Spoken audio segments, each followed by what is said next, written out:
These two trends, one might even say two parties, in the present-day labor movement, which in 1914 to 16 so obviously parted ways all over the world, were traced by Engels and Marx in England throughout the course of decades, roughly from 1858 to 1892. 286. V.I. Lenin. Neither Marx nor Engels lived to see the imperialist epoch of world capitalism, which began not earlier than 1898 to 1900. But it has been a peculiar feature of England that even in the middle of the 19th century she already revealed at least two major distinguishing features of imperialism: 1. Vast colonies, and 2. Monopoly profit, due to her monopoly position in the world market.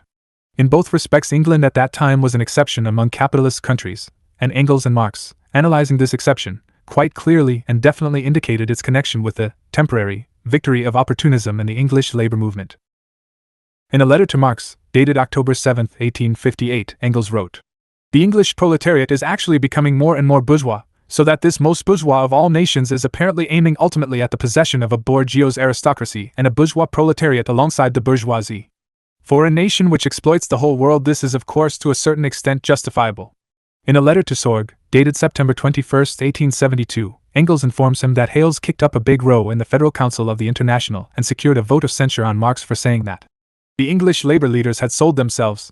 Marx wrote to Sorg on August 4, 1874.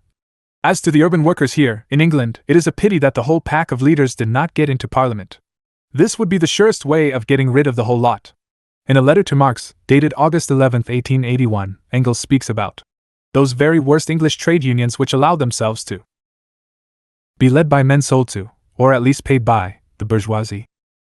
In a letter to Kautsky, dated September 12, 1882, Engels wrote, "You ask me what the English workers think about colonial policy. Well, exactly the same as they think about politics in general. There is no workers' party here, there are only conservatives and liberal radicals, and the workers gaily share the feast of England's monopoly of the world market and the colonies."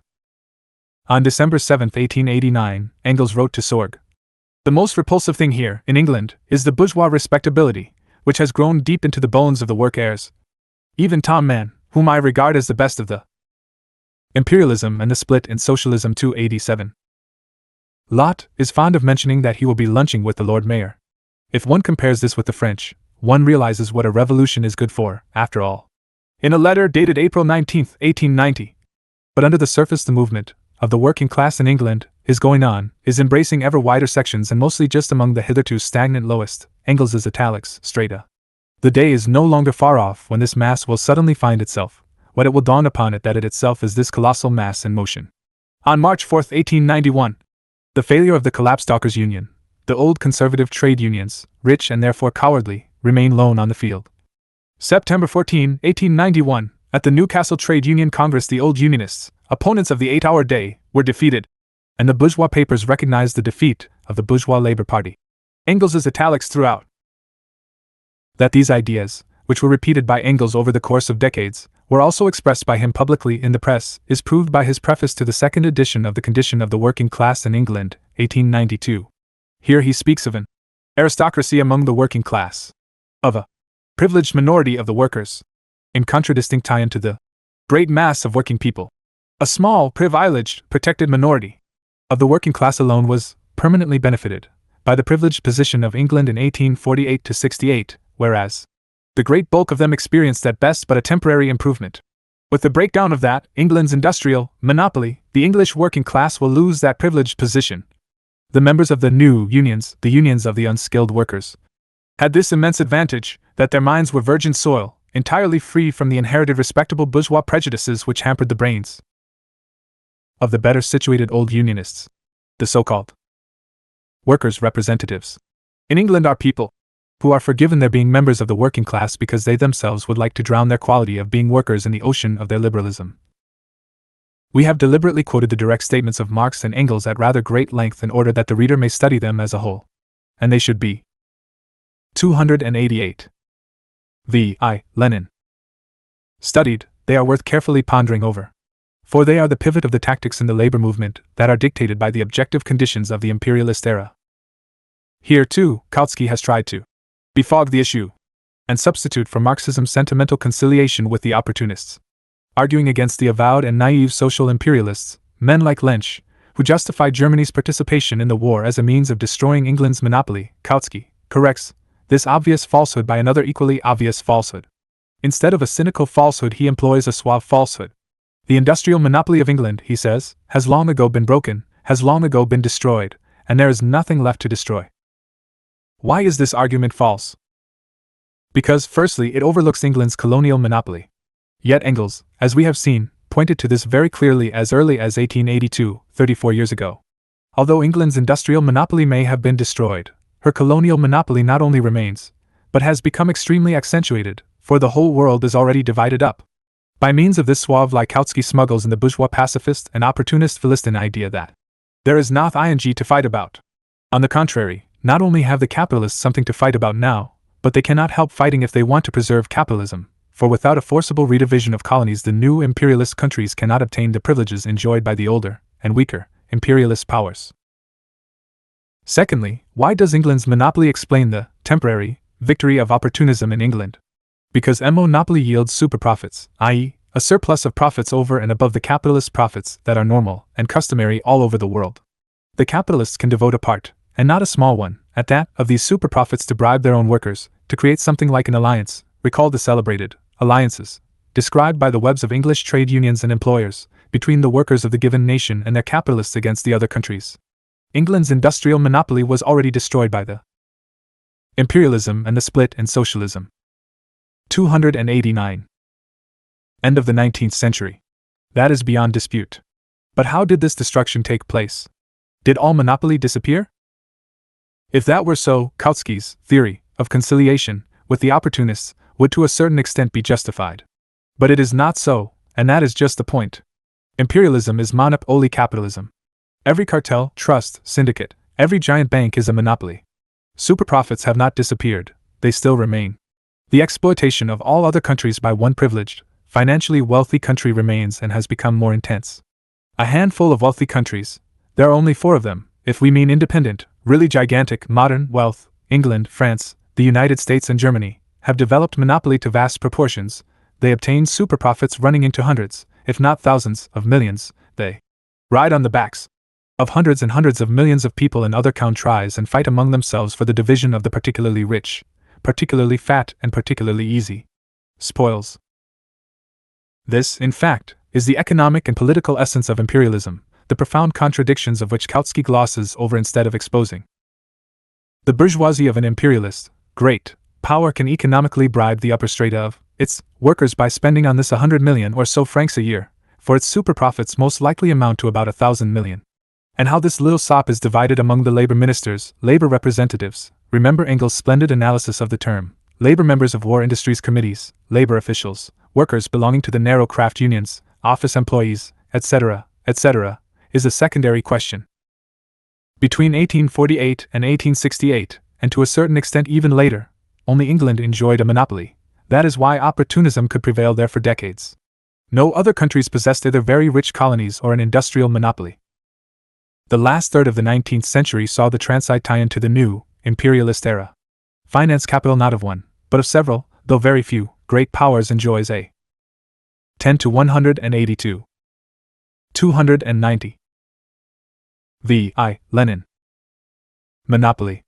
In Japan and Russia, the monopoly of military power, vast territories, or special facilities for robbing minority nationalities, China, etc., partly supplements, part ly takes the place of, the monopoly of modern, up-to-date finance capital.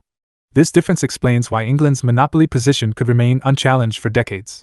The monopoly of modern finance capital is being frantically challenged. The era of imperialist wars has begun. It was possible in those days to bribe and corrupt the working class of one country for decades. This is now improbable, if not impossible. But on the other hand, every imperialist, great power can and does bribe smaller strata than in England in 1848 to 68, of the labor aristocracy. Formerly a bourgeois labor party, to use Engels' remarkably profound expression, could arise only in one country, because it alone enjoyed a monopoly, but on the other hand, it could exist for a long time. Now a bourgeois labor party is in a table and typical in all imperialist countries, but in view of the desperate struggle they are waging for the division of spoils, it is improbable that such a party can prevail for long in a number of countries. For the trusts, the financial oligarchy, high prices, etc., while enabling the bribery of a handful in the top layers, are increasingly oppressing, crushing, ruining and torturing the mass of the proletariat and the semi-proletariat. On the one hand, there is the tendency of the bourgeoisie and the opportunists to convert a handful of very rich and privileged nations into eternal parasites on the body of the rest of mankind, to rest on the laurels of the exploitation of Negroes, Indians, etc., keeping them in subjection with the aid of the excellent weapons of extermination provided by modern militarism. On the other hand, there is the tendency of the masses, who are more oppressed than before and who bear the whole brunt of imperialist wars, to cast os this yoke and to overthrow the bourgeoisie.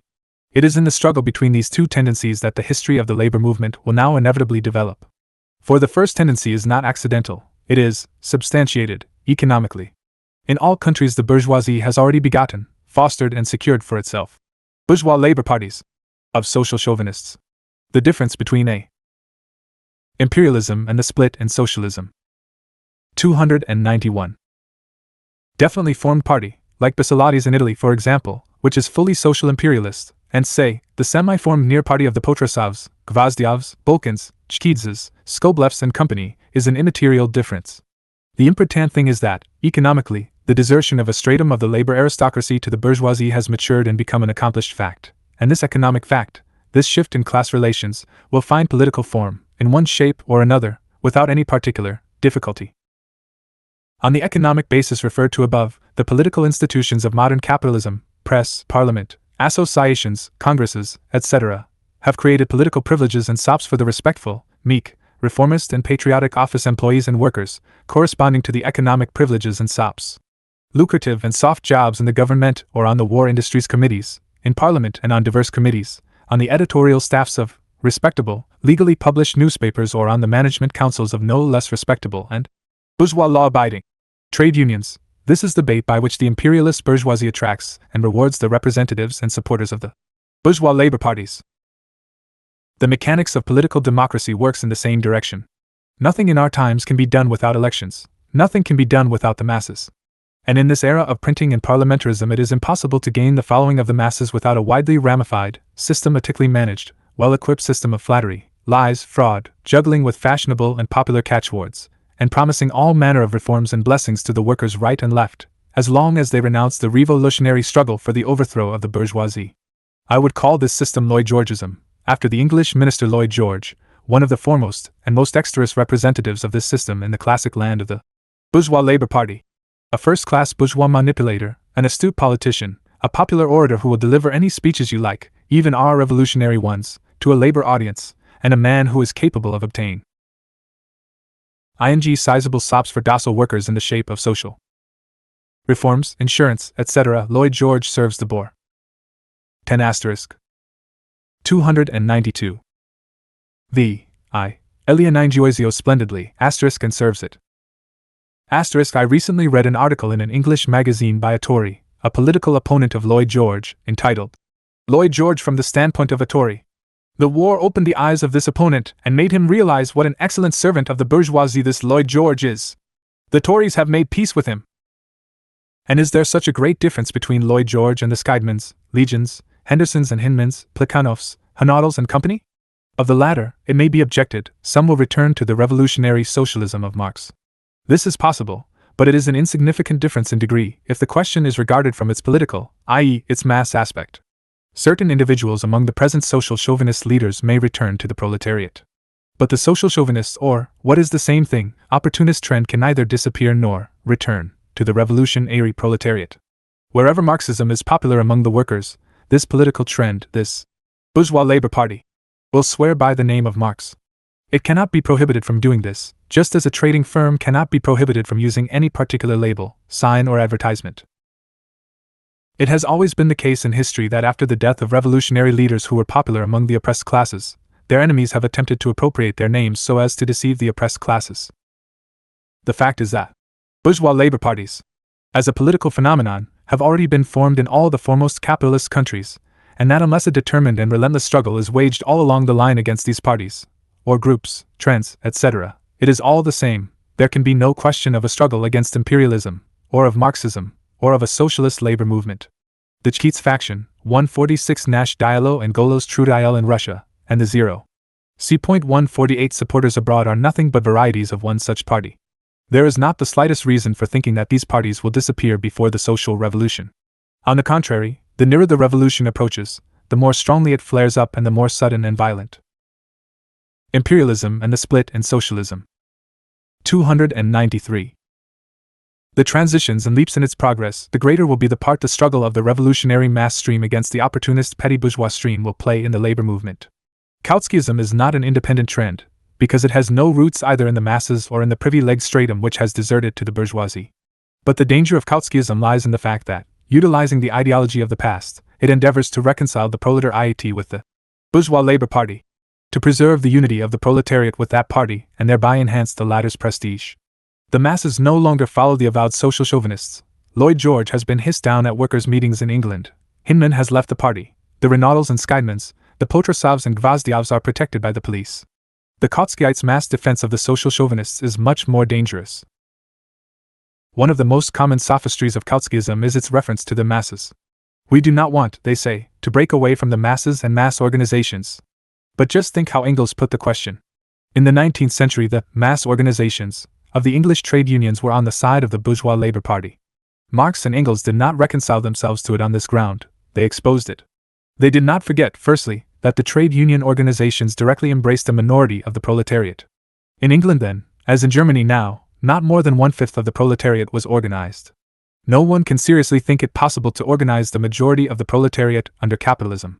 Secondly, and this is the main point, it is not so much a question of the size of an organization, as of the real, objective significance of its policy. Does its policy represent the masses? Does it serve them, i.e., does it aim at the liberation from capitalism, or does it represent the interests of the minority's reconciliation with capitalism? The latter was true of England in the 19th century, and it is true of Germany, etc. now. Engels draws a distinction between the bourgeois labor party of the old trade unions, the privileged minority, and the lowest mass, the real majority, and appeals to the 294. Lenin. Latter, who are not infected by bourgeois respectability. This is the essence of Marxist tactics. Written in October 1916. Published in Bornik Sozialdemokratische Collected Words. Volume 23. Signed N. Lenin. From Tasks of the Left Zimmerwaldists in the Swiss Social Democratic Party.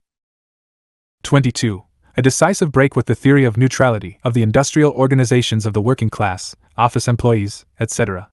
A truth most strikingly confirmed by the war should be brought home to the masses, namely, that so-called neutrality is bourgeois deception or hypocrisy, that in fact it means passive submission to the bourgeoisie and to such of its particularly disgusting undertakings as imperialist war.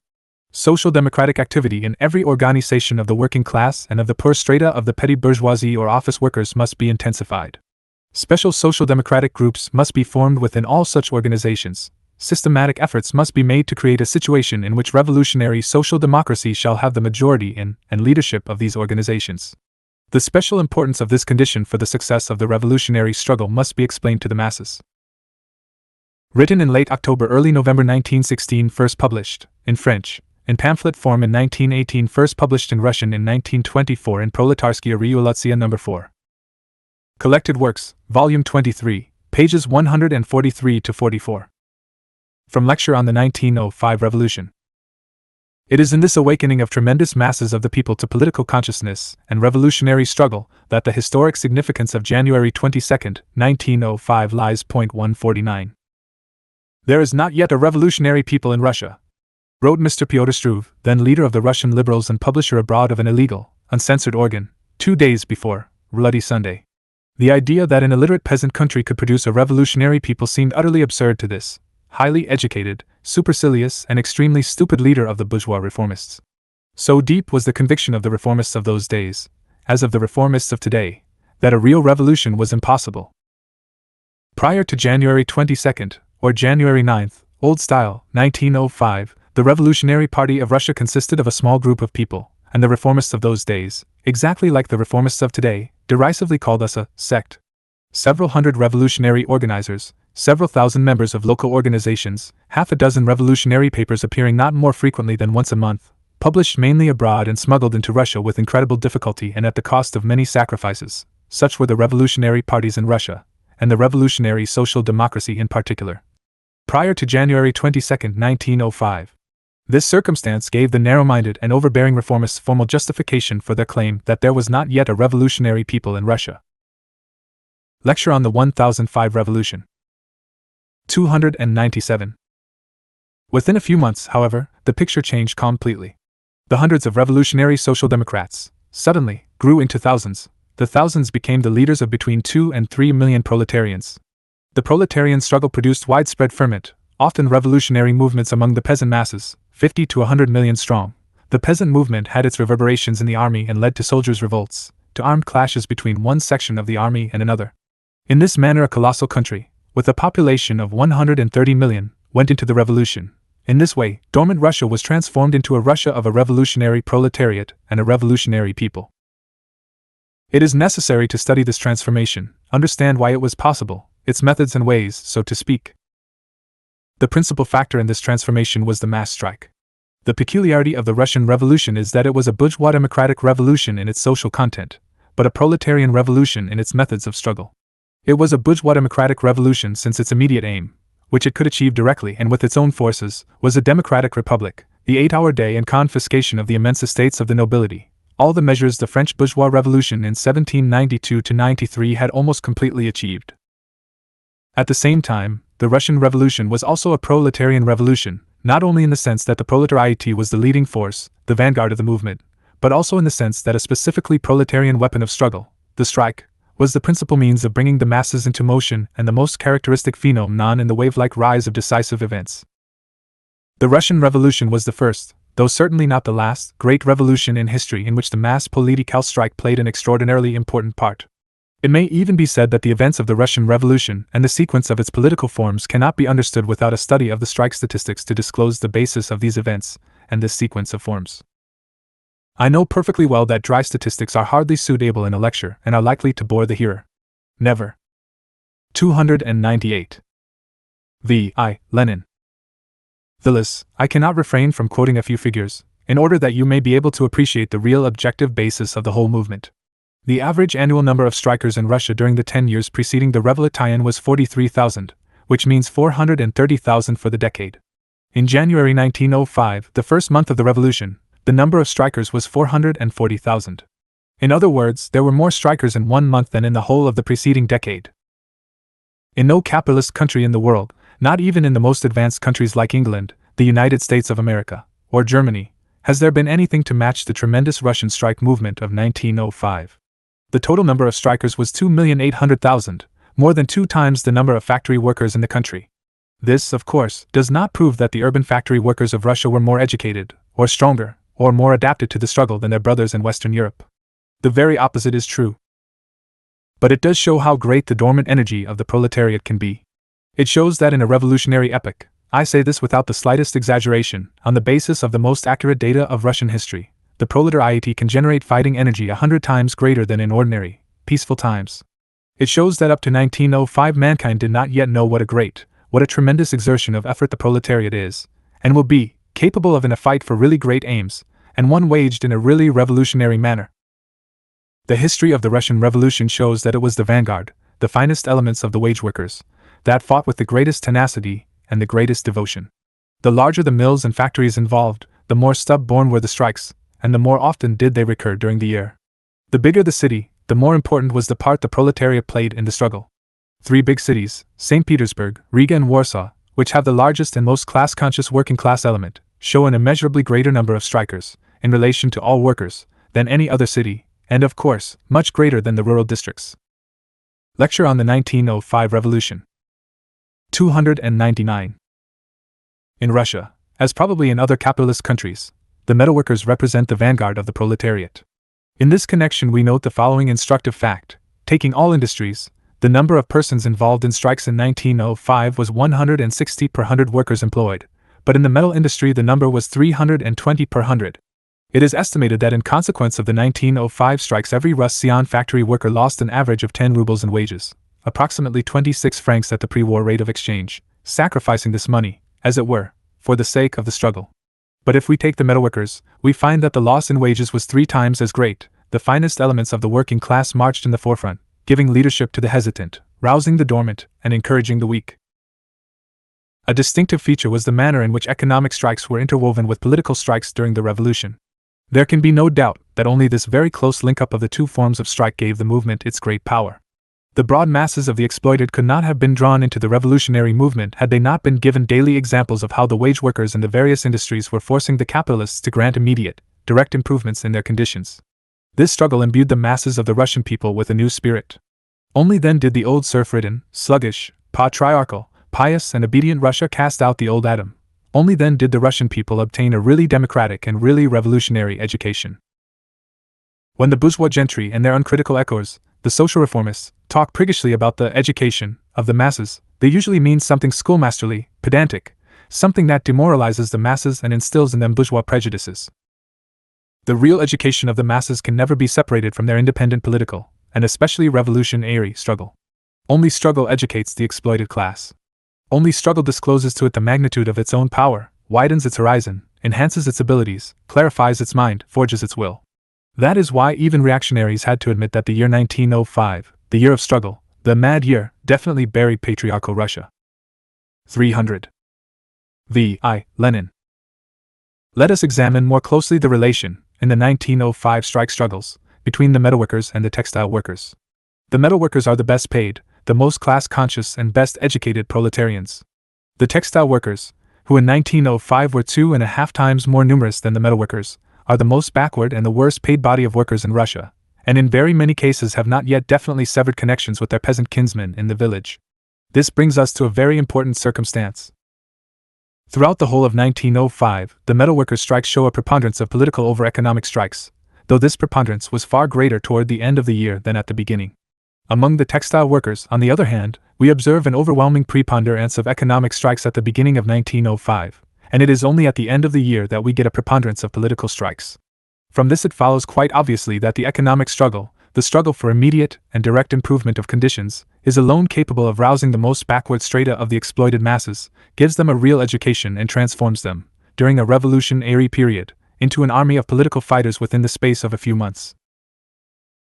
Of course, for this to happen, it was necessary for the vanguard of the workers not to regard the class struggle as a struggle in the interests of a thin upper stratum, a concept the reformists all too often try to instill, but for the proletariat to come forward as the real vanguard of the majority of the exploited and draw that majority into the struggle, as was the case in Russia in 1905. And as must be, and certainly will be, the case in the impending proletarian revolution in Europe. Written in German.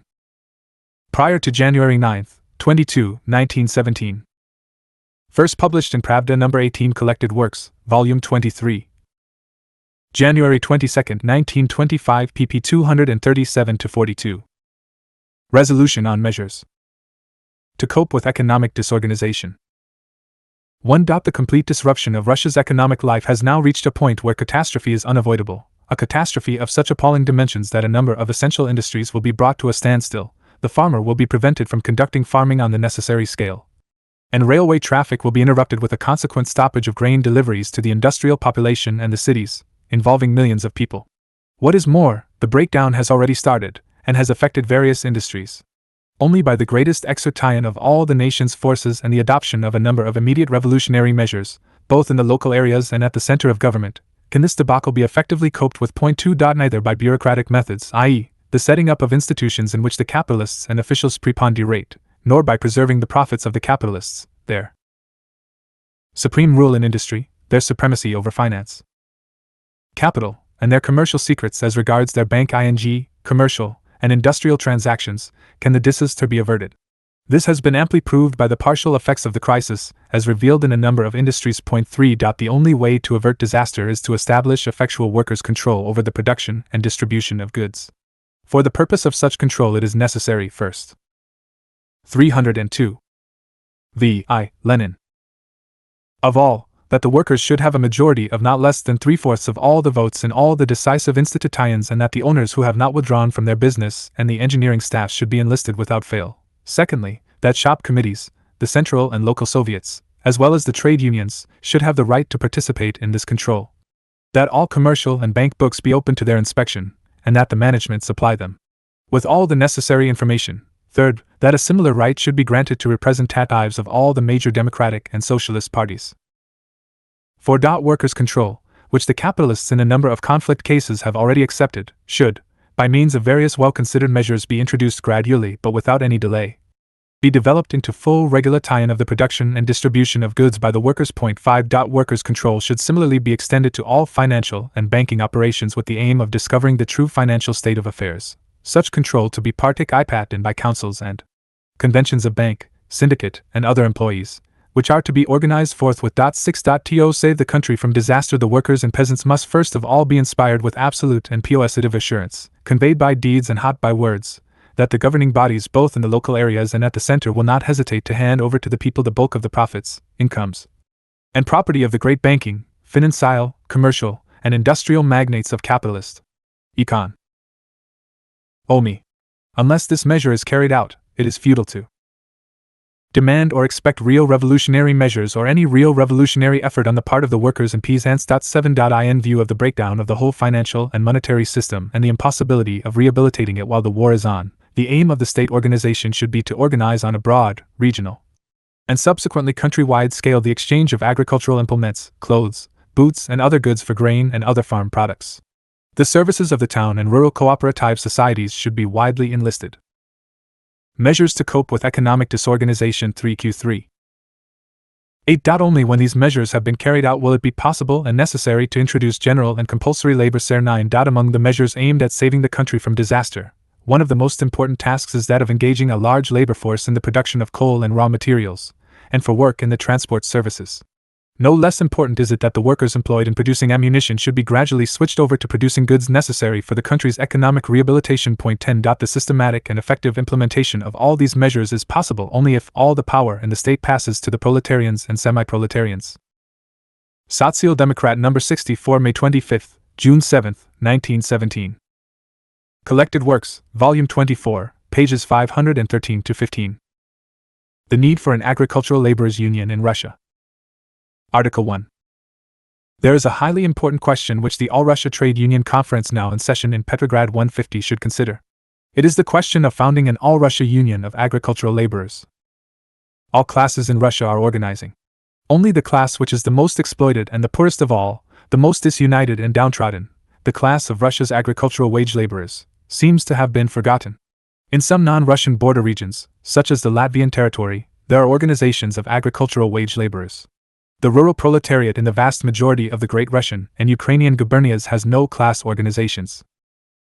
It is the indisputable and paramount duty of the vanguard of Russia's proletariat, the industrial workers' trade unions, to come to the aid of their brothers, the rural workers. The difficulties involved in organizing the rural workers are clearly enormous, as is borne out by the experience of other capitalist countries. This makes it all the more necessary to set about using political liberty in Russia as speedily and vigorously as possible and to immediately found a country-wide union of agricultural laborers. This can and must be done by the Trade Union Conference. It is the more experienced, more developed, more class-conscious representatives of the proletariat gathered at this conference who can and must issue a call to the rural workers, urging the latter to join them. Need for Agricultural Laborers' Union in Russia. 305.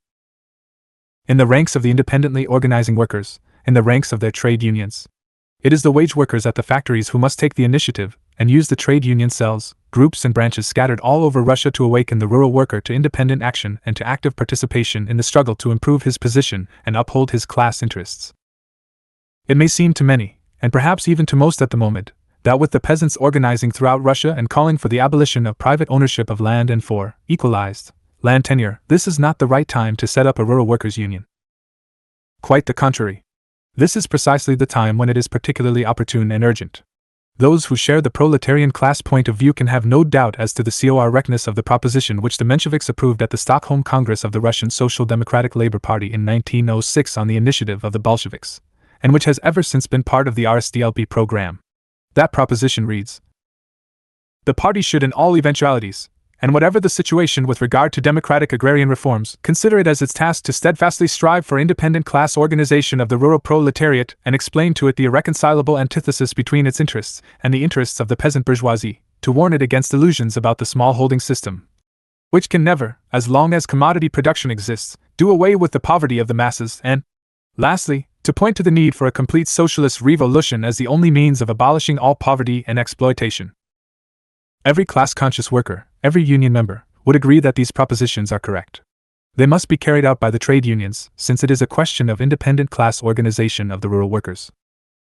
We hope that at this revolutionary moment, when the urge to express themselves, to chart their own path, to see that life is not shaped anew without the workers themselves independently deciding labor issues, is making itself felt among the working people in general and the workers in particular, that at this time the trade unions will not confine themselves to narrow craft interests and forget their weaker brethren, the rural workers, but will exert all their 306. Lenin. Energy to help them by founding a union of Russia's rural workers. In the next article, we shall try to outline some practical steps in this direction. Article 2. In the previous article we dealt with the fundamental significance of a rural workers' union in Russia. Here we shall touch upon certain practical aspects of the question. A union of Russia's rural workers should group all who are engaged mainly, or even partly, as laborers at agricultural undertakings. Experience will show whether or not it will be necessary to subdivide these unions into those of pure agricultural laborers and those of part-time laborers. At any rate, this is not the main thing. The main thing is that the fundamental class interests of all who sell their labor power are identical, and that the unity of all who gain at least part of their livelihood by hiring themselves out is absolutely necessary. The wage workers in the cities, in the factories, are bound by thousands and millions of ties with the wage workers in the countryside. A call issued by the former to the latter cannot go unheeded. But issuing a call is not the only thing to be done. The urban workers have far more experience, knowledge, means, and forces. Some of their forces should be directly used to help the rural workers on to their feet. All organized workers should give 1 day's wages to promote and strengthen the unity of town and country wage workers. Let a certain part of this sum be fully used as a contribution from the urban workers to the class unity of the rural workers. Let this fund be drawn on to cover the expenses of putting out a series of the most popular leaflets, of publishing a rural workers' newspaper, at least a weekly to begin with, and of sending at least a few agitators and organizers to the countryside to immediately set up unions of agricultural laborers in the various localities. Only the experience gained by those unions themselves will help find the right method of furthering this work. Each. Need for agricultural laborers' union in Russia. 307. Union should first of all try to improve the condition of those who sell their labor power to agricultural undertakings and to secure higher pay, better housing conditions, better food, etc. A most determined war must be declared on the preconceived notion that the coming abolition of private land ownership can give land to every farm hand and day laborer and undermine the very foundations of wage labor in agriculture. This is a preconceived notion and, moreover, an extremely harmful one. The abolition of private land ownership is a tremendous and unquestionably progressive reform that unquestionably meets the interests of economic development and the interests of the proletariat, a reform which every wage worker will back to the utmost but which in no way eliminates wage labor. You cannot eat land. You cannot farm without livestock, implements, seed, a reserve of produce, or money. To rely on promises, from anyone, that the wage workers in the countryside will be helped to acquire livestock, implements, etc., would be the worst kind of error, unpardonable naivete. The basic rule, the first commandment, of any trade union movement is not to rely on the state, but to rely only on the strength of one's own class. The state is an organization of the ruling class. Don't rely on promises. Rely only on the strength of the unity and political consciousness of your class. That is why it must be made the immediate task of the rural workers' trade union not only to fight for better conditions for the workers in general, but in particular to defend their interests as a class during the coming great land reform. Many peasants and socialist revolutionaries maintain that labor power must be put at the disposal of the Volus committees. The class of agricultural laborers holds the opposite view. It wants the Volus committees to be put at the disposal of labor power. It is clear enough where the master and the laborer stand. Land for the whole people. This is correct. But the people are divided into classes. Every worker knows, sees, feels, experiences this truth which the bourgeoisie deliberately obscure and the petty bourgeoisie always forget. 308. Lenin. When alone, a poor man is helpless. No state will help the rural wage worker, the farm hand, the day laborer, the poor peasant, the semi-proletarian, if he does not help himself. The first step in this direction is independent class organization of the rural proletariat. We hope the All-Russia Trade Union Conference will tackle this task with the greatest energy, will issue a call to all Russia and hold out a helping hand, the mighty hand of the organized vanguard of the proletariat, to the rural workers. Pravda numbers 90 and 91, July 7th, June 24th, and July 8th, June 25th, 1917. Signed N. Lenin. Collected Works, Volume 25, pages 122 to 26. Violations of democracy in mass organizations. Well, or we must pass a resolution branding as a fraud * worthy of Nicholas II such practices as those of the Soviet of Soldiers' Deputies. The soldiers have one representative to every 500 people, while the workers have 1:1,000,151, or the Trade Union Bureau, one representative to a members in the small unions and one to AB members in the large ones. One representative, everywhere, to an equal number of electors, is the ABC of democracy. Anything else is a fraud. What sort of Democrats are we if we tacitly put up with this fraud? What is wrong with Nicholas II, for that matter, who also allowed unequal representation from the peasants and from the landowners? By tolerating such things, we are prostituting democracy. We must pass a resolution demanding equal suffrage, both in the Soviets and at trade union congresses, brand the slightest departure from equality as a fraud, using exactly this word, as a Nicholas II method. This resolution of the plenary meeting of the Central Committee must be written in a language everybody can understand and spread in leaflet form among the mass of the workers. We cannot tolerate a fraud of democracy if we call ourselves Democrats. We are not Democrats but unprincipled people if we tolerate this. Written not later than September 3, 1917. First published in 1928. Collected Works, Volume 25. In Lenin Miscellany 7, page 304. From Can the Bolsheviks retain state power? The chief difficulty facing the proletarian revolution is the establishment on a countrywide scale of the most precise and most conscientious accounting and control of workers' control of the production and distribution of goods. When the writers of Novaya Zizn 1 and 2 argued that in advancing the slogan, "Workers' Control," we were slipping into syndicalism, this argument was an example of the stupid schoolboy method of applying Marxism, without studying it, just learning it by rote in the Struve manner. Syndicalism either repudiates the revolutionary dictatorship of the proletariat, or else relegates it, as it does political power in general, to a back seat. We, however, put it in the forefront. If we simply say in unison with the Novaya Zizn writers, not workers' control but state control, it is simply a bourgeois reformist phrase. It is, in essence, a purely cadet formula, because the cadets have no objection to the workers participating in state control. The Kornilovite cadets know perfectly well that such participation offers the bourgeoisie the best way of fooling the workers, the most subtle way of politically bribing all the Gvozdyovs, Nikitins, Prokopoviches, Saratelis, and the rest of that gang. When we say, "Workers' Control," always juxtaposing this slogan to dictatorship of the proletariat, always putting it immediately after the latter, we thereby explain what kind of state we mean. The state is the organ of class domination. Of which class? If of the bourgeoisie, then it is the cadet. Can the Bolsheviks retain state power? 311. Kornilov-Kerensky, state which has been Kornilovizing and Kerenskyizing the working people of Russia for more than 6 months.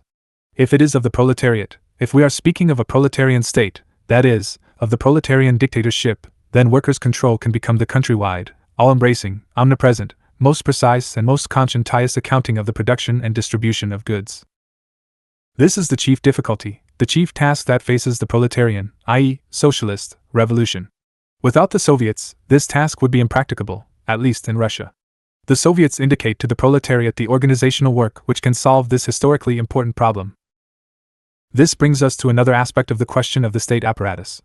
In addition to the chiefly oppressive apparatus, the standing army, the police, and the bureaucracy, the modern state possesses an apparatus which has extremely close connections with the banks and syndicates, an apparatus which performs an enormous amount of AC counting and registration work, if it may be expressed this way. This apparatus must not, and should not, be smashed. It must be wrested from the control of the capitalists. The capitalists and the wires they pull must be cut off, lopped off, chopped away from this apparatus. It must be subordinate to the proletarian Soviets. It must be expanded, made more comprehensive, and nationwide. And this can be done by utilizing the achievements already made by large-scale capitalism, in the same way as the proletarian revolution can, in general, reach its goal only by utilizing these achievements. Capitalism has created an accounting apparatus in the shape of the banks, syndicates, postal service, consumer societies, and office employees' unions. Without big banks, socialism would be impossible. The big banks are the state apparatus, which we need to bring about socialism, and which I take ready-made from capitalism. Our task here is merely to lop off what capitalistically mutilates this excellent apparatus, to make it even bigger, even more democratic, even more comprehensive. Quantity will be transformed into quality. A single state bank, the biggest of the big, with branches in every rural district, in every factory, will constitute as much as 312 V.I. Lenin. 9/10 of the socialist apparatus. This will be country-wide bookkeeping, country-wide accounting of the production and distribution of goods. This will be, so to speak, something in the nature of the skeleton of socialist society. We can lay hold of and set in motion this state apparatus, which is not fully a state apparatus under capitalism, but which will be so with us, under socialism, at one stroke, by a single decree, because the actual work of bookkeeping, control, registering, accounting and counting is performed by employees, the majority of whom themselves lead a proletarian or semi-proletarian existence. By a single decree of the proletarian government, these employees can and must be transferred to the status of state employees, in the same way as the watchdogs of capitalism like Briand and other bourgeois ministers, by a single decree, transfer railwaymen on strike to the status of state employees. We shall need many more state employees of this kind, and more can be obtained, because capitalism has simplified the work of accounting and control, has reduced it to a comparatively simple system of bookkeeping, which any literate person can do. The conversion of the bank, syndicate, commercial, etc., rank and file employees into state employees is quite feasible both technically, thanks to the preliminary work performed for us by capitalism, including finance capitalism, and politically, provided the Soviets exercise control and supervision. As for the higher officials, of whom there are very few, but who gravitate towards the capitalists, they will have to be dealt with in the same way as the capitalists, i.e., severe ly. Like the capitalists, they will offer resistance. This resistance will have to be broken, and if the immortally naive Pushkinov, as early as June 1917, lisped like the infant that he was in state affairs, that the resistance of the capitalists has been broken, this childish phrase, this childish boast, this childish swagger, will be converted by the proletariat into reality. We can do this, for it is merely a question of breaking the resistance of an insignificant minority of the population, literally a handful of people, over each of whom the employees' unions, the trade unions, the consumers' soci. Can the Bolsheviks retain state power? 313. Eddies and the Soviets will institute such supervision that every Tit-Titik 153 will be surrounded as the French were at Sedan. 154. We know these Tit-Titiks by name. We only have to consult the lists of directors, board members, large shareholders, etc. There are several hundred, at most several thousand of them in the whole of Russia, and the proletarian state, with the apparatus of the Soviets, of the employees' unions, etc., will be able to appoint 10 or even 100 supervisors to each of them, so that instead of breaking resistance, it may even be possible, by means of workers' control over the capitalists, to make all resistance impossible. The important thing will not be even the confiscation of the capitalists' property, but countrywide, all-embracing workers' control. For further details of the meaning of compulsory syndication, see my pamphlet, The Impending Catastrophe and How to Combat It. C.V.I. Lenin, Collected Works, Volume 25, pages 342 to 45. Ed. Compulsory syndication, i.e., compulsory amalgamation in associations under state control. This is what capitalism has prepared the way for. This is what has been carried out in Germany by the Junker state. This is what can be easily carried out in Russia by the Soviets, by the proletarian dictatorship, and this is what will provide us with a state apparatus that will be universal, up-to-date, and non-bureaucratic. K. H. G. Tlio 10 Ilf BJ, IB. Diamond suit. The fourth plea of the councils for the bourgeoisie is that the proletariat will not be able to set the state apparatus in motion. There is nothing new in this plea compared. 314. V.I. Lenin. With the preceding one. We could not, of course, either lay hold of or set in motion the old apparatus. The new apparatus, the Soviets, has already been set in motion by a mighty burst of creative enthusiasm that stems from the people themselves. We only have to free it from the shackles put on it by the domination of the socialist revolutionary and Menshevik leaders. This apparatus is already in motion. We only have to free it from the monstrous, petty bourgeois impediments preventing it from going full speed ahead. Two circumstances must be considered here to supplement what has already been said. In the first place, the new means of control have been created not by us, but by capitalism in its military imperialist stage, and in the second place, it is important to introduce more democracy into the administration of a proletarian state. The grain monopoly and bread rationing were introduced not by us, but by the capitalist state in wartime. It had already introduced universal labor conscription within the framework of capitalism, which is wartime penal servitude for the workers. But here too, as in all its history-making activities, the proletariat takes its weapons from capitalism and does not invent or create them out of nothing. The grain monopoly, bread rationing and labor conscription in the hands of the proletarian state, in the hands of sovereign Soviets, will be the most powerful means of accounting and control, means which, applied to the capitalists, and to the rich in general, applied to them by the workers, will provide a force unprecedented in history for setting the state apparatus in motion, for overcoming the resistance of the capitalists, for subordinating them to the proletarian state. These means of control and of compelling people to work will be more potent than the laws of the convention and its guillotine. The guillotine only terrorized, only broke active resistance. For us, this is not enough. For us, this is not enough. We must not only terrorize the capitalists, i.e., make them feel the omnipotence of the proletarian state, and give up all idea of actively resisting it. We must also break passive resistance, which is undoubtedly more dangerous and harmful. We must not only break resistance of every kind. We must also compel the capitalists. Can the Bolsheviks retain state power? 315. To work within the framework of the new state organization. It is not enough to remove the capitalists. We must, after removing the undesirable and incorrigible resistors, employ them in the service of the new state. This applies both to the capitalists and to the upper section of the bourgeois intellectuals, office employees, etc.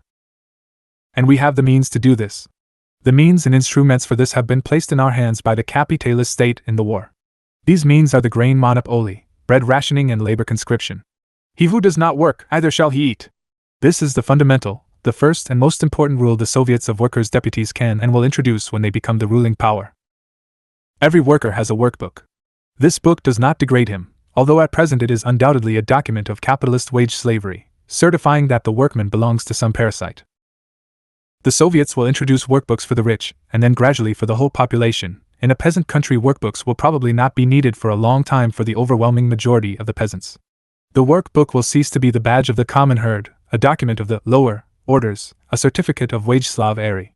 It will become a document certifying that in the new society there are no longer any workmen, nor, on the other hand, are there any longer men who do not work.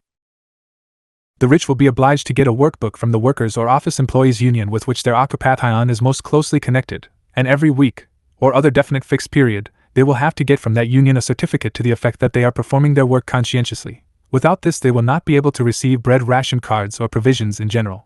The proletarian state will say, we need good organizers of banking and the amalgamation of enterprises. In this matter the capitalists have more experience, and it is easier to work with experienced people, and we need far more engineers, agronomists, technicians, and scientifically trained specialists of every kind than were needed before.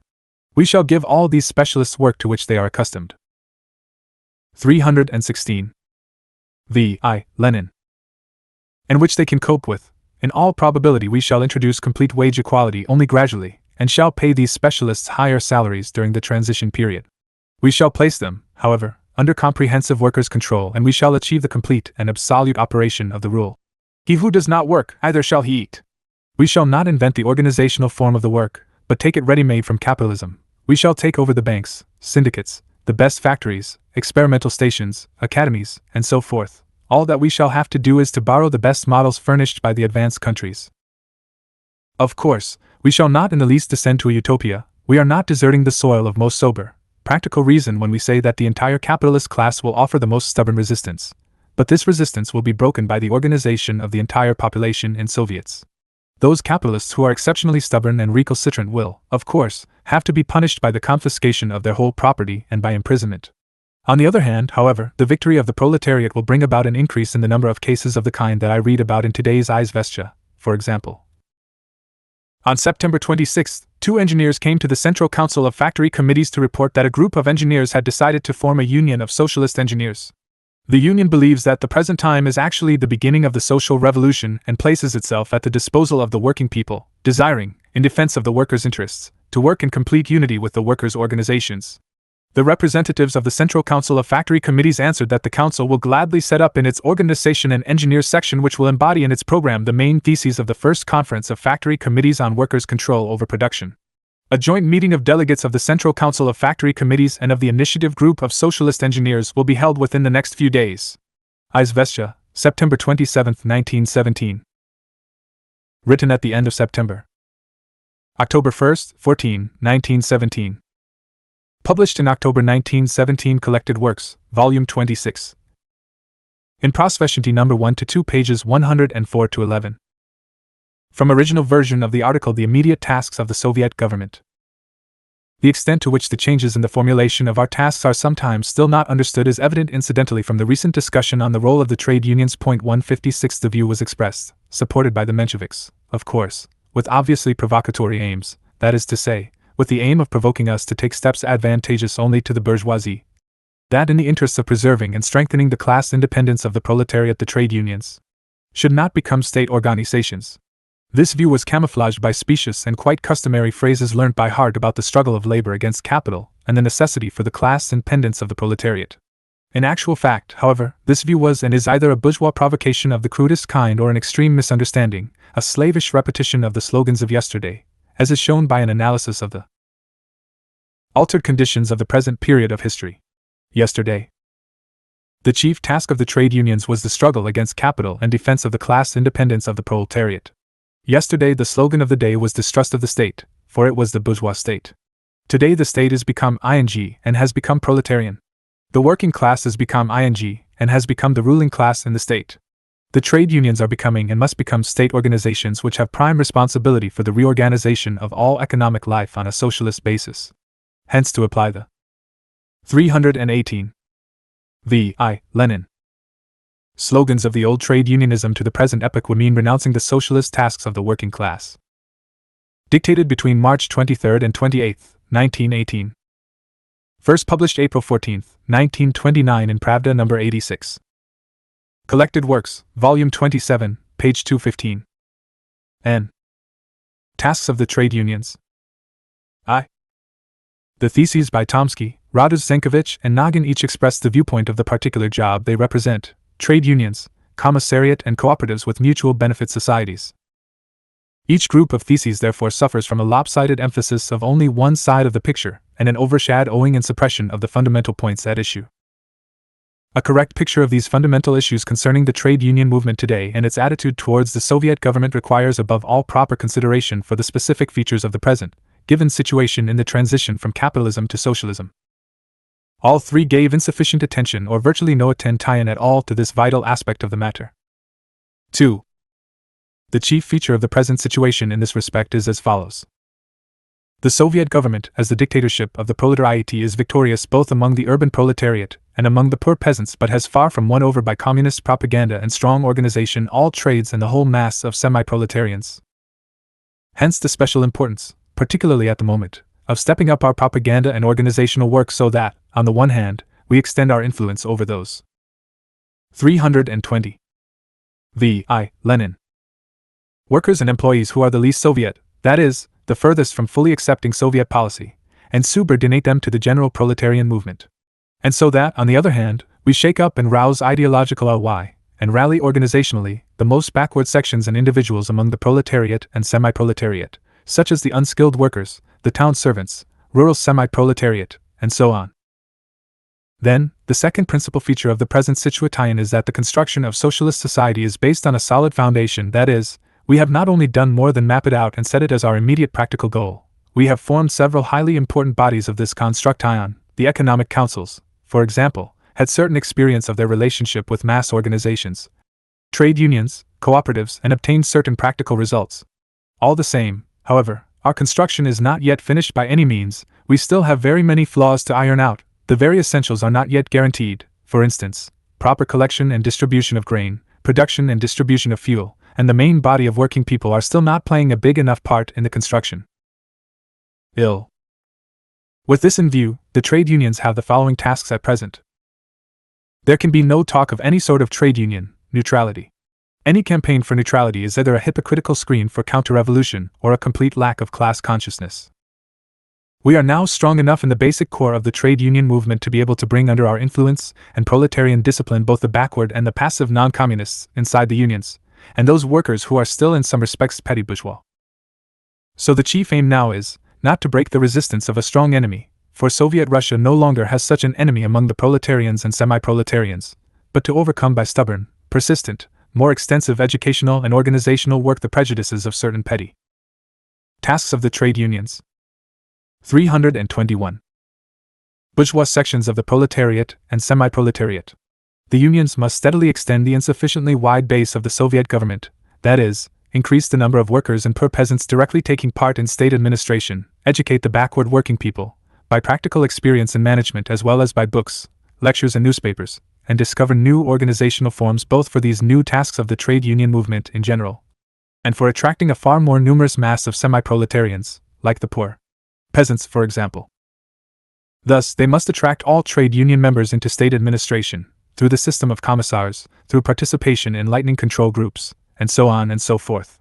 They must attract the housemaid, first into cooperative work, in supplying the population with provisions, supervising their production, etc., and then into more responsible and less narrow work, but of course with the necessary gradualness. They must get the specialists into state work together with the workers and keep an eye on them. Transitional forms demand new bounds of organization. Thus, for instance, the Poor Peasants' Committees 1-inch are playing a tremendous role.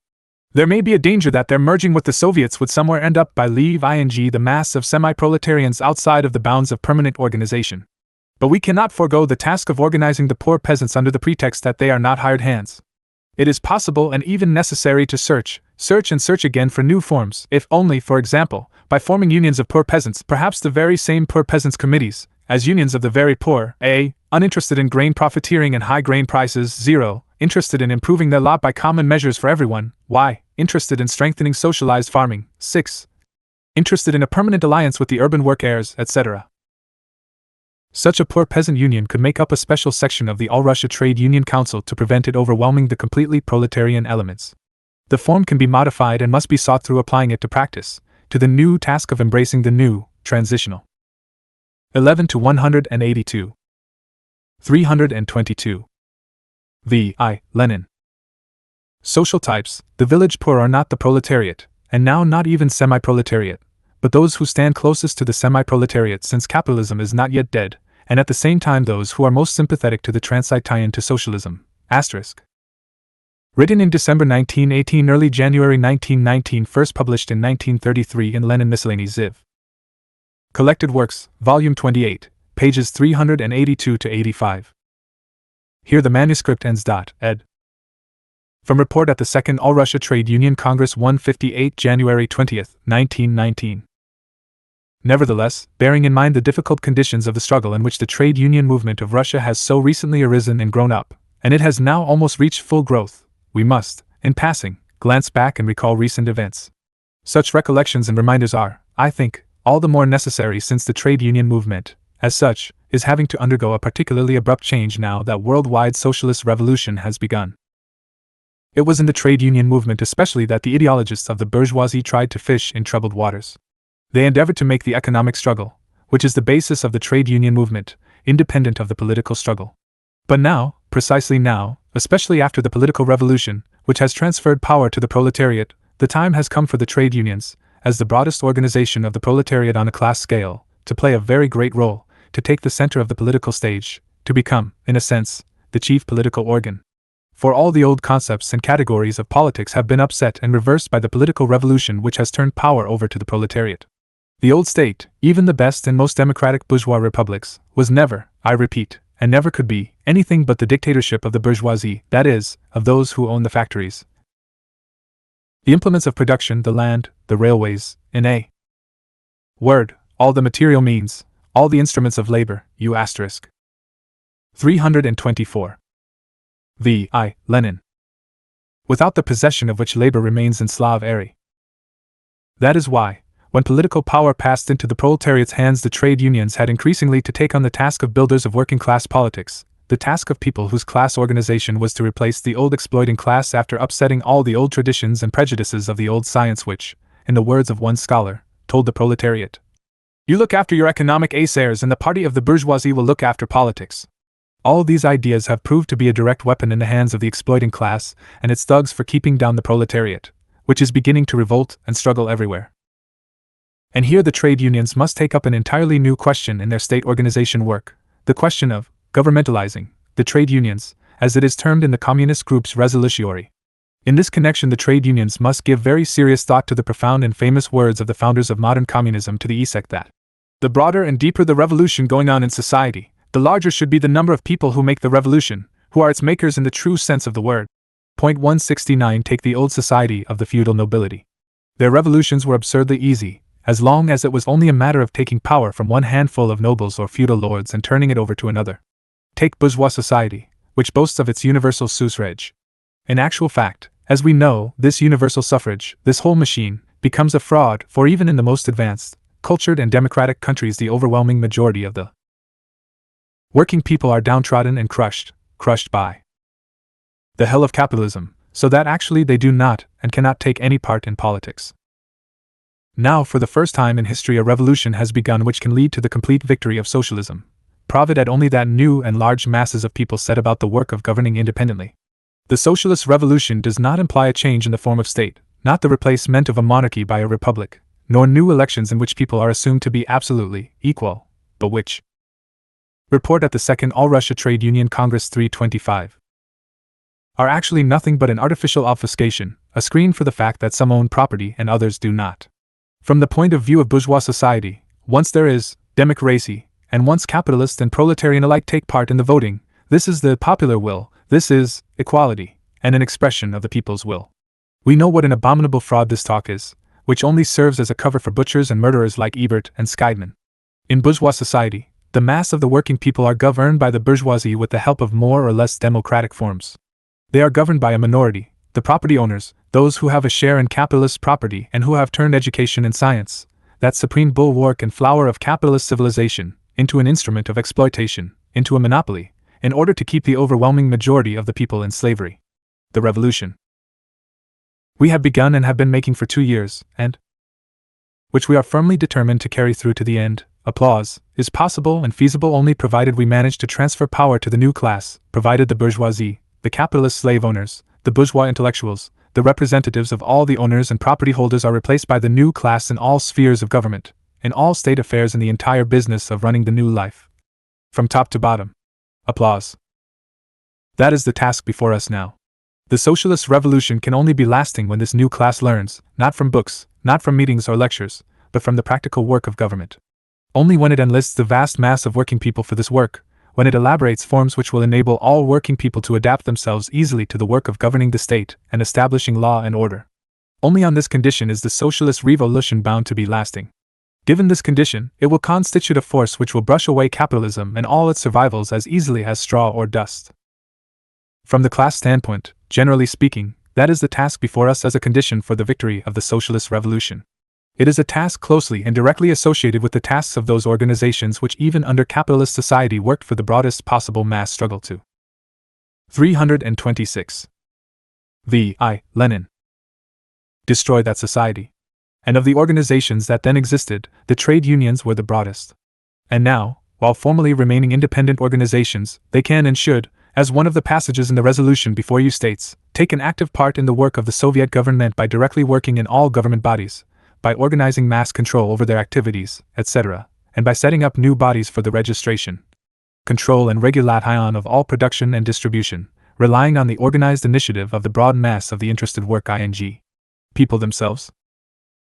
The trade unions have never embraced more than 1/5 of the wage workers in capitalist society, even under the most favorable circumstances, even in the most advanced countries, after decades and sometimes even centuries of development of bourgeois democratic civilization and culture. Only a small upper section were members, and of them only a very few were lured over and bribed by the capitalists to take their place in capitalist society as workers' leaders. The American socialists called these people labor lieutenants of the capitalist class.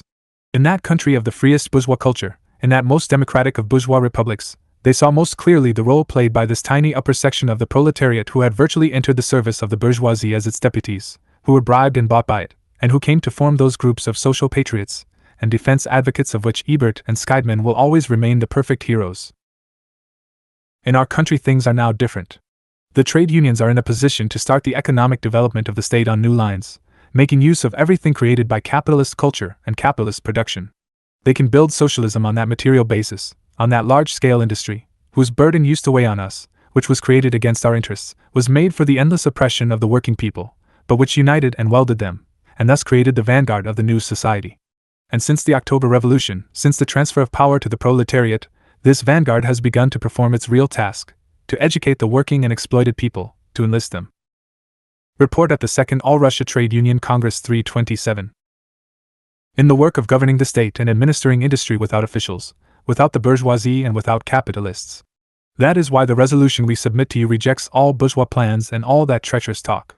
That is why it declares the governmentalization of the trade unions to be unavoidable. It also takes a step forward.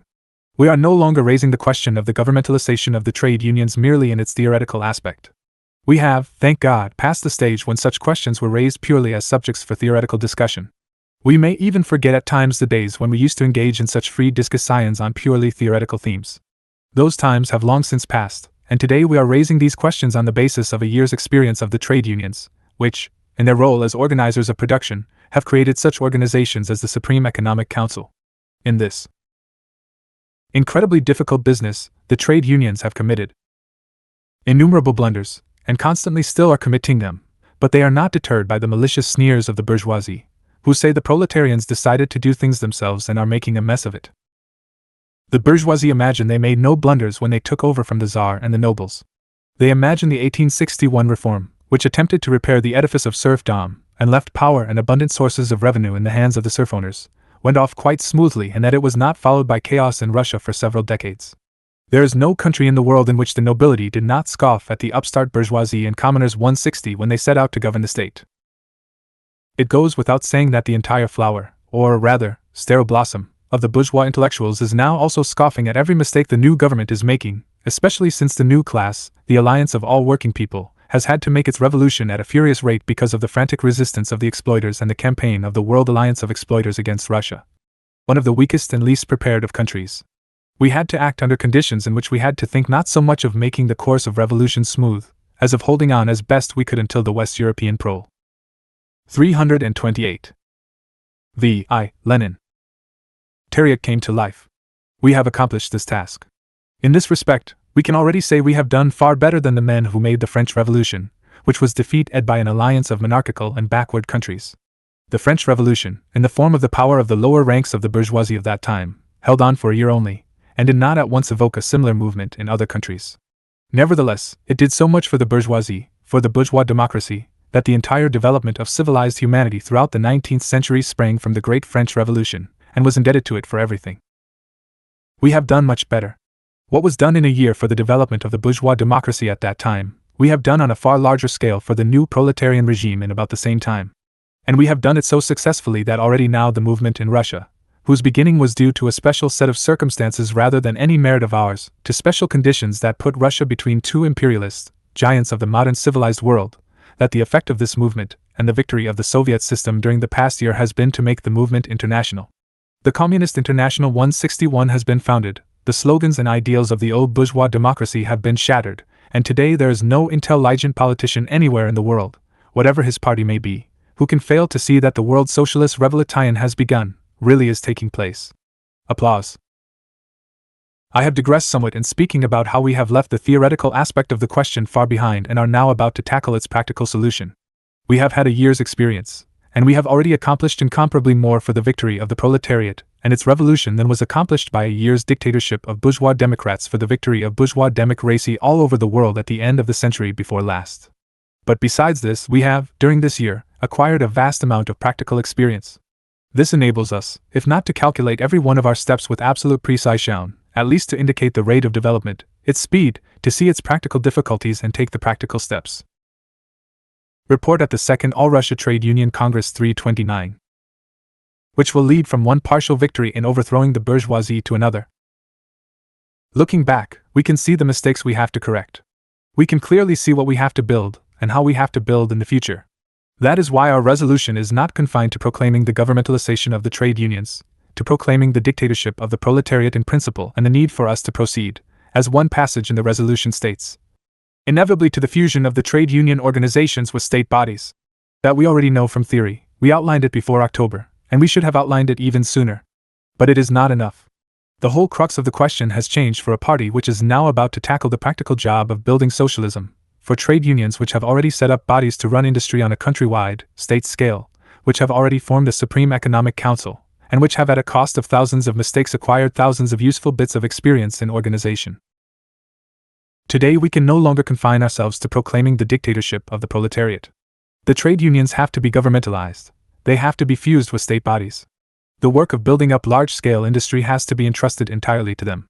But all that is not enough. We must also learn from our practical experiments to determine the next immediate step. That is the essence of our task just now. And that is what the resolution has in mind when it says that if the trade unions were arbitrarily to attempt to take over government functions now, they would only make a mess of it. We have suffered enough from this sort of thing. We have fought hard enough against the survivals of the accursed bourgeois system, against the anarchistic and selfish tendencies of the smallholder, which are so deeply ingrained even among the workers. The workers were never separated by a Chinese wall from the old society. And they have preserved a good deal of the traditional mentality of capitalist society. The work heirs are building a new society without themselves having become new people or cleansed of the filth of the old world. They are still standing up to their knees in that filth. We can only dream of clearing the filth away. It would be utterly 330. Lenin. Utopian to think this could be done all at once.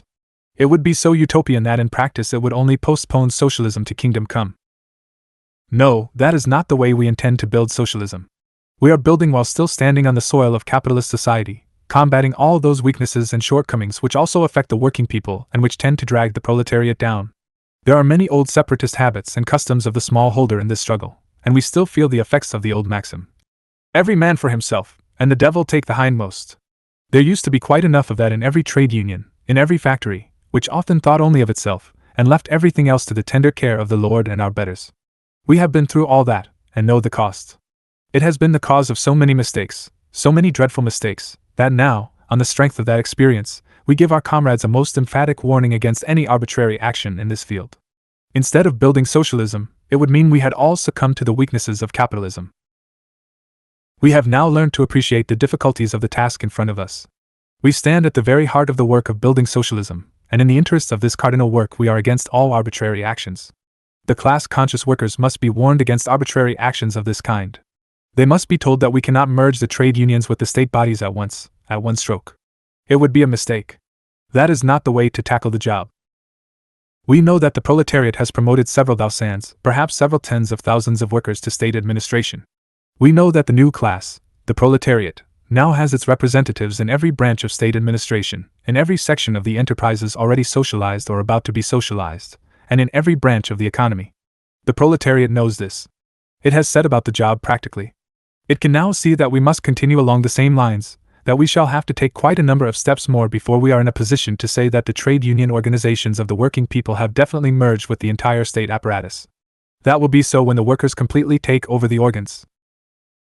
Report at the Second All-Russia Trade Union Congress 331. Of suppression of one class over the other. And we are quite certain that will be so. I now want to focus your attention on the next practical job. We must go on extending the participation of the working people in economic administration and in building a new economy. We shall never bring the work of communist construction to its completion unless we cope with this task, unless we convert the trade unions into organs for training 10 times as many people as at present for direct participation in state administration. That we realize quite clearly. It is dealt with in our resolution, and it is a matter I want to direct your attention to particularly. In this greatest revolution in history, when the proletariat has taken state power into its own hands, all the functions of the trade unions are undergoing a profound change. The trade unions are becoming the chief builders of the new society, for only the millions can build this society. In the era of serfdom these builders numbered hundreds. In the capitalist era the builders of the state numbered thousands and tens of thousands. The socialist revolution can be made only with the active land direct practical participation of tens of millions in state administration. That is our goal, but we are not there yet. The trade unions should know that there is a higher and more important task than those tasks which are partly still in force and partly have already lapsed, and which, at any rate, even if they are still in force, can only be minor ones in our eyes: registration, establishing work standards, amalgamation of organizations. This task is to teach the people the art of administration, not from books, not from lectures or meetings, but from practical experience, so that instead of just the vanguard of the proletariat which has been set to command and organize, more and more fresh blood may enter the departments, and this new section may be reinforced by 10 others like it. This may seem an immense and difficult task. But it will not seem so overpowering if we stop to think how rapidly the experience of the revolution has enabled us to cope with the immense tasks that have cropped up since the October Revolution, and how the working people who had had no access to and no use for knowledge are now thirsting for it. 332. Lenin. We shall find that we can cope with this task and teach vast numbers of working people how to run the state and industry. We shall discover we can develop practical active ITY, and shatter that pernicious prejudice which for decades and centuries has been implanted among the working people, namely, that state administration is the preserve of the privileged few, that it is a special art. That is not true. We shall inevitably make mistakes. But now every mistake will serve to teach, not handfuls of students taking some course of theory in state administration, but millions of working people who will personally suffer the consequences of every mistake. They will themselves see that they are faced with the urgent task of registering and distributing products, of increasing labor productivity, and will see from experience that power is in their own hands and that nobody will help them if they do not help themselves. That is the new mentality which is awakening in the working class. That is the new task of tremendous historical importance which faces the proletariat, and which must, more than any other, strike root in the minds of trade unionists and the leaders of the trade union movement. They are not only trade unions. Today they are trade unions only to the extent that they are constituted within the only possible framework linked with the old capitalist system, and embrace the largest number of working people. But their task is to advance these millions and tens of millions of working people from simple to higher forms of activity, untiringly drawing new forces from the reserve of working people and advancing them to the most difficult tasks. In this way they will teach more and more people the art of state administration. It is their job to identify themselves with the struggle of the proletariat, which has established the dictatorship and is retaining it in the face of the whole world, every day winning over more industrial workers and socialists everywhere who only yesterday tolerated the orders of the social traders and social defense advocates, but who are today coming more and more to accept the banner of communism and the Communist International. Hold on to this banner, and at the same time steadily enlarge the ranks of the builders of socialism. Remember that the tasks of the trade unions are to build the new life. Report at the Second All-Russia Trade Union Congress 333. And train millions and tens of millions, who will learn by experience not to make mistakes and will discard the old prejudices, who will learn by their own experience how to run the state and industry. That is the only sure guarantee that the cause of socialism will completely triumph, preclude any chance of a reversion to the past. Newspaper report published January 21, 1919. In Ekonomikeskiya ZIZ number 14 and in Pravda numbers 15, 16, 17 for January 22, 24, 25. Published in 1921 in the book Second All-Russia Trade Union Congress. Verbatim report. 31 RFRDSSM. Collected Works, Volume 28, pages 418 to 28. INI. 1. H. I. A. Speech on the organization of a Farm Laborers' Union at the session of the First Congress of Farm Laborers of Petrograd Gubernia. March 13, 1919.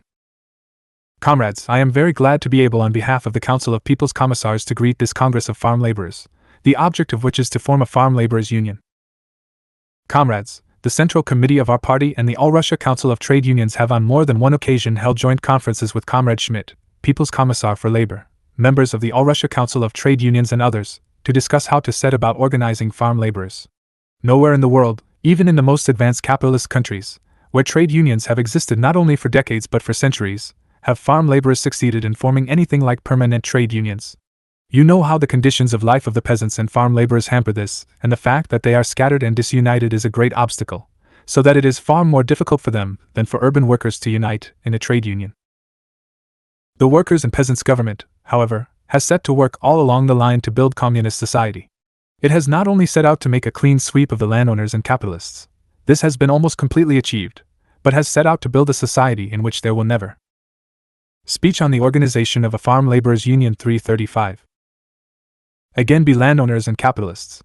There has been more than one instance in the history of revolutions where, soon after the old landowners and capitalists were swept away, new capitalists sprang up from the ranks of the kulaks, the wealthy peasants, profiteers, who, in many cases, exploited the workers more than the old landowners and capitalists did.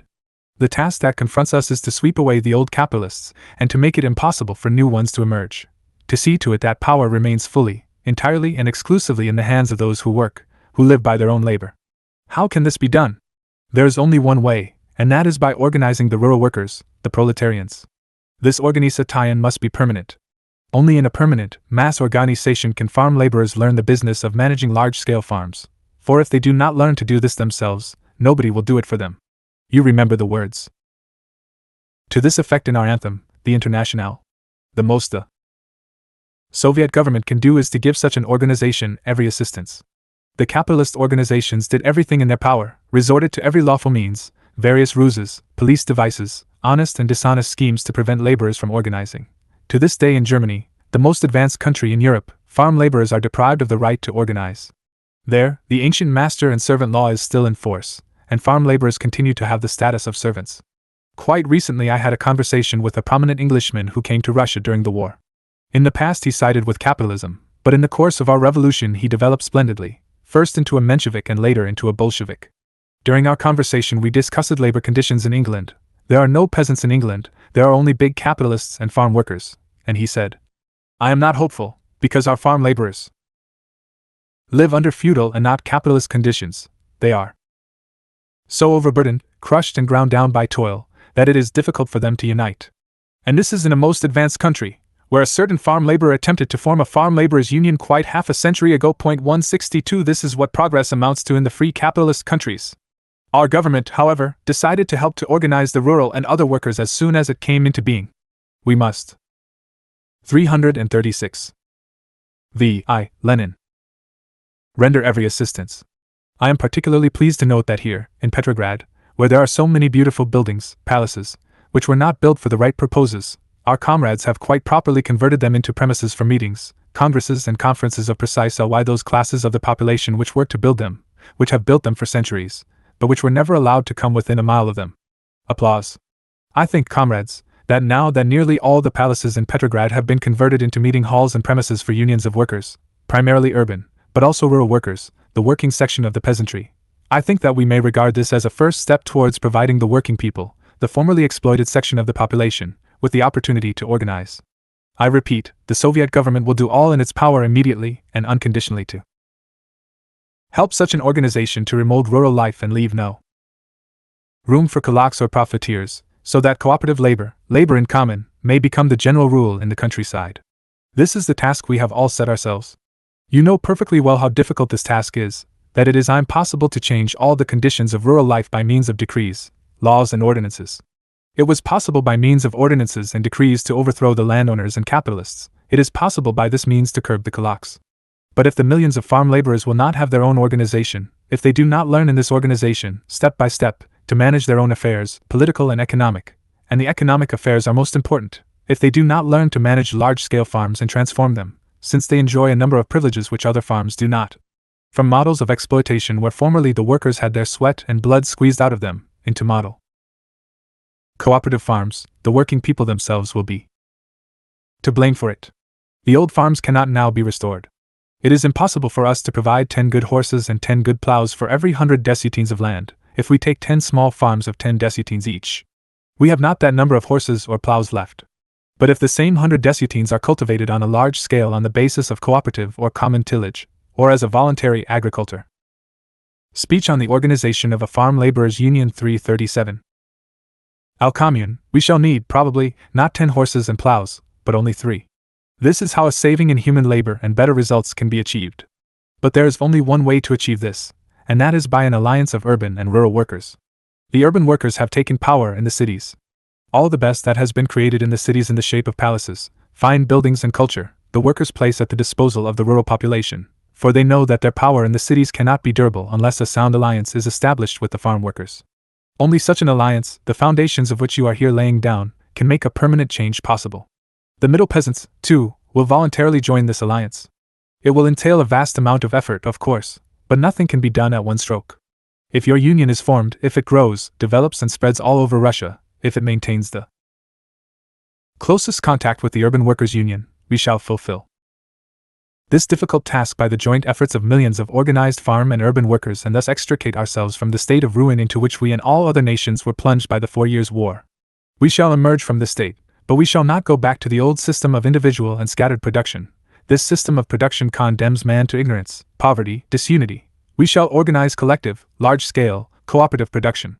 For this, all that human knowledge, human skill and human invention have achieved, all the knowledge of the specialists, must be devoted to the service of the united workers. The workers must become the masters in all fields. They must learn to be managers and to direct those who up to now, like many agronomists, for example, acted as stewards for the capitalists against the workers. This is no easy problem, but in the towns very much has been done to solve it. You are now taking the first steps towards solving this problem in the rural districts. Permit me to conclude by repeating my greetings from the Council of People's Commissars and to express once again the firm conviction that the union of which you are here laying the foundations will in the near future grow into a united All-Russia Farm Laborers Union. This union will serve as a genuine bulwark of Soviet power in the rural districts, as the vanguard in the struggle to remold rural life and such. 338. V.I. Lenin. A way as to prevent the revival of any exploitation of the rule of the rich over the poor, on the basis of common, united, cooperative labor. This is what I wish you, comrades.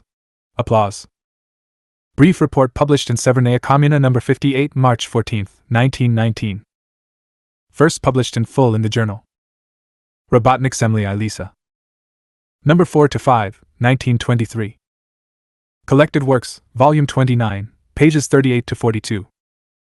From Draft Program of the R.C.P. B.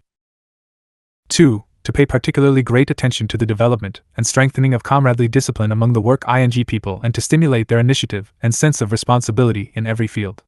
This is the most important if not the sole means of completely overcoming capitalism and the habits formed by the rule of the private ownership of the means of production. This aim can be achieved only by slow, persistent work to re-educate the masses. This re-education has not only become possible now that the masses have seen that the landowner, capitalist and merchant have really been eliminated, but is actually taking place in now sands of ways through the practical experience of the work heirs and peasants themselves. It is extremely important in this respect to work for the further organization of the working people in trade unions. Never before has this organization developed as rapidly anywhere in the world as under Soviet power, and it must be developed until literally all working people are organized and properly constituted. Centralized and disciplined trade unions. We must not confine ourselves to the old, stereotyped forms of the trade union movement, but must, on the one hand, systematically convert the trade unions into organs administering the economy, carefully checking every step we take against the results of practical work. There must be greater and stronger bonds between the trade unions and the Supreme Economic Council, the Commissariat of Labor. 340. V.I. Lenin. And later, all other branches of the state administration. On the other hand, the trade unions must to a greater degree become organs for the labor and socialist education of the working masses as a whole so that the practical experience of participation in the administration spreads to the more backward sections of the workers, under the control of the vanguard of the workers. Published February 23, 1919 in Petrogradskaya Pravda No. 43. Collected Works, Volume 29, pages 112-13. Forward to Henri Guilbault's pamphlet Socialism and Syndicalism in France during the War. IWT1WH Vinjno. Comrade Guilbault's pamphlet is very well timed. The history of the socialist and trade union movements in a number of countries during the war should be summarized for all countries. This history shows as clearly as possible the slow but steady turn to the left, the progress towards revolutionary thinking and revolutionary action by the working class. This history discloses, on the one hand, the deep-going roots of the Third Communist International, the preparations made for it, specific within each nation, depend upon its concrete historical features. A knowledge of the deep roots of the Third International is essential for an understanding of the inevitability of the International, and of the difference in the paths leading the various national socialist parties to it. On the other hand, the history of the socialist and trade union movements during the war shows us the beginning of the collapse of bourgeois democracy and bourgeois parliamentarism, the beginning of a turn from bourgeois democracy to Soviet, or proletarian, democracy. This tremendous epochal change is what many, very many socialists simply cannot understand yet, tied as they are by the chains of routine, Philistine worship of what exists and existed yesterday, Philistine blindness which prevents their seeing what is being brought into existence by the history of dying capitalism in all countries. Comrade Guilbault undertook the task of writing an essay on the history of the French Socialist and Trade Union. 342. V.I. Lenin. Movements during the war. The clear and accurate enumeration of the facts gives the reader a vivid illustration of the beginning of a great turn, of the turning of the tide in the history of socialism. One may be certain that Guilbault's pamphlet will not only be most widely circulated among all class-conscious workers, but that it will also lead to the publication of a number of similar pamphlets on the wartime history of socialism and the working class movement in other countries. Moscow, April 13, 1919 N. Lenin. Published in French in 1919 in the book H. Guilbault, Le Mouvement Socialiste et Syndicaliste Francais pendant la guerre, Esquisse historique, 1914-1918. First published in Russian in 1920 Collected Works, Volume 29, in the book H. Guilbault, pages 302-03. Socialism and Syndicalism in France during the war. Historical sketch, Petrograd. From Greetings to Italian, French and German Communists. The Trotskyite, or Independent, Party 163 is dying. It is bound to die and disintegrate soon as a result of the differences between its predominantly revolutionary membership and its counter-revolutionary leaders. The Communist Party, experiencing exactly the same, essentially the same, differences as were experienced by Bolshevism, will grow stronger and become as hard as steel. The differences among the German communists boil down, so far as I can judge, to the question of utilizing the legal possibilities, as the Bolsheviks used to say in the 1910-13 period, of utilizing the bourgeois parliament, the reactionary trade unions, the works council's law, Betriebsrätssets, bodies that have been hamstrung by the Scheidmans and Kautskys. It is a question of whether to participate in such bodies or boycott them. We Russian Bolsheviks experienced quite similar differences in 1906 and in the 1910-12 period. And for us it is clear that with many of the young German communists it is simply a case of a lack of revolutionary experience. Had they experienced a couple of bourgeois revolutions, 1905 and 1917, they would not be advocating the boycott so unconditionnally, nor fall from time to time into the mistakes of syndicalism. This is a matter of growing pains. The movement is developing in fine style, and as it grows they will pass. And these obvious mistakes must be combated openly, the differences. 344. Lenin. Must not be exaggerated, since it must be clear to everyone that in the near future the struggle for the dictatorship of the proletariat, for Soviet power, will wipe out the greater part of them. Both from the standpoint of Marxist theory and the experience of three revolutions, 1905, February 1917 and October 1917, I regard refusal to participate in a bourgeois parliament, in a reactionary, Legion, Gompers, etc., trade union, in an ultra-reactionary workers' council hamstrung by the Scheidmans, etc., as an undoubted mistake. At times, in individual cases, in individual countries, the boycott is correct, as, for example, was the Bolshevik boycott of the Tsarist Duma in 1905. But the selfsame Bolsheviks took part in the much more reactionary and downright counter-revolutionary Duma of 1907. The Bolsheviks contested the elections to the Bourgeois Constituent Assembly in 1917, and in 1918 we dispersed it, 164 to the horror of the Philistin Democrats, the Kautskys and other such renegades from socialism. We worked in the ultra-reactionary, purely Menshevik, trade unions which, in their counter-revolutionary nature, yielded nothing to the Legion unions, the foulest and most reactionary trade unions in Germany. Even now, 2 years after the conquest of state power, we have not yet finished fighting the remnants of the Menshevik, i.e. the Scheidman, Kautsky, Gompers, etc., trade unions. So long is the process. So strong in some places and in some trades is the influence of petty bourgeois ideas. At one time we were in a minority in the Soviets, the trade unions and the cooperatives. By persistent effort and long struggle, both before and after the conquest of political power, we won a majority, first in all workers' organisations, then in non-worker, and finally, even in small peasant organizations. Only scoundrels or simpletons can think that the proletariat must first win a majority in elections carried out under the yoke of the bourgeoisie, under the yoke of wage slavery, and must then win power. This is the height of stupidity or hypocrisy. It is substituting elections, under the old system and with the old power, for class struggle and revolution. The proletariat wages its class struggle and does not wait for elections to begin a strike, although for the complete coup. Greetings to Italian, French and German Communists 345.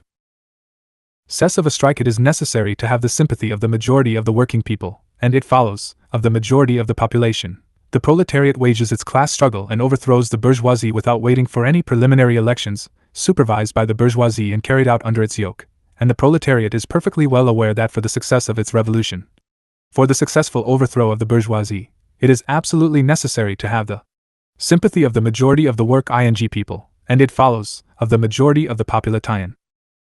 The parliamentary cretins and latter-day Louis Blancs insist, absolutely on elections that are most certainly supervised by the bourgeoisie, to ascertain whether they have the sympathy of the majority of the working people. But this is the attitude of pedants, of living corpses, or of cunning tricksters. Real life and the history of actual revolutions show that quite often the sympathy of the majority of the working people cannot be demonstrated by any elections, to say nothing of elections supervised by the exploiters, with equality of exploiters and exploited. Quite often the sympathy of the majority of the working people is demonstrated not by elections at all, but by the growth of one of the parties, or by its increased representation in the Soviets, or by the success of a strike which for some reason has acquired enormous significance, or by successes won in civil war, etc., etc. The history of our revolution has shown, for example, That sympathy for the dictatorship of the proletariat on the part of the majority of the working people in the boundless expanses of the Urals and Siberia was ascertained not by means of elections, but by the experience of a year of the Tsarist General Kolchak's rule in that area. Incidentally, Kolchak's rule also began with a coalition of the Shademan and Kautsky crowd. In Russian they are called Mensheviks and Socialist Revolutionaries, supporters of the Constituent Assembly, just as in Germany at the moment the Hasses and Scheidmans, through their coalition, are paving the way to power for von Goltz or Ludendorff and covering up this power and making it look decent. In 346. V.I. Lenin. Parenthesis. It should be said that the Hasse-Scheidman coalition in the government has ended, but the political coalition of these betrayers of socialism remains. Proof: Kautsky's books, Stamfer's articles in Vorwärts, the articles by the Kautskys and the Scheidmans about their unification, and so on. The proletarian revolution is impossible without the sympathy and support of the overwhelming majority of the working people for their vanguard, the proletariat. But this sympathy and this support are not forthcoming immediately and are not decided by elections. They are won in the course of long, arduous and stern class struggle. The class struggle waged by the proletariat for the sympathy and support of the majority of the working people does not end with the conquest of political power by the proletariat. After the conquest of power, this struggle continues, but in other forms. In the Russian Revolution, the circumstances were exceptionally favorable for the proletariat in its struggle for its dictatorship, since the proletarian revolution took place at a time when all the people were under arms and when the peasantry as a whole, disgusted by the Kautskyite policy of the social traders, the Mensheviks and the socialist revolutionaries, wanted the overthrow of the rule of the landowners. But even in Russia, where things were exceptionally favorable at the moment of the proletarian revolution, where a most remarkable unity of the entire proletariat, the entire army and the entire peasantry was achieved at once, even in Russia, the proletariat, exercising its dictatorship, had to struggle for months and years to win the sympathy and support of the majority of the working people. After 2 years this struggle has practically, but still not completely, ended in favor of the proletariat. In 2 years we have won the full sympathy and support of the overwhelming majority of the workers and laboring peasants of Great Russia, including the Urals and Siberia, but as yet we have not won the full support and sympathy of the majority of the working peasants, as distinct from the peasant exploiters of the Ukraine. We could be, but shall not be, crushed by the military might of the Entente 165, but inside Russia we now have such sound sympathy, and greetings to Italian, French and German communists 347. From such an enormous majority of the working people, that our state is the most democratic state the world has ever seen. One has only to give some thought to this complex, difficult and long history of proletarian struggle for power, a struggle rich in the extraordinary variety of forms and in the unusual abundance of sharp changes, turns and switches from one form to another, to see clearly the error of those who would forbid participation in bourgeois parliaments, reactionary trade unions, Tsarist or Scheidman shop stewards committees or works councils, and so on and so forth. This error is due to the lack of revolutionary experience among quite sincere, convinced and valiant working-class revolutionaries. Consequently, Karl Liebknecht and Rosa Luxemburg were 1,000 times right in January 1919 when they realized this mistake, pointed it out, but nevertheless chose to remain with the proletarian revolutionaries, mistaken though they were on a minor question, rather than side with the traitors to socialism, the Scheidmans and the Kautskys, who made no mistake on the question of participating in bourgeois parliaments, but had ceased to be socialists and had become Philistine Democrats and accomplices of the bourgeoisie. A mistake, however, remains a mistake, and it is necessary to criticize it and fight for its rectification. The fight against the traitors to socialism, the Shaidmans and the Kautskys, must be waged mercilessly, but not on the issue of for or against participation in bourgeois parliaments, reactionary trade unions, etc. This would be an obvious mistake, and a bigger mistake still would be to retreat from the ideas of Marxism and its practical line, a strong, centralized political party, to the ideas and practice of syndicalism. It is necessary to work for the party's participation in bourgeois parliaments, in reactionary trade unions and in works councils that have been mutilated and castrated in Scheidman fashion, for the party to be wherever workers are to be found, wherever it is possible to talk to workers, to influence the working masses. Legal and illegal work must at all costs be combined. The illegal party, through its workers' organizations, must exercise systematic, constant and strict control over legal activity. This 348. V.R. Lenin. Is no easy matter, but the proletarian revolution, generally speaking, knows nothing and can know nothing of easy tasks or easy means of struggle. This difficult task must be carried out at all costs. The Scheidman and Kautsky gang differ from us not only, and not chiefly, because they do not recognize the armed uppers ing, and we do. The chief and radical difference is that in all spheres of work, in bourgeois parliaments, trade unions, cooperatives, journalistic work, etc., they pursue an inconsistent, opportunist policy, even a policy of downright treachery and betrayal. Fight against the social traders, against reformism and opportunism. This political line can and must be followed without exception in all spheres of our struggle. And then we shall win the working masses. And the vanguard of the proletariat, the Marxist centralized political party together with the working masses, will take the people along the true road to the triumph of proletarian dictatorship, to proletarian instead of bourgeois democracy, to the Soviet Republic, to the socialist system. Published in October 1919, Collected Works, Volume 30. In the Communist International, pages 57 to 62. Number 6. Signed N. Lenin. From Left Wing. Communism and Infantile Disorder. DK, FN-. Dabney. RMJJ.HR. Do. 0 RTS-/ADI. H.ANAC. BTLFCT. IST HF 101 CI/ IL-.J*TL9 LVZ. JI-0T and JJ2. Should revolutionaries work in reactionary trade unions? T. IJ. RF greater than F760.D. The German lefts consider that, as far as they are concerned, the reply to this question is an unqualified negative. In their opinion, declamations and angry outcries such as uttered by K. Horner in a particularly solid and particularly stupid manner against reactionary and counter-revolutionary trade unions are sufficient proof that it is unnecessary and even inexcusable for revolutionaries and communists to work in yellow, social chauvinist, compromising and counter-revolutionary trade unions of the Legion type. However firmly the German lefts may be convinced of the revolutionism of such tactics, the latter are in fact fundamentally wrong, and contain nothing but empty phrases. To make this clear, I shall begin with our own experience, in keeping with the general plan of the present pamphlet, which is aimed at applying to Western Europe whatever is universally practicable, significant and relevant in the history and the present-day tactics of Bolshevism. In Russia today, the connection between leaders, party, class and masses, as well as the attitude of the dictatorship of the proletariat and its party to the trade unions, are concretely as follows. The dictatorship is exercised by the proletariat organized in the Soviets. The proletariat is guided by the Communist Party of Bolsheviks, which, according to the figures of the latest party congress, April 1920, has a 350 V.I. Lenin membership of 611,000. The membership varied greatly both before and after the October Revolution, and used to be much smaller, even in 1918 and 1919. We are apprehensive of an excessive growth of the party, because careerists and charlatans, who deserve only to be shot, inevitably do all they can to insinuate themselves into the ranks of the ruling party. The last time we opened wide the doors of the party, to workers and peasants only, was when, in the winter of 1919, Yudenik was within a few versts of Petrograd, and Denikin was in Orel, about 350 versts from Moscow, i.e., when the Soviet Republic was in mortal danger, and when adventurers, careerists, charlatans and unreliable persons generally could not possibly count on making a profitable career, and had more reason to expect the gallows and torture, by joining the Communists.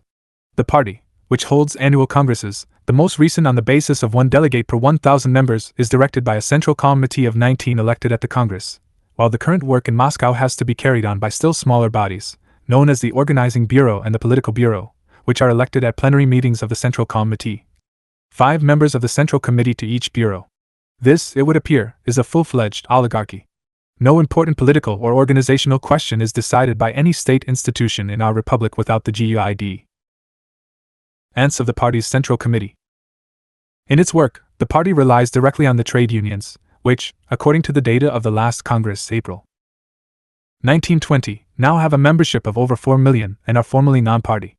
Actually, all the directing bodies of the vast majority of the unions, and primarily, of course, of the All-Russia General Trade Union Center or Bureau, the All-Russia Central Council of Trade Unions, are made up of communists and carry out all the directives of the party. Thus, on the whole, we have a formally non-communist, flexible and relatively wide and very powerful proletarian apparatus, by means of which the party is closely linked up with the class and the masses, and by means of which, under the leadership of the party, the class dictatorship is exercised. Without close contacts with the trade unions, and without their energetic support and devoted esorts. Left-wing. Communism, an infantile disorder. 351.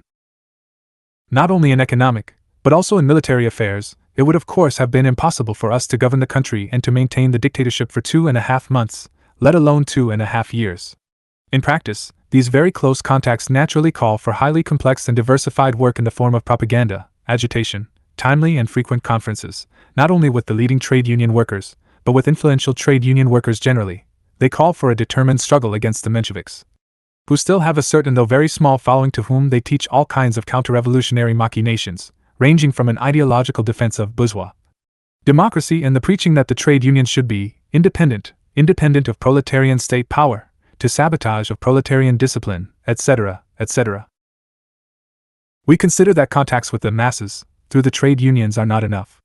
In the course of our revolution, practical activities have given rise to such institutions as non-party workers and peasants' conferences, and we strive by every means to support, develop and extend this institution in order to be able to observe the temper of the masses, come closer to them, meet their requirements, promote the best among them to state posts, etc. Under a recent decree on the transformation of the People's Commissariat of State Control into the Workers' and Peasants' Inspection, non-party conferences of this kind have been empowered to select members of the state control to carry out various kinds of investigations, etc. Then, of course, all the work of the party is carried on through the Soviets, which embrace the working masses, irrespective of occupation.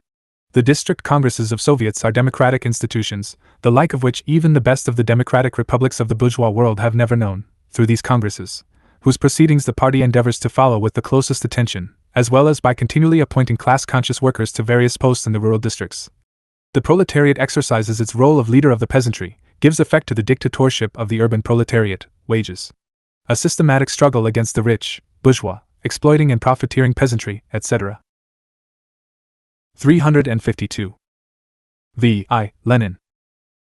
Such is the general mechanism of the proletarian state power viewed, from above, from the standpoint of the practical implementation of the dictatorship.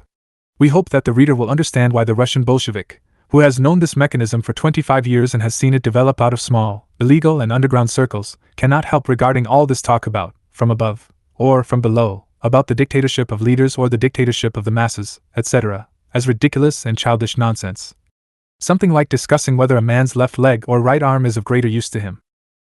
We cannot but regard as equally ridiculous and childish nonsense the pompous, very learned, and frightfully revolutionary disquisitions of the German lefts to the effect that communists cannot and should not work in reactionary trade unions, that it is permissible to turn down such work, that it is necessary to withdraw from the trade unions and create a brand new and immaculate workers' union, invented by very pleasant, and probably for the most part very youthful, communists, etc., etc.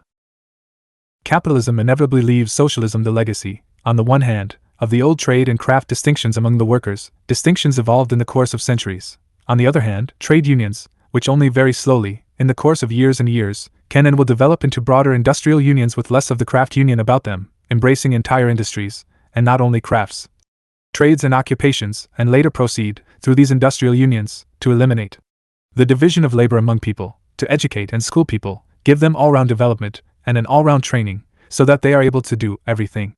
Communism is advancing and must advance towards that goal, and will reach it, but only after very many years. To attempt in practice, today, to anticipate this future result of a fully developed, fully stabilized and constituted, fully comprehensive and mature communism would be like trying to teach higher mathematics to a child of 4.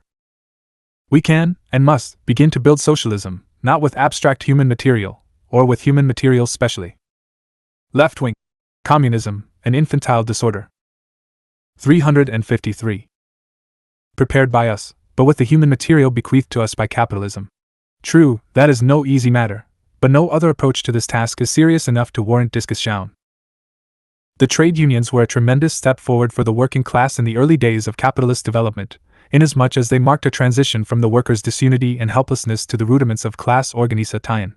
When the revolutionary party of the proletariat, the highest form of proletarian class organization, began to take shape, and the party will not merit the name until it learns to weld the leaders into one indivisible whole with the class and the masses, the trade unions inevitably began to reveal certain reactionary features, a certain craft narrow-mindedness, a certain tendency to be non-political, a certain inertness, etc. However, the development of the proletariat did not, and could not, proceed anywhere in the world otherwise than through the trade unions, through reciprocal action between them and the party of the working class.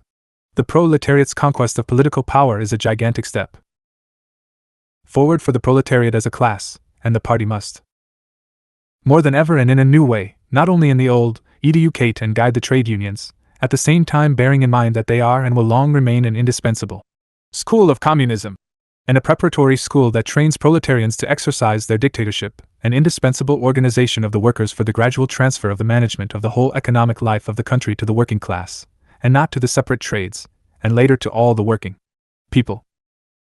In the sense mentioned above, a certain reactionism in the trade unions is inevitable under the dictatorship of the proletariat. Not to understand this means a complete failure to understand the fundamental conditions of the transition from capitalism to socialism. It would be egregious folly to fear this reactionism, or to try to evade or leap over it, for it would mean fearing that function of the proletarian vanguard which consists in training, educating, enlightening and drawing into the new life the most backward strata and masses of the working class and the peasantry. On the other hand, it would be a still graver error to postpone the achieve. 12 to 182. 354. Lenin meant of the dictatorship of the proletariat until a time when there will not be a single worker with a narrow-minded craft outlook, or with craft and craft union prejudices. The art of politics, and the communist's correct understanding of his tasks, consists in correctly gauging the conditions and the moment when the vanguard of the proletariat can successfully assume power, when it is able, during and after the seizure of power, to win adequate support from sufficiently broad strata of the working class and of the non-proletarian working masses, and when it is able thereafter to maintain, consolidate and extend its rule by educating, training and attracting ever broader masses of the working people. Further, in countries more advanced than Russia, a certain reactionism in the trade unions has been and was bound to be manifested in a far greater measure than in our country.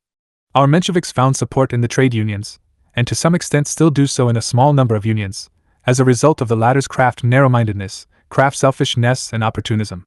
The Mensheviks of the West have acquired a much firmer footing in the trade unions. They're the craft union, narrow-minded, selfish, case-hardened, Sovietist, and petty bourgeois, labor aristocracy, imperialist-minded, and imperialist-corrupted, has developed into a much stronger section than in our country. That is incontestable. The struggle against the Gomperses, and against the Joe, Hendersons, Merriams, Legions and Company in Western Europe is much more difficult than the struggle against our Mensheviks, who are an absolutely homogeneous social and political type. This struggle must be waged ruthlessly, and it must unfailingly be brought, as we brought it, to a point when all the incorrigible leaders of opportunism and social chauvinism are completely discredited and driven out of the trade unions. Political power cannot be captured, and the attempt to capture it should not be made, until the struggle has reached a certain stage. This certain stage will be different in different countries and in different circumstances. It can be correctly gauged only by thoughtful, experienced and knowledgeable political leaders of the proletariat in each particular country. In Russia, the elections to the Constituent Assembly in November 1917. Left-wing communism, an infantile disorder. 355. A few days after the proletarian revolution of October 25, 1917, were one of the criteria of the success of this struggle. In these elections the Mensheviks were utterly defeated. They received 700,000 votes, 1,400,000 if the vote in Transcaucasia is added, as against 9 million votes polled by the Bolsheviks. See my article, The Constituent Assembly Elections and the Dictatorship of the Proletariat, in the Communist International No. 7-8. We are waging a struggle against the labor aristocracy, in the name of the masses of the workers, and in order to win them over to our side. We are waging the struggle against the opportunist and social chauvinist leaders in order to win the working class over to our side. It would be absurd to forget this most elementary and most self-evident truth. Yet it is this very absurdity that the German left communists perpetrate when, because of the reactionary and counter-revolutionary character of the trade union top leadership, they jump to the conclusion that we must withdraw from the trade unions, refuse to work in them, and create new and artificial forms of labor organization. This is so unpardonable a blunder that it is tantamount to the greatest service communists could render the bourgeoisie. Like all the opportunists, social chauvinists, and Trotskyite trade union leaders, our Mensheviks are nothing but agents of the bourgeoisie in the working class movement. As we have always said, the Mensheviks are, or labor lieutenants, of the capitalist class. To use the splendid and profoundly true expression of the followers of Daniel de Leon in Amor Ica, to refuse to work in the reactionary trade unions means leaving the insufficiently developed or backward masses of workers under the influence of the reactionary leaders, the agents of the bourgeoisie, the labor aristocrats, or workers who have become completely bourgeois. C.F. Engels' letter to Marx in 1858 about the British workers. This ridiculous theory, That communists should not work in reactionary trade unions reveals with the utmost clarity the frivolous attitude of the left communists towards the question of influencing the masses, and their misuse of clamor about the masses. If you want to help the masses, and win the sympathy and support of the masses, you 12 356. V.I. Lenin should not fear difficulties, or pinpricks, chicanery, insults and persecution from the leaders, who, being opportunists and social chauvinists, are in most cases directly or indirectly connected with the bourgeoisie and the police, but must absolutely work wherever the masses are to be found. You must be capable of any sacrifice, of overcoming the greatest obstacles, in order to carry on agitation and propaganda systematically, perseveringly, persistently and patiently in those institutions, societies and associations, even the most reactionary, in which proletarian or semi-proletarian masses are to be found. The trade unions and the workers' cooperatives, the latter sometimes, at least, are the very organizations in which the masses are to be found.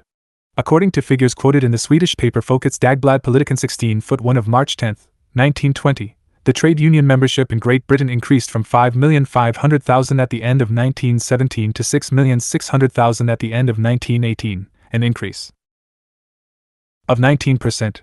Towards the close of 1919, the membership was estimated at 7,500,000.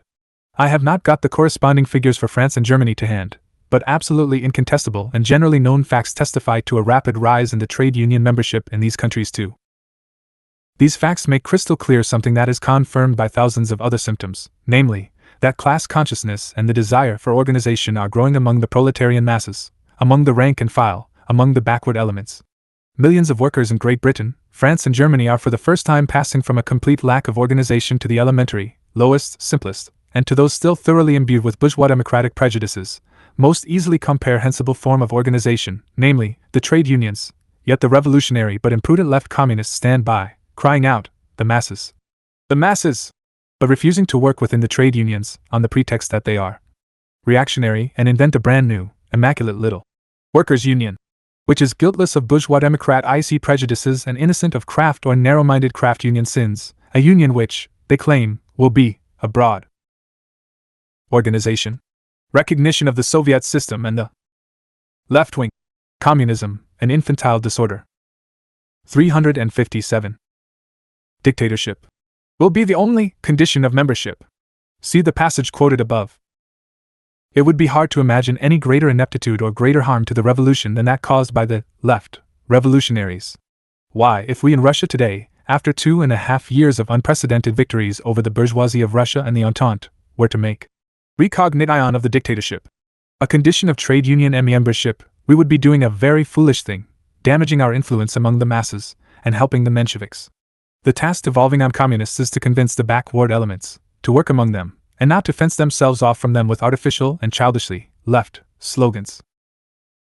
There can be no doubt that the Gomperzes, the Hendersons, the Jo and the Legions are very grateful to those left revolutionaries who, like the German opposition, on principle, heaven preserve us from such principles, or like some of the revolutionaries in the American Industrial Workers of the World 168 advocate quitting the reactionary trade unions and refusing to work in them. These men, the leaders of opportunism, will no doubt resort to every device of bourgeois diplomacy and to the aid of bourgeois governments, the clergy, the police and the courts, to keep communists out of the trade unions, oust them by every means, make their work in the trade unions as unpleasant as possible, and insult, bait and persecute them. We must be able to stand up to all this, agree to make any sacrifice, and even, if need be, to resort to various stratagems, artifices and illegal methods, to evasions and subterfuges, as long as we get into the trade unions, remain in them, and carry on communist work within them at all costs. Under Tsarism we had no legal opportunities whatsoever until 1905. However, when Zubetov, agent of the secret police, organized black hundred workers' assemblies and working men's societies for the purpose of trapping revolutionaries and combating them, we sent members of our party to these assemblies and into these societies. I personally remember one of them, Comrade Babushkin, a leading St. Petersburg factory worker, shot by order of the Tsar's generals in 1906. They established contacts with the masses, were able to 358. V.I. Lenin carry on their agitation, and succeeded in wresting workers from the influence of Zubetov's agents. Asterisk, of course, in Western Europe, which is imbued with most deep-rooted legalistic, constitutionalist and bourgeois democratic prejudices, this is more difficult of achievement. However, it can and must be carried out, and systematically at that, The Gomperzes, Hendersons, Joe and Legions are nothing but Zubatovs, differing from our Zubatov only in their European garb and polish, and the civilized, refined and democratically suave men of conducting their despicable policy.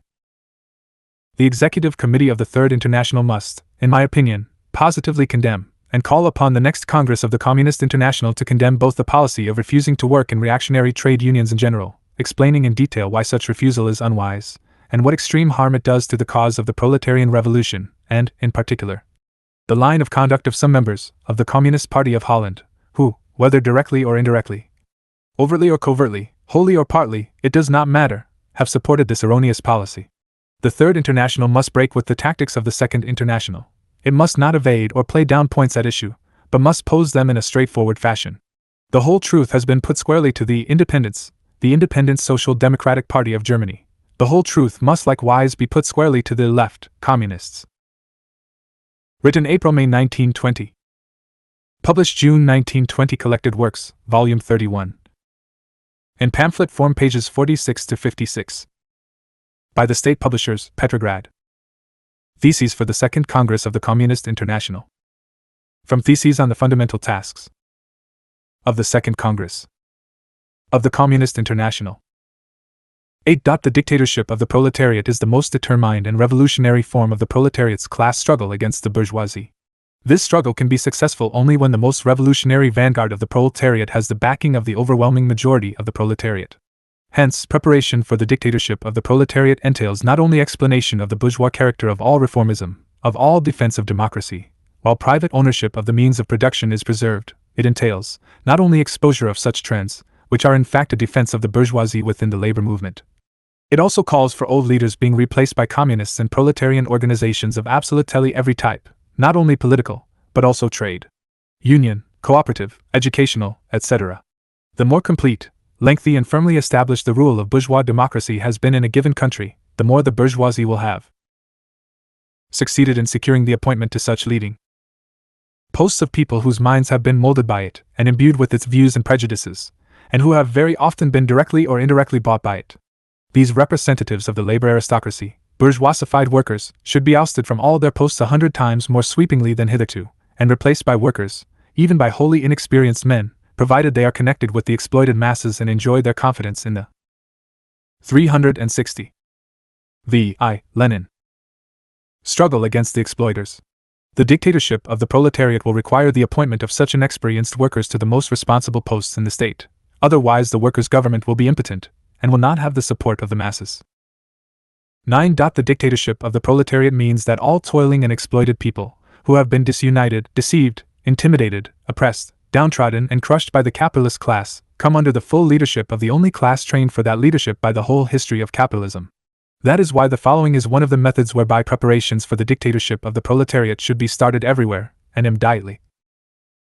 In all organizations, unions and associations without exception, and first and foremost in proletarian organizations, but also in those of the non-proletarian toiling and exploited masses, political, trade union, military, cooperative, educational, sports, etc., etc., groups or cells of communists should be formed, preferably open groups, but underground groups as well. The latter being essential whenever there is reason to expect their suppression, or the arrest or banishment of their members on the part of the bourgeoisie. These cells, which are to be in close touch with one another and with the party center, should, by pooling their experience, carrying on work of agitation, propaganda and organization, adapting themselves to absolutely every sphere of public life and to every variety and category of the toiling masses, systematically educate themselves, the party, the class, and the masses by means of such diversified work. In this connection, it is of the utmost importance that necessary distinctions between the methods of work should be evolved in practice, on the one hand, in relation to the leaders, or responsible representatives, who are very often hopelessly beset with petty bourgeois and imperialist prejudices. Such leaders must be ruthlessly exposed and expelled from the working class movement, and on the other hand, in relation to the masses, who, particularly after the imperialist Holocaust, are for the most part inclined to listen to and accept the doctrine that the guidance from the Theses for the Second Congress of the Comintern 361. Proletariat is essential, as the only way of escape from capitalist slavery. We must learn to approach the masses with particular patience and caution so as to be able to understand the distinctive features in the mentality of each stratum, calling, etc., of these masses. 11.1 of the chief causes hampering the revolutionary working class movement in the developed capitalist countries is the fact that because of their colonial possessions and the superprofits gained by finance capital, etc., the capitalists of these countries have been able to create a relatively larger and more stable labor aristocracy, a section which comprises a small minority of the working class. This minority enjoys better terms of employment, and is most imbued with a narrow-minded craft spirit and with petty bourgeois and imperialist prejudices. It forms the real social pillar of the Second International, of the reformists and the centrists. At present it might even be called the social mainstay of the bourgeoisie. No preparation of the proletariat for the overthrow of the bourgeoisie is possible, even in the preliminary sense, unless an immediate, systematic, extensive and open struggle is waged against this stratum, which, as experience has already fully shown, will no doubt provide the bourgeois white guards with many a recruit after the victory of the proletariat. All parties affiliated to the Third International must at all costs give effect to the slogans. Deeper into the thick of the masses. Closer links with the masses. Meaning by the masses all those who toil and are exploited by capital, particularly those who are least organized and educated, who are most oppressed and least amenable to organization. The proletariat becomes revolutionary only insofar as it does not restrict itself to the narrow framework of craft interests, only when in all matters and spheres of public life, it acts as the leader of all the toiling and exploited masses. It cannot achieve its dictatorship unless it is prepared and able to make the greatest sacrifices for the sake of victory over the bourgeoisie. In this respect, the experience of Russia is significant both in principle and in practice. The proletariat could not have achieved its dictatorship there, or won the universally acknowledged respect and confidence of all the toiling masses, had it not made 362. Lenin. The most sacrifices, or starved more than any other section of those masses at the most crucial moments of the onslaught, war and blockade effected by the world bourgeoisie. In particular, the Communist Party and all advanced proletarians must give all-round and unstinted support especially to the spontaneous and mass strike movement, which, under the yoke of capital, is alone capable of really rousing, educating and organizing the masses, of imbuing them with complete confidence in the leadership of the revolutionary proletariat. Without such preparation, no dictatorship of the proletariat is possible. Those who are capable of public opposing strikes, such as Kautsky in Germany and Turati in Italy, cannot possibly be tolerated in the ranks of parties affiliated to the Third International. This applies even more, of course, to those trade union and parliamentary leaders who so often betray the workers by using the experience of strikes to teach them reformism, and not revolution, for instance, in Britain and in France in recent years. 18. The Second Congress of the Third International considers erroneous the views on the party's relation to the class and to the masses, and the view that it is not obligatory for communist parties to participate in bourgeois parliaments and in reactionary trade unions. These views have been refuted in detail in special decisions of the present Congress, and advocated most fully by the Communist Workers' Party of Germany, 169, and partly by the Communist Party of Switzerland, 170 by Kommunismus, organ of the East European Secretariat of the Communist International in Vienna, by the now dissolved Secretariat in Amsterdam, by several Dutch comrades, by several communist organizations in Great Britain, as, for example, the Workers' Socialist Federation, 171 etc., and also by the Industrial Workers of the World in the USA, and the Shop Stewards Committees 172 in Great Britain, etc. Nevertheless, the Second Congress of the Third International considers it possible and desirable that those of the above-mentioned organizations which have not yet officially affiliated to the Communist International should do so immediately, for in the present instance, particularly as regards the Industrial Workers of the World in the USA and Australia, as well as the Shop Stewards Committees. Theses for the Second Congress of the Comintern 363. In Great Britain, we are dealing with a profoundly proletarian and mass movement, which in all essentials actually stands by the basic principles of the Communist International. The erroneous views held by these organizations regarding participation in bourgeois parliaments can be explained, not so much by the influence of elements coming from the bourgeoisie, who bring their essentially petty bourgeois views into the movement, views such as anarchists often hold, as by the political inexperience of proletarians who are quite revolutionary and connected with the masses. For this reason, the Second Congress of the Third International requests all communist organizations and groups in the Anglo-Saxon countries, even if the Industrial Workers of the World and the Shop Stewards Committees do not immediately affiliate to the Third International, to pursue a very friendly policy towards these organizations, to establish closer contacts with them and the masses that sympathize with them, and to explain to them in a friendly spirit, on the basis of the experience of all revolutions, and particularly of the three Russian revolutions of the 20th century, the erroneousness of their views as set forth above, and not to desist from further efforts to amalgamate with these organizations to form a single communist party. From the terms of admission into the Communist International.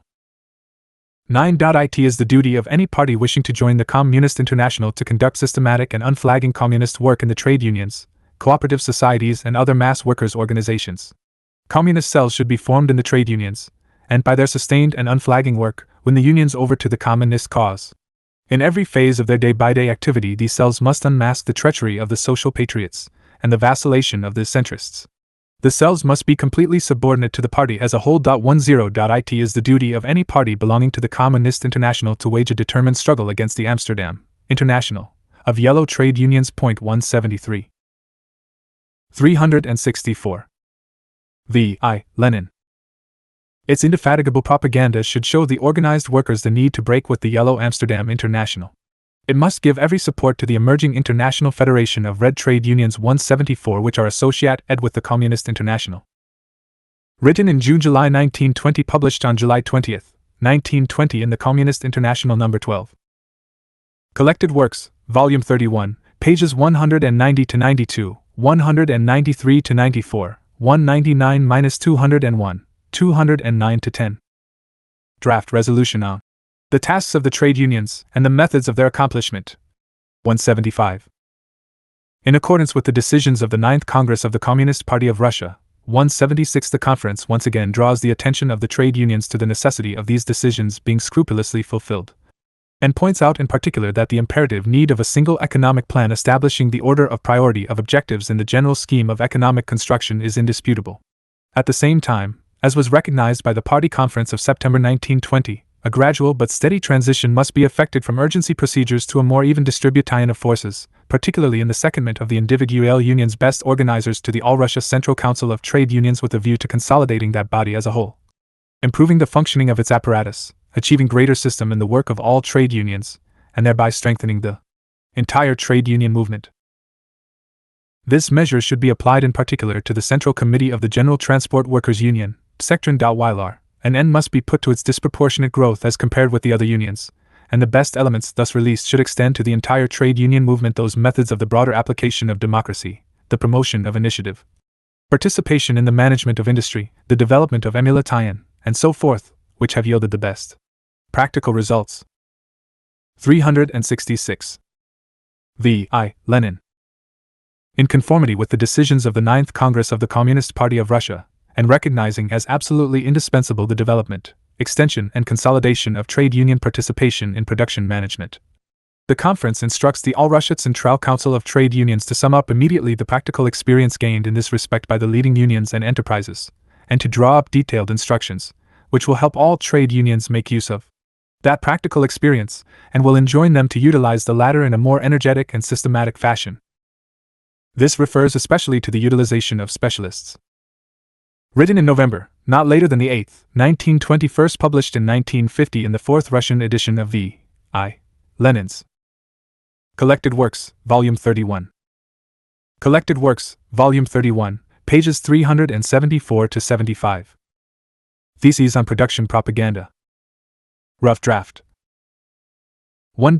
In connection with the RSFSR's military victories and its international position in general, production propaganda must now be given special prominence, and be accentuated and organized. 2. The leading newspapers, Izvestia and Pravda in the first place, should a. reduce the space devoted to politics, and increase space for production propaganda, b. influence all the work of the party and of Soviet institutions, in the sense of mobilizing greater forces for production propaganda, c. endeavor to work systematically to place production propaganda on a nationwide footing, and evolve extensive measures for its encouragement and improvement, with a special view to verifying the successes actually achieved in practice. 3.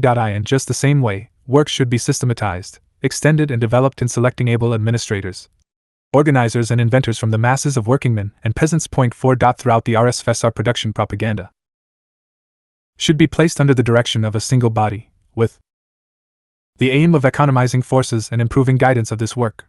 In this, the greatest autonomy, both local and within each trade, is indispensable. Any marked success should be systematically and judiciously rewarded, bonuses in kind, etc.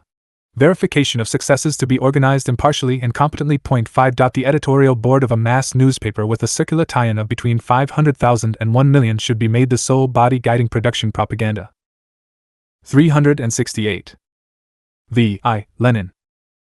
Benota 1 is the right newspaper for the purpose. It would be harmful to have a division into an industrial newspaper and an agricultural newspaper, since it is the aim of socialism to bring industry and agriculture closer together and unite them. In practice, the guiding role of the industrial proletariat both in the cities and in the rural areas, particularly in the urbanization of agriculture and the electrification of the entire country, calls precisely for a single newspaper devoted to problems of production, and for a single body in charge of production propaganda, both for the workers and the peasants. 6. This guiding collegiate body should consist of 5 members representing 1. The All-Russia Central Council of Trade Unions, 2. The Supreme Council of the National Economy, 3. The People's Commissariat of Agriculture, 4. The Chief Committee for Political Education, 5. The Central Committee of the RCP, or an editor-in-chief. This collegiate body in the newspaper should be attached to the All-Russia Central Council of Trade Unions. Perhaps there should also be a representative of the Central Horde for Vocational Training? 7. This newspaper, devoted to matters of production, should be a popular one, in the sense of being understood by millions of readers, without falling into vulgarization. The paper should not descend to the level of the uncultivated reader, but should work steadily, and by very gradual degrees, to promote his development. Little space, not exceeding a quarter of the total, should be devoted to politics. Top priority should be given to a single economic plan, to the labor front, production propaganda, the training of workers and peasants in the work of administration, to seeing that Soviet laws and measures established by Soviet institutions are given due effect, and to an extensive and properly organized exchange of opinions with the rank-and-file reader. 8. Materials published in the newspaper or addressed to it, as well as all other kinds of material, should be systematically and periodically brought out in pamphlet or leaflet form and compulsorily supplied to libraries, as well as to factories and enterprises in the given field of production. The pamphlets and leaflets should systematize all the theses on production propaganda. 369. All relating to each particular branch of production. Together with manuals and reviews of foreign technology, this material should serve to spread vocational training and polytechnical education.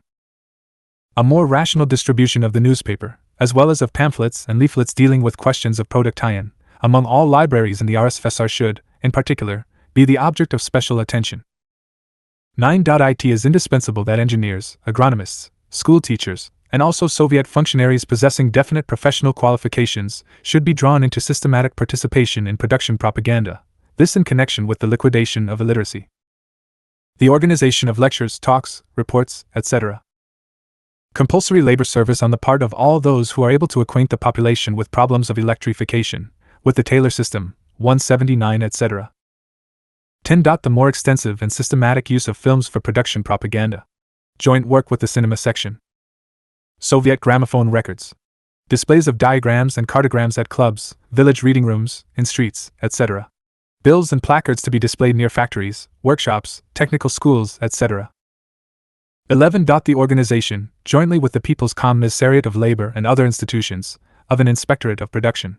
The latter's work to be coordinated with that of production propaganda, as well as with the work of instructors, exhibition trains and ships, and the like. 12. Extensive publicity for exemplary enterprises. Organization of factory workers with foreign industrial experience. This to be done in special workshops, sections or groups, etc. Such workers to be utilized for the training of backward workingmen, for the dissemination of vocational technical and polytechnical instruction, etc. 18.11.1920 N. Lenin. First published in 1928. Collected Works, Volume 31. In the second and third editions of pages 404-06. V. I. Lenin Collected Works, Volume 25. The Trade Unions, the Present Situation and Trotsky's Mistakes 180. Speech delivered at a joint meeting of Communist delegates to the 8th Congress of Soviets, Communist members of the All-Russia Central Council of Trade Unions and Communist members of the Moscow City Council of Trade Unions, December 30, 1920. Comrades, I must first of all apologize for departing from the rules of procedure, for anyone wishing to take part in the debate should have heard the report, the second report, and the speeches. I am so unwell, unfortunately, that I have been unable to do this. But I was able yesterday to read the principal printed documents, and to prepare my remarks. This departure from the rules will naturally cause you some inconvenience. Not having heard the other speeches, I may go over old ground and leave out what should be dealt with. But I had no choice. My principal material is Comrade Trotsky's pamphlet, The Role and Tasks of the Trade Unions. When I compare it with the theses he submitted to the Central Committee, and go over it very carefully, I am amazed at the number of theoretical mistakes and glaring blunders it contains. How could anyone starting a big party discussion on this question produce such a sorry excuse for a carefully thought out statement? Let me go over the main points which, I think, contain the original fundamental theoretical errors. Trade unions are not just historically necessary, they are historically inevitable as an organization of the industrial proletariat, and under the dictatorship of the proletariat, embrace nearly the whole of it. This is basic, but Comrade Trotsky keeps forgetting it. He neither appreciates it nor makes it his point of departure, all this while dealing with the role and tasks of the trade unions, a subject of infinite compass. The trade unions, the present situation. 371. It follows from what I have said that the trade unions have an extremely important part to play at every step of the dictatorship of the proletariat. But what is their part? I find that it is a most unusual one, as soon as I delve into this question, which is one of the most fundamental theoretically. On the one hand, the trade unions, which take in all industrial workers, are an organization of the ruling, dominant, governing class, which has now set up a dictatorship and is exercising coercion through the state. But it is not a state organization, nor is it one designed for coercion, but for education. It is an organization designed to draw in and to train. It is, in fact, a school of administration, a school of economic management, a school of communism. It is a very unusual type of school, because there are no teachers or pupils. This is an extremely unusual combination of what has necessarily come down to us from capitalism, and what comes from the ranks of the advanced revolutionary detachments, which you might call the revolutionary vanguard of the proletariat. To talk about the role of the trade unions without taking these truths into account is to fall straight into a number of errors. Within the system of the dictatorship of the proletariat, the trade unions stand, if I may say so, between the party and the government. In the transition to socialism, the dictatorship of the proletariat is inevitable, but it is not exercised by an organization which takes in all industrial workers. Why not? The answer is given in the theses of the Second Congress of the Communist International on the role of political parties in general. I will not go into this here. What happens is that the party, shall we say, absorbs the vanguard of the proletariat, and this vanguard exercises the dictatorship of the proletariat. The dictatorship cannot be exercised or the functions of government performed without a foundation such as the trade unions. These functions, however, have to be performed through the medium of special institutions which are also of a new type, namely, the Soviets. What are the practical conclusions to be drawn from this peculiar situation?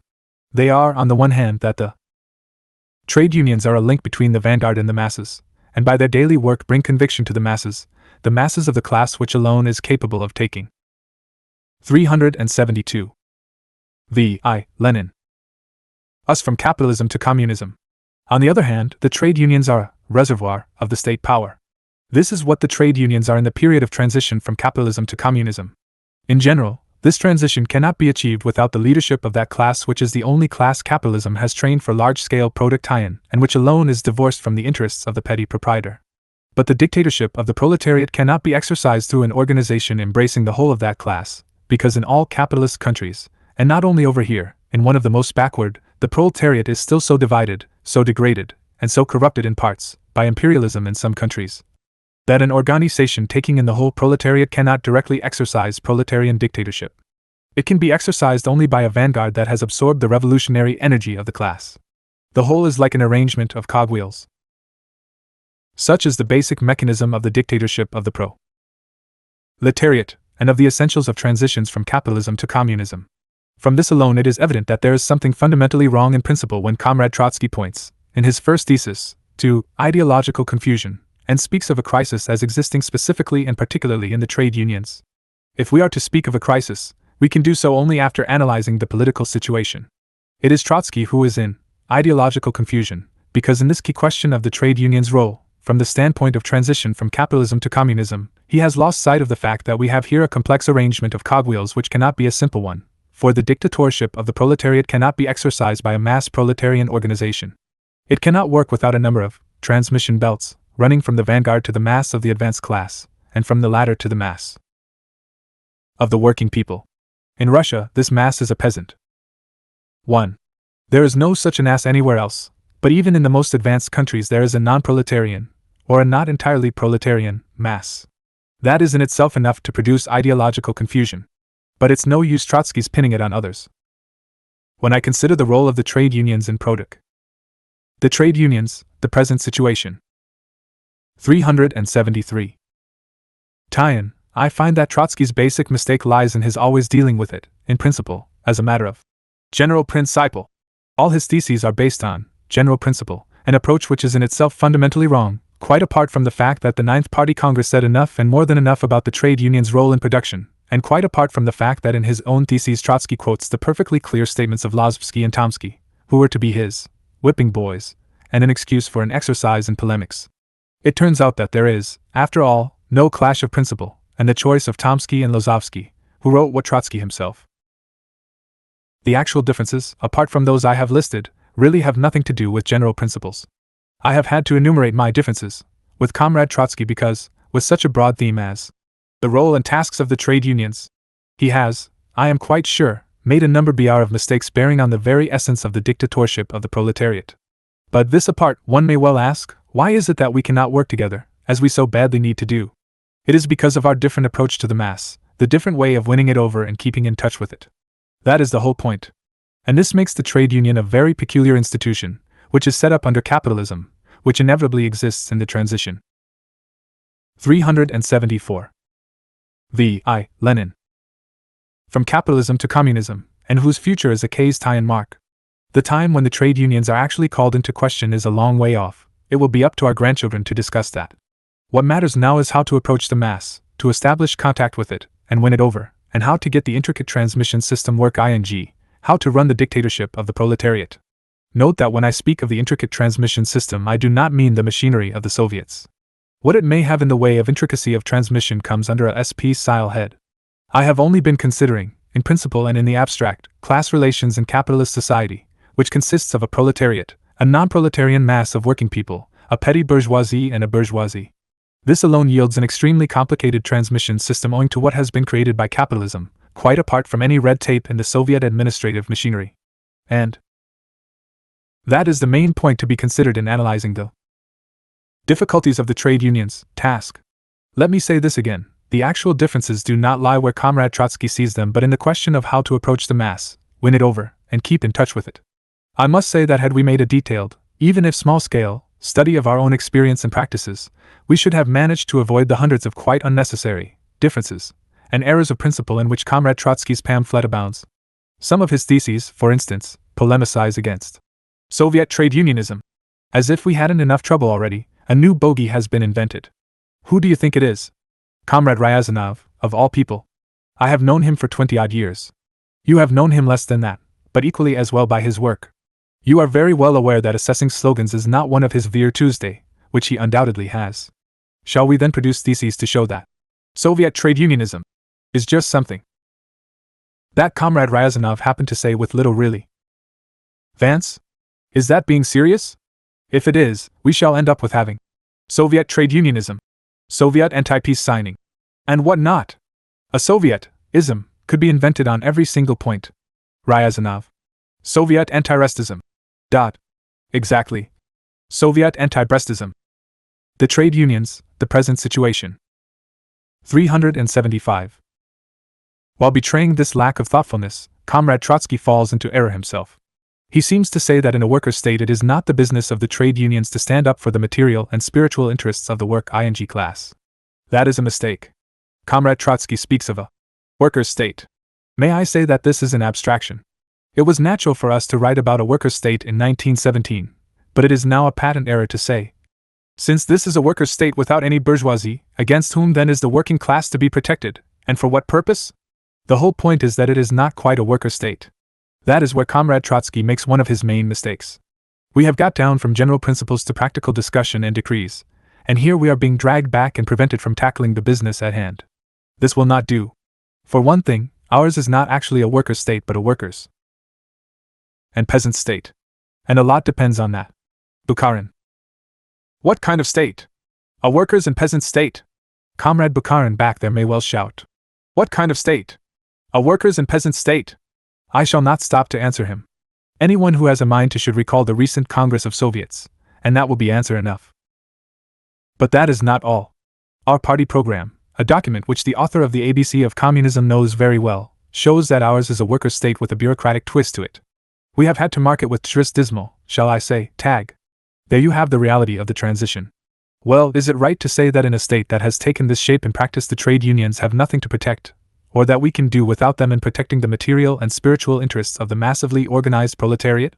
No, this reasoning is theoretically quite wrong. It takes us into the sphere of abstraction, or an ideal we shall achieve in 15 or 20 years' time, and I am not so sure that we shall have achieved it even by then. What we actually have before us is a reality of which we have a good deal of knowledge, provided, that is, we keep our heads, and do not let ourselves be carried away by intellectualist talk or abstract reasoning, or by what may appear to be theory, but is in fact error and misapprehension of the peculiarities of transition. We now have a state under which it is the business of the massively 376. Lenin. Organized proletariat to protect itself, while we, for our part, must use these workers' organizations to protect the workers from their state, and to get them to protect our state. Both forms of protection are achieved through the peculiar interweaving of our state measures and our agreeing or coalescing with our trade unions. I shall have more to say about this coalescing later on. But the word itself shows that it is a mistake to conjure up an enemy in the shape of Soviet trade unionism. For coalescing implies the existence of distinct things that have yet to be coalesced. Coalescing implies the need to be able to use measures of the state power to protect the material and spiritual interests of the massively organized proletariat from that very same state power. When the coalescing has produced coalescence and integration, we shall meet in Congress for a businesslike discussion of actual experience, instead of disagreements on principle or theoretical reason in the abstract. There is an equally lame attempt to find differences of principle with comrades Tomsky and Lozovsky, whom Comrade Trotsky treats as trade union bureaucrats. I shall later on say which side in this controversy tends to be bureaucratic. We all know that while Comrade Ryazanov may love a slogan, and must have one which is all but an expression of principle, it is not one of Comrade Tomsky's many vices. I think, therefore, that it would be going a bit too far to challenge Comrade Tomsky to a battle of principles on this score, as Comrade Trotsky has done. I am positively astonished at this. One would have thought that we had grown up since the days when we all sinned a great deal in the way of factional, theoretical, and various other disagreements, although we naturally did some good as well. It is time we stopped inventing and blowing up differences of principle and got down to practical work. I never knew that Tomsky was eminently a theoretician or that he claimed to be one. It may be one of his failings, but that is something else again. Tomsky, who has been working very smoothly with the trade union movement, must in his position provide a reflection of this complex transition.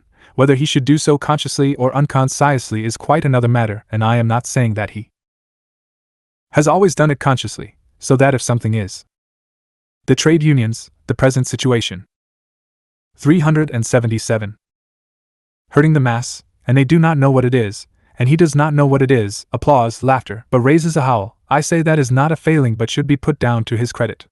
I am quite sure that Tomsky has many partial theoretical mistakes. And if we all sat down to a table and started thoughtfully writing resolutions or theses, we should correct them all. We might not even bother to do that because production work is more interesting than the rectifying of minute theoretical disagreements. I come now to industrial democracy, shall I say, for Bukharin's benefit. We all know that everyone has his weak points, that even big men have little weak spots, and this also goes for Bukharin. He seems to be incapable of resist any little word with a flourish to it. He seemed to derive an almost sensuous pleasure from writing the resolution on industrial democracy at the Central Committee plenum on December 7th. But the closer I look at this industrial democracy, the more clearly I see that it is half-baked and theoretically false. It is nothing but a hodgepodge. With this as an example, let me say once again, at a party meeting at least, Comrade N. I. Bukharin, the Republic theory and you yourself will benefit from less verbal extravagance. Applause. Industry is indispensable. Democracy is a category proper only to the political sphere. There can be no objection to the use of this word in speeches or articles. An article takes up and clearly expresses one relationship, and no more. But it is quite strange to hear you trying to turn this into a thesis, and to see you wanting to coin it into a slogan, uniting the ayes and the nays. It is strange to hear you say, like Trotsky, that the party will have to choose between two trends. I shall deal separately with whether the party must do any choosing, and who is to blame for putting the party in this position of having to choose. Things being what they are, we say, at any rate, see that you choose fewer slogans, like industrial democracy, which contain nothing but confusion and are theoretically wrong. Both Trotsky and Bukharin failed to think out this term theoretically and ended up in confusion. Industrial democracy suggests things well beyond the circle of ideas with which they were carried away. They wanted to lay greater emphasis and focus attention on 378. Lenin. Industry. It is one thing to emphasize something in an article or speech, It is quite another to frame it into a thesis and ask the party to choose, and so I say, cast your vote against it, because it is confusion. Industry is indispensable, democracy is not. Industrial democracy breeds some utterly false ideas. The idea of one-man management was advocated only a little while ago. We must not make a mess of things and confuse people. How do you expect them to know when you want democracy, when one-man management, and when dictatorship?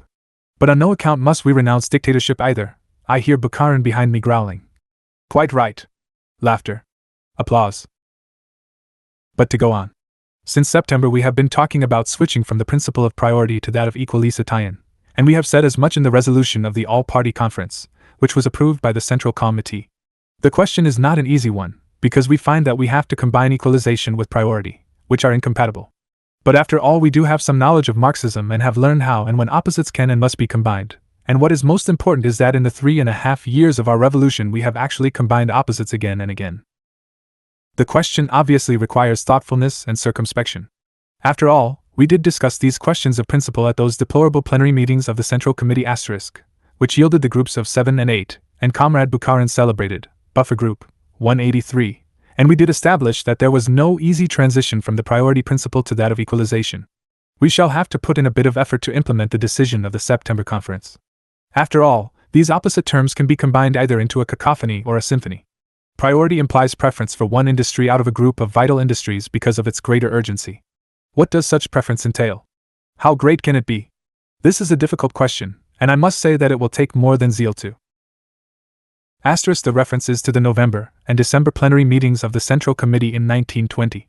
For the text of their resolution see Pravda number 255 of November 13th, and number 281 of December 14th, and also Izvestia of the CC, R.C., P.1b2 number 26 of December 20th. The trade unions, the present situation. 379. Solve it. It may even take more than a heroic effort on the part of a man who is possibly endowed with many excellent qualities and who will do wonders on the right job. This is a very peculiar matter and calls for the correct approach. And so if we are to raise this question of priority and equalization we must first of all give it some careful thought. But that is just what we failed to find in Comrade Trotsky's work. The further he goes in revising his original theses, the more mistakes he makes. Here is what we find in his latest theses. The equalization line should be pursued in the sphere of consumption, that is, the conditions of the working people's existence as individuals. In the sphere of production, the principle of priority will long remain decisive for us. Thesis 41, page 31 of Trotsky's pamphlet. This is a real theoretical muddle. It is all wrong. Priority is preference, but it is nothing without preference in consumption. If all the preference I get is a couple of ounces of bread a day, I am not likely to be very happy. The preference part of priority implies preference in consumption as well. Otherwise, priority is a pipe dream, a fleeting cloud, and we are, after all, materialists. The workers are also materialists. If you say shock work, they say, let's have the bread, and the clothes, and the beef.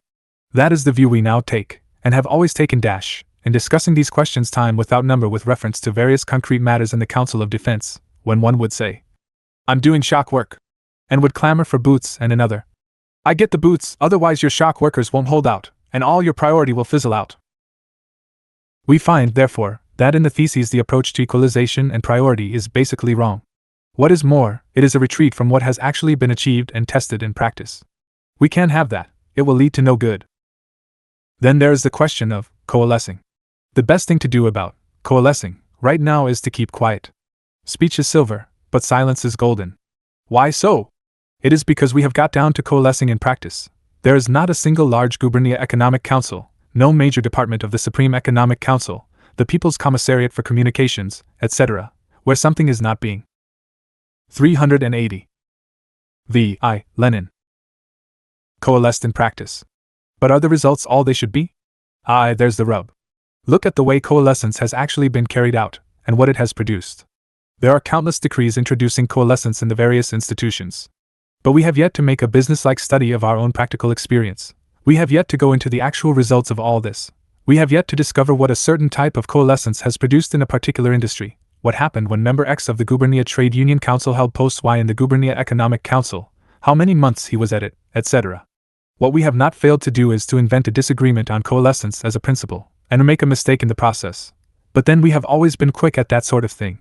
But we were not up to the mark when it came to analyzing and verifying our own experience. When we have congresses of Soviets with committees not only on the application of the better farming law in the various agricultural areas, but also on coalescence and its results in the Saratov gubernia flour milling industry, the Petrograd metal industry, the Donbass coal industry, etc. And when these committees, having mustered the facts, declare, "We have made a study of so and so," then I shall say, "Now we have got down to boosiness, we have finally grown up."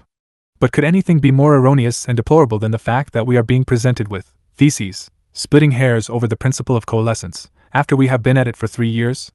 We have taken the path of coalescence, and I am sure it was the right thing to do, but we have not yet made an adequate study of the results of our experience.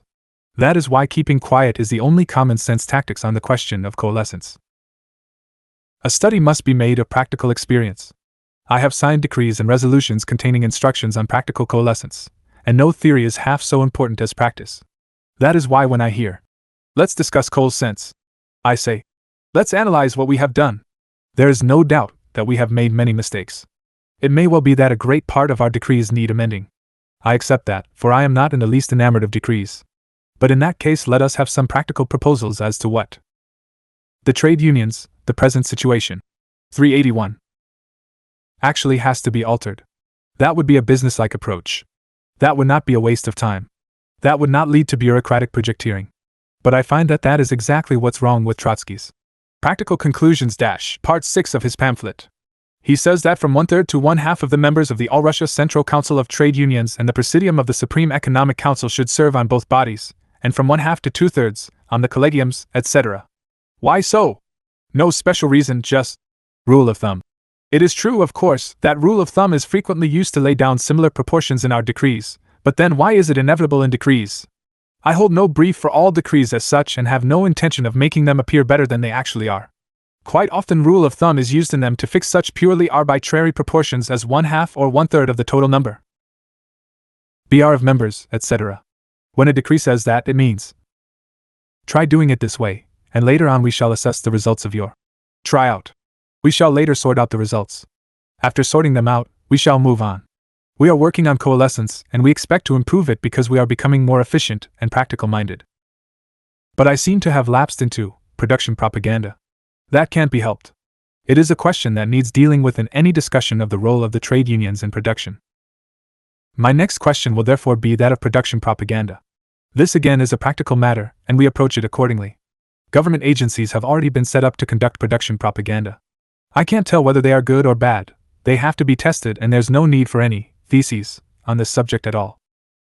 If we take a general view of the part trade unions have to play in industry, we need not, in this question of democracy, go beyond the usual democratic practices. Nothing will come of such tricky phrases as industrial democracy, for they are all wrong. That is the first point. The second is production propaganda. The agencies are there. Trotsky's theses deal with production propaganda. That is quite useless, because in this case theses are old hat.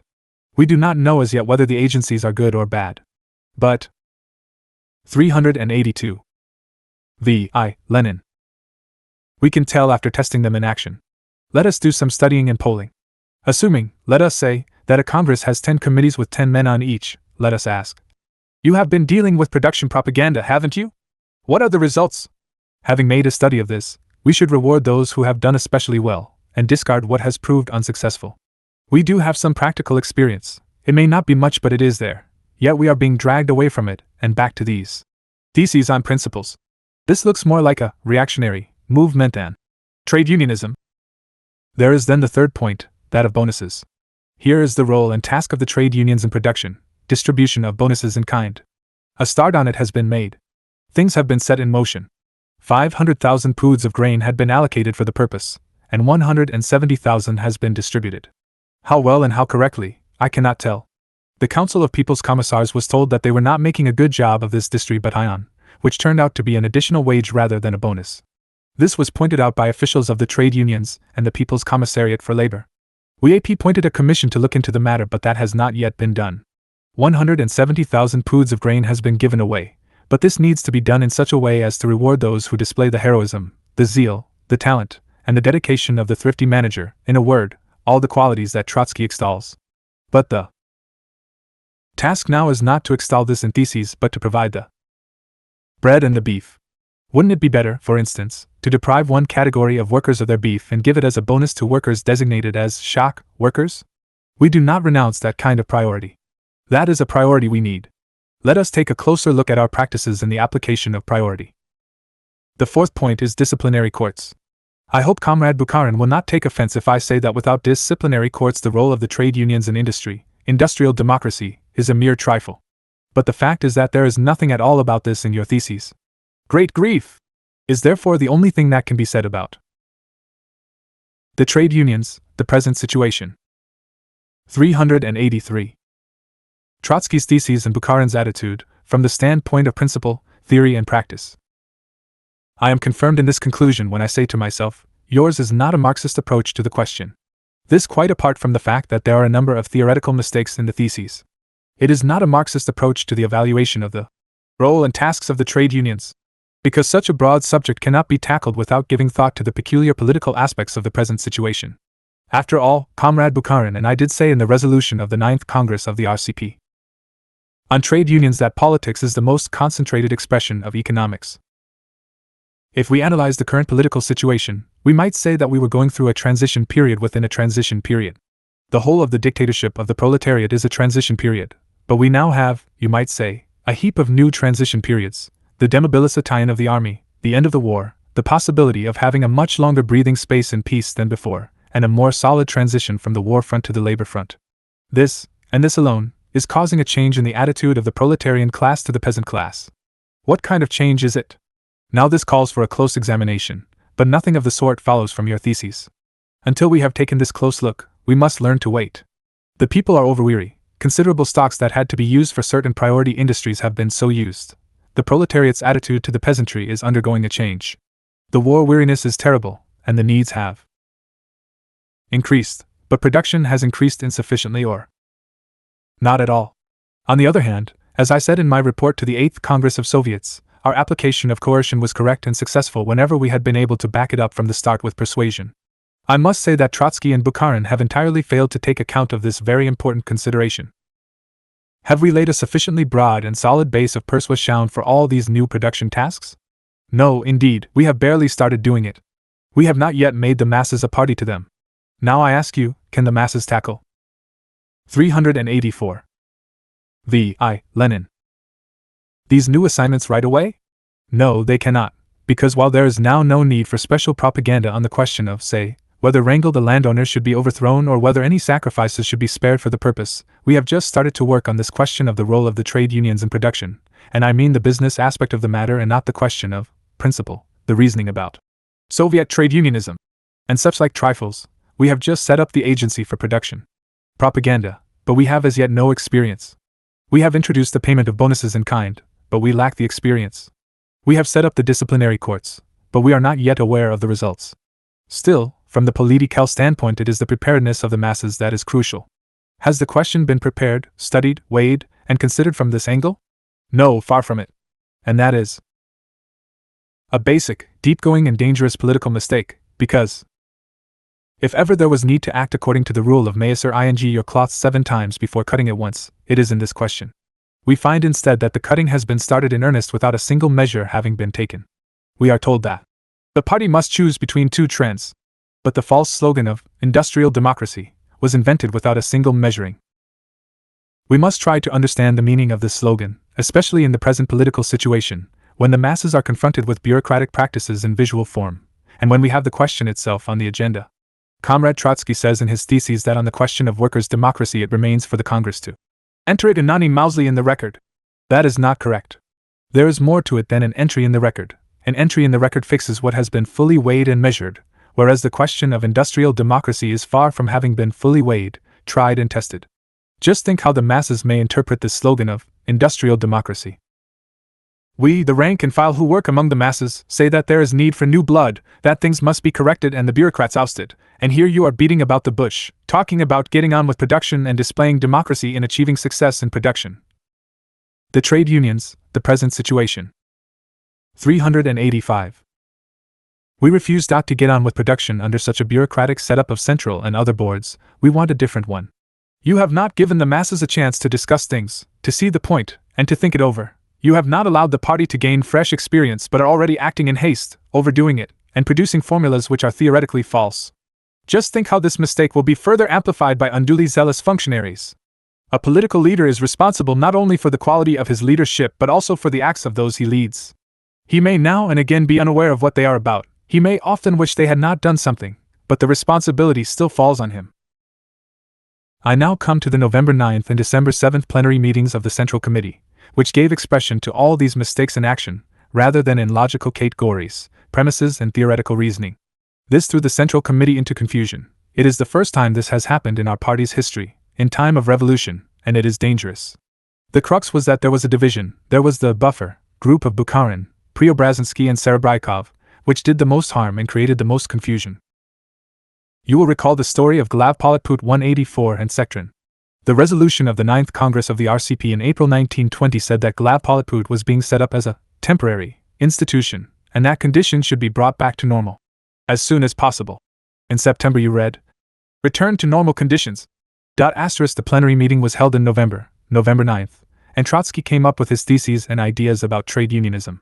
However fine some of his points about production propaganda may be, he should have been told that all this was neither here nor there, quite beside the mark, and a step backward. CI's Vestia of the CC, RCP number 26, page 2, the resolution of the September plenum of the CC, paragraph 3, which said, "The CC further believes that there has been a great improvement in the grave situation in the transport workers' unions, which produced Glave-Politput and Politvod 185 as temporary levers for assisting and organizing the work. Therefore, incorporation of these organizations in the Union, as Union agencies being adapted to and absorbed by the Union apparatus, can and must now proceed." 13 to 182. 386. Lenin. It is something the CC should not be dealing with at present. Bukharin says, "It is very good. It may be very good, but that is no answer to the question."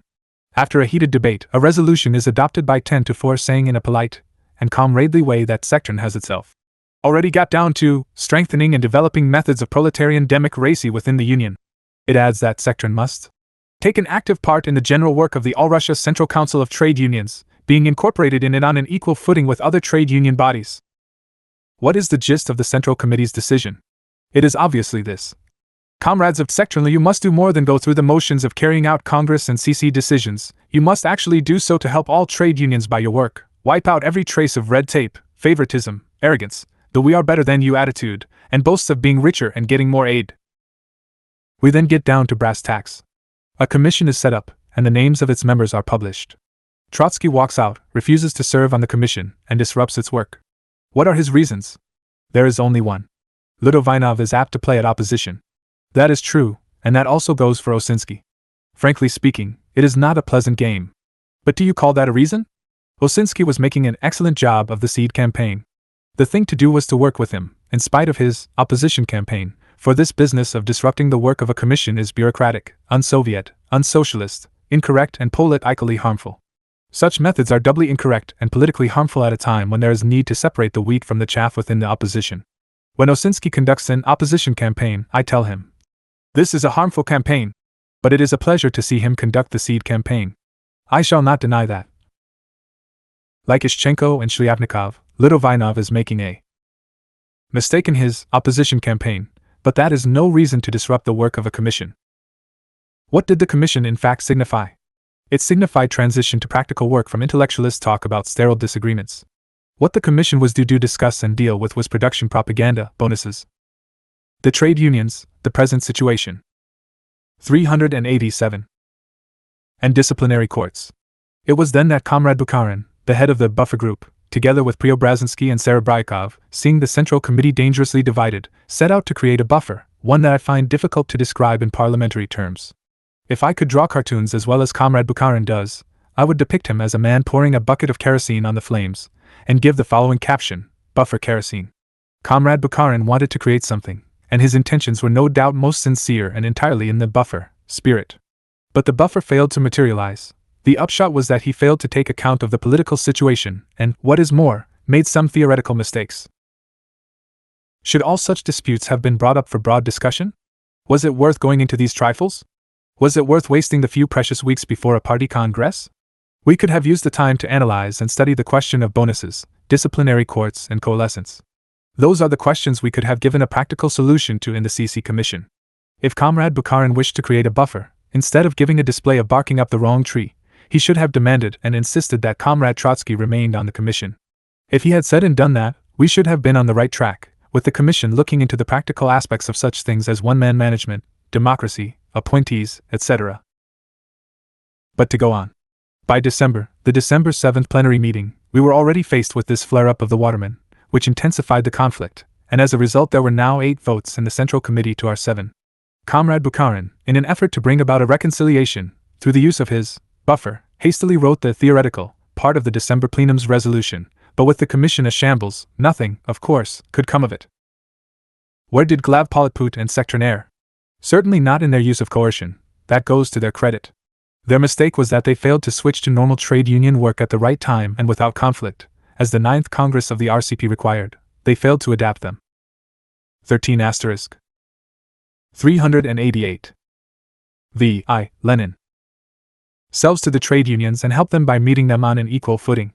Heroism, zeal, etc., are the positive side of military experience. Red tape and arrogance are the negative side of the experience of the worst military types. Trotsky's theses, whatever his intentions, do not tend to play up the best, but the worst in military experience. It must be borne in mind that a political leader is responsible not only for his own policy but also for the acts of those he leads. The last thing I want to tell you about, something I called myself a fool for yesterday, is that I had altogether overlooked Comrade Rudziak's theses. His weak point is that he does not speak in ringing tones. He is not an impressive or eloquent speaker. He is liable to be overlooked. Unable to attend the meetings yesterday, I went through my material and found a printed leaflet issued for the 5th All-Russia Trade Union Conference, which was held from November 2 to 6, 1920. It is called, The Tasks of the Trade Unions in Production. Let me read it to you, it is not long. 5th All-Russia Trade Union Conference. The Tasks of the Trade Unions in Production, Theses of Comrade Rudziak's Report. 1. Immediately after the October Revolution, the trade unions proved to be almost the only bodies which, while exercising workers' control, were able and bound to undertake the work of organizing and managing production. In that early period of the Soviet power, no state apparatus for the management of the national economy had yet been set up.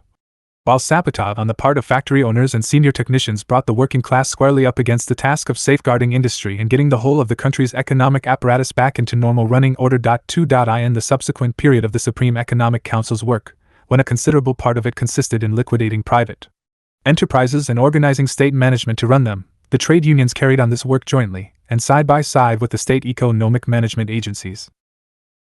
This parallel setup was explained and justified by the weakness of the state agencies. Historically, it was vindicated by the establishment of full contact between the trade unions and the economic management agencies. 3. The center of gravity in the management of industry and the draft ing of a production program shifted to these agencies as a result of their administration, the gradual spread of their control over production and management, and the coordination of the several. The trade unions, the present situation. 389. Parts. In view of this, the work of the trade unions in organizing production was reduced to participation in forming the collegiums of chief administrations, central boards, and factory managements. 4. At the present time, we are once again squarely faced with the question of establishing the closest possible ties between the economic agencies of the Soviet Republic and the trade unions, for the best use must be made of every working individual, and the whole mass of producers must be induced to take a conscious part in production, for the state apparatus of economic management, gradually gaining in size and complexity, has been transformed into a huge bureaucratic machine which is out of all proportion to the scale of industry, and is inevitably impelling the trade unions to take direct part in organizing production not only through its men in the economic agencies but also as an organized whole. 5. While the Supreme Economic Council's point of departure in drawing up an overall production program is the availability of the material elements of production, raw materials, fuel, the state of machinery, etc., the trade unions must look at it from the stand point of organizing labor for the tasks of production and its best use. Therefore, the overall production program, in whole and in part, must be drawn up with the participation of the trade unions in order to combine the use of the material resources of production and manpower in the best possible way. 6. Only if the whole mass of those engaged in production consciously take a hand in establishing real labor discipline, fighting deserters from the labor front, etc., can these tasks be fulfilled. Bureaucratic methods and orders will not do. It must be brought home to each participant in production that his production tasks are appropriate and important, that each must take a hand not only in fulfilling his assignments, but also play an intelligent part in correcting any technical and organizational defects in the sphere of production. The tasks of the trade unions in this sphere are tremendous. They must teach their members in each shop and in each factory to react to and take account of all defects in the use of manpower arising from improper handling of technical means or unsatisfactory management. The sum total of the experience gained by separate enterprises and industry as a whole must be used to combat red tape, bureaucratic practices, and carelessness. 7. In order to lay special emphasis on the importance of these production tasks, they must be organizationally worked into current operations. As the economic departments of the trade unions, which are being set up in pursuance of the decision of the Third All-Russia Congress, extend their activity, they must gradually explain and define the nature of all trade union work. Thus, in the present social conditions, when all of production is geared to the satisfaction of the working people's needs, wage rates and bonuses must be closely tied in with and must depend on the extent to which the production plan is fulfilled. Bonuses in kind and partial payment of wages in kind must be gradually transformed into a system of workers' supply which depends on the level of labor productivity. 390. Lenin. 8. Trade union work on these lines would, on the one hand, put an end to the existence of parallel bodies, political departments, etc., and on the other, restore the close ties between the masses and the economic management agencies. 9. After the Third Congress, the trade unions largely failed to carry out their program for participation in economic construction, owing, first, to the military conditions, and second, to their organizational weakness and isolation from the administrative and practical work of the economic bodies. 10. In view of this, the trade unions should set themselves the following immediate practical tasks: a. The most active participation in solving production and management problems.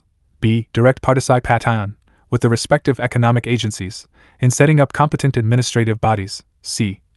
Careful consideration of the various types of management bodies and their influence on production. d. Unfailing participation in working out and laying down economic plans and production programs. e. Organization of labor in accordance with the economic priorities. f. Development of an extensive organization for production agitation and propaganda. 11. The economic departments of the trade unions and of their organizations must be actually transformed into powerful and expeditious levers for the trade unions' systematic participation in organizing production. 12. In the matter of providing workers with steady material supplies, the trade unions must shift their influence onto the distributive bodies of the Commissariat for Food, both local and central, taking a practical and businesslike part and exercising control in all the distributive bodies, and paying special attention to the activity of central and gubernia workers' supply commissions. 13. In view of the fact that the narrow departmental interests of some chief administrations, central boards, etc., have plunged the so-called priority into a state of utter confusion, the trade unions must everywhere uphold the real order of economic priorities and review the existing systems so as to determine them in accordance with the actual importance of the various industries and the availability of material resources in the country. 14. Special attention must be given to the so-called model group of factories to help them set an example through the organization of efficient management. Labor discipline in trade union activities. 15.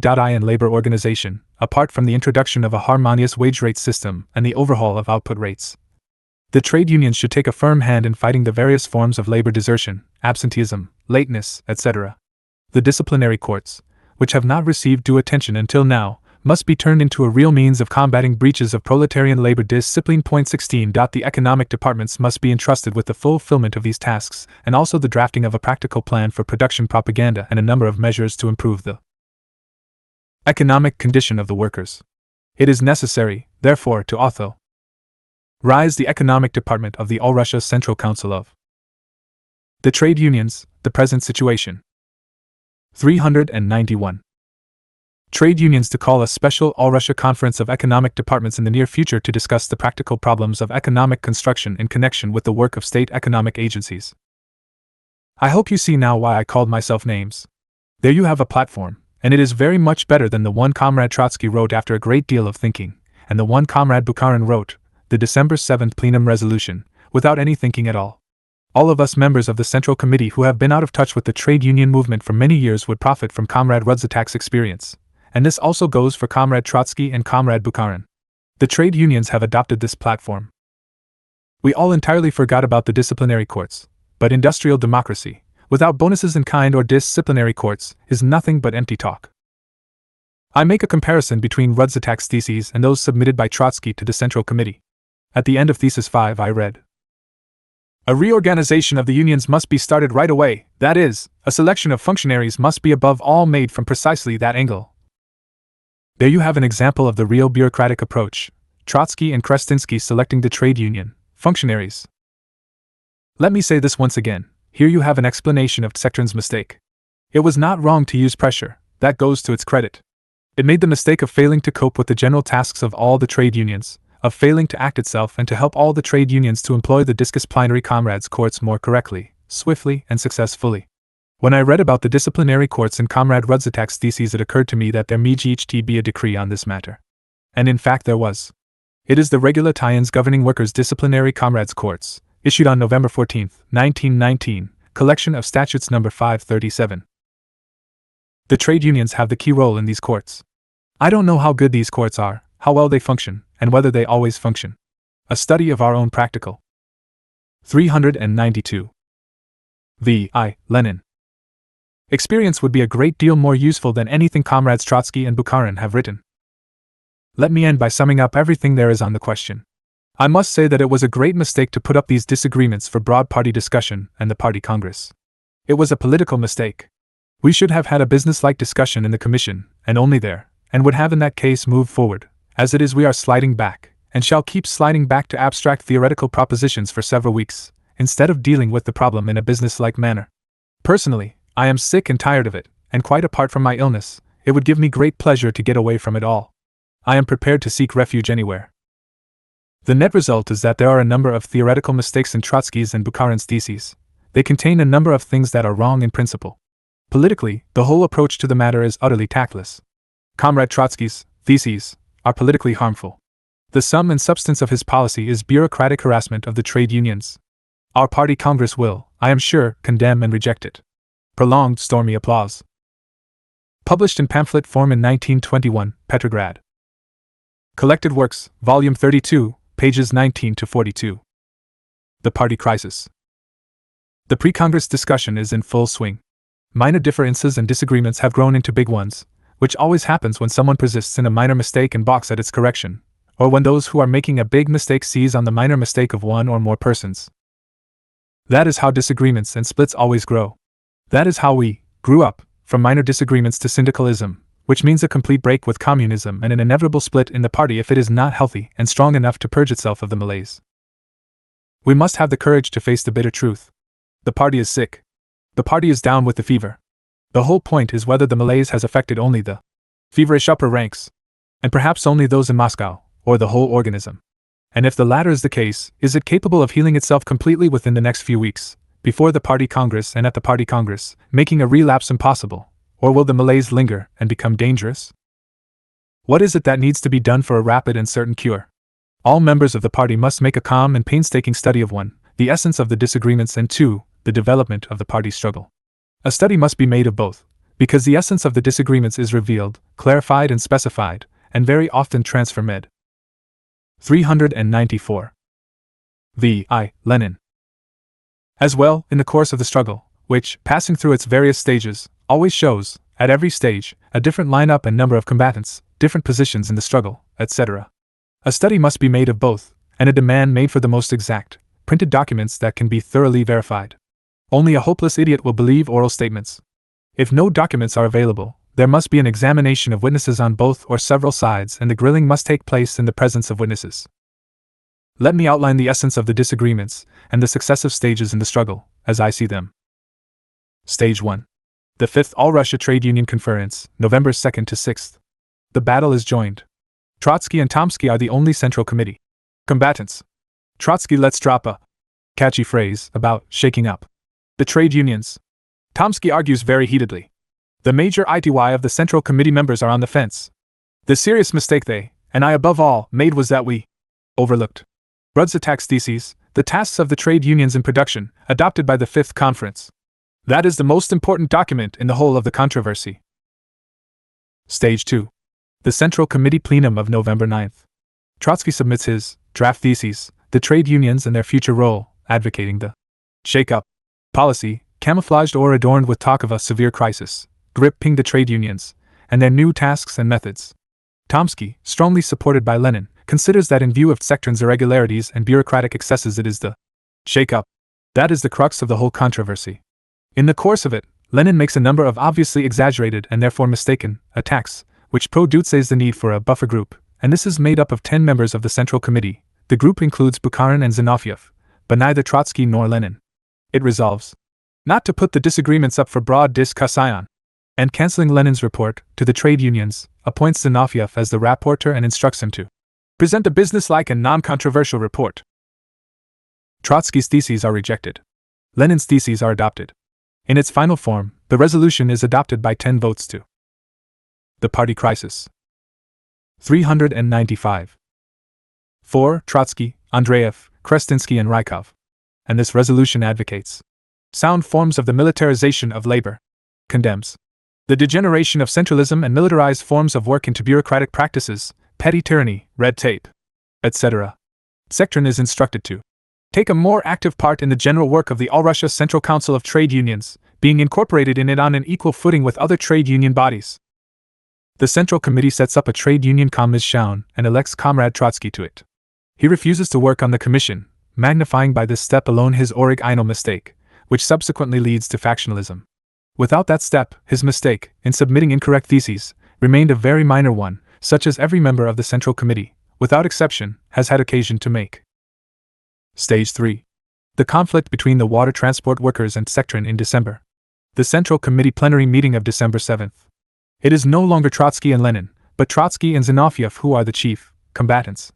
As chairman of the Trade Union Commission, Zinoviev inquires into the December dispute between the water transport workers and Sectron. The Central Committee plenary meeting of December 7th. Zinoviev makes a practical proposal for an immediate change in the composition of Sectron. This is opposed by a majority of the Central Committee. Rykov goes over to Zinoviev's side. Bukharin's resolution, the substantive part of which is 3/4 in favor of the water transport workers, while the preamble, rejecting the proposal to reconstruct the trade unions, from above, paragraph 3, approves of the celebrated industrial democracy, paragraph 5, is adopted. Our group of Central Committee members is in the minority, being opposed to Bukharin's resolution. Chiefly because we consider the buffer a paper one. 4. Trotsky's non-participation in the Trade Union Commission's work actually implies a continuation of the struggle, and its transfer outside the Central Committee. We propose that the Party Congress be convened on February 6, 1921. That is adopted. The postponement to March 6 was agreed to later, on the demand of the outlying areas. 396. V.I. Lenin.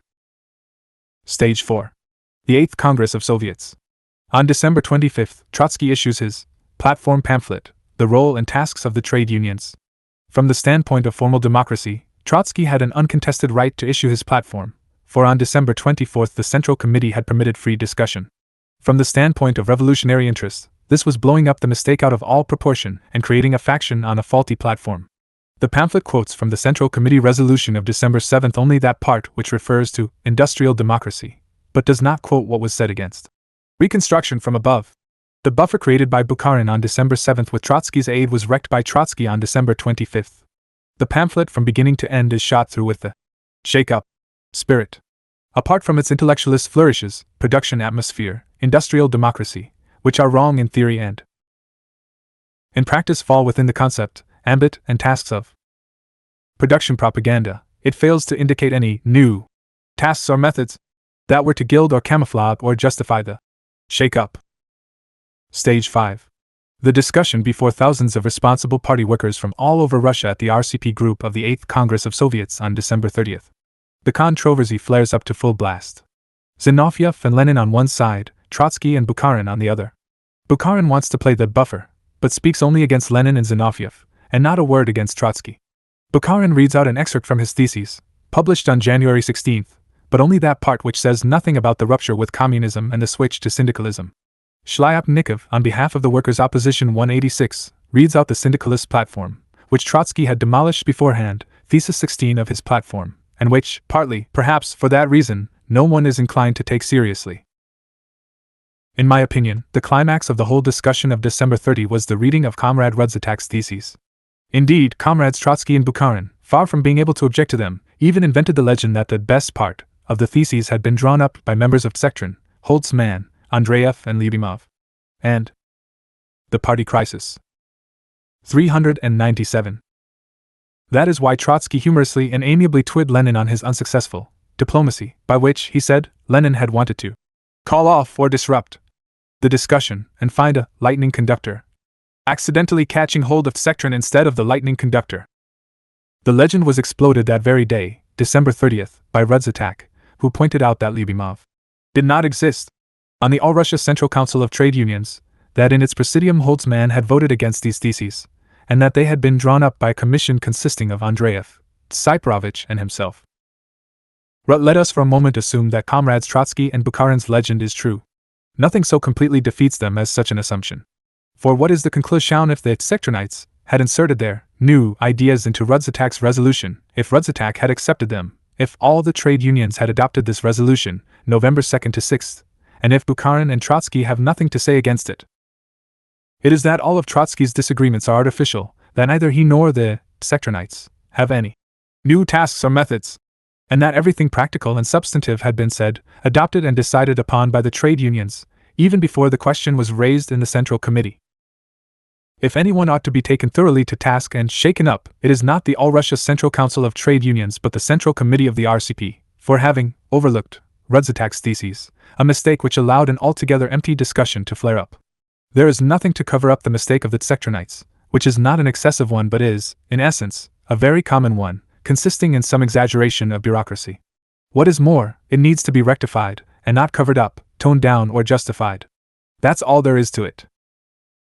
I summed up the substance of Rudzatak's theses on December 30th in 4 points. 1. Ordinary democracy, without any exaggerations, without denying the Central Committee's right of appointment, etc., but also without any obstinate defense of the mistakes and excesses of certain appointees, which need to be rectified.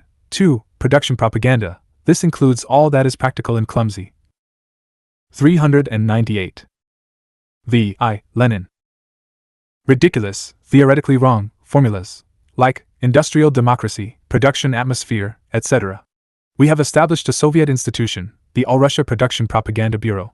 We must do everything to support it, and not spoil production work by producing bad theses. That's all there is to it. 3. Bonuses in kind, and 4. Disciplinary comrades' courts. Without points 3 and 4, all talk about the role and tasks in production, etc., is empty, highbrow chatter, and it is these 2 points that are omitted from Trotsky's platform pamphlet. But they are in Rudzatak's theses. While dealing with the December 30th discussion, I must correct another mistake of mine. I said, ours is not actual a workers' state but a workers' and peasants' state. Comrade Bukharin immediately exclaimed, what kind of a state? In reply I referred him to the 8th Congress of Soviets, which had just closed. I went back to the report of that discussion and found that I was wrong and Comrade Bukharin was right. What I should have said is, a workers' state is an abstraction. What we actually have is a workers' state, with this peculiarity: firstly, that it is not the working class but the peasant population that predominates in the country, and secondly, that it is a work-heirs state with bureaucratic distortions. Anyone who reads the whole of my speech will see that this correction makes no difference to my reasoning or conclusions. Stage 6. The Petrograd Organization issues an appeal to the party against Trotsky's platform, and the Moscow Committee issues a counterstatement, Pravda, January 13th, point 187. This is a transition from the struggle between factions, formed from above, to the intervention of lower organizations. It is a big step towards recovery. Curiously enough, the Moscow Committee noticed the dangerous side of the Petrograd organizations issuing a platform, but refused to notice the dangerous side of Comrade Trotsky's forming a faction on December 25th. Some wags have said this is buffer, one-eyed blindness. Stage 7. The Trade Union Commission concludes its work and issues a platform, a pamphlet, entitled Draft Decision of the 10th Congress of the RCP on the Role. The Party Crisis. 399. And Tasks of the Trade Unions, 188, dated January 14th and signed by 9 members of the Central Committee: Zinoviev, Stalin, Tomsky, Rudzatak, Kalinin, Kamenev, Petrovsky, Artyom and Lenin, and also by Lozovsky, a member of the Trade Union Commission. Comrades Shliapnikov and Litvinov seem to have fled to the workers' opposition. It was published in Pravda on January 18th, with the following additional signatures: Schmidt, Tsiprovich, and Miliutin. On January 16th, Pravda carries the Bukharin platform, signed on behalf of a group of comrades: Bukharin, Lenin, Preobrazhensky, Serebrykov, Sokolnikov, Yakovlev, and the Sapranov platform, signed a group of comrades standing for democratic centralism: Bubnov, Boguslavsky, Kamensky, Maximovsky, Osinsky, Raphael, Sapranov. 189 The enlarged meeting of the Moscow Committee on January 17 was addressed by spokesmen for these platforms, and also by the Ignatovites, 190, theses published in Pravda on January 19 and signed by Ignatov, Orkov, Korzunov, Kurinova, Burovtsev, Maslov. What we find here is, on the one hand, increased solidarity, for the platform of the 9 Central Committee MEM bears is in complete accord with the decision of the 5th All-Russia Conference of Trade Unions, and on the other, confusion and disintegration, with Bukharin and Company's theses being an all-time low in ideological disintegration. We have here one of those turns, which in the old days Marxists used to call not so much historical as hysterical. Thesis 17 says, at the present time, these nominations must be made mandatory. That is, the trade unions' nominations to the respective chief administrations and central boards. This is a clean break with communism and a transition to syndicalism. It is, in essence, a repetition of Shlyapnikov's unionize the state slogan, and means transferring the Supreme Economic Council apparatus piecemeal to the diamond suit. Incidentally, the party should demand that every platform be issued with the full signatures of all the comrades responsible for it. This demand is met by the Ignatovites and the Sapronovites, but not by the Trotskyites, the Bukharinites, and the Churyapnikovites, who refer to anonymous comrades allegedly responsible for their platforms. 400. Lenin. Respective trade unions. To say, I propose mandatory nominations is exactly the same as saying, I appoint. Communism says, the Communist Party, the vanguard of the proletariat, leads the non-party workers' masses, educating, preparing, teaching and training the masses, school, of communism, first the workers and then the peasants, to enable them eventually to concentrate in their hands the administration of the whole national economy. Syndicalism hands over to the mass of non-party workers, who are compartmentalized in the industries, the management of their industries, the chief administrations and central boards, thereby making the party superfluous, and failing to carry on a sustained campaign either in training the masses or in actually concentrating in their hands the management of the whole national economy. The program of the RCP says, the trade unions should eventually arrive, which means that they are not yet there or even on the way, at a de facto concentration in their hands. In their, that is, the hands of the trade unions, that is, the hands of the fully organized masses, anyone will see how far we have still to go even to the very first approaches to this de facto concentration. Concentration of what? Of the whole administration of the whole national economy, as a single economic entity. Hence, not branches of industry, or even industry as a whole, but industry plus agriculture, etc. Are we anywhere near to actually concentrating the management of agriculture in the hands of the trade unions? The RCP program then speaks of the ties between the central state administration and the broad masses of toilers, and of the participation of the trade unions in running the economy. Why have a party, if industrial management is to be appointed, mandatory nomination, by the trade unions 9/10 of whose members are non-party workers? Bukharin has talked himself into a logical, theoretical and practical implication of a split in the party, or rather, a breakaway of the syndicalists from the party. Trotsky, who had been chief in the struggle, has now been outstripped and entirely eclipsed by Bukharin, who has thrown the struggle into an altogether new balance. The party crisis. 401. By talking himself into a mistake that is much more serious than all of Trotsky's put together. How could Bukharin talk himself into a break with communism? We know how soft Comrade Bukharin is. It is one of the qualities which endears him to people, who cannot help liking him. We know that he has been ribbed for being as soft as wax. It turns out that any unprincipled person, any demagogue, can leave any mark he likes on this soft wax. The sharp words and quotation marks were used by Comrade Kamenev during the January 17th discussion, and he had a perfect right to do so. But of course, either Kamenev nor anyone else would dream of attribute ing or reducing it all to unprincipled demagogy. On the contrary, there is an objective logic in factional struggles which inevitably leads even the best of men, if they persist in their mistaken attitude, into a state which differs little if at all from unprincipled demagogy. That is the lesson of the entire history of factional wars, for example, the alliance of the periodists 191 and the Mensheviks against the Bolsheviks. That is why we must make a study not only of the nature of the disagreements in the abstract, but also of their concrete development and change at the various stages of the struggle.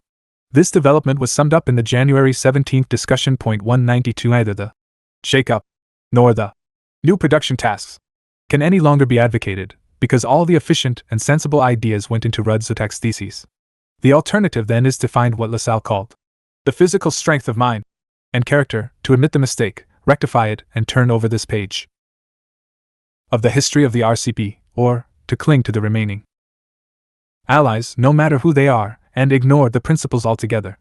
There remain only the adherents of democracy ad nauseam, and Bukharin is sliding down towards them and syndicalism. While we are slowly absorbing what was sound in the democratic workers' opposition, Bukharin has to cling to what is unsound. On January 17th, Comrade Birmazny, a prominent Sectronite, or Trotskyite, expressed his readiness to accept Bukharin's syndicalist proposals. The Sapronovites have gone so far as to insist in the same thesis 3 on a profound crisis and a bureaucratic necrosis of the trade. 402. V.I. Lenin. Unions, while proposing, as being absolutely necessary, the extension of the trade unions' rights in production, probably because of their bureaucratic necrosis. Gone this group be taken seriously? They had heard the talk about the role of the trade unions in production, and wishing to outshout the others, blurted out, "Extension of rights. On the occasion of bureaucratic necrosis." You need read no more than the first few lines of their practical proposals. The Presidium of the Supreme Economic Council shall be nominated by the All-Russia Central Council of Trade Unions and confirmed by the All-Russia Central Executive Committee. And what is their democratic position in principle? Listen to this, Thesis 2. They, Zinoviev and Trotsky, in fact express two trends within the same group of ex-militarizers of the economy. Taken seriously, this is Menshevism and socialist revolutionarism at their worst. But Sapronov, Osinsky and company should not be taken seriously, when, before every party congress, every blessed time on this very same spot, these, I believe, superlative workers have a sort of paroxysmal seizure and tried to outshout the others, the champion shouter, faction, and solemnly make a hash of things. The Ignatovits tried to keep up with the Sapronovites. It is, of course, quite permissible, especially before a congress, for various groups to form blocks, and also to go vote chas ing. But this should be done within the framework of communism, and not syndicalism, and in such a way as to avoid being ridiculous. Who is the highest bidder? Promisers of more rights to non-party people, unite on the occasion of the Congress of the Russian Communist Party. Our platform up to now has been, do not defend but rectify the bureaucratic excesses. The fight against bureaucracy is a long and arduous one. Excesses can and must be rectified at once. It is not those who point out harmful excesses and strive to rectify them but those who resist rectification that undermine the prestige of the military workers and appointees. Such were the excesses of certain sectronites who, however, will continue to be, and have been, valuable workers. There is no need to harass the trade unions by invent ing disagreements with them, when they themselves have decided upon and accepted all that is new, businesslike and the party crisis. 403. Practical in the tasks of the trade unions in production. On this basis, let us vigorously work together for practical results. We have now added to our platform the following. We must combat the ideological discord and the unsound elements of the opposition who talk themselves into repudiate ing all militarization of industry, and not only the appointments method, which has been the prevailing one up to now, but all appointments, that is, in the last analysis, repudiating the party's leading role in relation to the non-party masses. We must combat the syndicalist deviation, which will kill the party unless it is entirely cured of it. The Entente capitalists will surely try to take advantage of our party's malaise to mount another invasion, and the socialist revolutionaries, to hatch plots and rebellions. We need have no fear of this because we shall all unite as one man, without being afraid to admit the malaise, but recognizing that it demands from all of us a greater discipline, tenacity and firmness at every post. By the time the 10th Congress of the RCP meets in March, and after the Congress, the party will not be weaker, but stronger. January 19, 1921. Pravda No. 13, January 21, 1921. Signed N. Lenin. Collected Works, Volume 32, pages 43 to 53.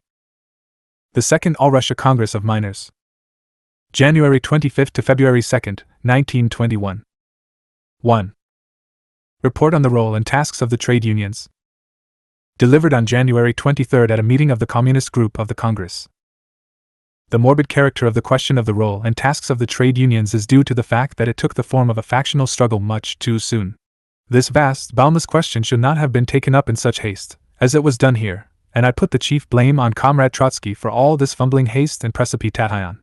All of us have had occasion to submit inadequately prepared theses to the Central Committee, and this is bound to go on because all our work is being done in a rush. This is not a big mistake, for all of us have had to act in haste. Taken by itself, it is a common mistake and is unavoidable because of the extremely difficult objective conditions. All the more reason, therefore, to treat factional, controversial issues with the utmost caution, for in such matters even not very hot-headed persons, something, I'm afraid, I cannot say about my opponent, may all too easily fall into this error. To illustrate my point, and to proceed at once to the heart of the matter, let me read you the chief of Trotsky's theses. In his pamphlet, towards the end of Thesis 12, he writes, "We observe the fact that as economic tasks move into the foreground, many trade unionists take an ever more aggressive and uncompromising stand against the prospect of coalescence and the practical conclusions that follow from it.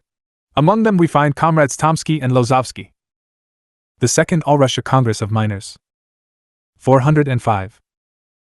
What is more, many trade unionists, balking at the new tasks and methods, tend to cultivate in their midst a spirit of corporative exclusiveness and hostility for the new men who are being drawn into the given branch of the economy, thereby actually fostering the survivals of craft unionism among the organized workers. I could quote many similar passages from Trotsky's pamphlet. I ask, by way of factional statement, is it become ing for such an influential person, such a prominent leader, to attack his party comrades in this way? I am sure that 99% of the comrades, excepting those involved in the quarrel, will say that this should not be done. I could well understand such a statement if comrades Tomsky and Lozovsky were guilty, or could be suspected of being guilty, of, say, having flatly refused to sign the Brest Peace Treaty, or of having flatly opposed the war. The revolutionary interest is higher than formal democracy. But it is fundamentally wrong to approach the subject in such haste at the present moment. It won't do at all. This point says that many trade unionists tend to cultivate in their midst a spirit of hostility and exclusiveness. What does that mean? What sort of talk is this? Is it the right kind of language? Is it the right approach? I had earlier said that I might succeed in acting as a buffer and staying out of the discussion, because it is harmful to fight with Trotsky. It does the Republic, the party, and all of us a lot of harm. But when this pamphlet came out, I felt I had to speak up. Trotsky writes that many trade unionists tend to cultivate a spirit of hostility for the new men. How so? If that is true, those who are doing so should be named. Since this is not done, it is merely a shake-up, a bureaucratic approach to the business. Even if there is a spirit of hostility for the new men, one should not say a thing like that. Trotsky accuses Lozovsky and Tomsky of bureaucratic practices. I would say the reverse is true. It is no use reading any further because the approach has spoiled everything. He has poured a spoonful of tar into the honey, and no matter how much honey he may add now, the whole is already spoiled.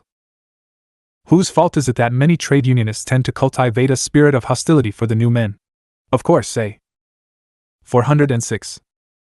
The Lenin. Bufferite, or its sectorite will say it is the trade unionists. The fact is that in this case idle fancy and invention have accumulated like the snowdrifts in the storm outside. But comrades, we must sort things out and get at the substance. And it is that a spirit of hostility has been aroused among the masses by a number of tactless actions. My opponent asserts that certain people have been cultivating a spirit of hostility.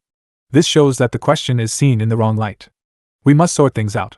The All-Russia Conference was held in November, and that is where the shake-up catchword was launched. Trotsky was wrong in uttering it. Politically, it is clear that such an approach will cause a split and bring down the dictatorship of the proletariat. We must understand that trade unions are not government departments, like people's commissariats, but comprise the whole organized proletariat, that they are a special type of institution and cannot be approached in this way. And when there arose this question of a wrong approach, latent with the danger of a split, I said, don't talk about any broad discussion for the time being, go to the Kommission and examine the matter carefully over there. But the comrades said, no, we can't do that, it is a violation of democracy. Comrade Bukharin went so far as to talk about the sacred slogan of workers' democracy. Those are his very words. When I read that I nearly crossed myself. Laughter.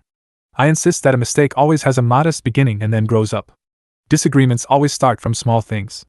A slight cut is commonplace, but if it festers, it may result in a fatal illness. And this thing here is a festering wound. In November, there was talk about a shake-up. By December, it had become a big mistake.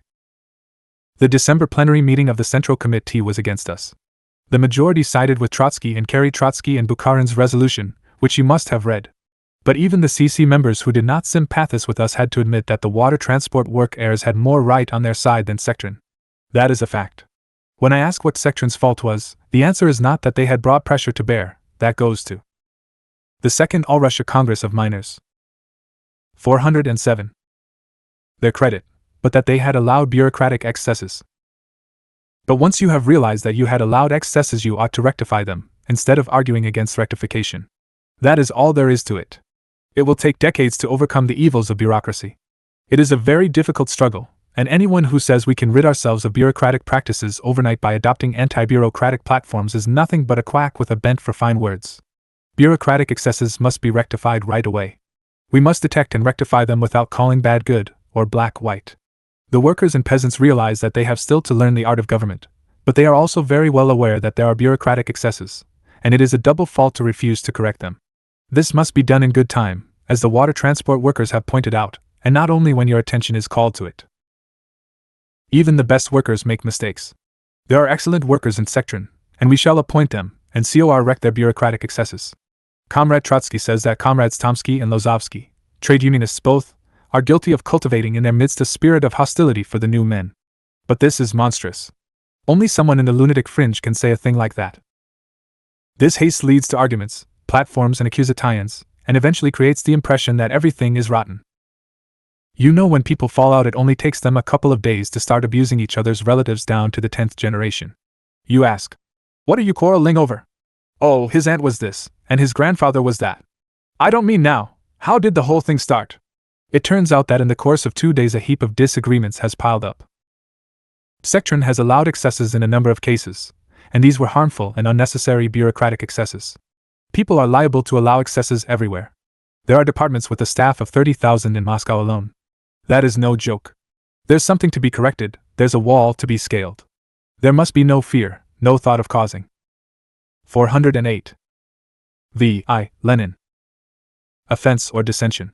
To start a factional struggle and accuse Tomsky of cultivating among the masses a spirit of hostility for the Sectronites is utterly to distort the facts, absolutely to spoil all the work, and entirely to damage all relations with the trade unions.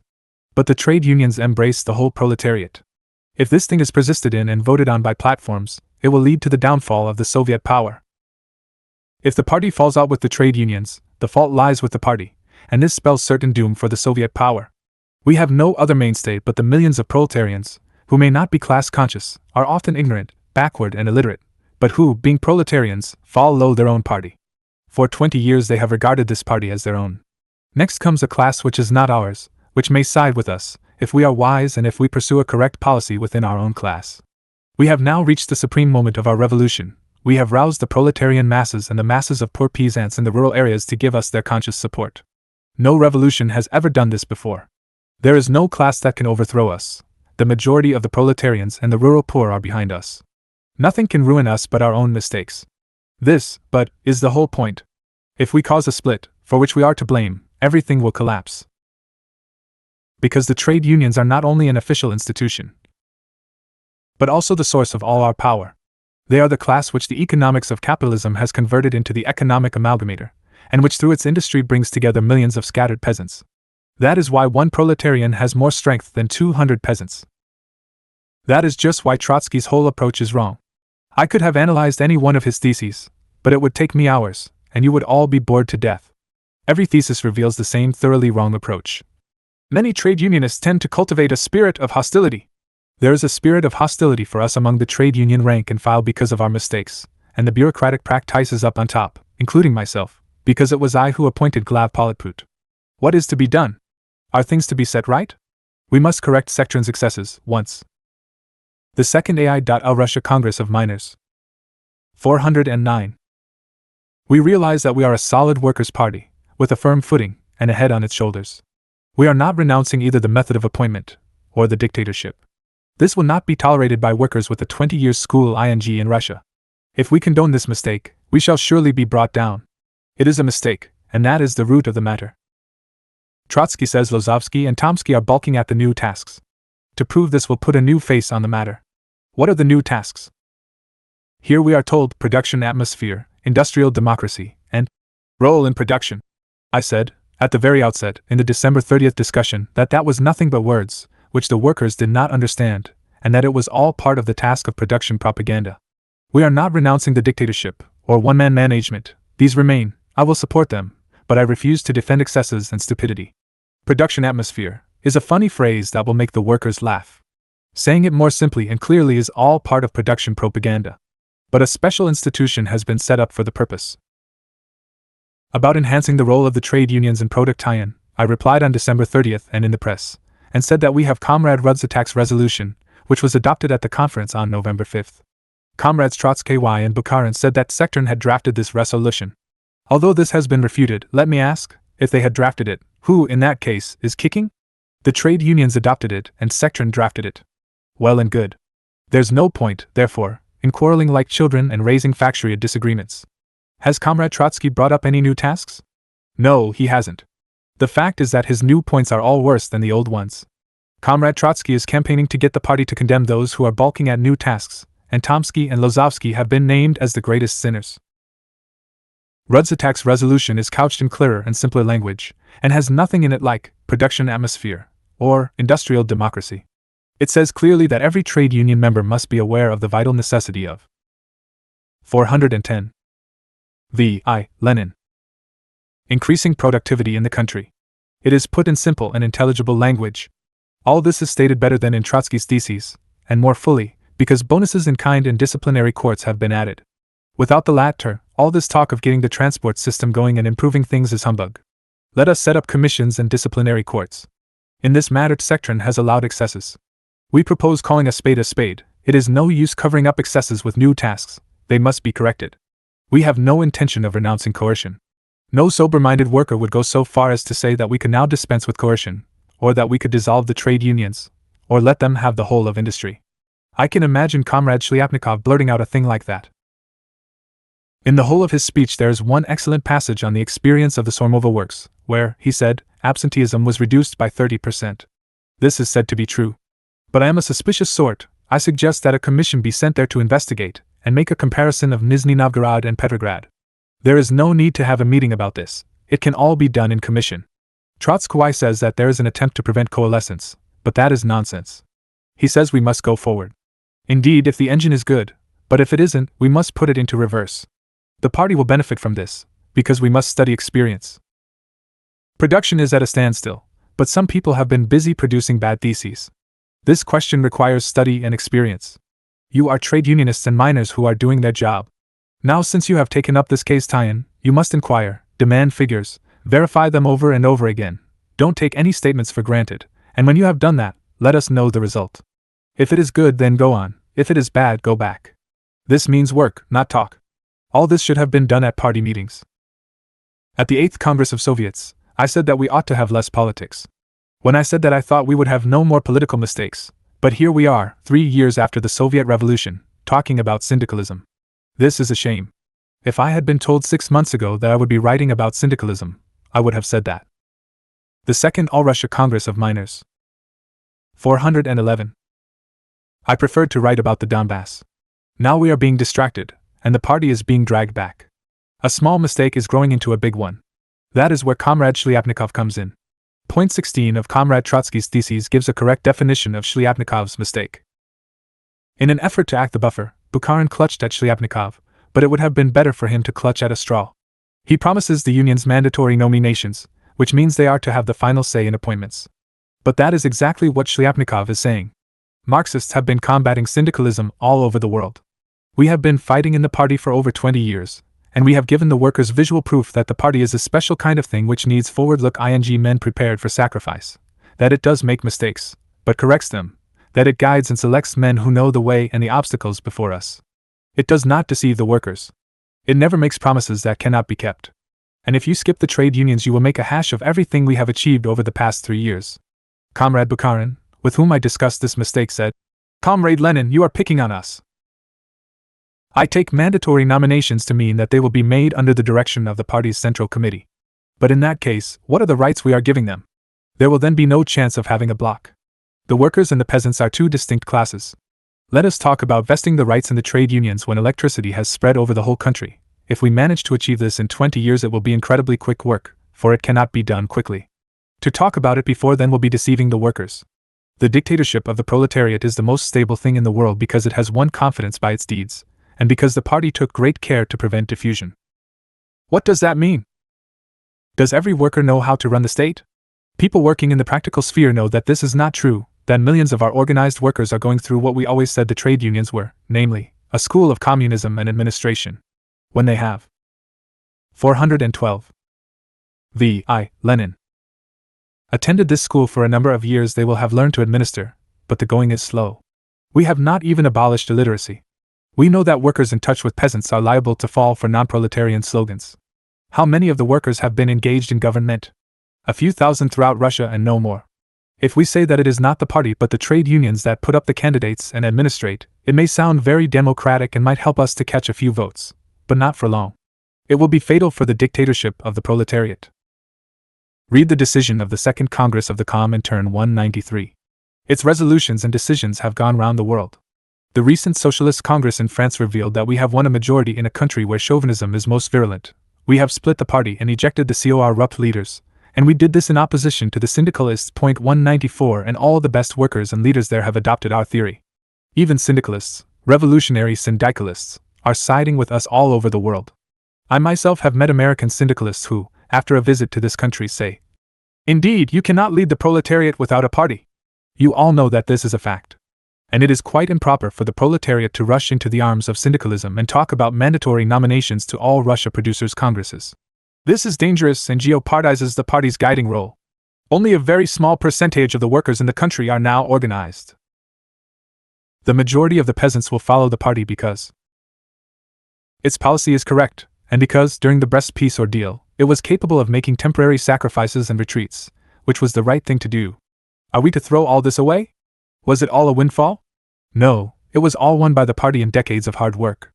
Everybody believes the word of the Bolsheviks, who have had 20 years of party training. To govern, you need an army of steeled revolutionary communists. We have it, and it is called the party. All this syndicalist nonsense about mandatory nominations of producers must go into the wastepaper basket. To proceed on those lines would mean thrusting the party aside and making the dictatorship of the proletariat in Russia impossible. The Second All-Russia Congress of Miners. 413. This is the view I believe it to be my party duty to put to you. It is, in my opinion, enunciated in the form of practical propositions in the platform called Draft Decision of the 10th Congress of the RCP and signed by Lenin, Zinoviev, Tomsky, Rudzatak, Kalinin, Kamenev, Lozovsky, Petrovsky, Sergeyev and Stalin. Lozovsky, who is not a member of the Central Committee, was included because he was on the Trade Union Commission from which Shliapnikov and Litovinoff, unfortunately, resigned. It is up to the workers to decide whether Shliapnikov was right in resigning, and he will be censured if he was wrong. I am convinced that all class-conscious workers will accept this platform and that the present disagreements in our party will be confined to fever at the top. I am sure the workers will put them right, remain at their posts, maintain party discipline and join in an efficient but careful drive to increase production and secure full victory for our cause. Prolonged applause. Published in the Bulletin Tarogo Collected Works, Volume 32. Bulletin of the Second All. Russia Congress of Miners, No. 1. January 25, 1921. Speech closing the discussion. Delivered at a meeting of the Communist Group of the Congress. January 24. Comrades, I should like to begin by speaking about who is trying to intimidate whom, and about Comrade Shliapnikov, who has tried hard to scare us. Everyone here said Lenin was trying to raise the bogey of syndicalism. This is ridiculous because the very idea of using syndicalism as a bogey is ridiculous. I think we ought to start with our programs, by reading the program of the Communist Party to see what it says. Comrades Trotsky and Shliapnikov referred to the same passage which happens to be its paragraph 5. Let me read it to you in full. 5. The organizational apparatus of socialized industry should rely chiefly on the trade unions, which must to an ever-increasing degree divest themselves of the narrow craft union spirit and become large industrial associations, embracing the majority, and eventually all of the workers in the given branch of industry. Comrade Shliapnikov quoted this passage in his speech. But if the figures were correct, those who were managing the organizations constituted 60%, and these consisted of workers. Furthermore, when reference is made to the program, this should be done properly, bearing in mind that party members know it thoroughly, and do not confine themselves to reading one extract, as Trotsky and Shliapnikov have done. Comrades, there is much history to show that the workers cannot organize otherwise than the Second All-Russia Congress of Miners. 415. By industries. That is why the idea of industrial unionism has been adopted all over the world. That is for the time being, of course. There is talk about the need to cast off the narrow craft union spirit. I ask you, has this been done to, say, a tenth? Of course not, is the sincere answer. Why forget this? Who is it who says to the unions, "You have not yet divested yourselves of the narrow craft union spirit, and must get on with it? It is the RCP which does this in its program. Read it. To depart from this is to abandon the program for syndicalism. Despite the hints at Lenin's intimidation, the program is still there. You depart from it by quoting the first part and forgetting the second. In which direction? Towards syndicalism. Let me read further. The trade unions being, on the strength of the laws of the Soviet Republic and established practice, participants in all the local and central organs of industrial management, should eventually arrive at a de facto concentration in their hands of the whole administration of the whole national economy, as a single economic entity. Everyone makes references to this paragraph. What does it say? Something that is absolutely indisputable. Should eventually arrive. It does not say that they are arriving. It does not contain the exaggeration which, once made, reduces the whole to an absurdity. It says, should eventually arrive. Arrive where? At a de facto concentration and administration. When are you due to arrive at this point? This calls for education, and it must be so organized as to teach everyone the art of administration. Now can you say, with a clear conscience, that the trade unions are able to fill any number of executive posts with suitable men at any time? After all, it is not 6 million, but 60,000 or, say, 100,000 men that you need to fill all the executive posts. Can they nominate this number BR? No, they cannot, not yet, as anyone will say who is not chasing after formulas and theses and is not misled by the loudest voices. Years of educational work lie ahead for the party, ranging from the abolition of illiteracy to the 416. V.I. Lenin. Whole round of party work in the trade unions. An enormous amount of work must be done in the trade unions to achieve this properly. This is exactly what it says. Should eventually arrive at a de facto concentration in their hands of the whole administration of the whole national economy. It does not say branches of industry, as Trotsky does in his theses. One of his first theses quotes the program correctly, but another one says, organization of industry. I am afraid that is no way to quote. When you are writing some theses and you want to quote the program, you must read it to the end. Anyone who takes the trouble to read this paragraph 5 right through and give it 10 minutes thought will see that Shliapnikov has departed from the program, and that Trotsky has leaped over it. Let's read paragraph 5 to the end. The trade unions, ensuring in this way indissoluble ties between the central state administration, the national economy and the broad masses of working people, should draw the latter into direct economic management on the widest possible scale. At the same time, the participation of the trade unions in economic management and their activity in drawing the broad masses into this work are the principal means of combating the bureaucratization of the economic apparatus of the Soviet power and making possible the establishment of truly popular control over the results of production. You find that you must first achieve de facto concentration. But what are you ensuring now? First, there are the ties within the central state administration. This is a huge machine. You have not yet taught us to master it. And so, you must ensure ties between the central state administration, that's 1, national economy, that's 2, and the masses, that's 3. Have we got those ties? Are the trade unions capable of administration? Anybody over 30 years of age with some little practical experience of Soviet organization will laugh at this. Read the following. At the same time, the participation of the trade unions in economic management and their activity in drawing the broad masses into work are the PRIN. The Second All-Russia Congress of Miners. 417. Simple means of combating the bureaucratization of the economic apparatus of the Soviet power and making possible the establishment of truly popular control over the results of production. First, there is need to create ties between the central state organizations. We have no intention of concealing this malaise, and our program says, ensure ties with the masses, and ensure the participation of the trade unions in economic management. There are no loud words in this. When you have done that in such a way as to reduce absenteeism by, say, 3%, let alone 30%, we shall say, you have done a fine job. Our present program says, the participation of the trade unions in economic management, and their activity in drawing the broad masses into this work. It does not contain a single promise or a single loud word, nor does it say anything about your doing the electing. It does not resort to demagogy, but says that there is an ignorant, backward mass, that there are trade unions, which are so strong that they are leading the whole of the peasantry, and which themselves follow the lead of the party, with a 20-year schooling in the fight against Tsarism. No country has gone through what Russia has, and that is the secret of our strength. Why is this regarded as a miracle? Because in a peasant country, only the trade unions can provide the economic bonds to unite millions of scattered farms, if this mass of 6 million has faith in its party, and continues to follow it as it had hitherto. That is the secret of our strength, and the way it works is a political question. How can a minority govern a huge peasant country, and why are we so composed? After our 3 years' experience, There is no external or internal force that can break us. Provided we do not make any extra stupid mistakes leading to splits, we shall retain our positions, otherwise everything will go to the dogs. That is why, when Comrade Shliapnikov says in his platform, the All-Russia Congress of Producers shall elect a body to administer the whole national economy, I say, read the whole of paragraph 5 of our program, which one have read out to you, and you will see that there. 14 to 182. 418. V.I. Lenin. Is no attempt at intimidation either on Lenin's or anyone else's part. Shliapnikov concluded his speech by saying, we must eliminate bureaucratic methods in government and the national economy. I say this is demagogy. We have had this question of bureaucratic practices on the agenda since last July. After the 9th Congress of the RCP last July, Preobrazhensky also asked, are we not suffering from bureaucratic excesses? Watch out.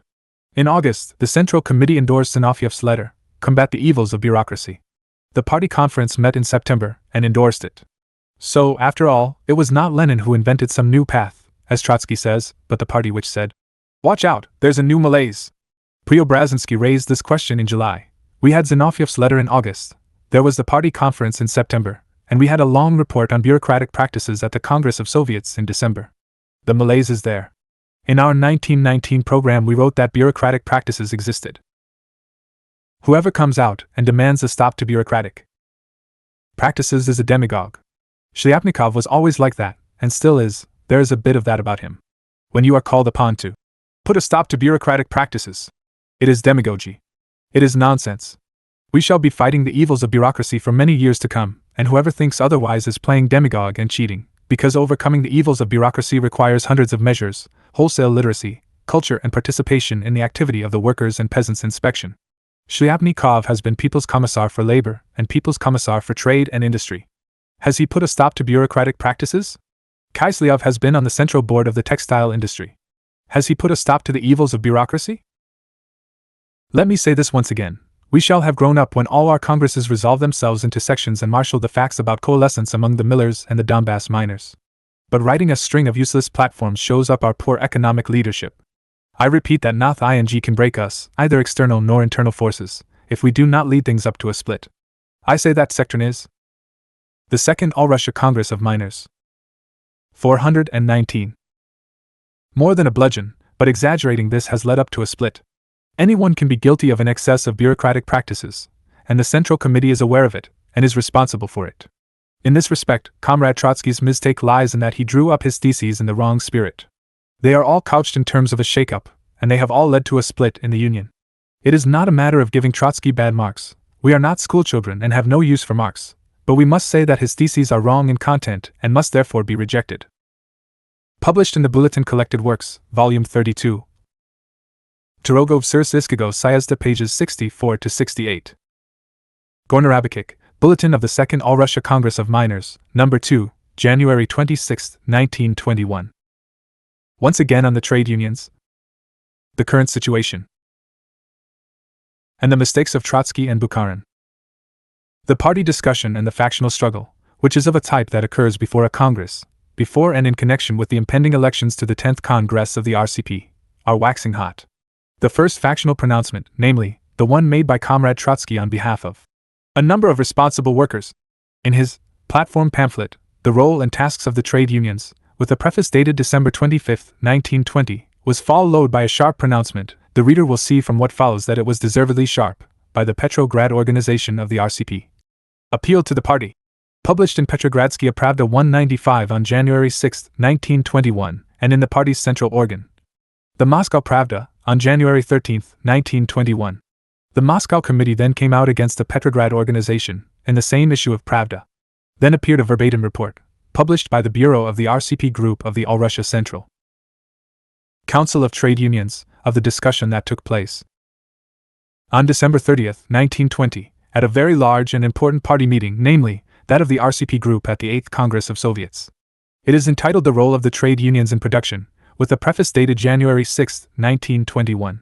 This, of course, is by no means all of the discussion made real. Party meetings to discuss these issues are being held almost everywhere. On December 30, 1920, I spoke at a meeting in conditions in which, as I put it then, I departed. Once again on the trade unions. 421. from the rules of procedure, i.e., in conditions in which I could not take part in the discussion or hear the preceding and subsequent speakers. I shall now try to make amends and express myself in a more orderly fashion. The danger of factional pronouncements to the party. Is Comrade Trotsky's pamphlet The Role and Tasks of the Trade Unions a factional pronouncement? Irrespective of its content, is there any danger to the party in a pronouncement of this kind? Attempts to hush up this question are a particularly favorite exercise with the members of the Moscow Committee, with the exception of Comrade Trotsky, of course, who see the factionalism of the Petrograd comrades, and with Comrade Bukharin, who, however, felt obliged, on December 30, 1920, to make the following statement on behalf of the buffer group. When a train seems to be heading for a crash, a buffer is not a bad thing at all. Report of the December 30, 1920 discussion, page 45. So there is some danger of AF crash. Can we conceive of intelligent members of the party being indifferent to the question of how, where and when this danger arose? Trotsky's pamphlet opens with the statement that it is the fruit of collective work. That a number of responsible workers, particularly trade unionists, members of the Presidium of the All-Russia Central Council of Trade Unions, the Central Committee of the Metalworkers Union, Sectran and others, took part in compiling it, and that it is a platform pamphlet. At the end of Thesis 4 we read that the forthcoming party congress will have to choose, Trotsky's italics, between the two trends within the trade union movement. If this is not the formation of a faction by a member of the Central Committee, if this does not mean heading for a crash, then let Comrade Bukharin, or any one of his fellow thinkers, explain to the party any other possible meaning of the words factionalism and the party seems to be heading for a crash. Who can be more purblind than 422. V.I. Lenin. Men wishing to play the buffer, and closing their eyes to such a danger of a crash. Just imagine, after the Central Committee had spent 2 plenary meetings, November 9th and December 7th, in an unprecedentedly long, detailed and heated discussion of Comrade Trotsky's original draft theses and of the entire trade union policy that he advocates for the party, one member of the Central Committee, 1 out of 19, forms a group outside the Central Committee and presents its collective work as a platform, inviting the party congress to choose between two trends. This, incidentally, quite apart from the fact that Comrade Trotsky's announcement of 2 and only 2 trends on December 25, 1920, despite Bukharin's coming out as a buffer on November 9th, is a glaring exposure of the Bukharin group's true role as abettors of the worst and most harmful sort of factionalism. But I ask any party member, don't you find this attack and insistence upon choosing between 2 trends in the trade union movement rather sudden? What is there for us to do but stare in astonishment at the fact that after 3 years of the proletarian dictatorship, even one party member can be found to attack the 2 trends issue in this way? Nor is that all. Look at the factional attacks in which this pamphlet abounds. In the very first thesis we find a threatening gesture at certain workers in the trade union movement, who are thrown back to trade unionism, pure and simple, which the party repudiated in principle long ago. Evidently the party is represented by only one member of the Central Committee's 19. Thesis 8 grandiloquently condemns the craft conservatism prevalent among the top trade union functionaries. Note the truly bureaucratic concentration of attention on the top. Thesis 11 opens with the astonishingly tactful, conclusive and Business-like, what is the most polite word for it? Hint that the majority of the trade unionists give only formal, that is, verbal, recognition to the resolutions of the party's 9th Congress. We find that we have some very authoritative judges before us who say the majority, of the trade unionists give only verbal recognition to the party's decisions. Thesis 12 reads, once again on the trade unions. 423. Many trade unionists take an ever more aggressive and uncompromising stand against the prospect of coalescence. Among them we find Comrades Tomsky and Lozovsky. What is more, many trade unionists, balking at the new tasks and methods, tend to cultivate in their midst a spirit of corporative exclusiveness and hostility for the new men who are being drawn into the given branch of the economy, thereby actually fostering the survivals of craft unionism among the organized workers. Let the reader go over these arguments carefully and ponder them. They simply abound in gems. Firstly, the pronouncement must be assessed from the standpoint of factionalism. Imagine what Trotsky would have said, and how he would have said it, if Tomsky had published a platform accusing Trotsky and many military workers of cultivating the spirit of bureaucracy, fostering the survivals of savagery, etc. What is the role of Bukharin, Preobrazhensky, Serebrikov and the others who failed to see, positively failed to note, utterly failed to note, the aggressiveness and factionalism of all this, and refused to see how much more factional it is than the pronouncement of the Petrograd comrades? Secondly, take a closer look at the approach to the subject. Many trade unionists tend to cultivate in their midst a spirit. This is an out-and-out bureaucratic approach. The whole point, you see, is not the level of development and living conditions of the masses in their millions, but the spirit, which Tomsky and Lozovsky tend to cultivate in their midst. Thirdly, Comrade Trotsky has unwittingly revealed the essence of the whole controversy which he and the Bukharin and Company Buffer have been evading and camouflaging with such care. What is the point at issue? Is it the fact that many trade unionists are balking at the new tasks and methods and tend to cultivate in their midst a spirit of hostility for the new officials? Or is it that the masses of organized workers are legitimately protesting and inevitably showing readiness to throw out the new officials who refuse to rectify the useless and harmful excesses of bureaucracy? Is it that someone has refused to understand the new tasks and methods? Coup. V.I. Lenin. Or is it that someone is making a clumsy attempt to cover up his defense of certain useless and harmful excesses of bureaucracy with a lot of talk about new tasks and methods? It is this essence of the dispute that the reader should bear in mind. Formal democracy and the revolutionary interest. Workers' democracy is free from fetishes. Comrade Trotsky writes in his theses, which are the fruit of collective work. Its sole consideration is the revolutionary interest. Thesis 23. Comrade Trotsky's theses have landed him in a moss. That part of them which is correct is not new and, what is more, turns against him. That which is new is all wrong. I have written out Comrade Trotsky's correct propositions. They turn against him not only on the point in Thesis 23, Glav Politput, but on the others as well. Under the rules of formal democracy, Trotsky had a right to come out with a factional platform even against the whole of the Central Committee. That is indisputable. What is also indisputable is that the Central Committee had endorsed this formal right by its decision on freedom of discussion adopted on December 24, 1920. Bukharin, the buffer, recognizes this formal right for Trotsky, but not for the Petrograd organization, probably because on December 30, 1920, he talked himself into the sacred slogan of workers' democracy. Verbatim report, page 45. Well, and what about the revolutionary interest?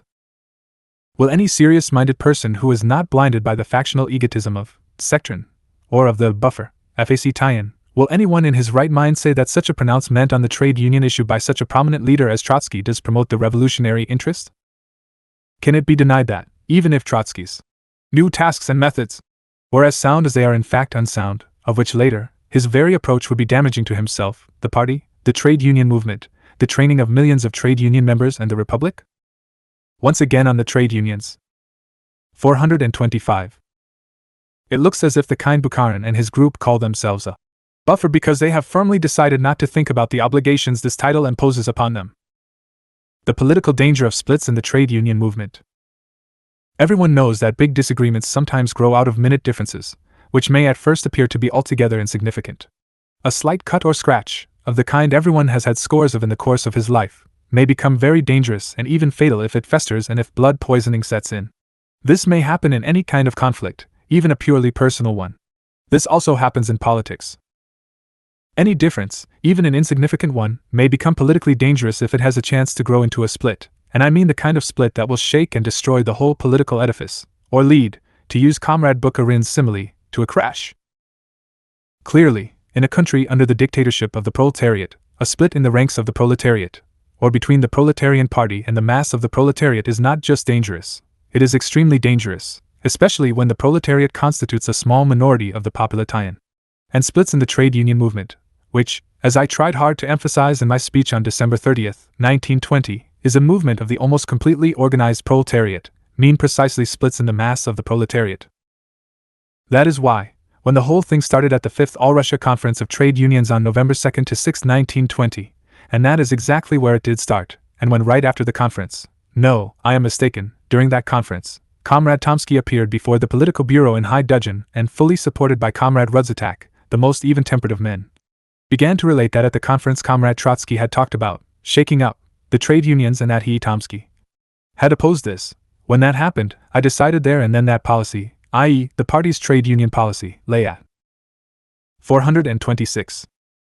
V.I. Lenin. The root of the controversy, and that Comrade Trotsky, with his shake-up policy against Comrade Tomsky, was entirely in the wrong.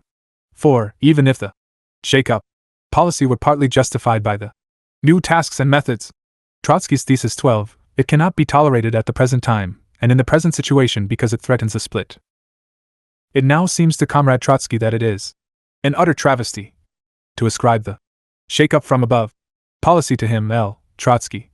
A reply to the Petrograd Comrades. Pravda No. 9, January 15, 1921. But shake-up is a real catchword, not only in the sense that after being uttered by Comrade Trotsky at the 5th All-Russia Conference of Trade Unions it has, you might say, caught on throughout the party and the trade unions. Unfortunately, it remains true even today in the much more profound sense that it alone epitomizes the whole spirit, the whole trend of the platform pamphlet entitled The Role and Tasks of the Trade Unions. Comrade Trotsky's platform pamphlet is shot through with the spirit of the shake-up from above policy. Just recall the accusation made against Comrade Tomsky, or many trade unionists, that they tend to cultivate in their midst a spirit of hostility for the new men. But whereas the 5th All-Russia Conference of Trade Unions, November 2nd to 6th, 1920, only saw the makings of the atmosphere fraught with splits, the split within Sectron became a fact in early December 1920. This event is basic and essential to an understanding of the political essence of our controversies, and Comrades Trotsky and Bukharin are mistaken if they think hushing it up will help matters.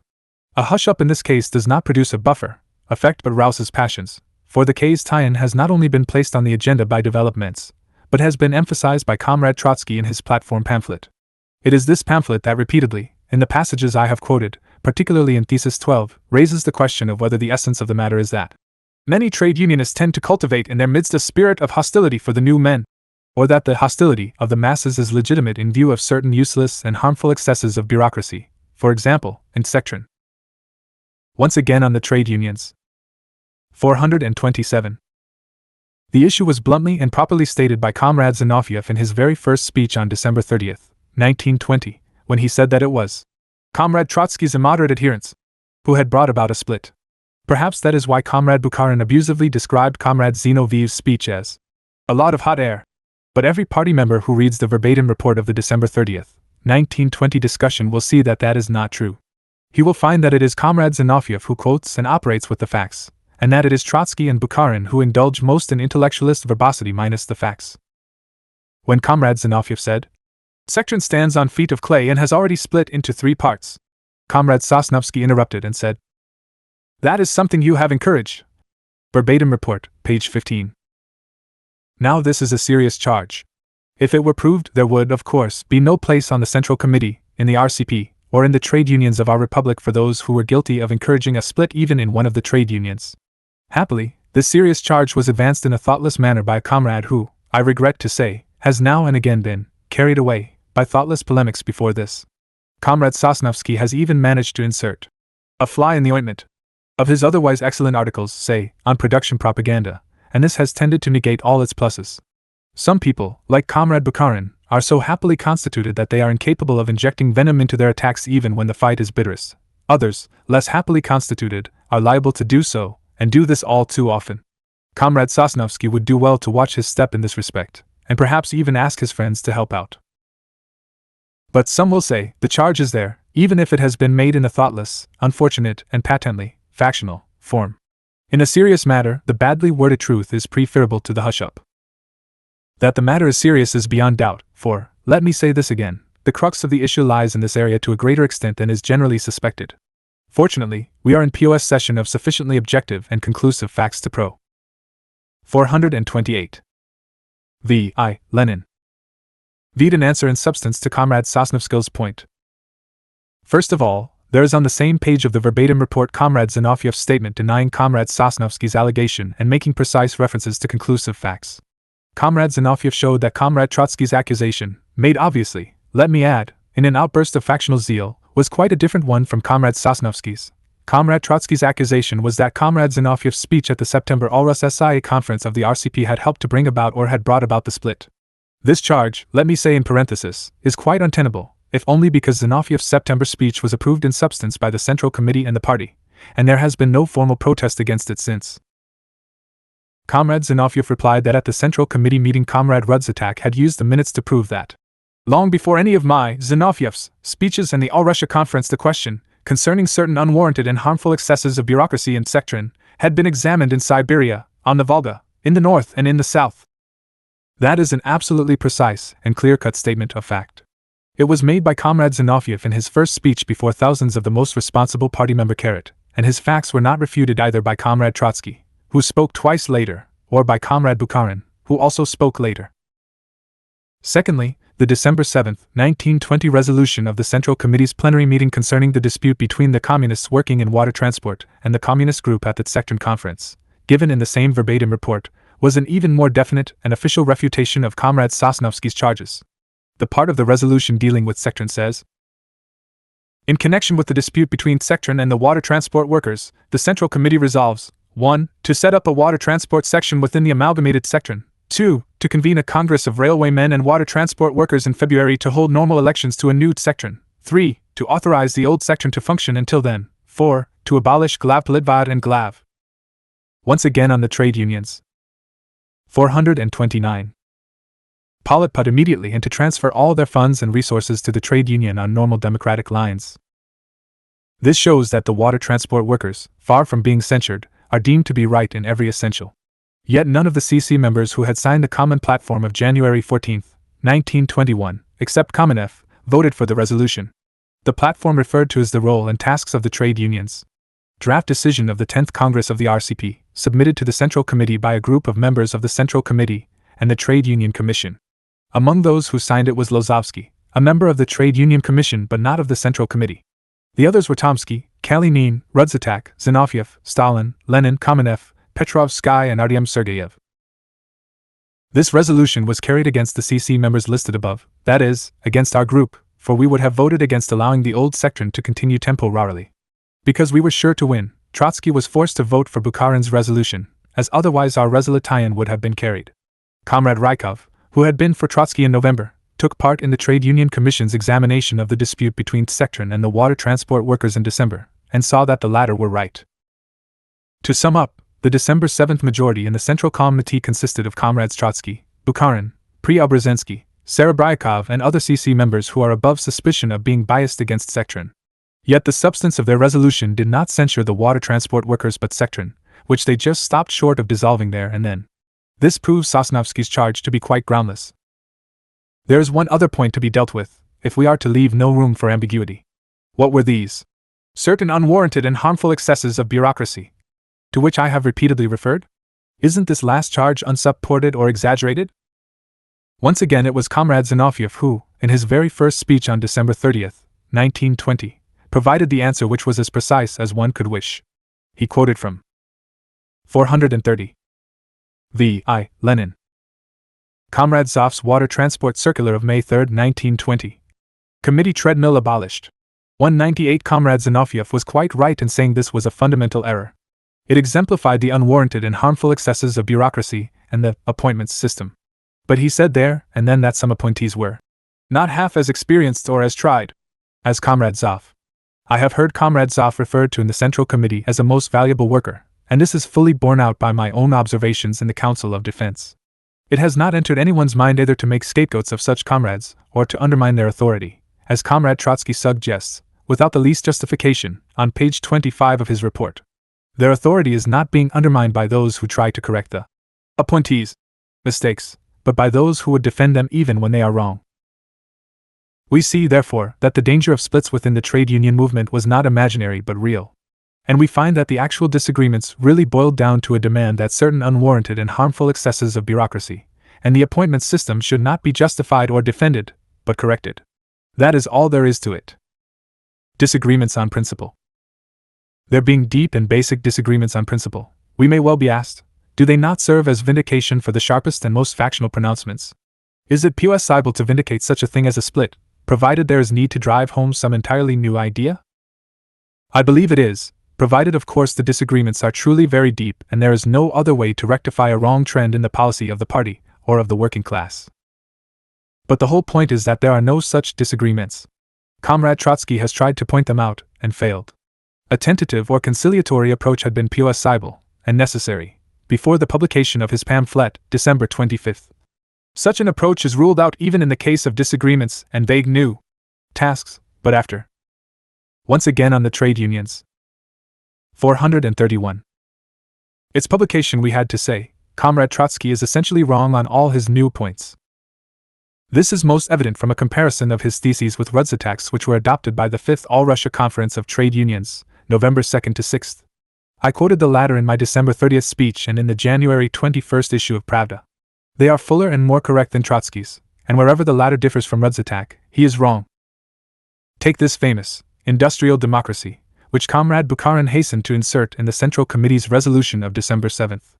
It would, of course, be ridiculous to quibble about this ill-conceived brainchild, tricky flourishes, if it merely occurred in an article or speech. But, after all, it was Trotsky and Bukharin who put themselves into the ridiculous position by insisting in their theses on this very term, which is the one feature that distinguishes their platforms from Rudd's attacks theses adopted by the trade unions. The term is theoretically wrong. In the final analysis, every kind of democracy, as political superstructure in general, which must exist until classes have been abolished and a classless society established, serves production and is ultimately determined by the relations of production in a given society. It is, therefore, meaningless to single out industrial democracy, for this leads to confusion, and the result is a dummy. That is the first point. The second is that if you look at Bukharin's own explanation given in the resolution of the CC plenary meeting on December 7th, which he drafted, you will find that he says, accordingly, the methods of workers' democracy must be those of industrial democracy, which means. Note the which means. The fact is that Bukharin opens his appeal to the masses with such an outlandish term that he must give a gloss on it. This, I think, is undemocratic from the democratic standpoint. You must write for the masses without using terms that require a glossary. This is bad from the production standpoint because time is wasted in explaining unnecessary terms. Which means, he says, that nomination and seconding of candidates, elections, etc., must proceed with an eye not only to their 432 Lenin political staunchness, but also business efficiency, administrative experience, leadership, and proved concern for the working people's material and spiritual interests. The reasoning there is obviously artificial and incorrect. For one thing, democracy is more than nomination and seconding of candidates, elections, etc. Then, again, not all elections should be held with an eye to political staunchness and business efficiency. Comrade Trotsky notwithstanding, an organization of many millions must have a certain percentage of canvassers and bureaucrats. We shall not be able to make do without good bureaucrats for many years to come. But we do not speak of canvassing or bureaucratic democracy. The third point is that it is wrong to consider only the elected, the organizers, the administrators, etc. After all, they constitute a minority of outstanding men. It is the mass, the rank and file that we must consider. Rudd's attack has it in simpler, more intelligible and theoretically more correct terms. Thesis 6. It must be brought home to each participant in production that his production tasks are appropriate and important, that each must not only take a hand in fulfilling his assignments, but also play an intelligent part in correcting any technical and organizational defects in the sphere of production. The fourth point is that industrial democracy is a term that lends itself to misinterpretation. It may be read as a repudiation of dictatorship and individual authority. It may be read as a suspension of ordinary democracy or a pretext for evading it. Both readings are harmful and cannot be avoided without long special commentaries. Rudd's attack's plain statement of the same ideas is more correct and more handy. This is indirectly confirmed by Trotsky's parallel of war democracy, which he draws with his own term in an article, Industrial Democracy, in Pravda of January 11th, and which fails to refute that his term is inaccurate and inconvenient, for he sidesteps the whole issue and fails to compare his theses with Rudd's attacks. Happily, as far as I can recall, we have never had any factional controversy over that kind of term. Trotsky's production atmosphere is even wider of the mark, and Zinoviev had good reason to laugh at it. This. Once again on the trade unions. 433. Made Trotsky very angry, and he came out with this argument. We once had a war atmosphere. We must now have a production atmosphere, and not only on the surface but deep down in the workers' mass. This must be as intense and practical an interest in production as was earlier displayed in the fronts. Well, there you are. The MES sage must be carried deep down into the workers' mass. In the language of Rudd's attack's theses, because production atmosphere will only earn you a smile or a shrug. Comrade Trotsky's production atmosphere has essentially the same meaning as production propaganda, but such expressions must be avoided when production propaganda is addressed to the workers at large. The term is an example of how not to carry it on among the masses. Politics and economics. Dialectics and eclecticism. It is strange that we should have to return to such elementary questions, but we are unfortunately forced to do so by Trotsky and Bukharin. They have both reproached me for switching the issue, or for taking a political approach, while theirs is an economic one. Bukharin even put that in his theses and tried to rise above either side, as if to say that he was combining the two. This is a glaring theoretical error. I said again in Ney's speech that politics is a concentrated expression of economics, because I had earlier heard my political approach rebuked in a manner which is inconsistent and inadmissible for a Marxist. Politics must take precedence over economics. To argue otherwise is to forget the ABC of Marxism. Am I wrong in my political appraisal? If you think so, say it and prove it. But you forget the ABC of Marxism when you say, or imply, that the political approach is equivalent to the economic, and that you can take the one and the other. What the political approach means, in other words, is that the wrong attitude to the trade unions will ruin the Soviet power and topple the dictatorship of the proletariat. In a peasant country like Russia, the Soviet power would. 434. Lenin. Surely go down in the event of a split between the trade unions and a party in the wrong. This proposition can, and must, be tested in substance, which means looking into the rights and wrongs of the approach and taking a decision. To say, I appreciate your political approach, but it is only a political one and we also need an economic one, is tantamount to saying, I appreciate your point that in taking that particular step you are liable to break your neck, but you must also take into consideration that it is better to be clothed and well-fed than to go naked and hungry. Bukharin's insistence on combining the political and the economic approach has landed him in theoretical eclecticism. Trotsky and Bukharin make as though they are concerned for the growth of production, whereas we have nothing but formal democracy in mind. This picture is wrong, because the only formulation of the issue, which the Marxist standpoint allows, is, without a correct political approach to the matter, the given class will be unable to stay on top, and consequently, will be incapable of solving its production problem either. Let us take a concrete example. Zinoviev says, by carrying things to a split within the trade unions, you are making a political mistake. I spoke and wrote about the growth of production back in January 1920, citing the construction of the public baths as an example. Trotsky replies, what a thing to boast of, a pamphlet with the public baths as an example, page 29, and not a single word about the tasks of the trade unions. Page 22. This is wrong. The example of the public baths is worth, you will pardon the pun, a dozen production atmospheres, with a handful of industrial democracies thrown in. It tells the masses, the whole bulk of them, what the trade unions are to do, and does this in plain and intelligible terms, whereas all these production atmospheres and democracies are so much murk, blurring the vision of the workers' masses and dimming their understanding.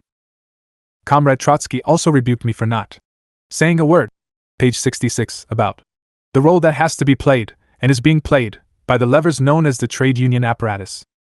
Once again on the trade unions. 435. I beg to differ, Comrade Trotsky. By reading out Rudzatak's theses in toto and endorsing them, I made a statement on the question that was fuller, plainer, clearer and more correct than all your theses, your report or co-report, and speech in reply to the debate. I insist that bonuses in kind and disciplinary comrades' courts mean a great deal more to economic development, industrial management, and wider trade union participation in production than the absolutely abstract, and therefore empty, talk about industrial democracy, coalescence, etc. Behind the effort to present the production standpoint, Trotsky, or to overcome a one-sided political approach and combine it with an economic approach, Bukharin, we find 1. Neglect of Marxism, as expressed in the theoretically incorrect, eclectic definition of the relation between politics and economics. 2. Defense or camouflage of the political mistake expressed in the shake-up policy, which runs through the whole of Trotsky's platform pamphlet, and which, unless it is admitted and corrected, leads to the collapse of the dictatorship of the proletariat. 3. A step back in purely economic and production matters, and the question of how to increase production. It is, in fact, a step back from Rudzatak's practical theses, with their concrete, vital and urgent tasks: develop production propaganda, learn proper distribution of bonuses in kind and correct use of coercion through disciplinary comrades' courts, to the highbrow, abstract, empty, and theoretical ly incorrect general theses which ignore all that is most practical and businesslike. That is where Zinoviev and myself, on the one hand, and Trotsky and Bukharin, on the other, actually stand on this question of politics and economics. I could not help smiling, therefore, when I read Comrade Trotsky's objection in his speech of December 30th. In his summing up at the 8th Congress of Soviets of the debate on the situation, Comrade Lenin said we ought to have less politics and more economics, but when he got to the trade union question he laid emphasis on the political aspect of the matter. Page 65. Comrade Trotsky thought these words were very much to the point. Actually, how? 436. Lenin. Ever, they reveal a terrible confusion of ideas, a truly hopeless, ideological confusion. Of course, I have always said, and will continue to say, that we need more economics and less politics, but if we are to have this, we must clearly be rid of political dangers and political mistakes.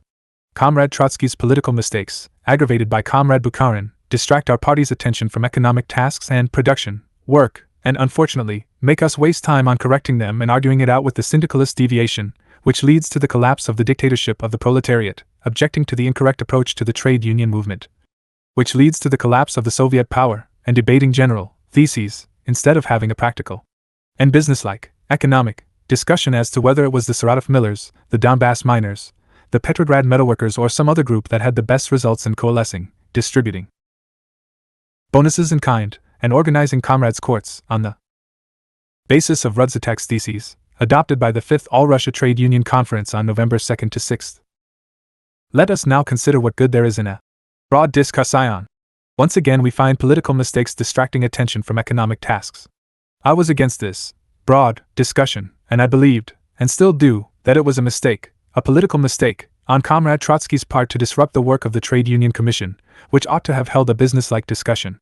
I believe Bukharin's buffer group made the political mistake of misunderstanding the tasks of the buffer, in which case they had once again substituted eclecticism for dialectics, for from the buffer standpoint they should have vigorously opposed any broad discussion and demanded that the matter should be taken up by the Trade Union Commission.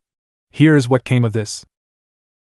On December 30th, Bukharin went so far as to say that we have proclaimed the new and sacred slogan of workers' democracy, which means that questions are no longer to be discussed in the boardroom within the corporation or at small meetings but are to be placed before big meetings. I insist that by taking the trade union issue before such a large meeting as this one, we are not taking a step back. Once again on the trade unions. 437. Ward but forward. Page 45. And this man has accused Zinoviev of spouting hot air and overdoing the democracy. I say that he himself has given us a lot of hot air and has shown some unexampled bungling. He has completely failed to understand that formal democracy must be subordinate to the revolutionary interest. Trotsky is in the same boat. His charge is that Lenin wants at all costs to disrupt or shelve the discussion of the matter in essence.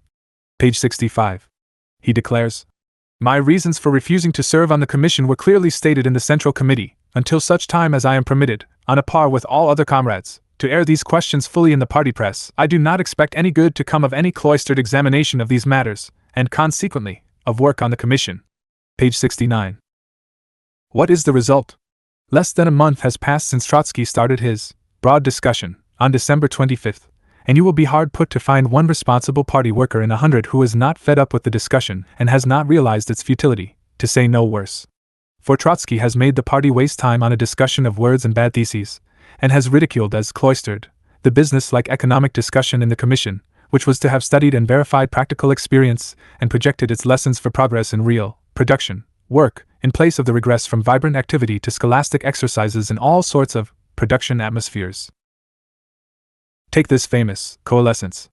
My advice on December 30th was that we should keep mum on this point, because we had not studied our own practical experience, and without that any discussion was bound to degenerate into hot air and draw off the party's forces from economic work. I said it was bureaucratic projecteering for Trotsky to propose in his theses that from 1/3 to 1/2 and from 1/2 to 2/3 of the economic councils should consist of trade unionists. For this I was upbraided by Bukharin, who, I see from page 49 of the report, made a point of proving to me at length and in great detail that when people meet to discuss something, they should not act as deaf mutes. Sick. Trotsky was also angry and exclaimed. 438. Lenin. Will every one of you please make a note that on this particular date Comrade Lenin described this as a bureaucratic evil. I take the liberty to predict that within a few months we shall have accepted for our guidance and consideration that the All-Russia Central Council of Trade Unions and the Supreme Economic Council, the Central Committee of the Metalworkers Union and the Metals Department, etc., are to have from 1/3 to 1/2 of their members in common.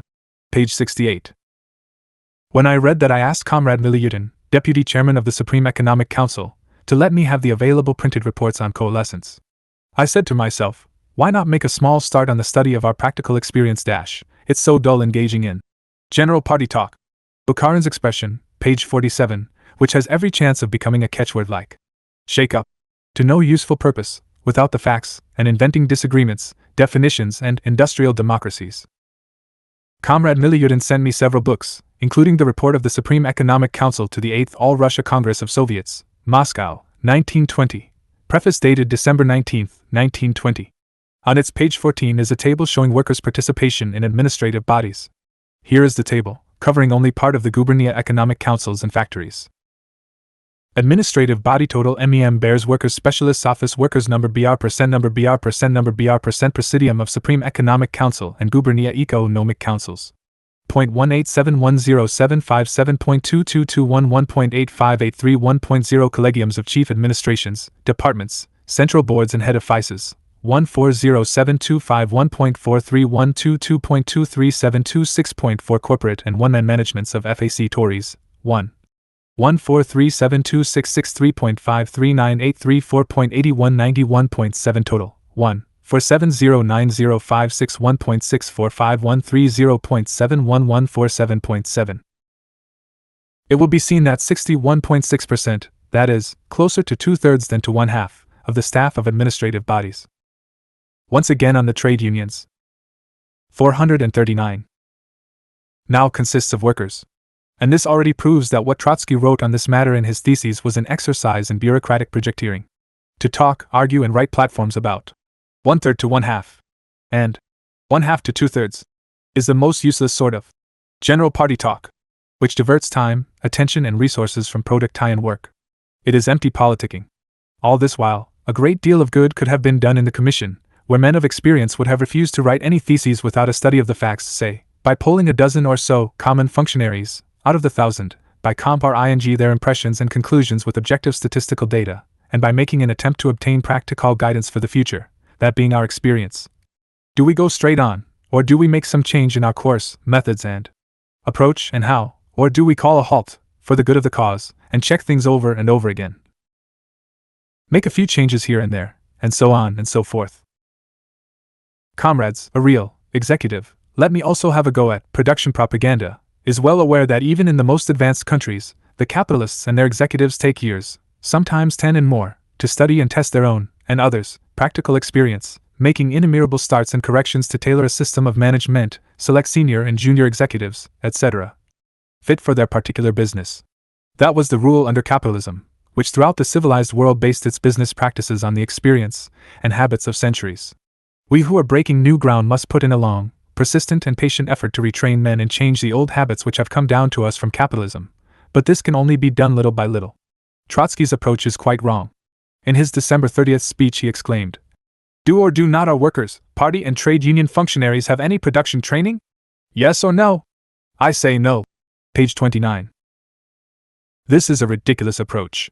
It is like asking whether a division has enough felt boots, yes or no? It is safe to say that even 10 years from now we shall have to admit that all our party and trade union functionaries do not have enough production training, in much the same way as the workers of the military department, the 440. V.I. Lenin. Trade unions and the party will not have had enough military experience. But we have made a start on production training by having about 1,000 workers, and trade union members and delegates take part in management, and run factories, head offices and other bodies higher up the scale.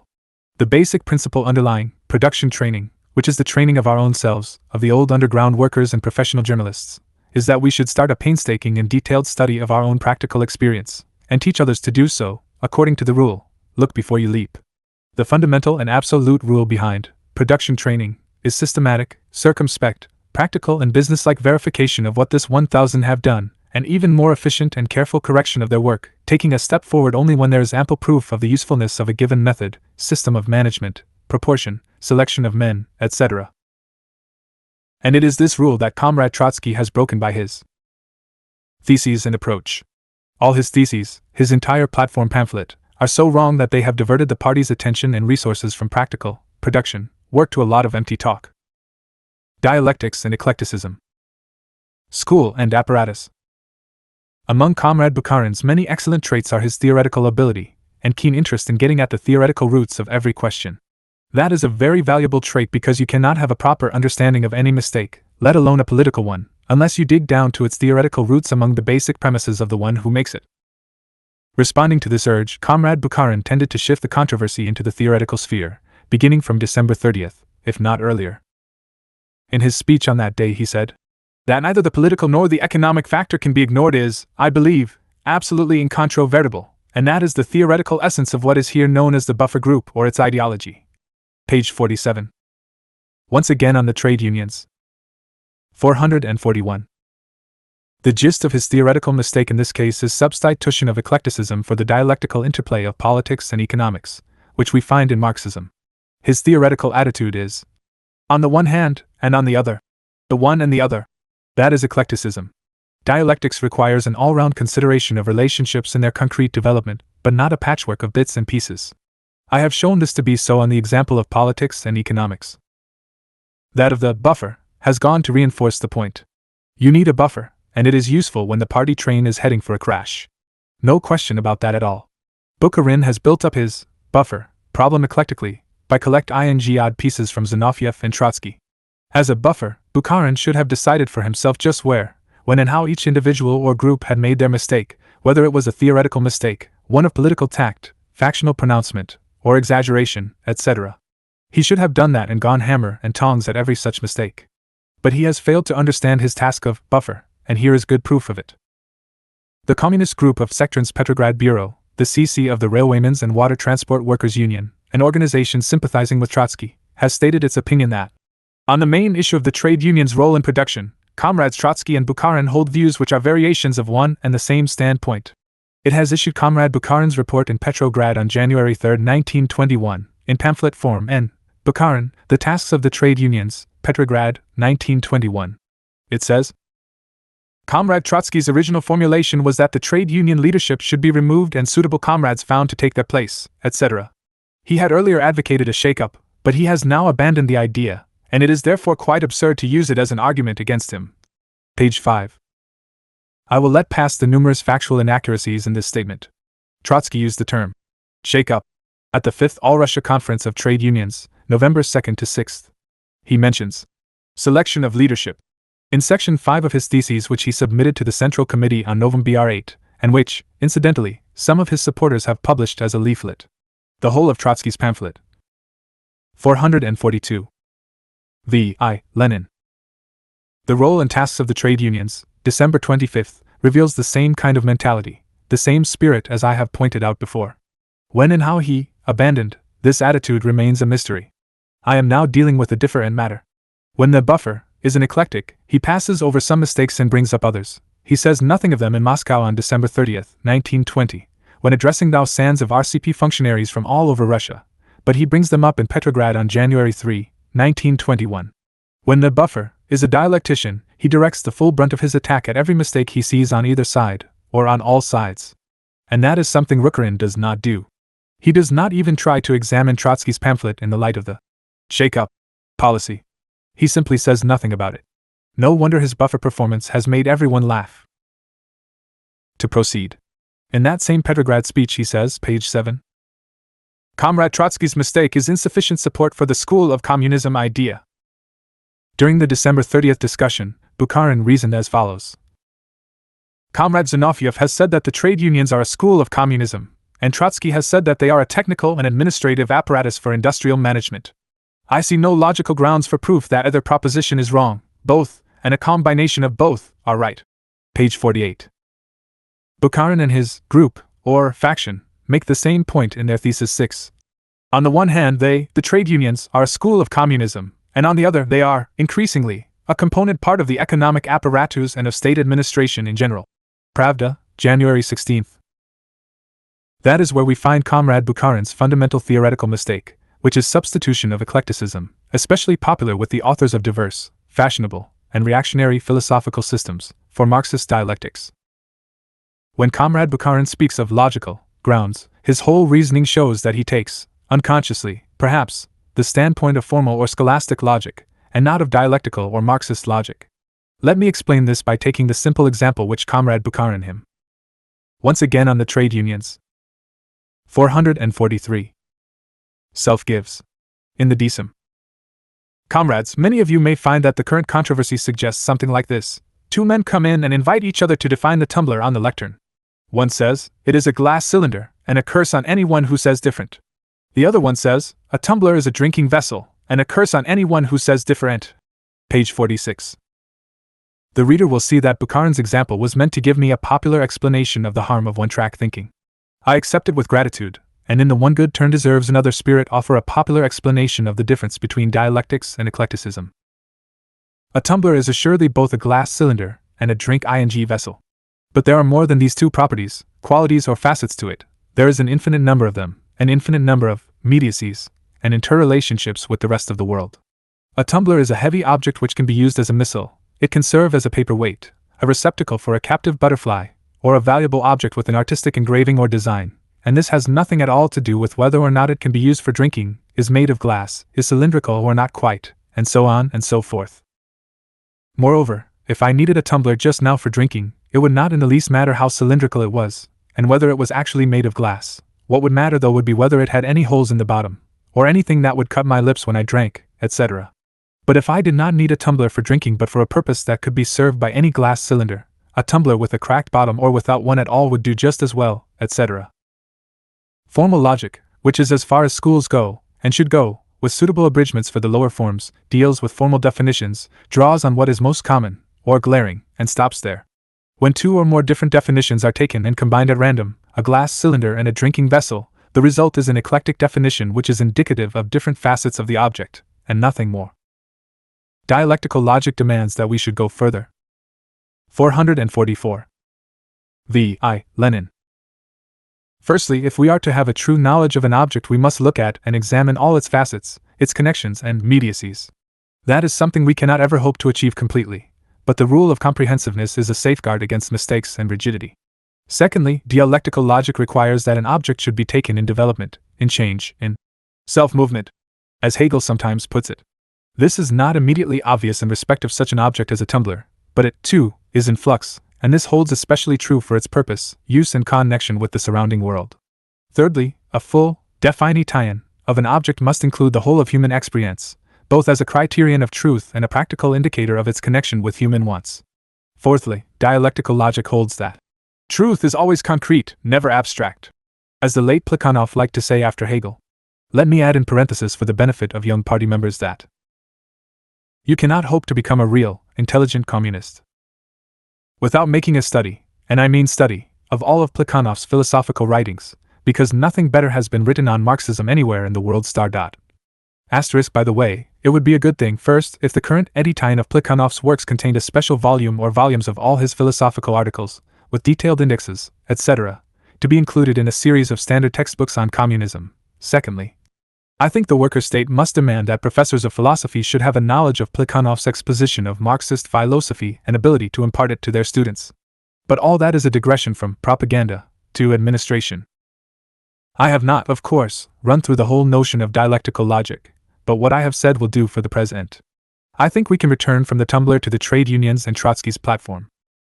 A school on the one hand, and an apparatus on the other, says Bukharin, and writes as much in his theses. Trotsky's mistake is insufficient support for the school of communism idea. Zinoviev errs by being lukewarm on the apparatus factor. Why is Bukharin's reasoning no more than inert and empty eclecticism? It is because he does not even try to make an independent analysis, from his own standpoint, either of the whole course of the current controversy, as once again on the trade unions. 445.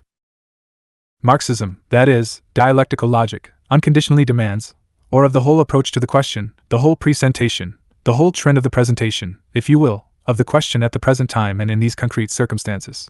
You do not see Bukharin doing that at all. His approach is one of pure abstraction. He makes no attempt at concrete study, and takes bits and pieces from Zinoviev and Trotsky.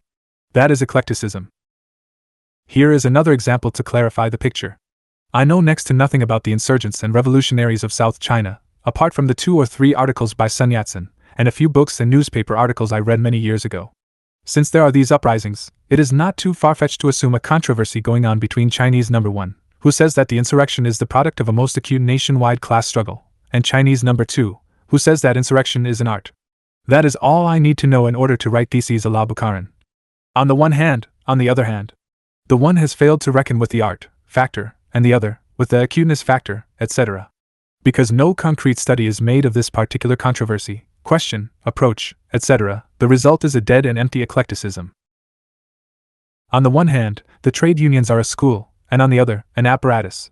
but they also happen to be an organization of working people, an almost exclusive organization of industrial workers, an organization by industry, etc. Bukharin does not make any analysis for himself, nor does he produce a shred of evidence to prove why it is that we should consider the first two facets of the question or object, instead of the third, the fourth, the fifth, etc. That is why his group's theses are an eclectic soap bubble. His presentation of the school apparatus relationship is fundamentally eclectic and wrong. Incidentally, here again Trotsky makes a mistake. He thinks that an industrial union is designed to control industry. That is wrong. When you say that a union is an industrial one, you mean that it admits to membership workers in one industry, which is inevitable at the present level of technology and culture, in Russia and elsewhere. The only way to view this question in the right light is 446. Lenin. To descend from empty abstractions to the concrete, that is, the present issue. Whether you take it in the form it assumed at the Fifth All-Russia Conference of Trade Unions, or as it was presented and slanted by Trotsky himself in his platform pamphlet of December 25, you will find that his whole approach is quite wrong and that he has gone off at a tangent. He has failed to understand that the trade unions can and must be viewed as a school both when raising the question of Soviet trade unionism, and when speaking of production propaganda in general, and even when considering coalescence and trade union participation in industrial management, as Trotsky does. On this last point, as it is presented in Trotsky's platform pamphlet, the mistake lies Ire's failure to grasp that the trade unions are a school of technical and administrative management of production. In the context of the controversy, you cannot say a school on the one hand and something else on the other. Given Trotsky's approach, the trade unions, whichever way you look at them, are a school. They are a school of unity, solidarity, management and administration, where you learn how to protect your interests. Instead of making an effort to comprehend and correct Comrade Trotsky's fundamental mistake, Comrade Bukharin has produced a funny little amendment. On the one hand, and on the other. Let us go deeper into the question.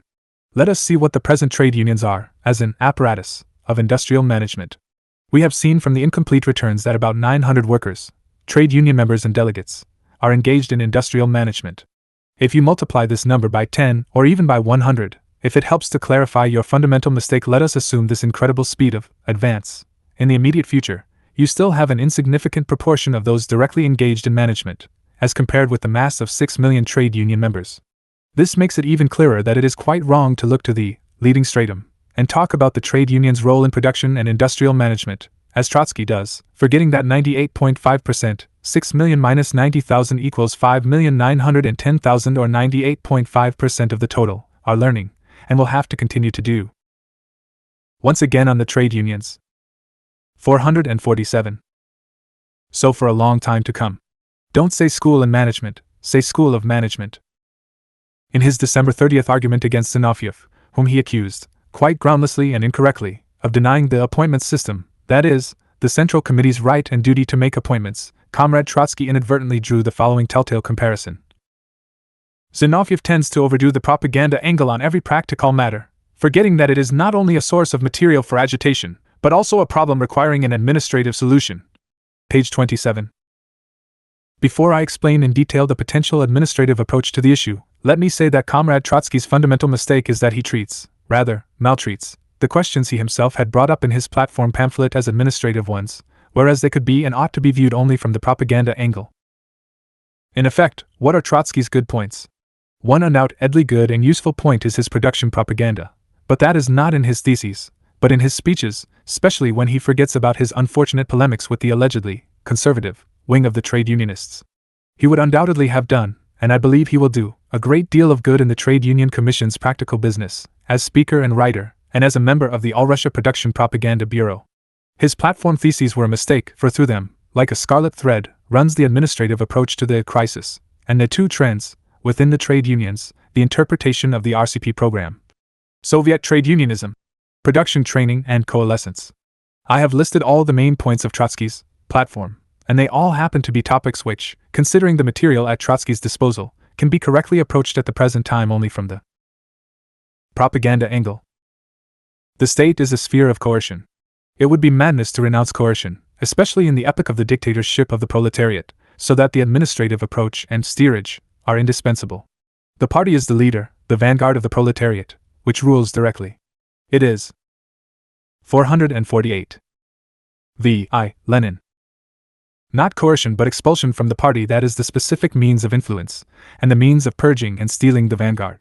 The trade unions are a reservoir of the state power, a school of communism and a school of management. The specific and cardinal thing in this sphere is not administration but the TIES, between the central state administration and, of course, the local as well, the national economy and the broad masses of the working people. See Party Program, Economic Section, Section 5, dealing with the trade unions. The whole of Trotsky's platform pamphlet betrays an incorrect approach to the problem and a misunderstanding of this relationship.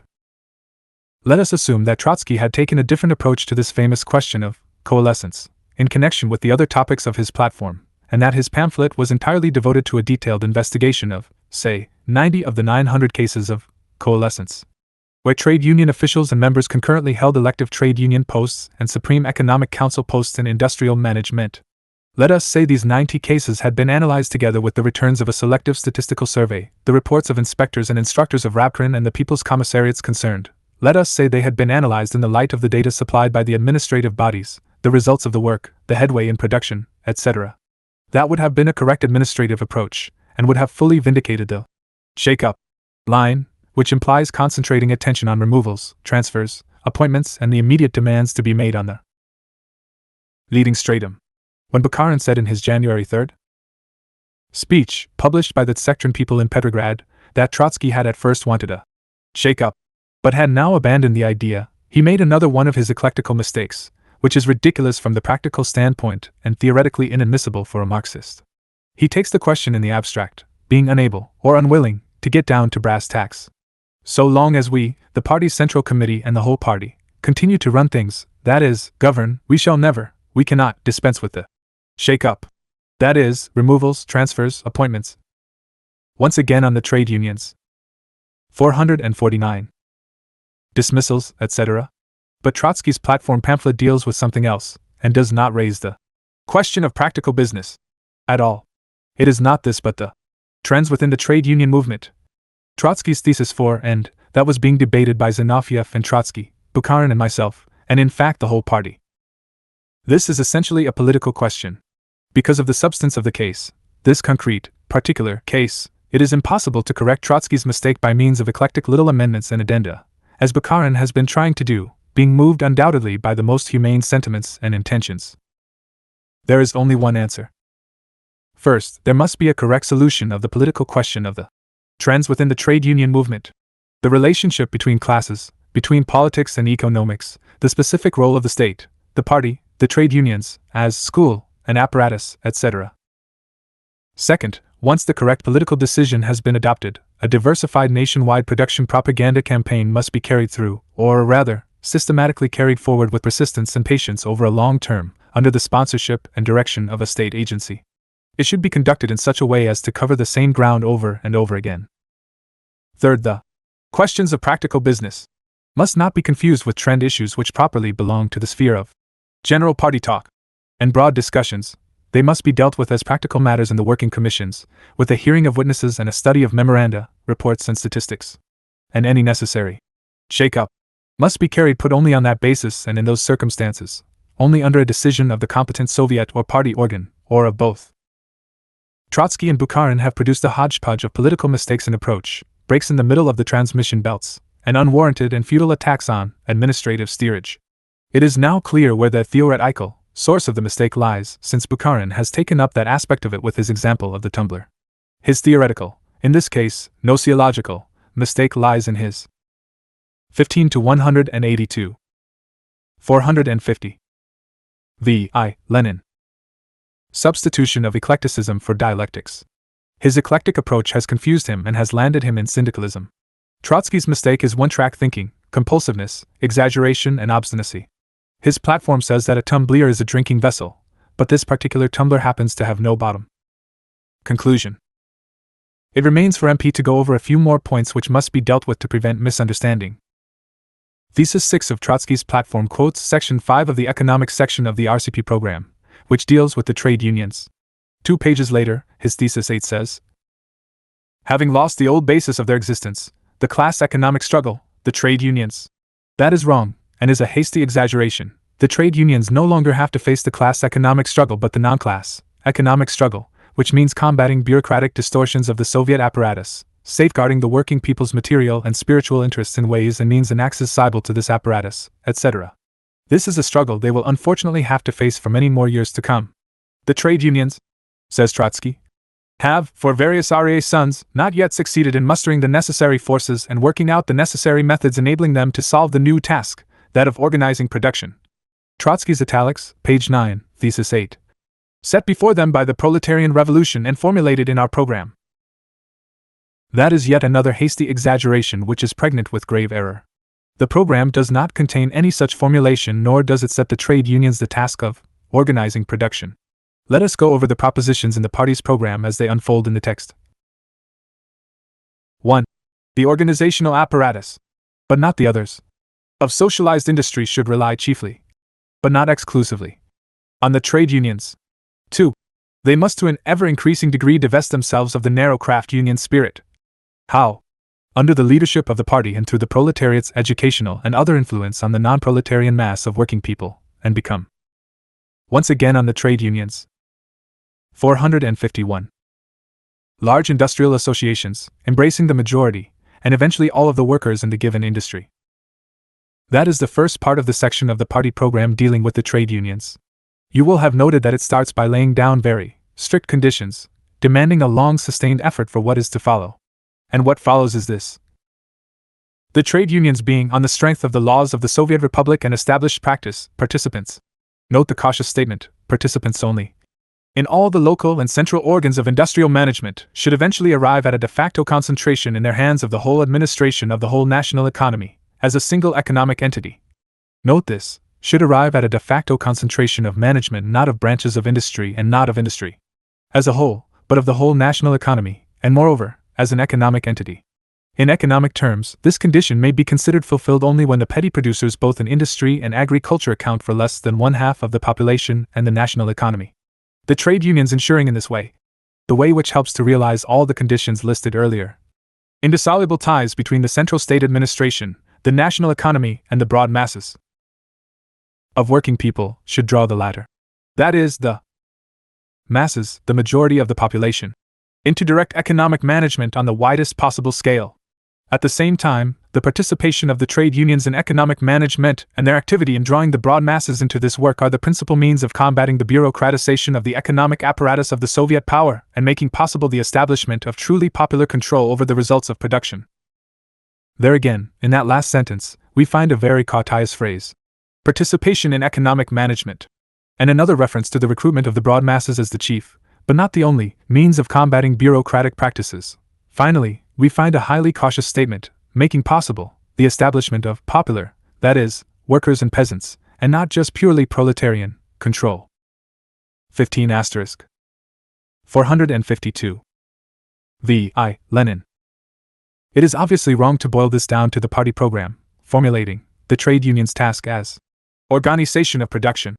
And if you insist on this error, and write it into your platform theses, you will get nothing but an anti-communist, syndicalist deviation. Incidentally, Comrade Trotsky says in his theses that, over the last period we have not made any headway towards the goal set forth in the program but have in fact retreated from it. Page 7, thesis 6. That statement is unsupported, and I think wrong. It is no proof to say, as Trotsky did in the discussions, that the trade unions, themselves, admit this. That is not the last resort, as far as the party is concerned, and generally speaking, the proof lies only in a serious and objective study of a great number of facts. Moreover, even if such proof were forthcoming, there would remain this question, why have we retreated?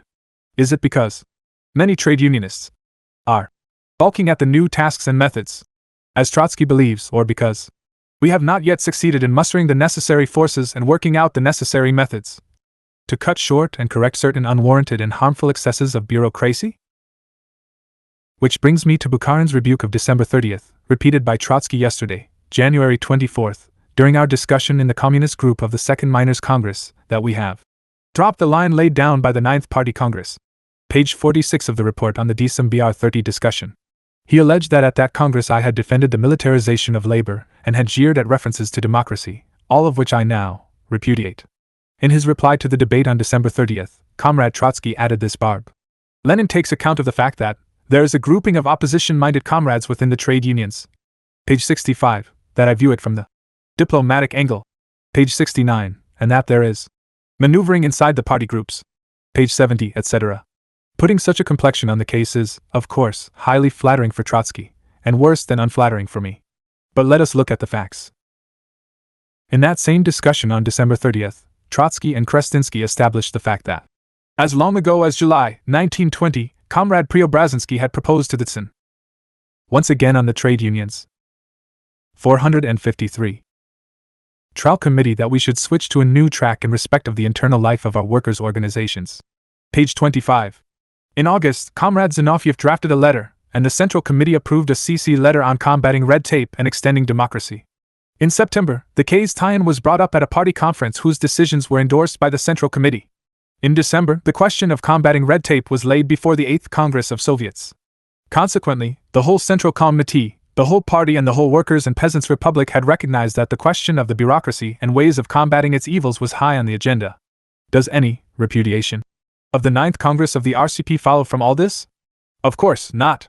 The decisions on the militarization of labor, etc., are incontestable, and there is no need for me at all to withdraw any of my jibes at the references to democracy by those who challenge these decisions.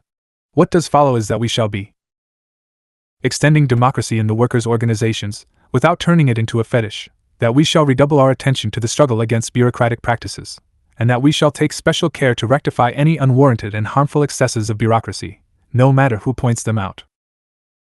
One final remark on the minor question of priority and equalization. I said during the December 30th discussion that Trotsky's formulation of Thesis 41 on this point was theoretically wrong, because it implied priority in production and equalization in consumption. I replied that priority implied preference, and that was nothing unless you also had it in consumption. Comrade Trotsky reproached me for extraordinary forgetfulness and intimidation, pages 67 and 68, and I am surprised to find that he has not accused me also of maneuvering, diplomatic moves, etc. He has made concessions to my equalitarian line, but I have attacked him. Actually, however, anyone who takes an interest in party affairs can turn to indisputable party documents, the November resolution of the CC Plenum, Point 4, and Trotsky's platform pamphlet, Thesis 41. However forgetful I may be, and however excellent Comrade Trotsky's memory it is. 454. V.I. Lenin. Still a fact that Thesis 41 contains a theoretical error, which the CC resolution of November 9th does not. The resolution says, while recognizing the necessity of keeping to the principle of priority in carrying out the economic plan, the Central Committee, in complete solidarity with the decisions of the last All-Russia Conference, September, deems it necessary to effect a gradual but steady transition to equality in the status of various groups of workers and their respective trade unions, all the while building up the organization on the scale of the union as a whole.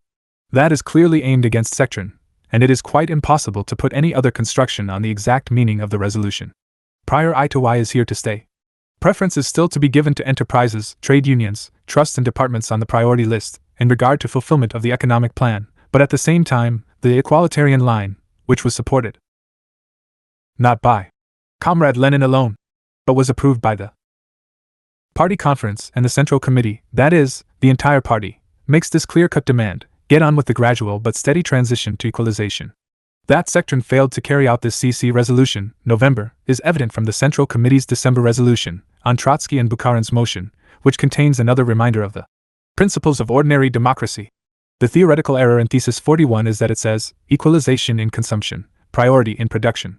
That is an economic absurdity because it implies a gap between production and consumption. I did not say, and could never have said, anything of the sort. If you don't need a factory, close it down. Close down all the factories that are not absolutely essential, and give preference to those that are. Give preference to, say, transport. Most certainly. But the preference must not be overdone, as it was in Sectron's case, which was why the party, and not just Lenin, issued this directive: get on with the gradual but steady transition to equality. And Trotsky has no one but himself to blame for having come out, after the November plenary meeting, which gave a clear-cut and theoretically correct solution, with a factional pamphlet on the two trends, and proposed a formulation in his Thesis 41 which is wrong in economic terms. Once again on the trade unions. 455. Today, January 25th, it is exactly 1 month since Comrade Trotsky's factional statement. It is now patent that this pronouncement, inappropriate in form and wrong in essence, has diverted the party from its practical economic and production effort into rectifying political and theoretical mistakes. But it's an ill wind, as the old saying goes. Rumor has it that some terrible things have been said about the disagreements on the Central Committee. Mensheviks and socialist revolutionaries undoubtedly shelter, and have sheltered, behind the opposition, and it is they who are spreading the rumors, incredibly malicious formula tie-ins, and inventions of all sorts to malign the party, put vile interpretations on its decisions, aggravate conflicts, and ruin its work. That is a political trick used by the bourgeoisie, including the petty bourgeois Democrats, the Mensheviks and the socialist revolutionaries, who, for very obvious reasons, and cannot help hating, the Bolsheviks' guts. Every intelligent member of the party is familiar with this political trick, and knows its worth. Because of the disagreements on the Central Committee, it had to appeal to the party, and the discussions that followed clearly revealed the essence and scope of these disagreements. That killed the rumors and the slander. The party learns its lessons and is tempered in the struggle against factionalism, a new malaise. It is new in the sense that after the October Revolution we had forgotten all about it. Actually, it is an old malaise, with relapses apparently bound to occur over the next few years, but with an easier cure now well in sight. The party is learning not to blow up its disagreements. Let me quote at this point Comrade Trotsky's correct remark about Comrade Tomsky. I have always said, even when the polemic against Comrade Tomsky was at its bitterest, that it is quite clear to me that only men with his experience and authority ought to be our trade union leaders. I told this to the party group of the 5th Conference of the Trade Unions, and repeated it at the Zemin Theater a few days ago. Ideological struggle within the party does not mean mutual ostracism but mutual influence. Page 34 of the report on the December 30th discussion. The party will naturally apply this correct approach to Comrade Trotsky himself. 456. V.I. Lenin. During the discussion it was Comrade Shliapnikov and his group, the so-called workers' opposition, who showed the most pronounced syndicalist trend. This being an obvious deviation from communism and the party, we shall have to reckon with it, talk it over, and make a special propaganda effort to explain the error of these views and the danger of making such mistakes. Comrade Bukharin, who actually coined the syndicalist phrase, mandatory nominations, by trade unions to management bodies, tries to vindicate himself in today's issue of Pravda, but I am afraid his line of defense is highly ineffective and quite wrong. He wants us to know, you see, that he deals with the role of the party in his other points. I should think so. If it were otherwise it would have been more than just a mistake, requiring correction and allowing some slight rectification. It would have been withdrawal from the party. When you say mandatory nomina tie-ins, but neglect to add, there and then, that they are not mandatory for the party, you have a syndicalist deviation, and that is incompatible with communism and the party program. If you add, mandatory but not for the party, you are giving the non-party workers a false sense of having some increase in their rights, whereas in fact there will be no change at all. The longer Comrade Bukharin persists in his deviation from communism, a deviation that is wrong theoretically and deceptive politically, the more deplorable will be the fruits of his obstinacy. You cannot maintain an untenable proposition. The party does not object to the extension of the rights of the non-party workers in general, but a little reflection will show what can and what cannot be done in this respect. In the discussion by the Communist group of the Second All-Russia Miners' Congress, Shliapnikov's platform was defeated despite the backing it got from Comrade Kiselyov, who commands special prestige in that union. Our platform won 137 votes, Shliapnikov's 62, and Trotsky's 8. The syndicalist malaise must and will be cured. In this 1 month, Petrograd, Moscow and a number of provincial towns have shown that the party responded to the discussion and has rejected Comrade Trotsky's wrong line by an overwhelming majority. While there may have been some vacillation at the top and in the provinces, once again on the trade unions. 457. In the committees and in the offices, the rank-and-file membership, the mass of party workers, came out solidly against this wrong line. Comrade Kamenev informed me of Comrade Trotsky's announcement, during the discussion in the Zamysl-Vorky district of Moscow on January 23, that he was withdrawing his platform and joining up with the Bukharin group on a new platform. Unfortunately, I heard nothing of this from Comrade Trotsky either on January 23 or 24, when he spoke against me in the Communist group of the Miners' Congress. I don't know whether this is due to another change in Comrade Trotsky's platform and intentions, or to some other reason. In any case, his January 23 announcement shows that the party, without so much as mustering all its forces, and with only Petrograd, Moscow, and a minority of the provincial towns going on record, has corrected Comrade Trotsky's mistake promptly and with determination. The party's enemies had rejoiced too soon. They have not been able, and will never be able, to take advantage of some of the inevitable disagreements within the party to inflict harm on it and on the dictatorship of the proletariat in Russia. January 25, 1921. Published January 25 and 26, Collected Works, Volume 32. 1. Department of the Moscow Soviet of the Workers, Peasants and Red Army Deputies signed, N. Lenin. Preliminary Draft Resolution of the 10th Congress of the RCP on the Syndicalist and Anarchist Deviation in our Party 197. 1. A syndicalist and anarchist deviation has been definitely revealed in our party in the past few months. It calls for the most resolute measures of ideological struggle and also for purging the party and restoring its health. 2. The said deviation is due partly to the influx into the party of former Mensheviks, and also of workers and peasants who have not yet fully assimilated the communist world outlook.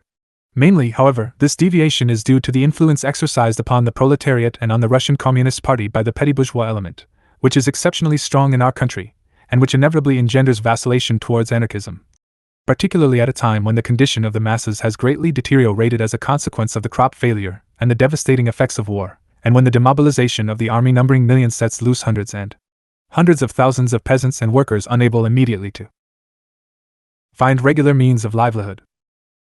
3. The most theoretically complete and clearly defined expression of this deviation, or one of the most complete, etc., expressions of this deviation, is the theses and other literary productions of the so-called workers' opposition group.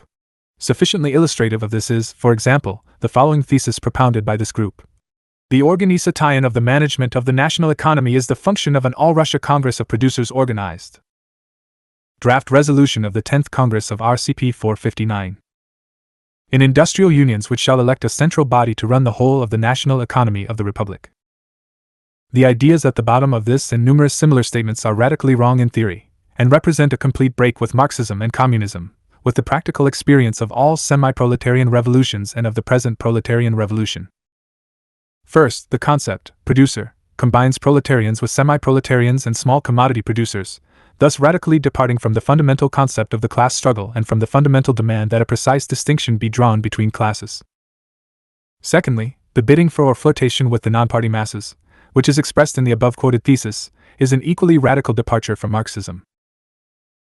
Marxism teaches, and this tenet has not only been formally endorsed by the whole of the Communist International in the decisions of the Second, 1920, Congress of the Comintern on the role of the political party of the proletariat, but has also been confirmed in practice by our Revolution, that only the political party of the working class, i.e., the Communist Party, is capable of uniting, training and organizing a vanguard of the proletariat, and of the whole mass of the working people that alone will be capable of withstanding the inevitable petty bourgeois vacillations of this mass and the inevitable traditions and relapses of NARO craft unionism or craft prejudices among the proletariat, and of guiding all the united activities of the whole of the proletariat, i.e., of leading it politically, and through it, the whole mass of the working people.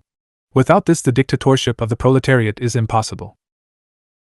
The wrong understanding of the role of the Communist Party in its relation to the non-party proletariat, and in the relation of the first and second factors to the whole mass of working people, is a radical theoretical departure from communism and a deviation towards syndicalism and anarchism, and this deviation permeates all the views of the workers' opposition group.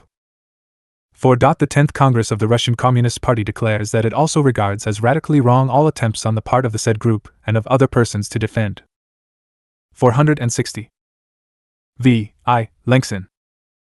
Their fallacious views by referring to Section 5 of the economic section of the program of the Russian Communist Party, which deals with the role of the trade unions. This paragraph says that the trade unions should eventually arrive at a de facto concentration in their hands of the whole administration of the whole national economy, as a single economic entity, and that they will ensure in this way indissoluble ties between the central state administration, the national economy, and the broad masses of working people. Draw these masses into direct economic management. This paragraph in the program of the Russian Communist Party also says that a prerequisite for the state at which the trade unions should eventually arrive is the process whereby they increasingly divest themselves of the narrow craft union spirit and embrace the majority, and eventual all, of the working people.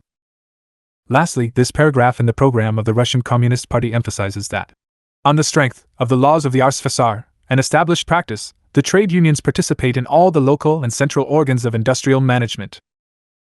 Instead of studying the practical experience of participation in administration, and instead of developing this experience further, strictly in conformity with successes achieved and mistakes rectified, the syndicalists and anarchists advance as an immediate slogan: Congresses or a Congress of producers, to elect the organs of economic management.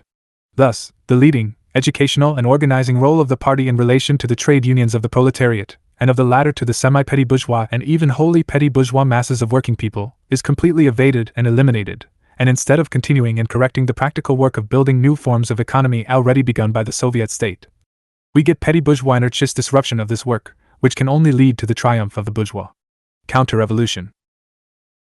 5. In addition to the theoretical fallacies and a radically wrong attitude towards the practical experience of economic organization already begun by the Soviet government, the Congress of the Russian Communist Party discerns in the views of this and similar groups and persons a gross political draft resolution of the 10th Congress of RCP 461 mistake and a direct political danger to the very existence of the dictatorship of the proletariat.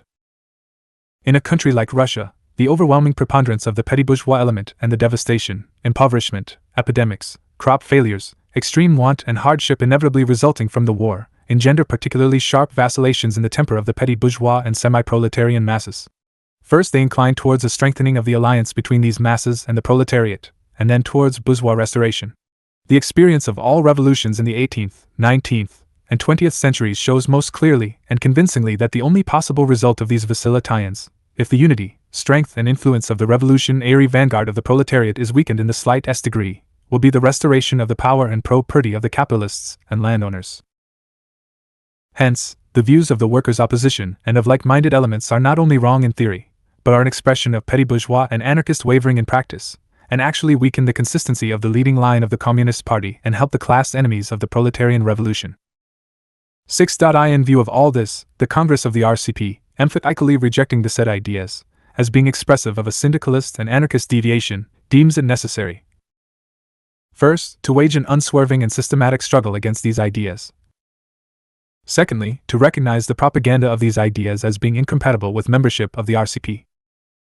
Instructing the CC of the party strictly to enforce these decisions, the Congress at the same time points out that special publications, symposiums, etc., can and should provide space for a most comprehensive exchange of opinion between party members on all the questions herein indicated.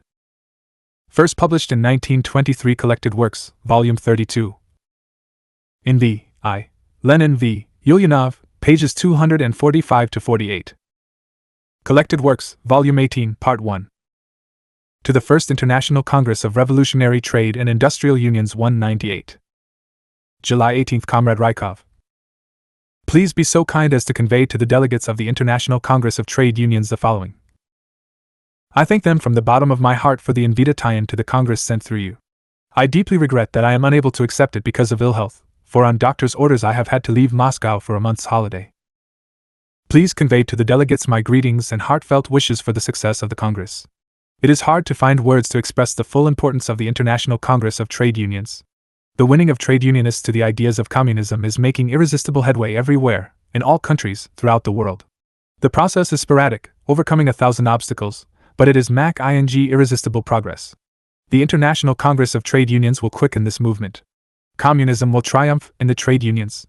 No power on earth can avert the collapse of capitalism and the victory of the working class over the bourgeoisie. Warm greetings and confidence in the inevitable victory of communism.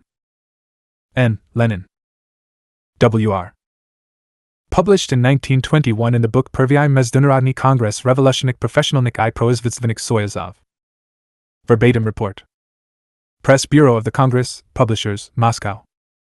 Collected Works, Volume 32, page 501. 1. The New Economic Policy and the Trade Unions.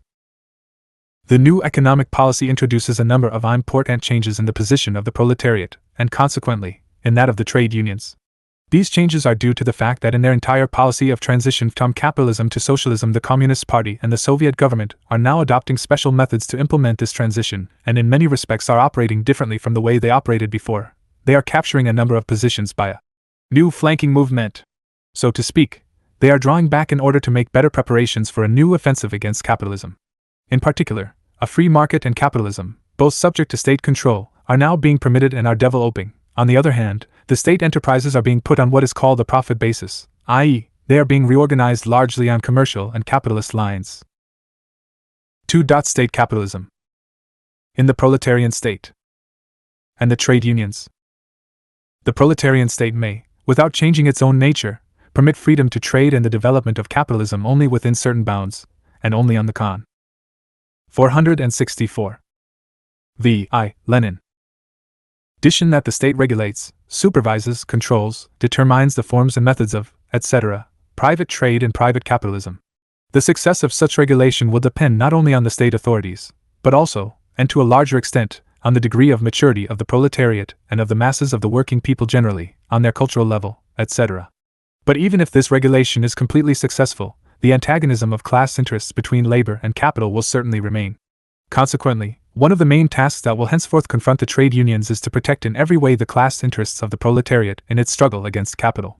This task should be openly put in the forefront, and the machinery of the trade unions must be reorganized, modified or supplemented accordingly. Strike funds, and so on should be formed, or rather, built up. 3. The state enterprises that are being put on a profit basis, and the trade unions. The conversion of state enterprises to the so-called profit basis is inevitably and inseparably connected with the new economic policy. In the near future, this is bound to become the predominant, if not the sole, form of state enterprise. Actually, this means that with the free market now permitted and developing, the state enterprises will to a large extent be put on a commercial, capitalist basis. This circumstance, in view of the urgent need to increase the productivity of labor and make every state enterprise pay its way and show a profit, and in view of the inevitable rise of narrow departmental interests and excessive departmental zeal, is bound to create a certain conflict of interests between the masses of workers and the directors and managers of the state enterprises, or the government departments in charge of them. Therefore, it is undoubtedly the duty of the trade unions, in regard to the state enterprises as well, to protect the class interests of the proletariat and the working masses against their employers. The role and functions of the trade unions. 465.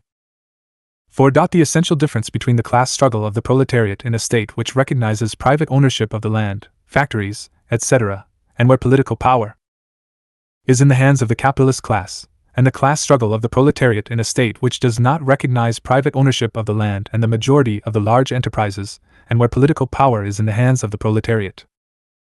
As long as classes exist, the class struggle is inevitable.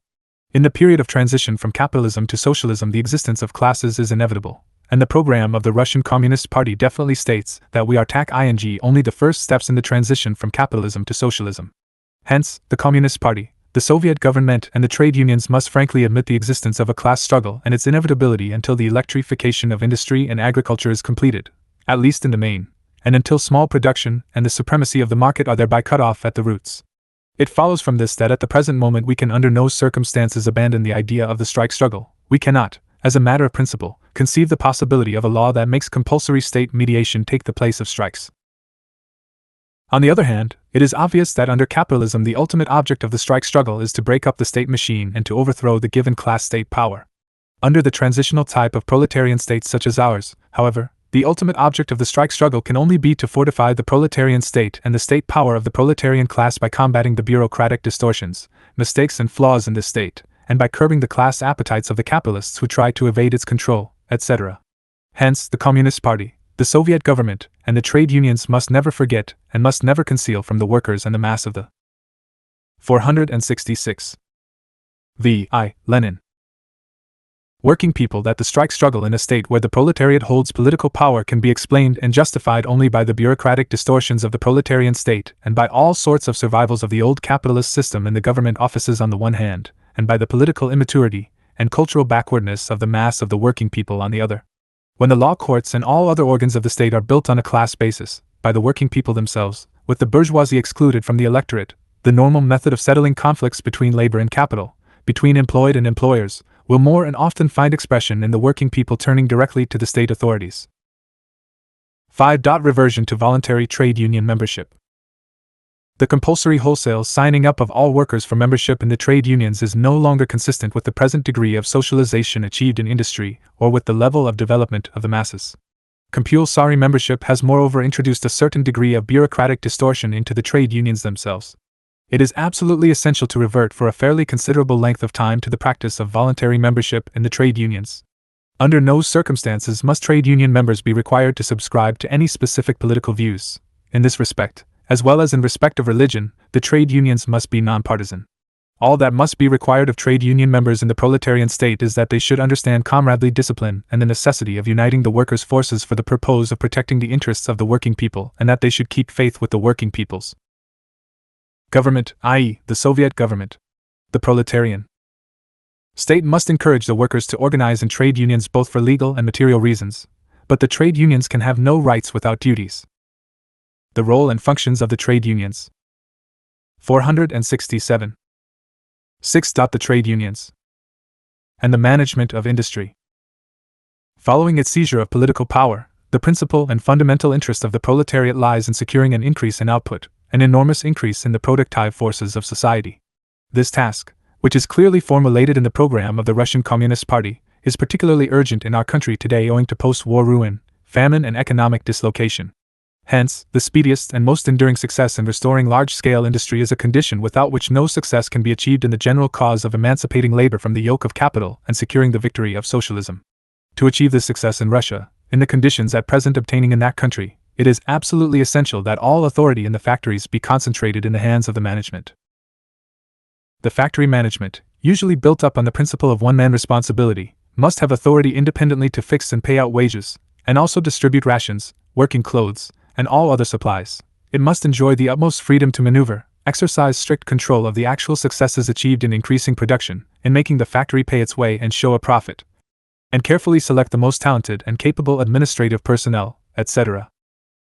Under these circumstances, all direct interference by the trade unions in the management of factories must be regarded as positively harmful and impermissible. It would be absolutely wrong, however, to interpret this indisputable axiom to mean that the trade unions must play no part in the socialist organization of industry and in the management of state industry. Their participation in this is necessary in the following strictly defined forms. 7. The role and functions of the trade unions in the business and administrative organizations of the proletarian state. The proletariat is the class foundation of the state, making the transition from capitalism to socialism. In a 468. Lenin.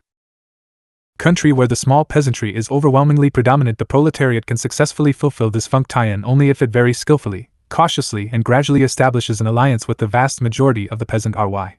The trade unions must collaborate closely and constantly with the government, all the political and economic activities of which are guided by the class-conscious vanguard of the working class, the Communist Party. Being a school of communism in general, the trade unions must, in particular, be a school for training the whole mass of workers, and eventually all working people, in the art of managing socialist industry, and gradually also agriculture. Proceeding from these principles, the trade unions' part in the activities connected with the business and administrative organizations of the proletarian state should take the following main forms. 1. The trade unions should help to staff all the business and administrative bodies connected with economics by nominating their candidates for them and casting a consultative vote. The trade unions take part in these bodies, 2. Not directly, but through the members of the higher state bodies, the members of business boards, members of the factory managements, where collegiate management is practiced, managers, their assistants, etc., nominated by them and endorsed by the Communist Party and the Soviet government. 2. One of the most important functions of the trade unions is to promote and train factory managers from among the workers and the masses of the working people generally. At the present time we have scores of such factory managers who are quite satisfactory, and hundreds who are more or less satisfactory, but very soon, however, we must have hundreds of the former and thousands of the latter. The trade unions must much more carefully and persistently than hitherto keep a systematic register of all workers and peasants capable of holding posts of this kind, and thoroughly, efficiently and from every aspect verify the progress they make in learning the art of management. 3. No less important is the participation of the trade unions in all the planning bodies of the proletarian state. The role and functions of the trade unions. 469. In addition to participating in all cultural and educational activities and in production propaganda, the trade unions must also, on an increasing scale, enlist the working class and the masses of the working people generally for all branches of the work of building up the state economy. They must make them familiar with all aspects of economic life and with all details of industrial operations. From the procurement of raw materials to the marketing of the product, give them a more and more concrete understanding of the single state plan of socialist economy and the workers' and peasants' practical interest in its implementation. 4. The drawing up of wage rates and scales of supplies, etc., is one of the essential functions of the trade unions in the building of socialism and in their participation in the management of industry.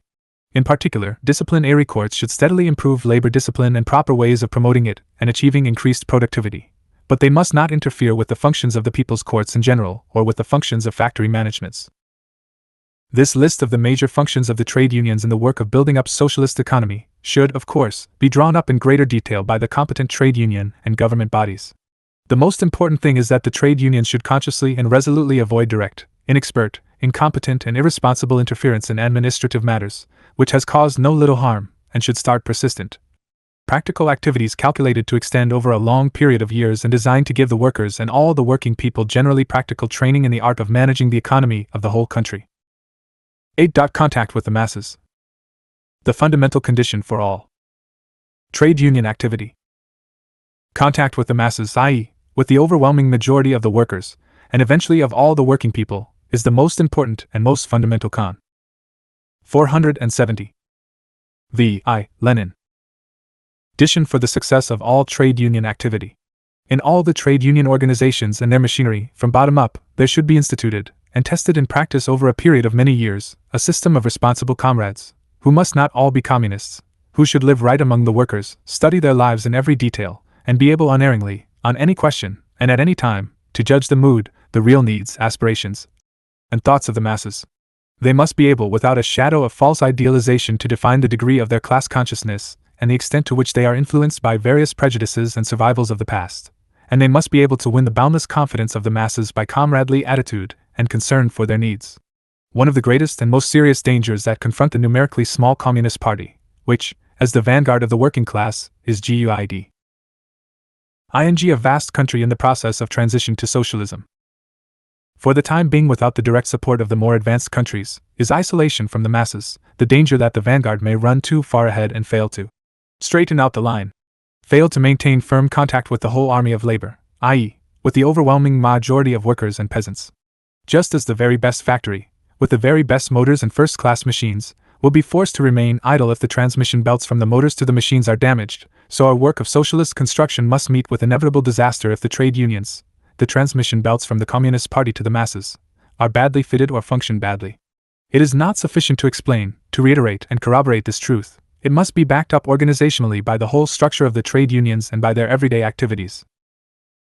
9. The contradictions in the status of the trade unions under the dictatorship of the proletariat. From all the foregoing, it is evident that there are a number of contradictions in the various functions of the trade unions. On the one hand, their principal method of the role and functions of the trade unions. 471. Operation is that of persuasion and education. On the other hand, as participants in the exercise of state power, they cannot refuse to share in coercion. On the one hand, their main function is to protect the interests of the masses of the working people in the most direct and immediate sense of the term. On the other hand, as participants in the exercise of state power and builders of the economy as a whole, they cannot refuse to resort to pressure.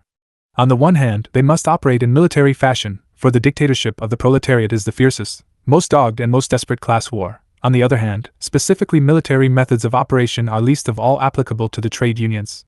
On the one hand, they must be able to adapt themselves to the masses, to their level. On the other hand, they must never pander to the prejudices and backwardness of the masses, but steadily raise them to a higher and higher level, etc., etc. These contradictions are no accident, and they will persist for several decades. For one thing, these contradictions are inherent in every school. And the trade unions are a school of communism. We cannot count, until the lapse of several decades, on the majority of the workers achieving the highest level of development and discarding all traces and memories of the school for adults. Secondly, as long as survivals of capitalism and small production remain, contradictions between them and the young shoots of socialism are inevitable throughout the social system. 2 practical conclusions must be drawn from this.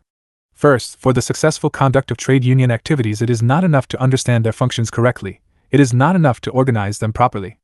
In addition, special tact is required, ability to approach the masses in a special way in each individual case for the purpose of raising these masses to a higher cultural, economic, and political stage with the minimum of friction. Second, the aforementioned contradictions will inevitably give rise to disputes, disagreements, friction, etc. A higher body is required with sufficient authority to settle these at once. This higher body is the Communist Party and the International Federation of the Communist Parties of all countries, the Communist International. 472.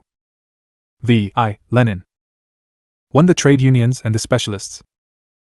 The main principles of this question are set forth in the program of the Russian Communist Party, but these will remain paper principles unless constant attention is paid to the facts which indicate the degree to which they are put into practice. Recent facts of this kind are, first, cases of the murder of engineers by workers in socialized mines not only in the Urals, but also in the Donetsk Basin. Second, the suicide of V. Oldenburger, chief engineer of the Moscow Waterworks. Here is what Pravda reported about this on January 3, 1922. Quote full text of report from Chronicle, on page 4. The Communist Party and the Soviet government, as a whole, bear a far greater share of the blame for cases of this kind than the trade unions. It is not a question now of establishing the degree of political guilt, but of drawing certain political conclusions. Unless our leading bodies, i.e., the Communist Party, the Soviet government and the trade unions, guard as the apple of their eye every specialist who does his work conscientiously and knows and loves it, even though the ideas of communism are totally alien to him, it will be useless to expect any serious progress in socialist construction. We may not be able to achieve it soon, but we must at all costs achieve a situation in which specialists, as a separate social stratum, which will persist until we have reached the highest stage of development of communist society, can enjoy better conditions of life under socialism than they enjoyed under capitalism insofar as concerns their material and legal status. Comradely collaboration with the workers and peasants, and in the intellectual plane, i.e., finding satisfaction in their work, realizing that it is socially useful and independent of the sordid interests of the capitalist class. Nobody will regard a government department as being tolerably well organized if it does not take systematic measures to provide for all the needs of the specialists, to reward the best of them, to safeguard and protect their interests, etc., and does not secure practical results in this. The role and functions of the trade unions. 473. The trade unions must conduct all the activities of the type indicated, or systematically collaborate in the activities of all the government departments concerned, not from the point of view of the interests of the given department, but from the point of view of the interests of labor and of the economy as a whole. With regard to the specialists, on the trade unions devolves the very arduous duty of daily exercising influence on the broad masses of the working people in order to create proper relations between them and the specialists. Only such activities can produce really important practical results. 11. The trade unions and petty bourgeois influence on the working class. Trade unions are really effective only when they unite very broad strata of the non-party workers. This must give rise, particularly in a country in which the peasantry greatly predominates, to relative stability, specifically among the trade unions, of those political influences that serve as the superstructure over the remnants of capitalism and over small production. These influences are petty bourgeois, i.e., socialist revolutionary and Menshevik, the Russian variety of the parties of the Second and 2.5 Internationals, 189 on the one hand, and anarchist on the other. Only among these trends has any considerable number of people remained who defend capitalism ideologically and not from selfish class motives, and continue to believe in the non-class nature of the democracy, equal IDY, and liberty, in general that they preach. It is to this socio-economic cause and not to the role of individual groups, still less of individual persons, that we must attribute the survivals, sometimes even the revival, in our country of such petty bourgeois ideas among the trade unions. The Communist Party, the Soviet bodies that conduct cultural and educational activities, and all communist members of trade unions must therefore devote far more attention to the ideological struggle against petty bourgeois influences, trends and deviations among the trade unions, especially because the new economic policy is bound to 474 v.I. Lenin lead to a certain strengthening of capitalism. It is urgently necessary to counteract this by intensifying the struggle against petty bourgeois influences upon the working class. Written December 30, 1921. January 4, 1922. Published with some amendments in Pravda No. 12, January 17, 1922. Collected Works, Volume 42, pages 375-85. Notes. 1. Narodniks, adherents of a petty bourgeois trend in the Russian revolutionary movement which arose in the 60s and 70s of the last century. They advocated the abolition of the autocracy and the transfer of the landed estates to the peasants. At the same time, they denied that Russia would necessarily develop along capitalist lines, and therefore considered the peasants, and not the proletariat, as the main revolutionary force, and the village commune as the embryo of socialism. In their efforts to rouse the peasants to fight the autocracy, the Narodniks went to the villages among the people, but met with no support. Narodnik socialism was utopian because it failed to take into account the actual development of society. Narodism went through several stages, evolving from revolutionary democratism to liberalism. In the 80s and 90s, the Narodniks adopted the line of reconciliation with Tsarism, expressed the Kulak's interests, and fought against Marxism. p. 28. 2. A reference to the abolition of serfdom in Russia in 1861. p. 353. A protest by Russian Social Democrats was written in August 1899 by Lenin, then in exile in Siberia. It was spearheaded against Credo, an economist manifesto drawn by Y.D. Koskova. Economism, an opportunist trend in Russian social democracy at the end of the 19th and the beginning of the 20th centuries, a variety of international opportunism. The economists confined the tasks of the working class to economic struggle for higher wages, better working conditions, etc., asserting that political struggle was a matter for the liberal bourgeoisie. They denied the leading role of the working class party, claiming that the party should only observe the spontaneous movement and register developments. Exalting the spontaneous working class movement, the economists minimized the importance of revolutionary theory and political consciousness.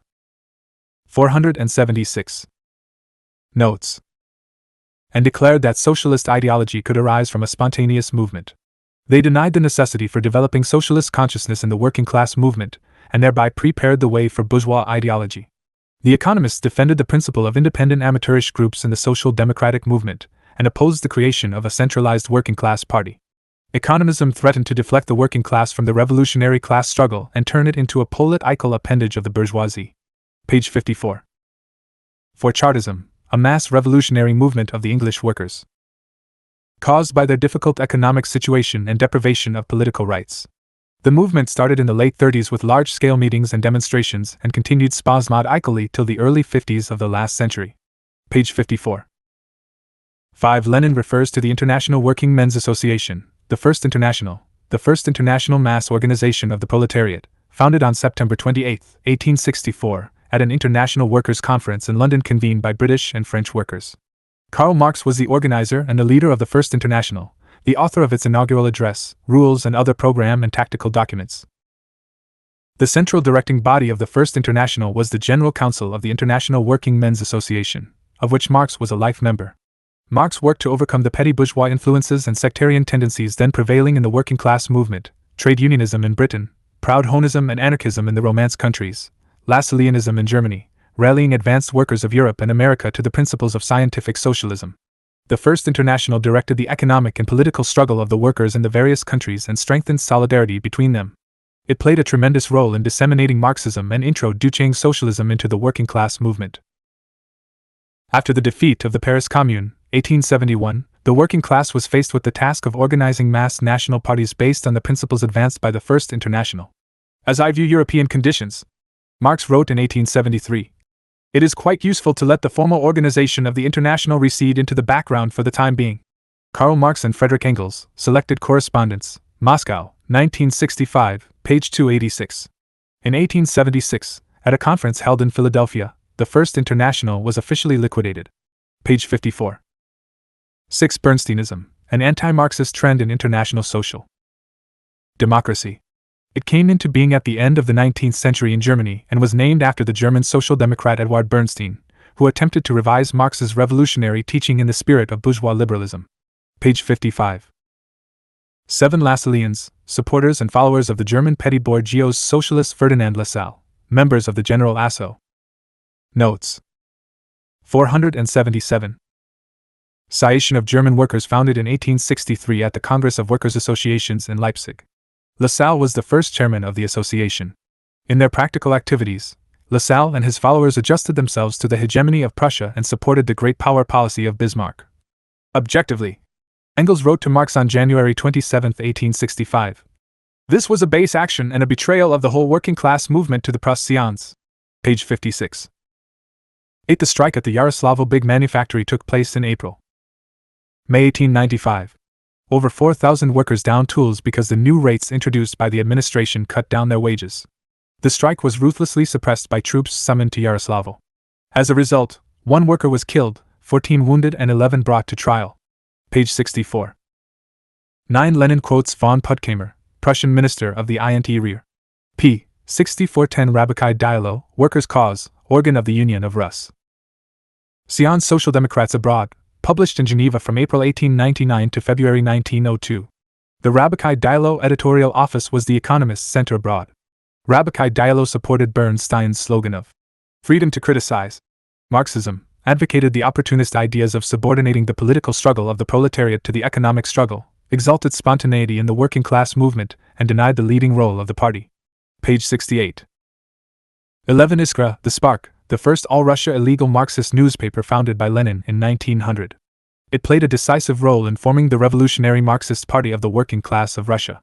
The first issue of Lenin's Iskra, dated December 1900, came out in Leipzig. Subsequent issues were published in Munich, from July 1902 in London, and from the spring of 1903 in Geneva. On Lenin's initiative and with his direct participation, the Iskra editors drew up the draft program of the party, published in Iskra No. 21, and prepared the Second Congress of the RSDLP, which laid the foundation for the Revolutionary Marxist Party in Russia. Shortly after the Second Party Congress, 1903, the Mensheviks, with Plekhanov's support, got control of Iskra. Beginning with issue number 52, Iskra ceased to be an organ of revolutionary Marxism and began to be called the New Iskra in distinction to Lenin's Old Iskra.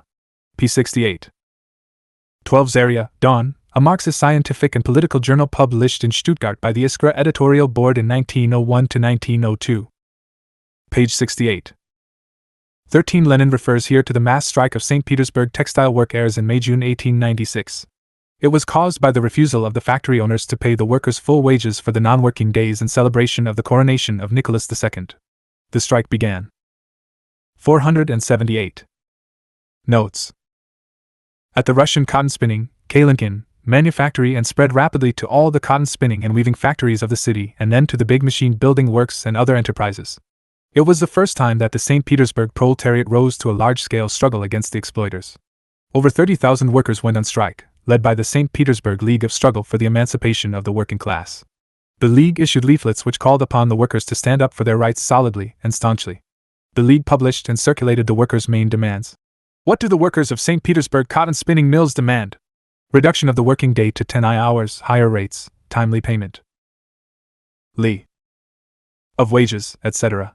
The St. Petersburg strikes contributed to the spread of the strike movement all over Russia and forced the Tsarist government to revise factory legislation and promulgate the law of June 2, 1897, reducing the working day at factories to 11 IJ hours. Page 69. 11. The Emancipation of Labor Group. In their works, the members of the group and G.V. Plekhanov in particular criticized the Narodnik theories and expounded the fundamentals of scientific socialism. At the same time, the group made a number of serious mistakes. They had erroneous ideas about the role of the liberal bourgeoisie in the revolution, underestimated the revolutionary role of the peasantry and the significance of the alliance between the proletariat and the peasants for victory over Tsarism. The Emancipation of Labor Group did not yet associate its activity with the mass working class movement. The Emancipation of Labor Group only laid the theoretical foundations for the social democratic movement and took the first step towards the working class movement. Lenin, Collected Works, Volume 20, page 278. Page 71. 16. This pamphlet was written in 1894 in Vilna by A. Kramer and edited by Y. Martov. At first it was circulated in manuscript and hectographed form, and at the close of 1897 was printed in Geneva with a preface and an afterword by P. Axelrod. The pamphlet summed up the experience of social democratic work in Vilna and greatly influenced the Russian Social Democrats inasmuch as it contained appeals to pass from the methods of narrow study circle propaganda to mass agitation among workers on issues. Notes. 479. Concerning their everyday needs and demands. However, the pamphlet exaggerated the role and significance of purely economic struggle to the detriment of political agitation based on general democratic demands. Page 71. 18. The St. Petersburg League of Struggle for the Emancipation of the Working Class was formed by Lenin in the autumn of 1895 and united all Marxist worker circles in the city. For the first time in Russia it combined socialism with the working class movement, and went over from propaganda of Marxism among the narrow circle of advanced workers to political agitation among the broad working class masses. The League headed the working class movement, and combined the workers' struggle for economic demands with political struggle against Tsarism. According to Lenin, it was the first real embryo of a revolutionary party relying on the working class movement and directing the class struggle of the proletariat. Under the influence of the St. Petersburg League of Struggle, similar leagues were formed in other towns of Russia. Page 71. 17. The editorial article. To the Russian workers. Written by Lenin for the newspaper Rabakai Dialo has not yet been found. Russkaya Starina, the Russian Antiquary, a monthly jour NAL of history published in St. Petersburg from 1870 to 1918. Page 71. 18s. Peterburgsky Rabaky Listik, St. Petersburg Workers' Buell. Tin, organ of the St. Petersburg League of Struggle for the Emancipation of the Working Class. 2 issues appeared, in February and September 1897. Page 72. 19. Rabakaya Gazeta, Workers' Gazette, illegal organ of the Kiev Social Democrats. 2 issues came out, in August and December 1897. Page 72. 20. The references to the Manifesto of the Russian Social Democratic Labor Party issued in 1898 on the instructions of the First Congress of the RSDLP. It put forward as the main task of the Russian social democracy the struggle for political freedom and the overthrow of the autocracy, and tied in the political struggle with the general tasks of the working class movement. p. 7221. The references to the meetings of veterans, founders of the St. Petersburg League of Struggle for the Emancipation of the Working Class, V. I. Lenin, A. Vanev, G. M. Kriksizanovsky, Y. O. Martov, and others, and new representatives of the League of Struggle. They were held in St. Petersburg between February 14th and 17th, February 26th and March 1st, 1897, when the veterans were released from prison before being sent to exile in Siberia. The meetings revealed serious differences on organization and tactics. Page 73.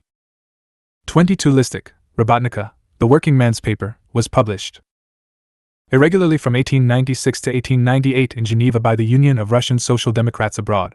p. 74. 480. Notes. 23. Decembrists, Russian revolutionaries from the nobility who, on December 14, 1825, organized a revolt against the Tsarist autocracy. Page 74. 24. An allusion to the Tsarist gendarmes, who wore blue uniforms. Page 75. 25. V. Pseudonym of V. P. Vorontsov, one of the ideologists of liberal Narodism in the 80s and 90s of the last century. Lenin's words, the V. Versus of Russian social democracy, are an allusion to the economists. Page 76. 26. Die Neue Zeit, a theoretical magazine of the German Social Democratic Party published in Stuttgart between 1883 and 1923. Up to October 1917 it was edited by Karl Kautsky and then by Heinrich Kuno.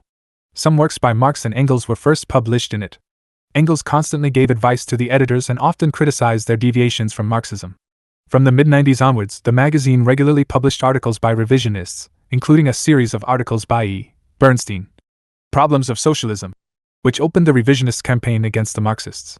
During the First World War, the magazine adopted a centrist Kautskian position and actually supported the social chauvinists. Page 78. 27. The Vienna Congress of the Austrian Social Democratic Party, held from November 2 to 6, 1901, adopted a new party program in lieu of the old, 1888, Heinfeld program. A draft of the new program, drawn up by a special commission, V. Adler, and others, on instructions from the Brunn Congress of 1890, contained serious concessions to Bernsteinism, which gave rise to a number of critical remarks. Karl Kautsky, in particular, in his article, Die Revision des Programms der Sozialdemokratie in Österreich, published in Die Neue Zeit No. 3 for 1901 to 1902, advocated preserving the theoretical part of the Heinfeld program because it expressed more fully and correctly the social democratic understanding of the general historical process and the tasks of the working class. Page 78. 28. The Hirsch-Duncker Unions, reformist trade unions established in Germany in 1868 by Hirsch and Duncker, activists of the bourgeois progressist party.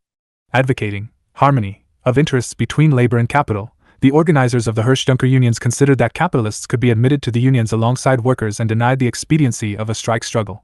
They asserted that the workers could get rid of the yoke of capital within the framework of capitalist society through bourgeois state legislation and trade unions. They saw the main task of the trade unions in mediation between workers and employers and in raising money. Opposition to strikes turned these trade unions into organizations of strikebreakers, and their activity was reduced mainly to that of mutual benefit societies and edu-cational bodies. Although the Hirsch-Duncker unions existed up. Notes. 481. To May 1933, they were never of any real importance in the German working class movement despite the efforts of the bourgeoisie and the support of government bodies. In 1933, the opportunist leaders of the Hirsch-Duncker unions joined the fascist Labor Front. Page 81. 29. The references to the legal workers' organization set up in 1901 to 1903 on the initiative of the chief of the Moscow Secret Police Department Zubetov, with a view to diverting workers from the political struggle against autocracy. The leaders of Zubetov organizations endeavored to restrict the working class movement to narrow economic demands and to convince the workers that the government was ready to satisfy these demands. Zubetov organizations were set up in Moscow, Minsk, Odessa, Vilna, Kiev, and other cities. The revolutionary Social Democrats exposed the Zubetov organizations as reactionary and used legal workers' organizations to draw ever broader sections of the working class into the struggle against the autocracy. Later Lenin wrote, "And now the Zubetov movement is outgrowing its bounds. Initiated by the police in the interests of the police, in the interests of supporting the autocracy and demoralizing the political consciousness of the workers, this movement is turning against the autocracy and is becoming an outbreak of the proletarian class struggle. The I. Lenin Collect Works, Volume 8, page 90. The mighty revolutionary upsurge in 1903 forced the Tsarist government to dissolve the Zubotov organizations. Page 82. 30. The self-emancipation of the workers' group, a small group of economists formed in St. Petersburg in the autumn of 1898. It existed only a few months and published a manifesto setting forth its tasks, dated March 1899 and printed in the journal Knock and Noon in July 1899, a set of rules and several leaflets addressed to the workers. Page 82. 31. Separate supplement to Rabakaya and Weissel, a pamphlet issued by the editorial board of the newspaper Rabakaya and Weissel in September 1899. Page 83. 32. Nakhanin on the Eve, a social and revolutionary review, a monthly journal of Narodnik tendencies. It was published in Russian from January 1899 to February 1902 in London. 37 issues appeared. The journal advocated general democratic views and was a rallying point for representatives of diverse petty bourgeois parties and trends. Nakhanin was hostile to Marxism in general and to Russian social democracy in particular. p. 8333. The anti-socialist law was introduced in Germany in 1878 by the Bismarck government, and was aimed against the working class and socialist movement. All social democratic organizations, mass workers' organizations and workers' press were banned, socialist literature was confiscated, social democrats were persecuted, arrested and exiled. Under popular pressure in the 16 to 182. 482. Notes. Growing working class movement, the anti-socialist law was repealed in 1890. Page 88. 34. A reference to the newspaper Sozialdemokrat, central organ of the German Social Democratic Party at the time of the anti-socialist law, 1878-90. Page 88. 36. A reference to the satirical poem, Anthem of the Supermodern Russian Socialists, published in Zarya No. 1 for April 1901 over the signature of Narcissus Toporilov. It ridiculed the economists and their adaptation to the spontaneous movement. The author was Y. 0. Martov. Page 90. 36. Rural Superintendent, an administrative post instituted by the Tsarist government in 1899 to strengthen the landowner's power over the peasants. Appointed from among the local landnobile ity, rural superintendents received not only extensive administrative, but also judicial powers over the peasants. They even had the right to arrest peasants and subject them to corporal punishment. Page 97. 37. The General Jewish Workers' Union of Lithuania, Poland and Russia, Bund, was founded in 1897 at the inaugural Congress of Jewish Social Democratic Groups in Vilna and embraced mainly semi-proletarian elements from among the Jewish artisans in the western regions of Russia. At the first Congress of the RSDLP, 1898, the Bund joined the RSDLP as an autonomous organization independent only in matters specifically concerning the Jewish proletariat. KPSSV Rezolutsiak I Reish Nyak Syazdav, Konferentia I Plenumov TSK. The CPSU and the Resolutions and Decisions of Congresses, Conferences and CC Plenary Meetings, Part 1, 1954, page 14. The Bund upheld nationalism and separatism in the Russian working class movement, and adopted an opportunist stand on the main problems of the social democratic movement. In April 1901, the Fourth Bund Congress rejected the relations between the Bund and the RSDLP established by the First RSDLP Congress and took a resolution to substitute federation for autonomy. The Congress resolution, on means of political struggle, stated that the best means of drawing the broad masses into the movement is economic struggle. At the Second RSDLP Congress, the Bund withdrew from the party after the Congress had rejected its demand for recognite Ion as the sole representative of the Jewish proletariat. In 1906, following the decision of the Fourth Unity Congress, the Bund rejoined the RSDLP. In the RSDLP, the Bundists always supported the opportunist wing of the party, economists, Mensheviks and liquidators, and opposed the Bolsheviks and Bolshevism. Page 98. 38. Svoboda, Freedom, a journal published in Switzerland in 1901-1902 by the Revolutionary Socialist Svoboda Group. The Svoboda Group advocated terrorism and economism and joined the St. P***. Notes. 483. Terzberg economists in opposition to Iskra and the St. Petersburg Committee of the RSDLP, page 109. 39. Marx and Engels, Manifesto of the Communist Party, Marx and Engels, selected works in 2 volumes, Volume 1, Moscow, 1962, page 65. Page 114. 40. Zemstvos, local self-government bodies with exceedingly limited powers introduced in the Central Gubernias of Russia in 1864. The Zemstvo members included intellectuals and liberal land-owned who opposed the autocracy. Despite this, however, they feared further development of the revolution.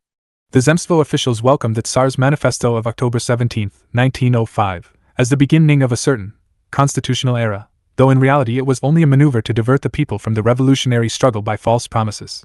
Page 116. 41 Iskra No. 7, August 1901, carried in its section. Workers' movement and letters from the factories. A letter from a Petersburg weaver which testified to the vast influence of Lenin's Iskra on the advance workers. I showed Iskra to many fellow workers and the copy was read till it was in tatters, but would treasure it. Iskra writes about our cause, about the All-Russia cause which cannot be evaluated in kopecks or measured in hours of work. When you read the paper, you understand why the gendarmes and police are afraid of us workers and of the intellectuals whom we follow. It is a fact that they do not simply make the bosses tremble for their wallet, but inspire fear in the Tsar, the employers and the others. It will not take much now to set the working folk aflame. All that is needed is a spark to kindle the fire that is already smoldering among the people. How true are the words, the spark will kindle a flame. In the past, every strike was an event, but today everyone sees that strikes alone are not enough, that we must now strive for liberty, win it with might and main. Today everyone, old and young, is eager to read, but the trouble is that there are no books.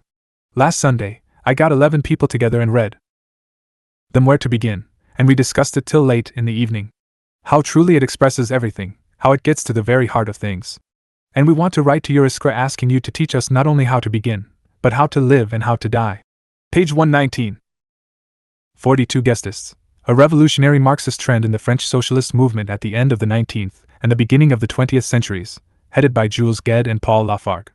In 1882, after the split in the Workers' Party of France at the Saint-Étienne Congress, the Gestists formed an independent party retaining its old name. The Gestists remained loyal to the 1880 Havre program of the party, the theoretical part of which was written by Karl Marx. They stood for an independent revolutionary policy of the proletariat. They enjoyed great prestige in the industrial centers of France, and rallied the advanced elements of the working class. 16 * 484. Notes. In 1901, the supporters of the revolutionary class struggle headed by Jules Gued united in a Socialist Party of France and also began to be called Gestists after their leader. In 1905, they merged with the reformist French Socialist Party. During the imperialist war of 1914-18, the leaders of this party, Gued, Sembat, and others, betrayed the cause of the working class and went over to social chauvinists. Page 123. 43 Rossiya, Russia, a moderate liberal daily published in St. Petersburg from 1899 to 1902. p. 12444 Struveism, a liberal bourgeois trend distorting Marxism. It got its name from the chief representative of legal Marxism in Russia, P.B. Struve. Legal Marxism appeared as a social and political trend among the Russian liberal bourgeois intellectuals in the 90s of the last century. Headed by Struve, legal Marxists attempted to use Marxism in the interests of the bourgeoisie. Lenin pointed out that Struveism took from Marxism everything that was acceptable to the liberal bourgeoisie and cast aside the living soul of Marxism, its revolutionary essence, the teaching on the inevitable doom of capitalism, the proletarian revolution, and the dictatorship of the proletariat. Struve exalted the capitalist way out of life and issued a call to learn from capitalism. Page 129. 45 Afanasy Ivanovich and Pulcheria Ivanovna, a patriarchal family of petty provincial landowners depicted by the Russian writer N.V. Gogol in his short story Old-Time Landowners. Page 129. 44 A reference to an incident that took place in Hamburg in 1900. A group of 122 bricklayers founded a free bricklayers' union and did piecework during a strike despite the prohibition of the Central Association. The Hamburg section of the bricklayers' union complained to the local party organizations about the strike-breaking activities of the social democratic members of the group. The local organizations submitted the question for consideration by the CC of the German Social Democratic Party. The Court of Arbitration appointed by the CC branded the conduct of the Social Democratic members of the Free Bricklayers Union but turned down the suggestion that they should be expelled from the party. Page 142. 47 Brentanoism, a liberal bourgeois theory recognizing the non-revolutionary class struggle of the proletariat. V.I. Lenin Collected Works, Volume 28, page 229, advocating the possibility of solving the labor problem within the framework of capitalism through FAC-Tory legislation and the organization of workers in trade unions. The trend got its name from Lujo Brentano, one of the chief representatives of the Catheter Socialist School in bourgeois political economy. p. 146. 48 Rasvet Dawn, a daily legal liberal newspaper published in St. Petersburg in 1905. Notes. 485. 49 Proletary, an illegal Bolshevik weekly, central organ of the RSDLP, founded by decision of the Third Party Congress. On April 27, May 10, 1905, the plenary meeting of the party Central Committee appointed Lenin editor-in-chief of the newspaper, which was published in Geneva from May 14, 27, to November 12, 25, 1905. 26 issues appeared. Page 147. 50. The Jena Congress of the German Social Democratic Workers' Party was held from September 17 to 23, 1905. Its resolution on mass political strikes stressed that the use of mass strikes on a broad scale is one of the most effective means of struggle of the proletariat. 149. 51. The Dresden Congress of the German Social Democratic Party was held from September 13 to 20, 1903. It concentrated its attention on party tactics and the struggle against revisionism. A resolution adopted at the Congress by an overwhelming majority, 288 against 11, stated, "The Party Congress condemns most resolutely the revisionist strivings to change our old tested and triumphant tactics based on the class struggle and to replace the winning of political power, by overthrowing our enemies, by the policy of making concessions to the existing order." The adoption of such a resolution had a certain positive significance.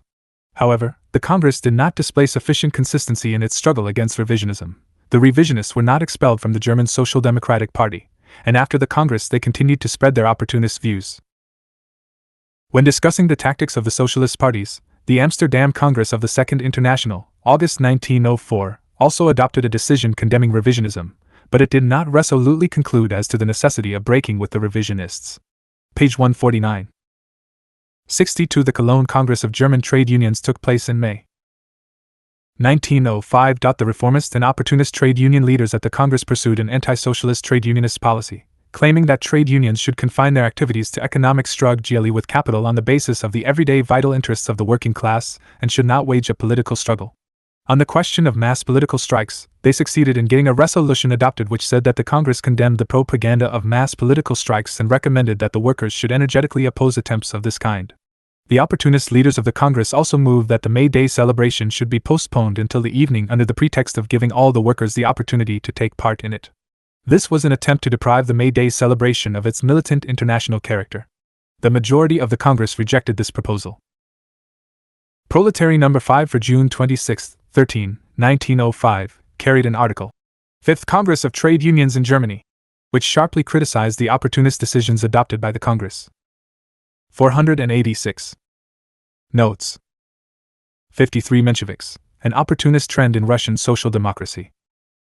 During the election of the central bodies at the Second Congress of the RSDLP in 1903, the Revolutionary Social Democrats headed by Lenin got the majority, in Russian, Bolshinstvo, hence Bolsheviks, and the opportunists were in the minority, in Russian, Menshinstvo, hence Mensheviks. During the 1905 to 1907 revolution, the Mensheviks opposed the hegemony of the working class in the revolution and the alliance of the working class and the peasantry, and demanded a compromise with the liberal bourgeoisie, who, they thought, should be given the lead in the revolution. During the years of reaction that followed the defeat of the 1905 to 1907 revolution, the bulk of the Mensheviks became liquidators. They demanded that the illegal revolutionary party of the working class should be liquidated. After the bourgeois democratic revolution in February 1917, the Mensheviks entered the bourgeois provisional government, supported its imperialist policy and fought against the socialist revolution then in preparation. After the October Socialist Revolution, the Mensheviks became an openly counter-revolutionary party which organized and participated in plots and uprisings aimed at overthrowing Soviet power. Page 152.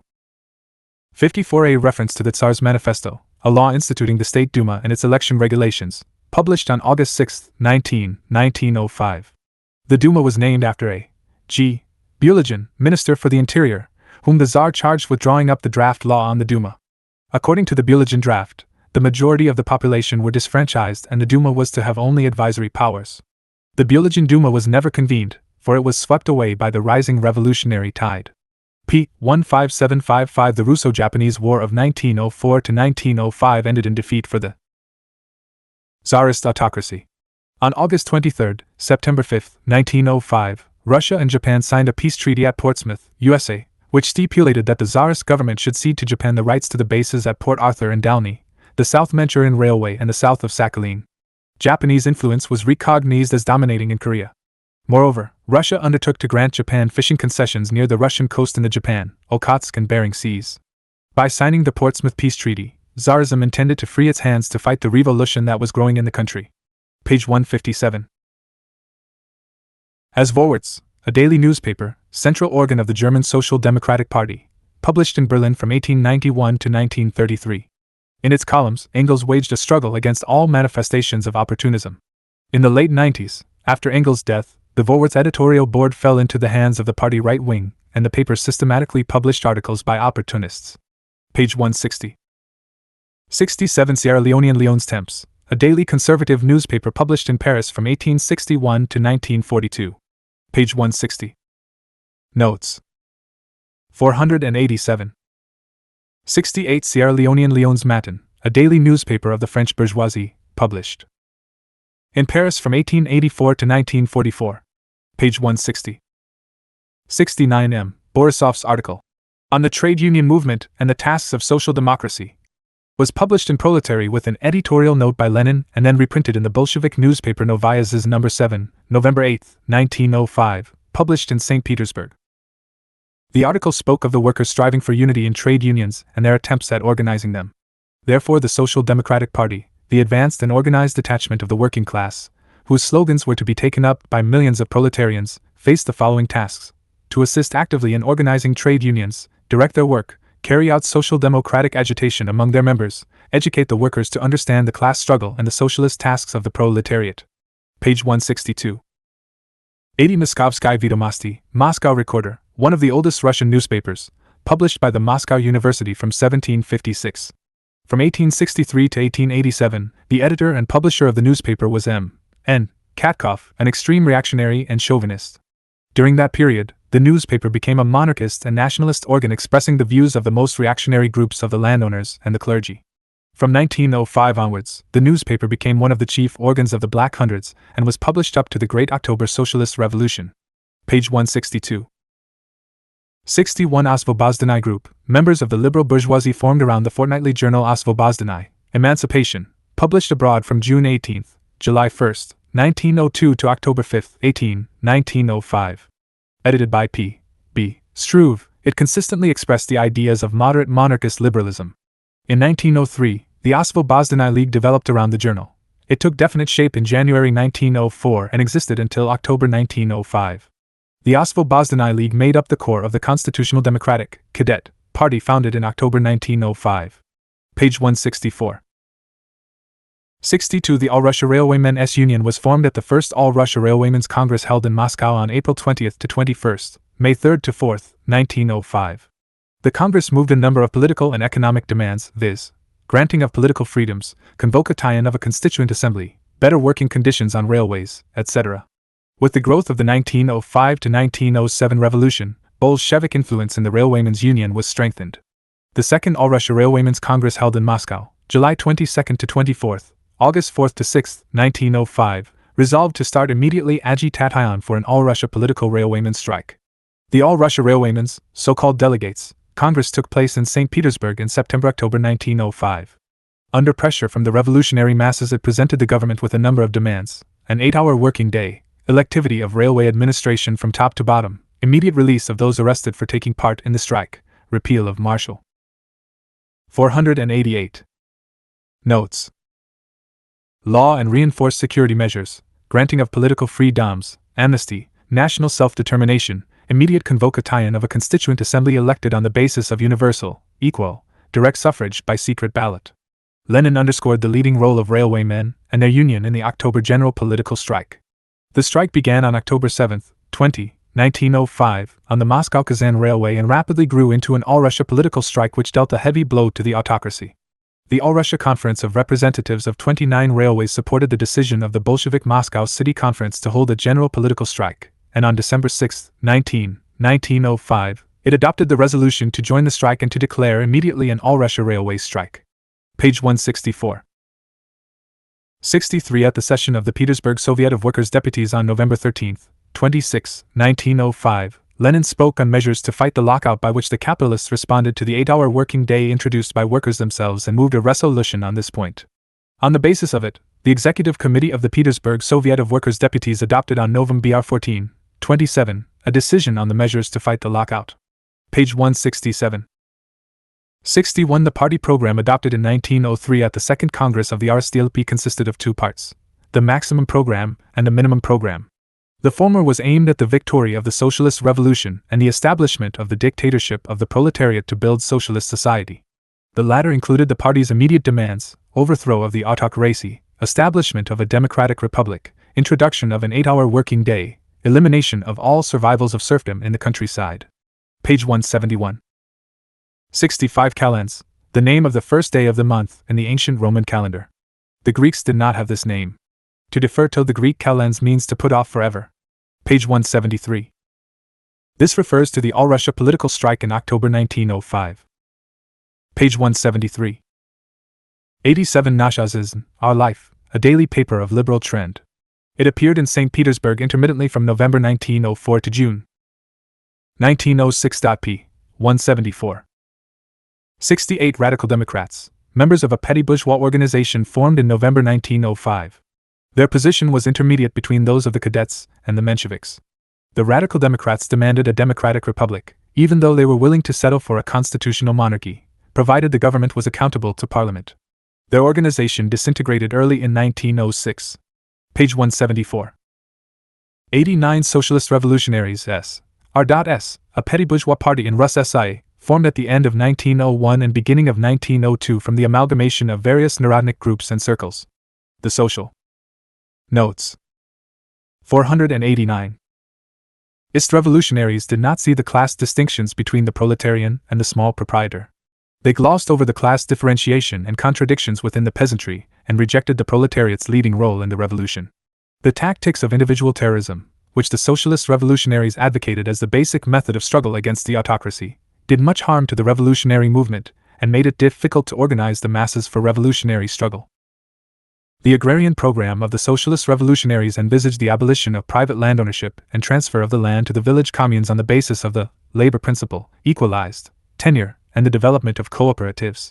There was nothing socialist in this program, which the socialist revolutionaries described as a program for socialization of land. At the same time, Lenin pointed out that the demand for equalized land tenure, while not socialist, was historically progressive and revolutionary democratic, being directed against reactionary landlordism. The Bolshevik Party exposed the socialist revolutionaries' attempts to pose as socialists.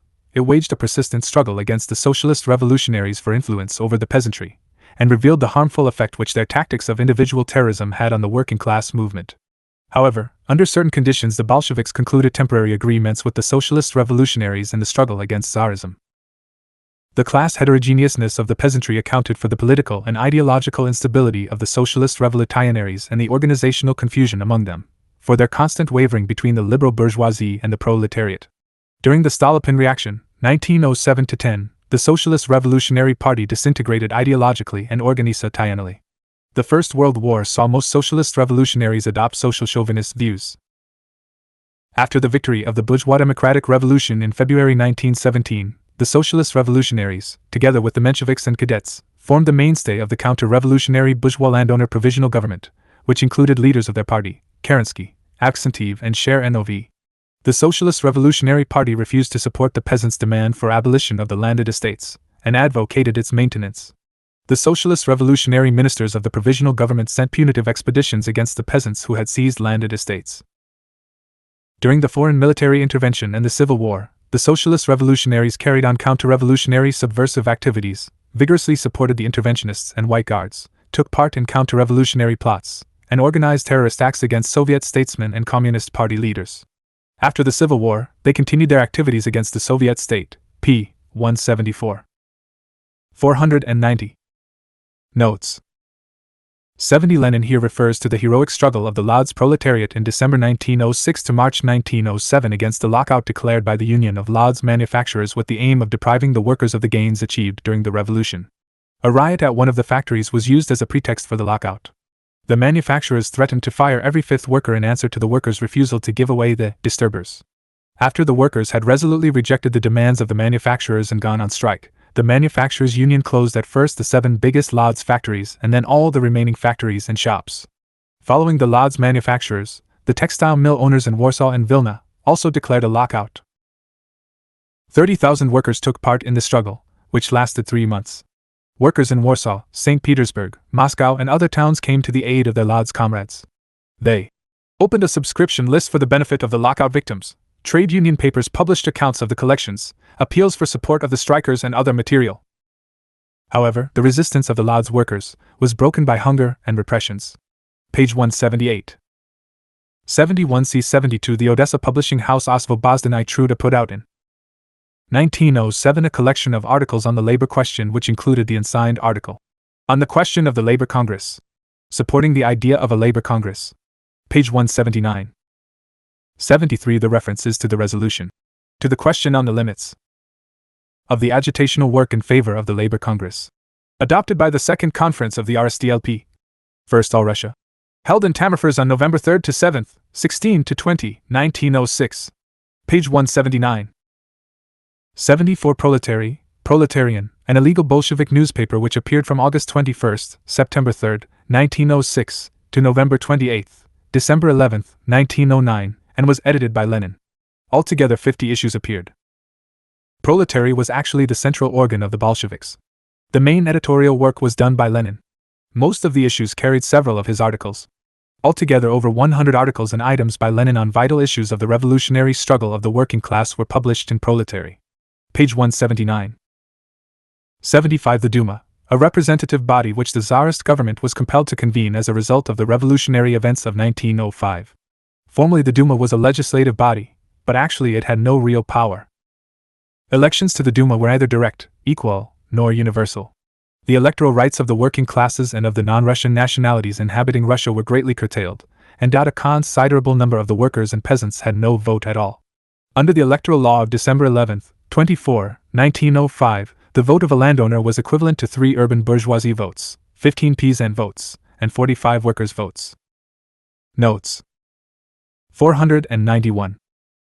The First Duma, April-July, 1906, and the Second Duma, February-June 1907.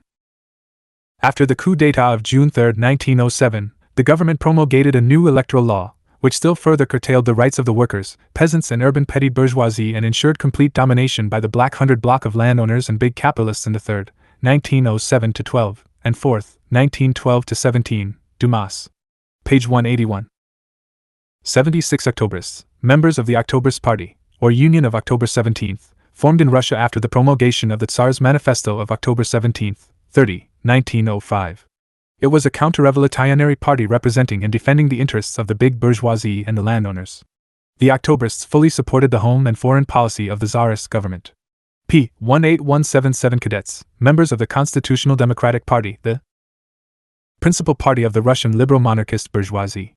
The Cadet Party was founded in October 1905, its membership including representatives of the bourgeoisie, zemstvo officials from among the landowners, and bourgeois intellectuals. The cadets called themselves the Party of People's Freedom, to mislead the working masses. In reality, they never demanded anything beyond a constitutional monarchy. They considered as their main task to fight against the revolutionary movement, and they strove to share power with the Tsar and the feudal landowners. During the First World War, the cadets actively supported the Tsarist government's foreign policy of conquest. At the time of the bourgeois democratic revolution of February 1917, they tried to save the monarchy. They played the key role in the bourgeois provisional government, and pursued a counter-revolutionary policy opposed to the interests of the people. Following the victory of the Great October Socialist Revolution, the cadets became rabid enemies of Soviet power and participated in all armed counter-revolutionary actions and campaigns of the interventionists. Living in emigration after the defeat of the interventionists and White Guards, they continued their anti-Soviet counter-revolutionary activity. Page 181. 78. The Cadet Electoral Law of December 11, 24, 1905. A law on the elections to the First Duma promulgated by the Tsarist government at the height of the Moscow armed uprising. Unlike the consultative, Bulletin Duma, the one envisaged by the new law was a legislative Duma. To the earlier established agricultural, landowners, urban, bourgeoisie, and peasant curias, it added a workers' curia and somewhat extended the composition of the urban electorate, without increasing, however, the total number of electors from the urban curia. Suffrage was not universal, not equal, or direct. The electoral law of December 11, 24, 1905, ensured an overwhelming predominance of landowners and capitalists in the Duma. Page 181. 79 On June 3, 1907, the Tsar's manifesto was issued, by which the Second Duma was dissolved and the electoral law altered. 492. Notes. The new law increased considerably the representation of land-owned heirs and commercial and industrial bourgeoisie in the Duma, and reduced several times the already meager representation of workers and peasants. This was a flagrant violation of the Manifesto of October 17, 1905, and the Fundamental Law of 1906, under which no laws could be promulgated by the government without the approval of the Duma. The Third Duma, elected on the basis of this law, assembled on November 1, 1907, and was a Duma of Black Hundred and Octoberist deputies. The coup d'état of June 3 ushered in the period of Stolypin reaction. Page 182. 80 Non-Party Progressists, a political grouping of the liberal monarchist bourgeoisie of Russia, which during the election to the Dumas and in the Dumas themselves sought to unite various elements of the bourgeois and landowner parties and groups under the flag of nonpartisanship.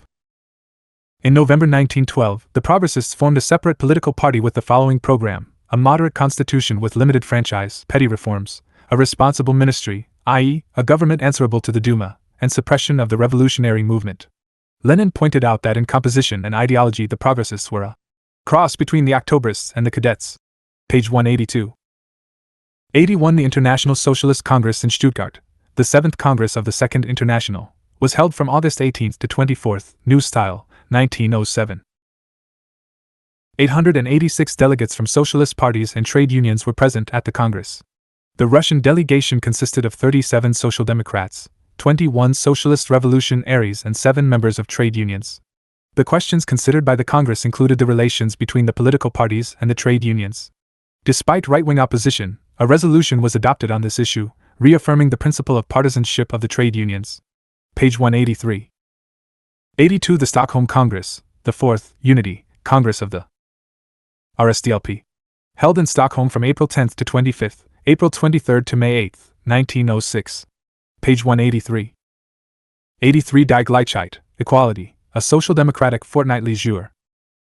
NAL, organ of the German working women's movement. Later it became the organ of International Women's Movement. It was published in Stuttgart from 1890 to 1925 and edited by Clara Zetkin from 1892 to 1917.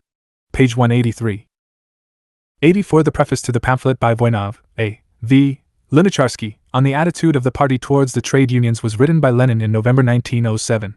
In his letter to A. V. Lunacharsky written between November 2 and 11, 15 to 24, 1907, after he had received the last part of the manuscript of this pamphlet, Lenin wrote that there are many unguarded statements, the kind of things which various R.S. Mensheviks, syndicalists, etc. will. Notes. 493. Pick on. We discussed collectively whether we should touch it up or give an explanation in the preface. We decided on the latter course. Further, Lenin gave advice as to how improve the pamphlet with the aim of directing it against both opportunism and syndicalism, which produces no end of confusion, particularly dangerous confusion in the case of Russia. V.I. Lenin Collected Works, Volume 34, pages 370 to 71. Lunacharsky's pamphlet was never published. Page 185. 85's Znamya Truda, Banner of Labor, the central organ of the Socialist Revolutionaries, published in Paris from July 1907 to April 1914. Page 185. 88 This refers to the Mannheim Congress of the German Social Democratic Party held in September 23 to 29, 1906.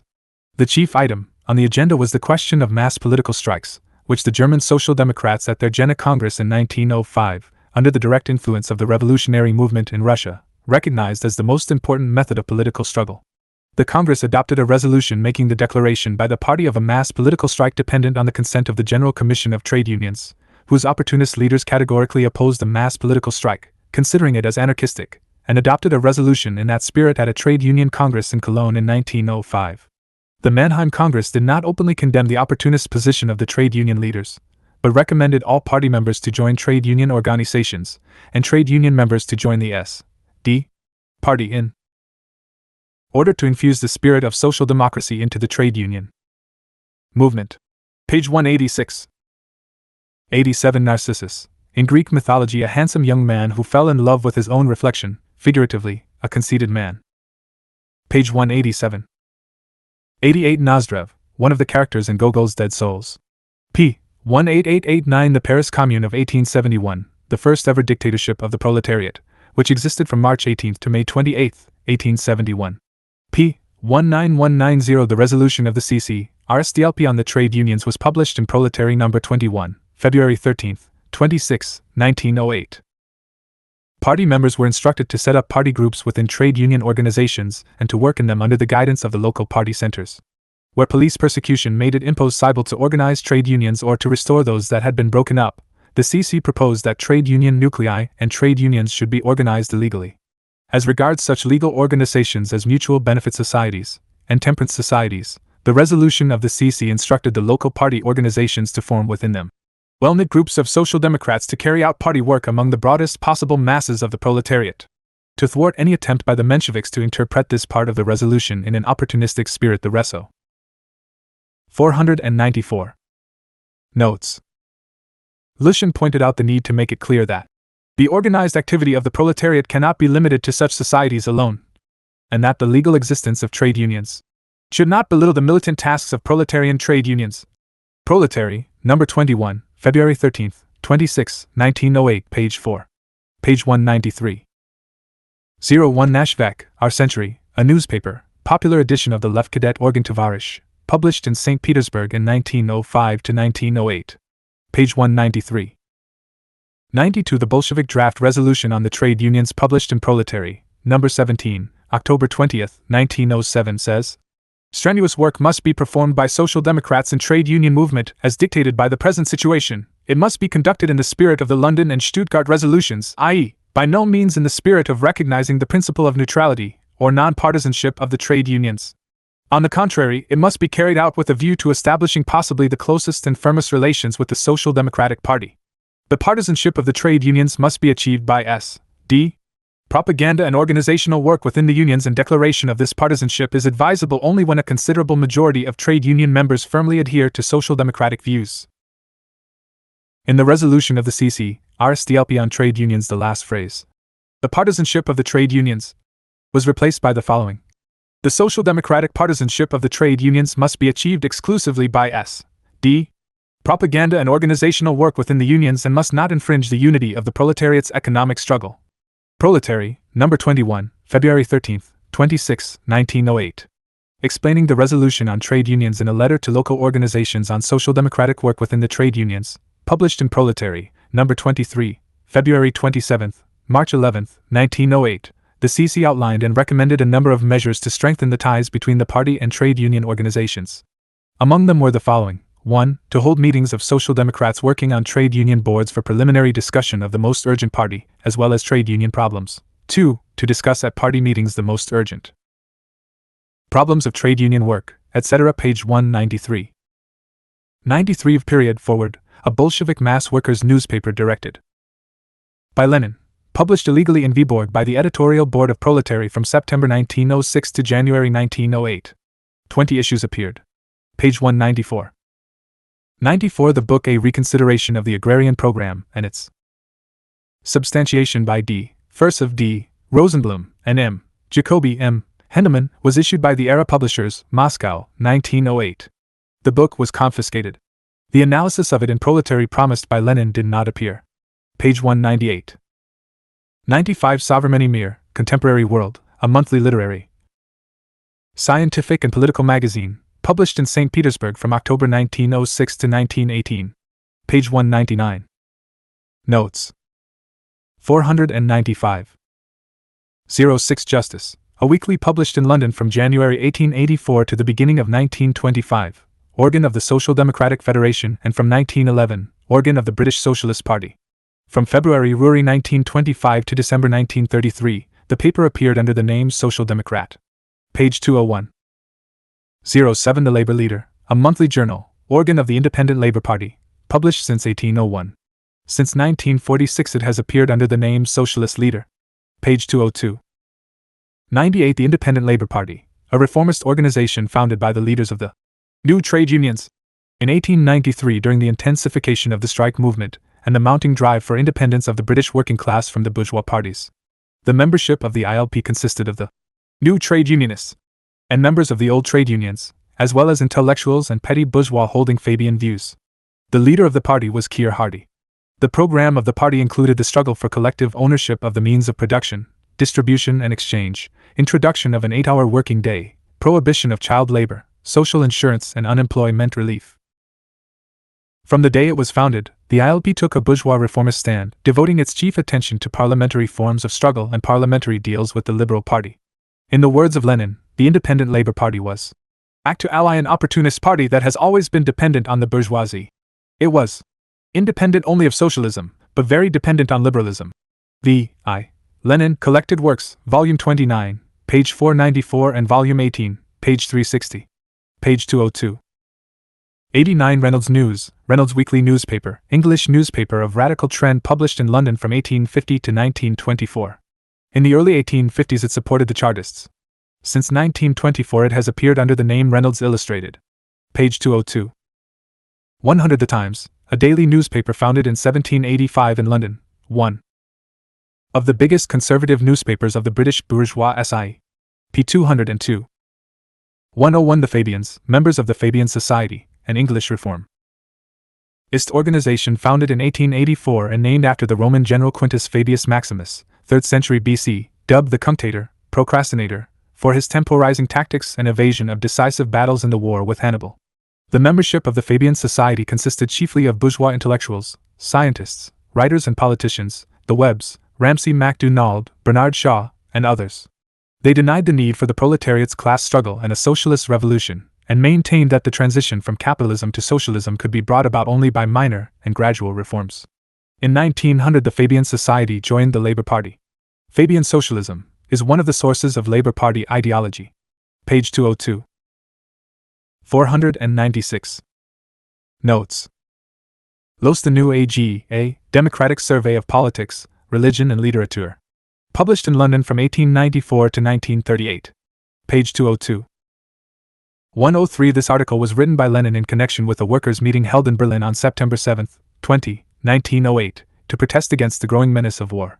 The article was intended for issue number 36 of the newspaper Proletary, but was not published. p. 204104 The Labour Party was founded in 1900 as a result of the amalgamation of trade unions, socialist organizations and groups with the aim of putting workers' representatives in Parliament, Labour Representation Committee. In 1906, the committee was renamed the Labour Party. Members of trade unions automatically become members of the party if they pay party dues. The Labour Party originally took shape as a workers' party, but was later joined by a considerable number of petty bourgeois elements. In its ideology and tactics it is an opportunist organization. Ever since its foundation, the leaders of the party have been pursuing a policy of class collaboration with the bourgeoisie. During the First World War, 1914-18, Labour Party leaders advocated social chauvinist views. The Labour Party has several times been in office and has always pursued a policy suiting British imperialism. Page 208. 106 The Social Democratic Federation, founded in 1884. Besides reformists, Hinman and others, its membership included a group of revolutionary social democrats holding Marxist views, Harry Quelch, Tom Mann, Edward Aveling, Eleanor Marx, and others. They formed the left wing of the British socialist movement. Engels criticized the leadership of the Social Democratic feed ration for dogmatism and sectarianism, isolation from the mass working class movement of England and disregard for its peculiarities. In 1907, the Social Democratic Federation was named the Social Democratic Party. In 1911 it joined with left elements of the Independent Labour Party to form the British Socialist Party. See Note 114, page 208. 106 Sierra Leonean Lyons Peuple, a daily newspaper, central organ of the Belgian work. Heirs Party, published since 1885 in Brussels, now the organ of the Belgian Socialist Party. Page 210. 107 CK, Marx and F. Engels, Selected Correspondence, Moscow. 1965, page 395. Page 211. 108 The Italian Socialist Party was founded in 1892. Ever since its foundation there was a sharp ideological struggle within it between the opportunist and revolutionary wings, which differed on party policy and tactics. Under pressure from the left, the most outspoken reformists, Bonomi, Bissolati, and others, who supported war and advocated collaboration with the government and the bourgeoisie, were expelled from the party at its Congress in Reggio Emilia in 1912. After the outbreak of the war, and before Italy's entry into it, the party took an anti-war stand. With Italy's entry into the war on the side of the Entente, 1915, there.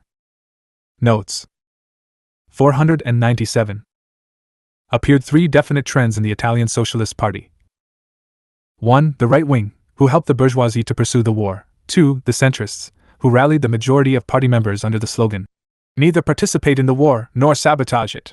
And 3. The left wing, who took a more resolute stand against the war but were unable to organize a consistent opposition to it. The lefts did not realize the need to turn the imperialist war into civil war and to break away resolutely from the reformists who collaborated with the bourgeoisie. The Italian socialists held a joint conference with the Swiss socialists at Lugano, 1914, and took an active part in the international socialist conferences at Zimmerwald, 1915, and Gjenthal, 1916. At the end of 1916, the Italian Socialist Party took a social pacifist stand. Page 221. 109. The references to the miners' strike in the spring of 1912, which involved about 1 million miners. Lenin gives more details of this strike in his article, The British Labour Movement in 1912. See present edition, pages 227 to 28. The same article deals with the Minimum Wages Act mentioned below. Page 223. 110. This refers to the foundation of the National Agricultural Labor Heirs Union by Joseph Arch, an agricultural worker, in 1872. By the end of 1872 its membership had reached about 100,000, and the union had managed to secure wage rises for agricultural work heirs. However, as a result of the agricultural depression in the 1870s, the union lost its influence. It broke up in 1894. p. 22411. When the American Federation of Labor, AFL, a trade union association, formed in 1881. The AFL, based on the shop principle, united mainly the labor aristocracy. The reformist leadership of the AFL rejects the principles of socialism and class struggle, advocates class collaboration, and defends the capitalist order. The AFL leadership pursues a policy of splitting the international working class movement and actively supports the aggressive foreign policy of American imperialism. In 1955, the AFL merged with another trade union association, the Congress of Industrial Organizations. The new body is named the American Federation of Labor, Congress of Industrial Organizations, AFL, CIO.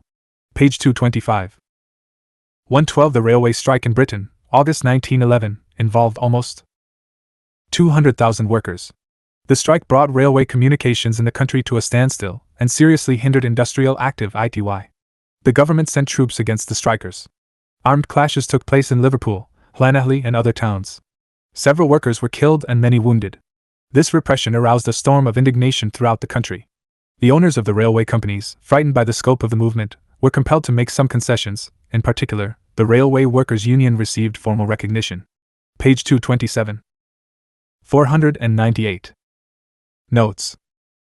113. Lenin quotes from the workers' song which George Herwegh, a German poet, wrote in 1863 for the General Association of German Workers. Page 227. 114. The British Socialist Party was founded in 1911 in Manchester, as a result of the amalgamation of the Social Democratic Party with other socialist groups. The BSP carried on propaganda in the spirit of Marxist ideas, was not opportunist, and was really independent of the liberals. C.V.I. Lenin, Collected Works, Volume 19, page 273. Owing to its small membership and poor contact with the masses, however, it was somewhat sectarian. During the First World War, 1914-18, a sharp struggle developed in the party between the internationalist trend, William Gallagher, Albert Inkpin, John McLean, Theodore Rothstein and others, and the social chauvinist trend headed by Henry Mayers Hinman. There were wavering elements within the internationalist trend who took a centrist stand on a number of issues. In February 1916, a group of the party's active members founded the newspaper The Call, which played an important role in uniting the internationalists. The annual conference of the BSP held at Salford in April 1916 condemned the social chauvinist stand taken by Hinman and his adherents, and they left the party. The British Socialist Party hailed the Great October Socialist Revolution, and its members played a great part in the British working people's movement in defense of Soviet Russia against foreign intervention. In 1919, the majority of the local party organizations, 98 against 4, declared in favor of joining the Communist International. With the Communist Unity Group, the BSP played a leading role in forming the Communist Party of Great Britain. At the First Unity Congress, held in 1920, the overwhelming majority of the BSP local organizations joined the Communist Party. Page 228. 115. The references to the fuss created by the liquidators, see note 126. And Trotsky for agitational purposes over a petition drawn up by the St. Petersburg liquidators in December 1910. The petition, which demanded freedom to organize unions, to hold meetings and to strike, was to be sent to the Third Duma in the name of the workers. The petition campaign, was not supported by the workers. Page 230.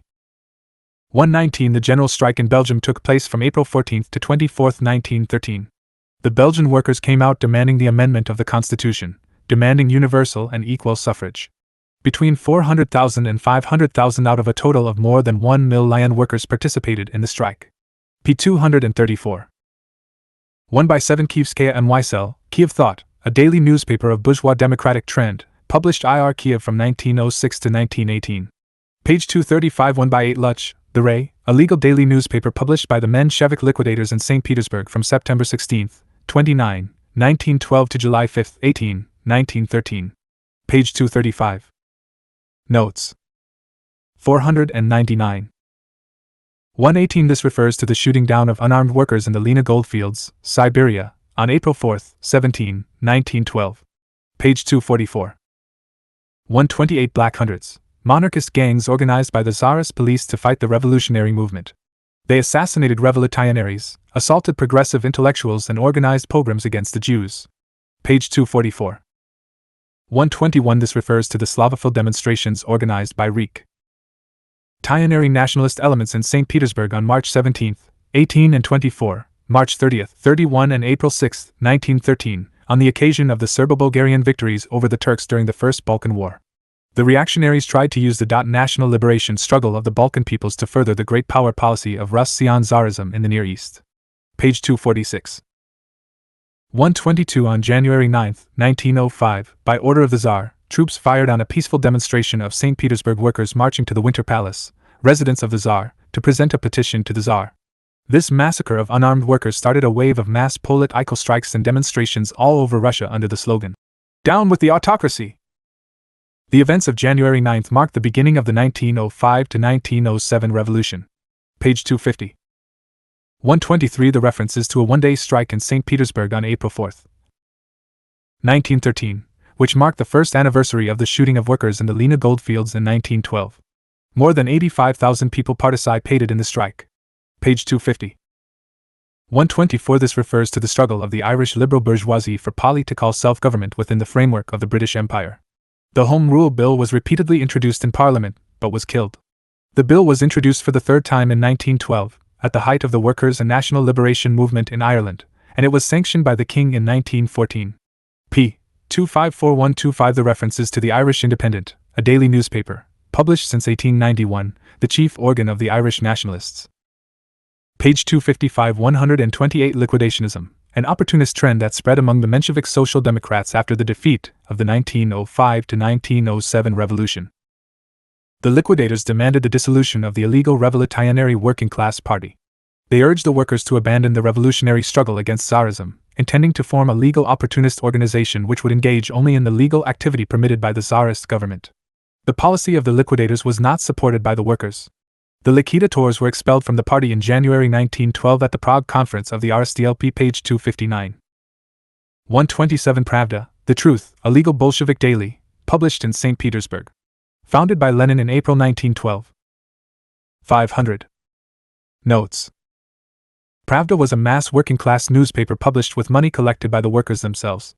An extensive system of worker correspondence and worker writers formed round the paper. In a single year it published over 11,000 items by worker correspondents. Pravda had an average daily circulation of 40,000, rising in some months to 60,000. Lenin directed the newspaper while living abroad. He wrote for it almost every day, gave instructions and advice to its editors, and gathered the party's best literary forces around it. Pravda was subjected to constant police persecutions. In 2 years and 3 months Pravda was closed 8 times, but repaired under other names. The paper was closed down on July 8, 21, 1914, on the eve of the First World War, and did not resume publication until after the February Revolution. From March 5, 1917, it came out as the central organ of the RSDLP. On April 5, on his return from abroad, Lenin joined the editorial board of Pravda and became its editor-in-chief. On July 5, 1917, the paper's offices were wrecked by the officer cadets and Cossacks. Between July and October 1917, Pravda was persecuted by the provisional government, and repeatedly changed its name, appearing as Listik Pravdy, Proletary, Rabiki Put. On October 27, November 9, the paper resumed its old name of Pravda. Page 261. 128 The 6. Bolshevik deputies of the Social Democratic Group in the Fourth Duma. The seven Menshevik liquidator deputies of the Social Democratic Group in the Fourth Duma. Page 262. 129 Lenin calls the Socialist Revolutionaries Narodniks. p. 263130 Stoikia M. Weissel, Staunch Thought, one of the names of the Social Ist revolutionary newspaper Trudova Golos, Labor Voice, published in St. Petersburg in 1914. Page 264. 131 Nash Put, Our Path, a legal workers' newspaper published in Moscow in 1913. Lenin took an active part in its publication. Page 265. 132 Metalist, Metalworker, a weekly magazine, organ of the Metalworkers' Union published in St. Petersburg in 1914. p. 265133 The references to the meeting of the CC of the RSDLP and party functionaries, called the February meeting for conspiratorial reasons. It was held in Krakow from December 26, 1912 to January 1, 1913, January 8 to 14, 1913. The meeting adopted decisions on major issues of the working class movement, the party's tasks in connection with the new rise of the revolutionary and strike movement, the formation of an illegal organization, the activity of the Social Democratic Group in the Duma, the insurance campaign, the party press, the National Social Democratic organizations, the struggle against the liquidators, and the unity of the proletariat's party. Page 269. Notes. 501. 131 elections to the Insurance Board were held on March 2, 1914. In connection with these elections, a sharp struggle developed between the Bolsheviks, on the one hand, and the liquidators and left Narodniks, the RS, on the other. The Bolsheviks launched a campaign to win over legal workers' organizations and associations, using the insurance campaign to strengthen its influence among the masses. On the occasion of the elections to the Insurance Board, the journal Voprsi Strakovania, the newspaper Proletarskia Pravda and later Put Pravdi carried the Bolsheviks' instructions to the workers' representatives in the insurance agencies and the Insurance Board. The liquidators published their platform in the newspaper Novaya Rabakaya Gazeta, demanding that workers' representatives should form a group independent of the party. On March 2, 1547 delegates attended the meeting to elect workers' representatives to the Insurance Board. The candidates on the list published by the Put Pravdi were elected by a majority vote. The liquidators were completely defeated. 75% of the electors supported the Bolsheviks and rejected the platform of the bloc of the liquidators and the Socialist Revolutionaries. The liquidators suffered a similar defeat during the elections to the All-Russia Insurance Agency. 82% of the 57 delegates were Pravdists. Page 269. 135 Put Pravdi, The Path of Truth, one of the names of Pravda. Page 273. 136 The Socialist Party of America was formed in July 1901. One of its organizers was Eugene Debs, a popular leader of the American labor movement. The party had a mixed social composition, being made up of American workers, immigrant workers, small farmers and petty bourgeois. The centrist and right opportunist leadership of the party, Victor L. Berger, Morris Hillquit and others, denied the need for a dictatorship of the proletariat, rejected revolutionary methods of struggle and reduced the activities of the party mainly to participation in election campaigns. During the First World War, three trends appeared in the SBA: the social chauvinists, who supported the government's imperialist policy, the centrists, who paid only lip service to the struggle against the imperialist war, and the revolutionary minority, who took an internationalist stand and opposed the war. The left wing of the Socialist Party, headed by Charles Ruthenberg, William Foster, William Haywood and others and backed by the proletarian members, campaigned against the party's opportunist leadership for independent political action by the proletariat, and for the creation of industrial trade unions based on the principle of the class struggle. In 1919 a split occurred in the Socialist Party. The breakaway left wing took the lead in forming the Communist Party of the USA, of which it was the core. Page 275. 137 See Note 111. Page 275. 502. Notes. 138. 139. 140.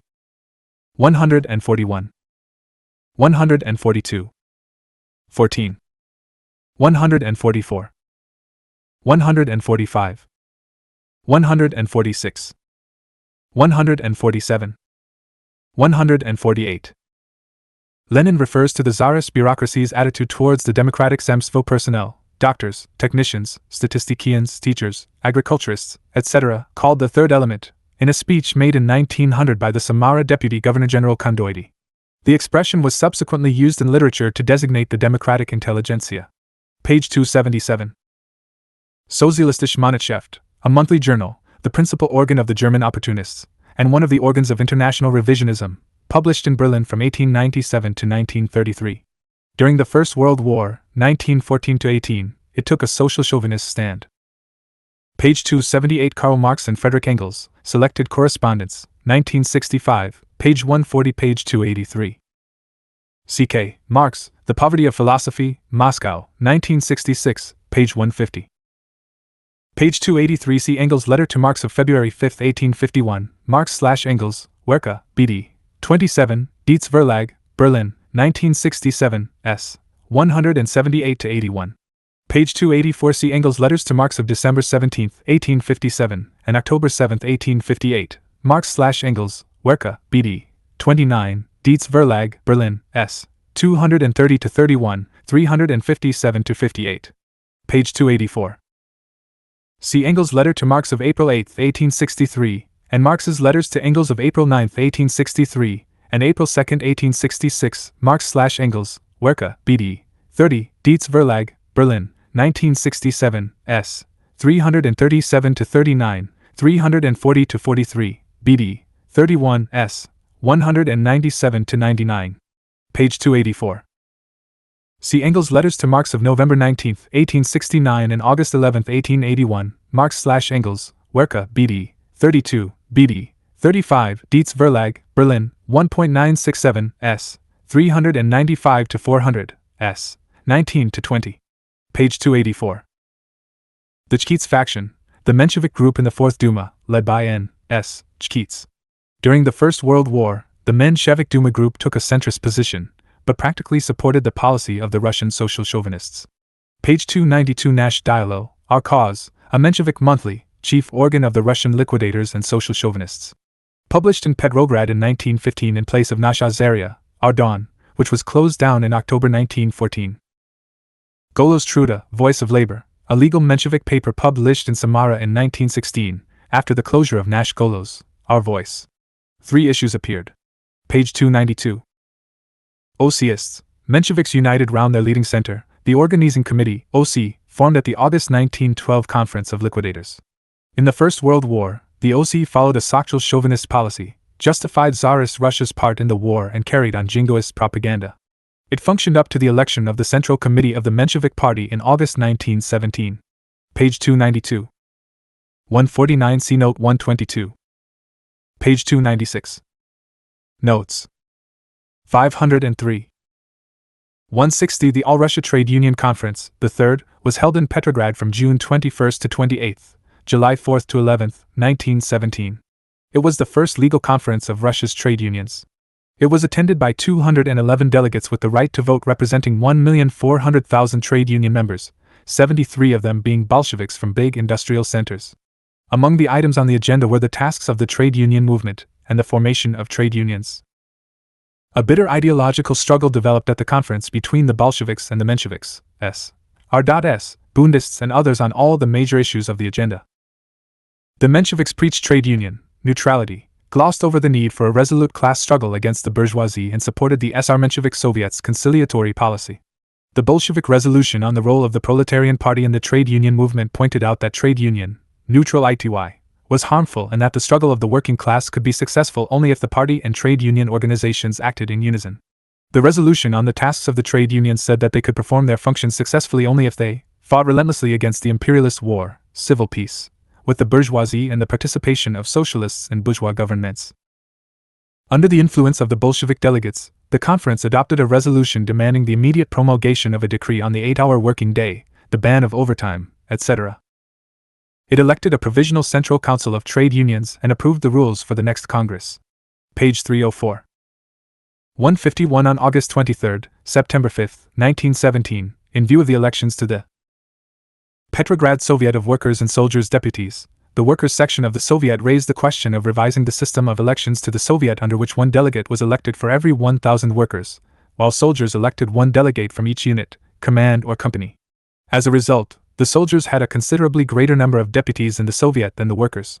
By a majority of votes, the Workers' section adopted a Bolshevik resolution saying that the system of elections to the Soviet should be revised and based on the principle of proportionate representation, that is, one delegate from every 1,000 voters. The Soldiers' section, however, which met on August 25, September 7, voted down the proposal. The S.R.S. succeeded in putting through their own resolution, which left the electoral system unchanged. Page 309. 152 The Novaya Zhizn people, Menshevik internationalists grouped round the newspaper Novaya Zhizn. Novaya Zhizn, New Life, a daily published in Petrograd. From April 18 May 1, 1917 to July 1918 by a group of Menshevik internationalists and the writers who contributed to the magazine Letopis, Chronicle. The newspaper was hostile to the October Socialist Revolution and Soviet power. 504. Notes. 163 Tit Tidik, a rich tyrannical merchant in A.N. Ostrovsky's comedy Shouldering Another's Troubles. Page 313. 154 During the Franco-Prussian War, the French army was routed at Sedan in September 1870, and more than 100,000 French soldiers, together with their Emperor Napoleon III, were taken prisoners. Page 313. 155 Izvestia Petrogradskogo Sovita Rabotchik I Soldotskich Deputatov, Bulletin of the Petrograd Soviet of Workers and Soldiers Deputies, a daily newspaper published from February 28, March 13, 1917. Up to October 1917, it was controlled by the Mensheviks and the Socialist Revolutionaries and fought against the Bolshevik Party. After the October Socialist Revolution, it became the OFFI-style organ of the Soviet government, and has since been published under the name of Izvestia Subtov Deputatov Trudyashchiksia, Bulletin of the Soviets of Working People's Deputies.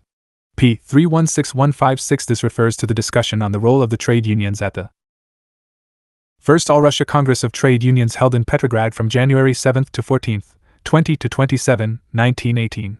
The discussion of the items on the agenda, the report of the All-Russia Central Council of Trade Unions, reports on the current situation and the tasks of the trade unions, the regulation of industry and workers' control, proceeded in an atmosphere of bitter struggle between the Bolsheviks and the Mensheviks and right socialist revolutionaries, who upheld the principle of independence of the trade union movement from political parties and the proletarian state.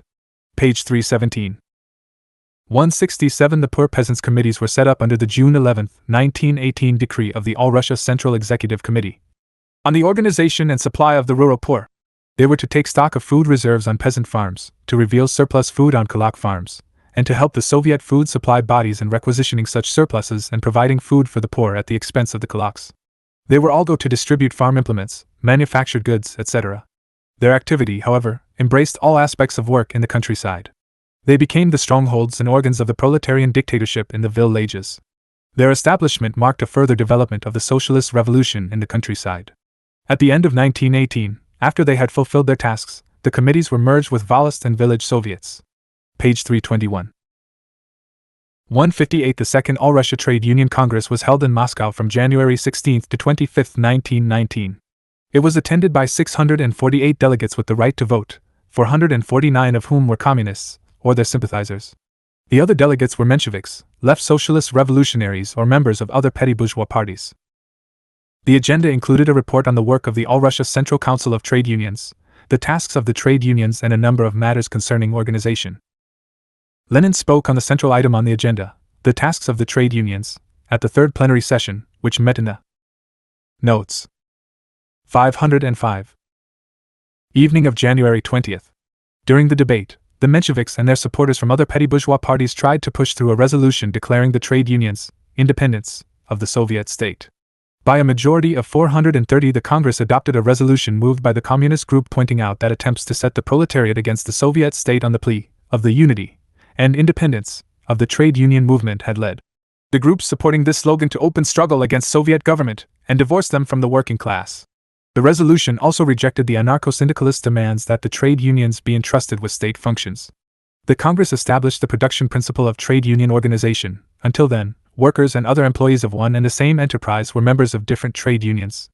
It emphasized the need for the trade unions to take in those proletarians and semi-proletarians who had not yet been organized and enlist them for socialist construction. Page 323. 169 The quotation is taken from Chapter 6 of The Holy Family or Critique of Critical Critique by Marx and Engels, Moscow, 1956, page 110. Page 324.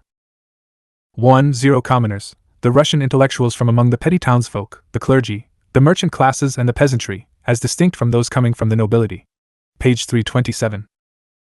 161 The Third, Communist, International, an international revolutionary organization of the proletariat uniting communist parties of various countries. It existed from 1919 to 1943. The establishment of the Communist International became a historic necessity after the split in the working class movement resulting from the betrayal of socialism by the opportunist leaders of the Second International at the beginning of the First World War, and the collapse of the Second International. The Communist International restored and strengthened the ties between the working people of all countries, helped to expose opportunism in the international working class movement, promoted the consolidation of the young communist parties and the elaboration of the strategy and tactics of the international communist movement. In May 1943, the Executive Committee of the Comintern adopted a decision to dissolve the Communist International because its organizational form, which corresponded to the past historical stage, had outlived itself. Page 328. 162 see Note 110. p. 335163 The Independent Social Democratic Party of Germany, a centrist party founded at the inaugural Congress in Gotha in April 1917. The independents preached unity with social chauvinists, and renounced the class struggle. The Kotskiite Labor Commonwealth group in the Reichstag formed the core of the party.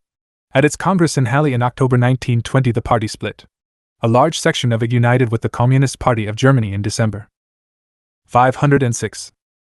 Notes. 1920. The right wing formed a separate party, adopting the old name, the Independent Social Democratic Party of Germany. It existed until 1922. Page 343. 184 In its declaration of March 2, 1917, the Provisional Government announced its intention to convene a Constituent Assembly. On June 14, 27, it decided to hold elections to the Constituent Assembly on September 17, 30. In August it postponed the elections until November 12, 25.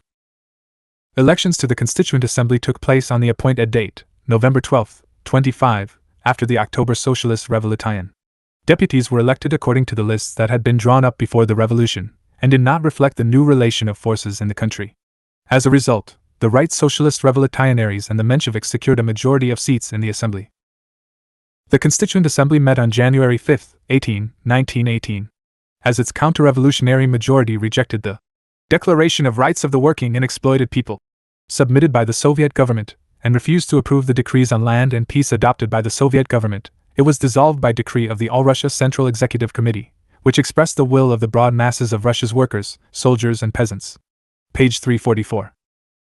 165 The Entente, a bloc of imperialist powers, Britain, France and Russia, which took final shape in 1907 and was opposed to the imperialists of the Triple Alliance, Germany, Austria-Hungary and Italy. It derived its name from the 1904 Anglo-French agreement, the Entente Cordiale. During the First World War of 1914-18 the Entente was joined by the United States, Japan, Italy and other countries. After the October Socialist Revolution, the chief members of the bloc, Britain, France, the USA, and Japan, inspired, organized and participated in the armed intervention against Soviet Russia.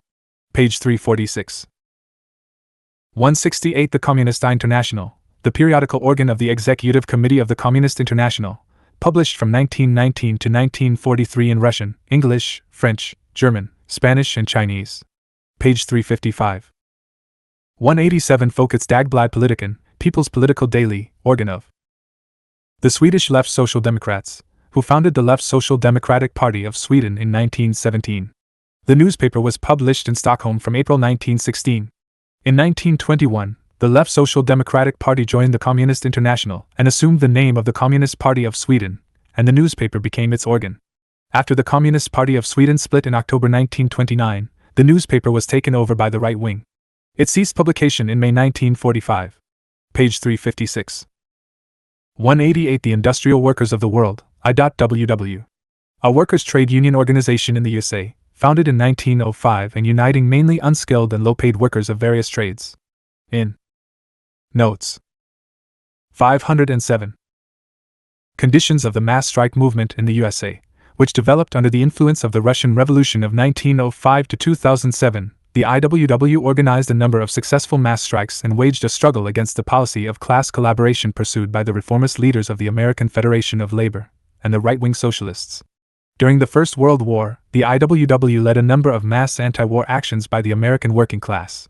Some IWW leaders, among them William Haywood, welcomed the October Socialist Revolution and joined the Communist Party of the USA. At the same time, anarcho-syndicalist features showed up in IWW activities. It did not recognize the proletariat's political struggle, denied the party's leading role and the necessity of the proletarian dictatorship, and refused to carry on work among the membership of the American Federation of Labor. In 1920, the organization's anarcho-syndicalist leaders took advantage of the imprisonment of many revolutionaries and, against the will of the trade union masses, rejected an appeal by the Comintern's Executive Committee to join the Communist International. As a result of the leaders' opportunist policy, the IWW degenerated into a sectarian organization which soon lost all influence on the working class movement. Page 357. 169. Lenin has in mind the anarchist group of lefts, which broke away from the Communist Party of Germany and formed the so-called Communist Workers' Party of Germany in April 1920. They advocated petty bourgeois, anarcho-syndicalist views. The party's members, Otto Ryle and A. Merges, delegated to the Second Congress of the Communist International, got no encouragement from the Comintern and walked out. Subsequently, this party became an insignificant sectarian group, enjoying no support from the workers. Page 362. 170 inches. October 1918, part of the Swiss Social Democratic left wing united to form the Communist Party of Switzerland. It was not a big party at the time, being represented by 2 delegates at the Second Congress of the Comintern. In December 1920, the left wing of the Swiss Social Democrat IC Party broke away from it, and raised the question of forming a strong section of the Communist International in Switzerland. At a congress held in Zurich in March 1921 and attended by 28 delegates from the Communist Party and 145 delegates represent the former left wing of the Social Democratic Party, the 2 groups officially united to form a single Communist Party of Switzerland. Page 362. 171. The Workers' Socialist Federation, a small organization formed in May 1918 on the basis of the Society for the Protection of Women's Suffrage and consisting mainly of women. In January 1921, it united with the Communist Party of Great Britain. Page 362. 1. For shop stewards' committees, elective labor organizations in various industries in Britain, which were particularly wide. 508. Notes. Spread during the First World War. In the conditions of the upsurge of the labor movement, and the increased dissatisfaction with the trade union leaders' reformist policy, shop stewards led the workers' actions against the imperialist war and for better living conditions. They were united in district and city committees and in the National Committee. After the October Revolution, during the foreign armed intervention against the Soviet Republic, the shop stewards' committees actively supported Soviet Russia. Many leaders of the shop stewards' committees, William Gallagher, Harry Pollitt, Arthur McManus and others, joined the Communist Party of Great Britain. Page 362. 173. The Amsterdam International of Yellow Trade Unions, the International Federation of Trade Unions, was established by reformist trade union leaders of a number of countries at a conference held in Amsterdam on July 26 to August 2, 1919. It included trade union organizations of 14 countries: Britain, France, Germany, the USA, Belgium, Denmark, Holland, Luxembourg, Norway, Sweden, Austria, Czechoslovakia, Switzerland, and Spain. The reactionary trade union leaders of Britain and France dominated the Amsterdam International of Trade Unions, whose entire activities were connected with the policies of the opportunist parties of the Second International. The Amsterdam International came out in favor of the proletariat's collaboration with the bourgeoisie and rejected revolutionary forms of the proletariat's struggle. The leaders of the Amsterdam International pursued a policy of splitting the working class movement, expelled left-wing trade unions from the organization, and rejected all proposals by the Red International of labor unions for joint action against capital, the threat of war, reaction and fascism, and to establish worldwide trade union unity. During the Second World War, the Amsterdam International ceased its activity. Page 363. 174. The Red International of Trade Unions, the Profintern, an international organization of revolutionary trade unions. It was organized in 1921 and existed till the end of 1937.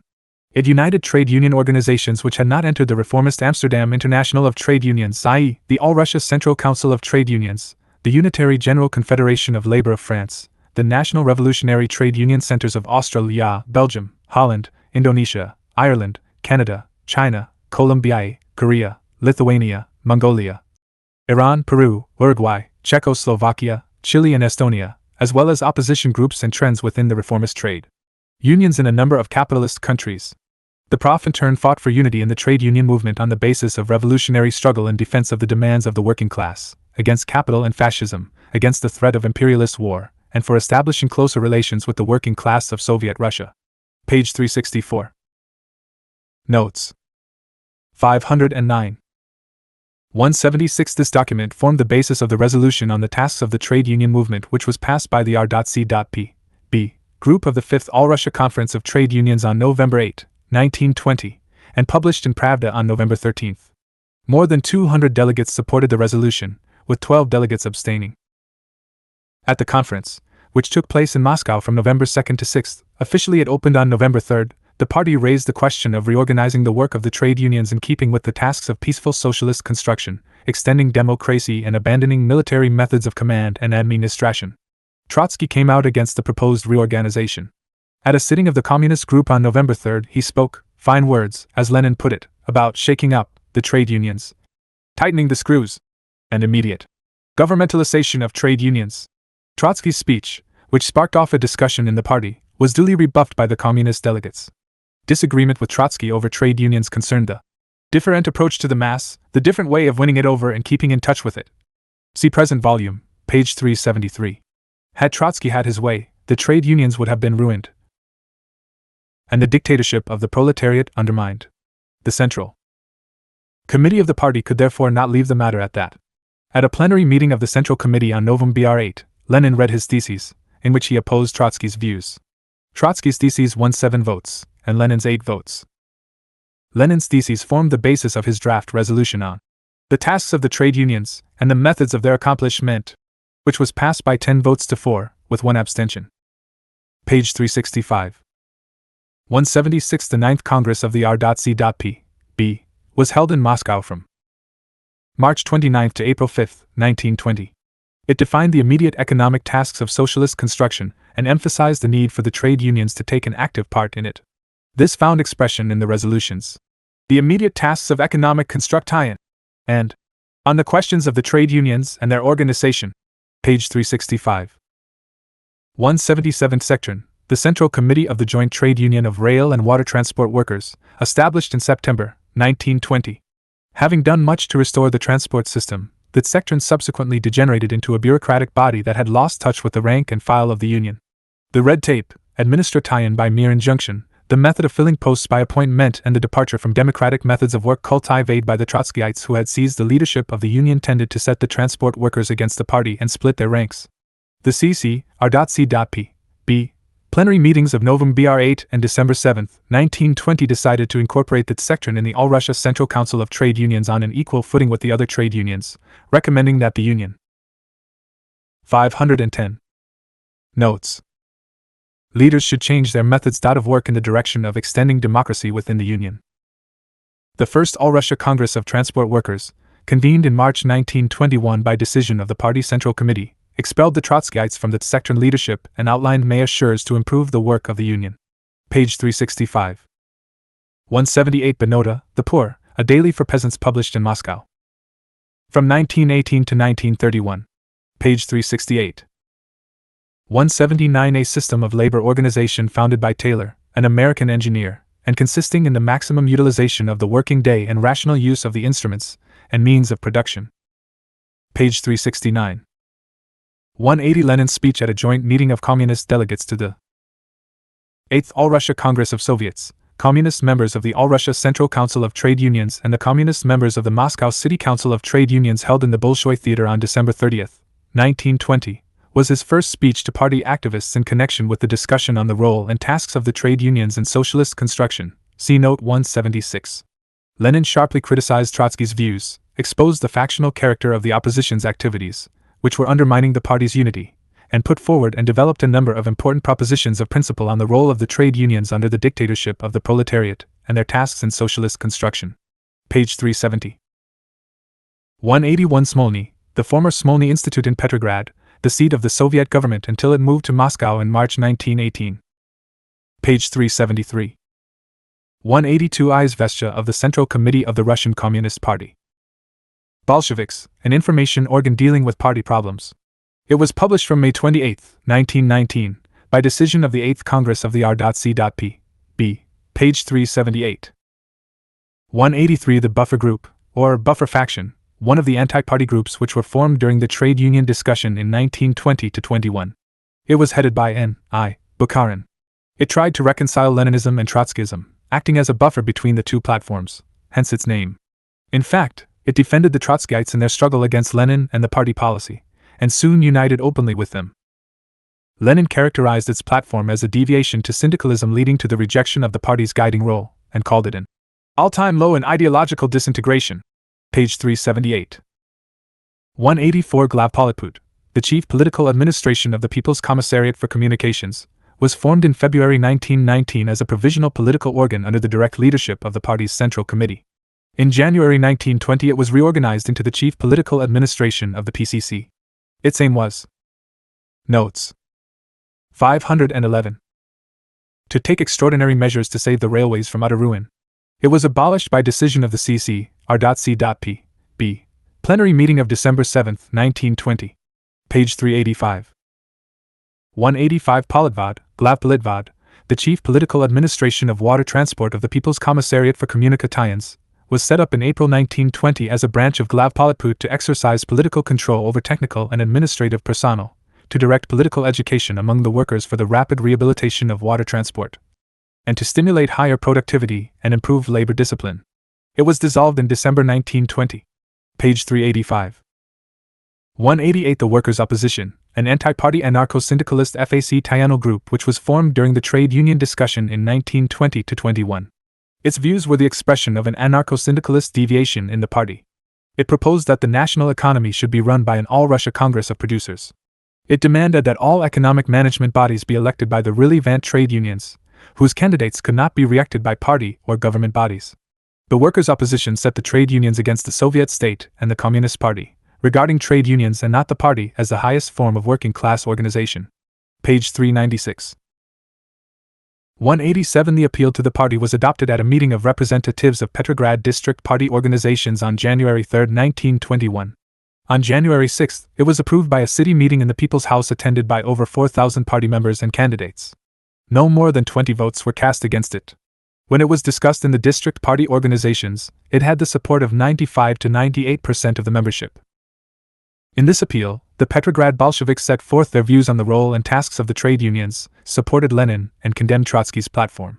They called the other party organizations to follow Lenin and stressed the danger of Trotsky's platform, for its implementation would have practically abolished the trade unions and undermined the dictatorship of the proletariat. The appeal to the party was published in Pravda No. 7 on January 13. The Moscow Party Committee, which at that time took a buffer stand, made a counterstatement in reply to the Petrograd organization's appeal. In a resolution published in the same issue of Pravda, the Moscow Committee said that it found it absolutely impossible to accept the Petrograd Bolsheviks' proposals. It said the Petrograd Party organization's stand showed its extreme dangerous tendency to become a special center for preparing the party congress.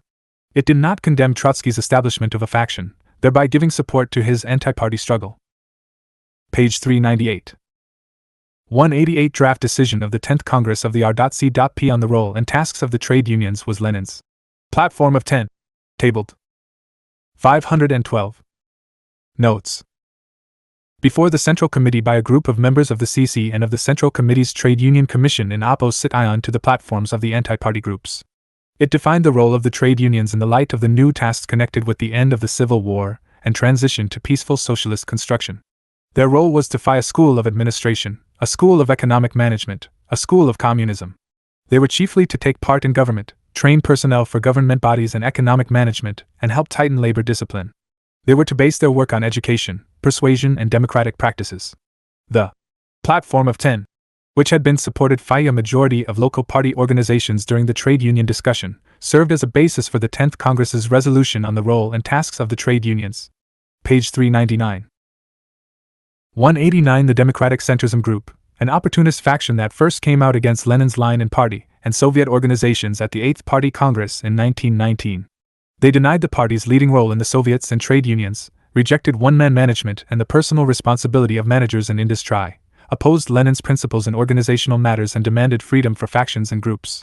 They were against the unity of the CC's political and organizational leadership, and wanted the Organization Bureau of the Central Committee to be deprived of any say in political leadership. They failed to find any support among the rank and file of the party. During the trade union discussion in 1920-21, the group published its platform, which they defended at the pre-Congress meetings. But it won only a handful of votes. At the 10th Party Congress they withdrew it, and allowed their members to vote freely. In 1923 the group broke up and its leaders joined the Trotskyites. Page 399. 10 Ignatovites, or a group of activists of Moscow city districts, an anti-party anarcho-syndicalist group headed by Y.N. Ignatov, which existed during the trade union discussion of 1920-21. It had no influence among the city's rank-and-file party members and workers. The Ignatovites shared the anarcho-syndicalist views of the workers' opposition. They demanded the handover of the management of the economy to a body elected by the All-Russia Trade Union Congress.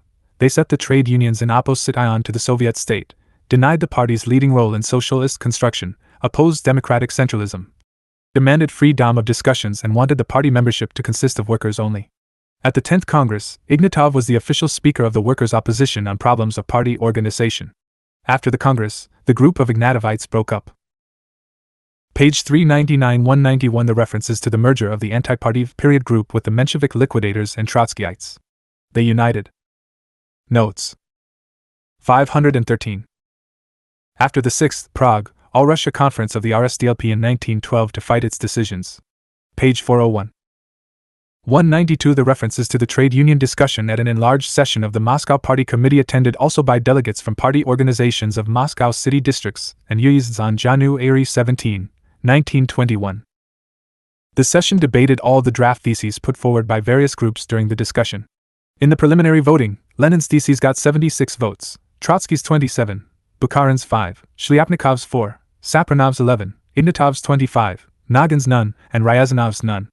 In the revote on the two main platforms, 84 votes were cast for Lenin's theses, and 27 for Trotsky's. On the following day, January 18, the Moscow Party Committee adopted an appeal to all party organizations, urging all party members to give unanimous support to Lenin's platform. Page 401. 193 The reference is to the resolution of the Second Congress of the Communist International on the role of the Communist Party in the Proletarian Revolution. Page 412. 194 The reference is to the 18th Congress of the French Socialist Party held in Tours from December 25 to 30, 1920. The main question on the agenda was the party's affiliation to the Communist International. After a bitter struggle between supporters of affiliation and its opponents, 70% of the delegates voted for affiliation. The majority set up the Communist Party of France, which was finally constituted in May 1921. The minority, whose aim was to split the workers' movement, walked out of the Congress, forming their own reformist party, which retained the old name of the French Socialist Party. Page 412. 196 Petrogradskaya Pravda, Petrograd Truth, a daily published from April 2, 1918, as the organ of the Central and Petrograd Party Committees. Since January 1924, it has appeared as Leningradskaya Pravda. Page 420. 198 V.I. Zov's circular of May 3, 1920, was published in the Bulletin Marinskogo Oblastnogo Upravlenia Vodnogo Transporta, Bulletin of the Mariinsky Regional Water Transport Administration, No. 5, 1920. It ran: a great change is about to occur in the life of water transport. Primitive methods, committee treadmill, haphazard work and anarchy are on the way out. Water transport is becoming a state enterprise, headed by political commissars with appropriate powers. Committees, trade unions and elected delegates will no longer have the power to interfere in technical and administrative matters. The circular was an example of administration by injunction and bureaucratic practices, which the Section's Trotskyite leadership was introducing, and was evidence of their misunderstanding of the trade unions' role in rehabilitating transport. The trade unions were equated with outdated army committees. 17 to 182. 514. Notes. Called Committee Treadmill, and barred by order from taking part in improving water transport operations. Page 430. 197 The 10th Party Congress was held in Moscow from March 8 to 16, 1921. One of the main items on its agenda was the question of the trade unions' role in economic development. The Congress summed up the discussion on the trade unions. It condemned the views of the Trotskyites, the workers' opposition, the democratic centralism group and other opportunist trends, and approved by an overwhelming majority Lenin's platform, which defined the role and tasks of the trade unions as a school of communism and suggested measures to develop trade union democracy. P. 458198 The First International Congress of Revolutionary Trade and Indus. Trial unions took place in Moscow from July 3 to 19, 1921. It was attended by 380 delegates from 41 countries of Europe, America and Asia. P. 462. 190 The Tuanahalj International, officially called the International Union of the Socialist Parties, an international organization of the centrist socialist parties and groups which had left the Second International under pressure from the revolutionary masses. It was formed at a conference in Vienna in February 1921.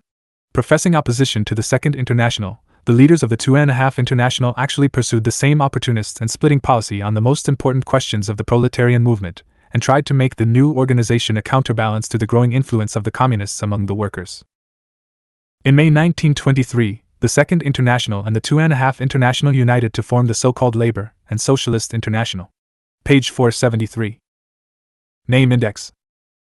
A. Adler, Victor, 1852–1918, one of the organizers and lead heirs of the Austrian Social Democratic Party, subsequently a reformist leader of the Second International. Advocated class peace and opposed working-class revolutionary action. 210. Akhimov Makhnovets, Vladimir Petrovich, 1872. 1921, Russian Social Democrat, well-known representative of economism, an extreme opportunist. 155 Andrei Andrei Andreevich, 1895–1971, prominent leader of the Communist Party and the Soviet state, SEC Readery of the All-Russia Central Council of Trade Unions, 1920–22, 395–396. Arch, Joseph, 1826–1919, leader of the English labor movement. Founder of the National Agricultural Laborers Union, 1872, fought for the improvement of the conditions of agricultural laborers. Liberal Party MP, 1885, 1892, 1895–1900, 224 Artyom, Sergeyev, Fyodor Andreevich, 1883–1921, prominent figure of the Communist Party and the Soviet state, party member since 1901. Chairman of the All-Russia Miners' Union Central Committee, member of the All-Russia Central Executive Committee, 399, 413, 429. Avramov Stefan, Bulgarian Social Democrat. Delegate of the Bulgarian Social Democratic Party. Tesnyaki. To the session of the International Socialist Bureau, 1908, withdrew from party work soon after the session, 209, 211. Elrod, Pavel Borisovich, 1850–1928, Russian Social Democrat, a Menshevik leader 83, 84, 122, 143, 179, 180. B. Babushkin, Ivan Vasilyevich, 1873–1906, Russian Social Democrat, Bolshevik. Helped organize Iskra, the Spark, was one of its first agents and active correspondents. Was repeatedly arrested, exiled and imprisoned. Active participant of the 1905–2007 revolution. Was seized while transporting arms. 17 *. 516. Name Index. And executed without trial. Bazaine, François Achille, 1811–1888, French marshal, monarchist. During the Franco-Prussian War, 1870–71, was commander of the Rhine Army. In October 1870 capitulated in Metz, 202. Bebel, August, 1840–1913, an outstanding leader of the German Social Democratic Party and the International Working Class Movement, 135, 150, 151, 188, 189, 190, 200. Beer, Heinrich, Austrian Social Democrat, opportunist 186. Bell, Richard, 1859–1930, leader of the Railway Servants' Union in England, pursued a conciliatory and treacherous policy towards the working class, 201, 202. Beltov, C. Plekhanov Bernstein, Edward, 1850–1932, leader of the extreme opportunist wing of German social democracy and the Second International, theoretician of revisionism and reformism, 55, 88, 100, 102. Bisola Ti, Leonida, 1857–1920, one of the founders of the Italian Socialist Party and leader of its extreme right reformist wing. Was expelled from the Italian Socialist Party in 1912 and became one of the founders of the so-called Socialist Reformist Party. A social chauvinist during the First World War, advocated Italy's entry into the war on the side of the Entente, 291. Blanc, Louis, 1811–1882, French petty bourgeois socialist, historian, denied that class contradictions were irreconcilable under capitalism, opposed proletarian revolution. During the French Revolution in February 1848 entered the provisional government. His conciliatory tactics helped the bourgeoisie divert the workers from the revolutionary struggle, 345. Boguslavsky, MS, 1886 to 1937, member of the Communist Party of the Soviet Union from 1917, worked in the Chief Political Department of the People's Commissariat for Communications in 1920, was chairman of the Printers Union. Joined the Anti-Party Democratic Centralism group in 1920 to 21, later sided with the Trotskyite opposition. Was expelled from the party by decision of the 15th Party Congress in 1927, 399. Brentiano, Lujo, 1844. 1931, German bourgeois economist, advocate of so-called state socialism. Using Marxist phrases as a cover, Brentano and his followers sought to subordinate the working class movement to the interests of the bourgeois SIE. 146, 147. Briand, Aristide, 1862. 1932, French statesman and diplomat, was repeatedly prime minister and foreign minister, brutally suppressed the railwaymen's strike in 1910 and imposed martial law on the railways. 312. Brinkmann, August, 1861 to 1920, German trade union leader, reformist, proponent of craft union tendencies in the working class movement, brought about a merger of Name Index 517. Two separate carpenters' trade unions. Bukharin, Nikolai Ivanovich, 1888 to 1938, Russian Social Democrat. Member of the Bolshevik Party from 1906. Following the October Socialist Revolution, held a number of responsible posts. Repeatedly opposed the party's Leninist policy, headed the anti-party group of left communists. In 1918, during the trade union discussion, initially took up a buffer stand and afterwards joined the anti-Leninist Trotsky group, led the right-wing opposition in the party as of 1928, was expelled from the party for his anti-party activity in 1937. 375, 377, 378, 382, 383, 385, 386, 387, 391, 392, 396, 397, 398, 399, 400. 401, 406, 409, 411, 421.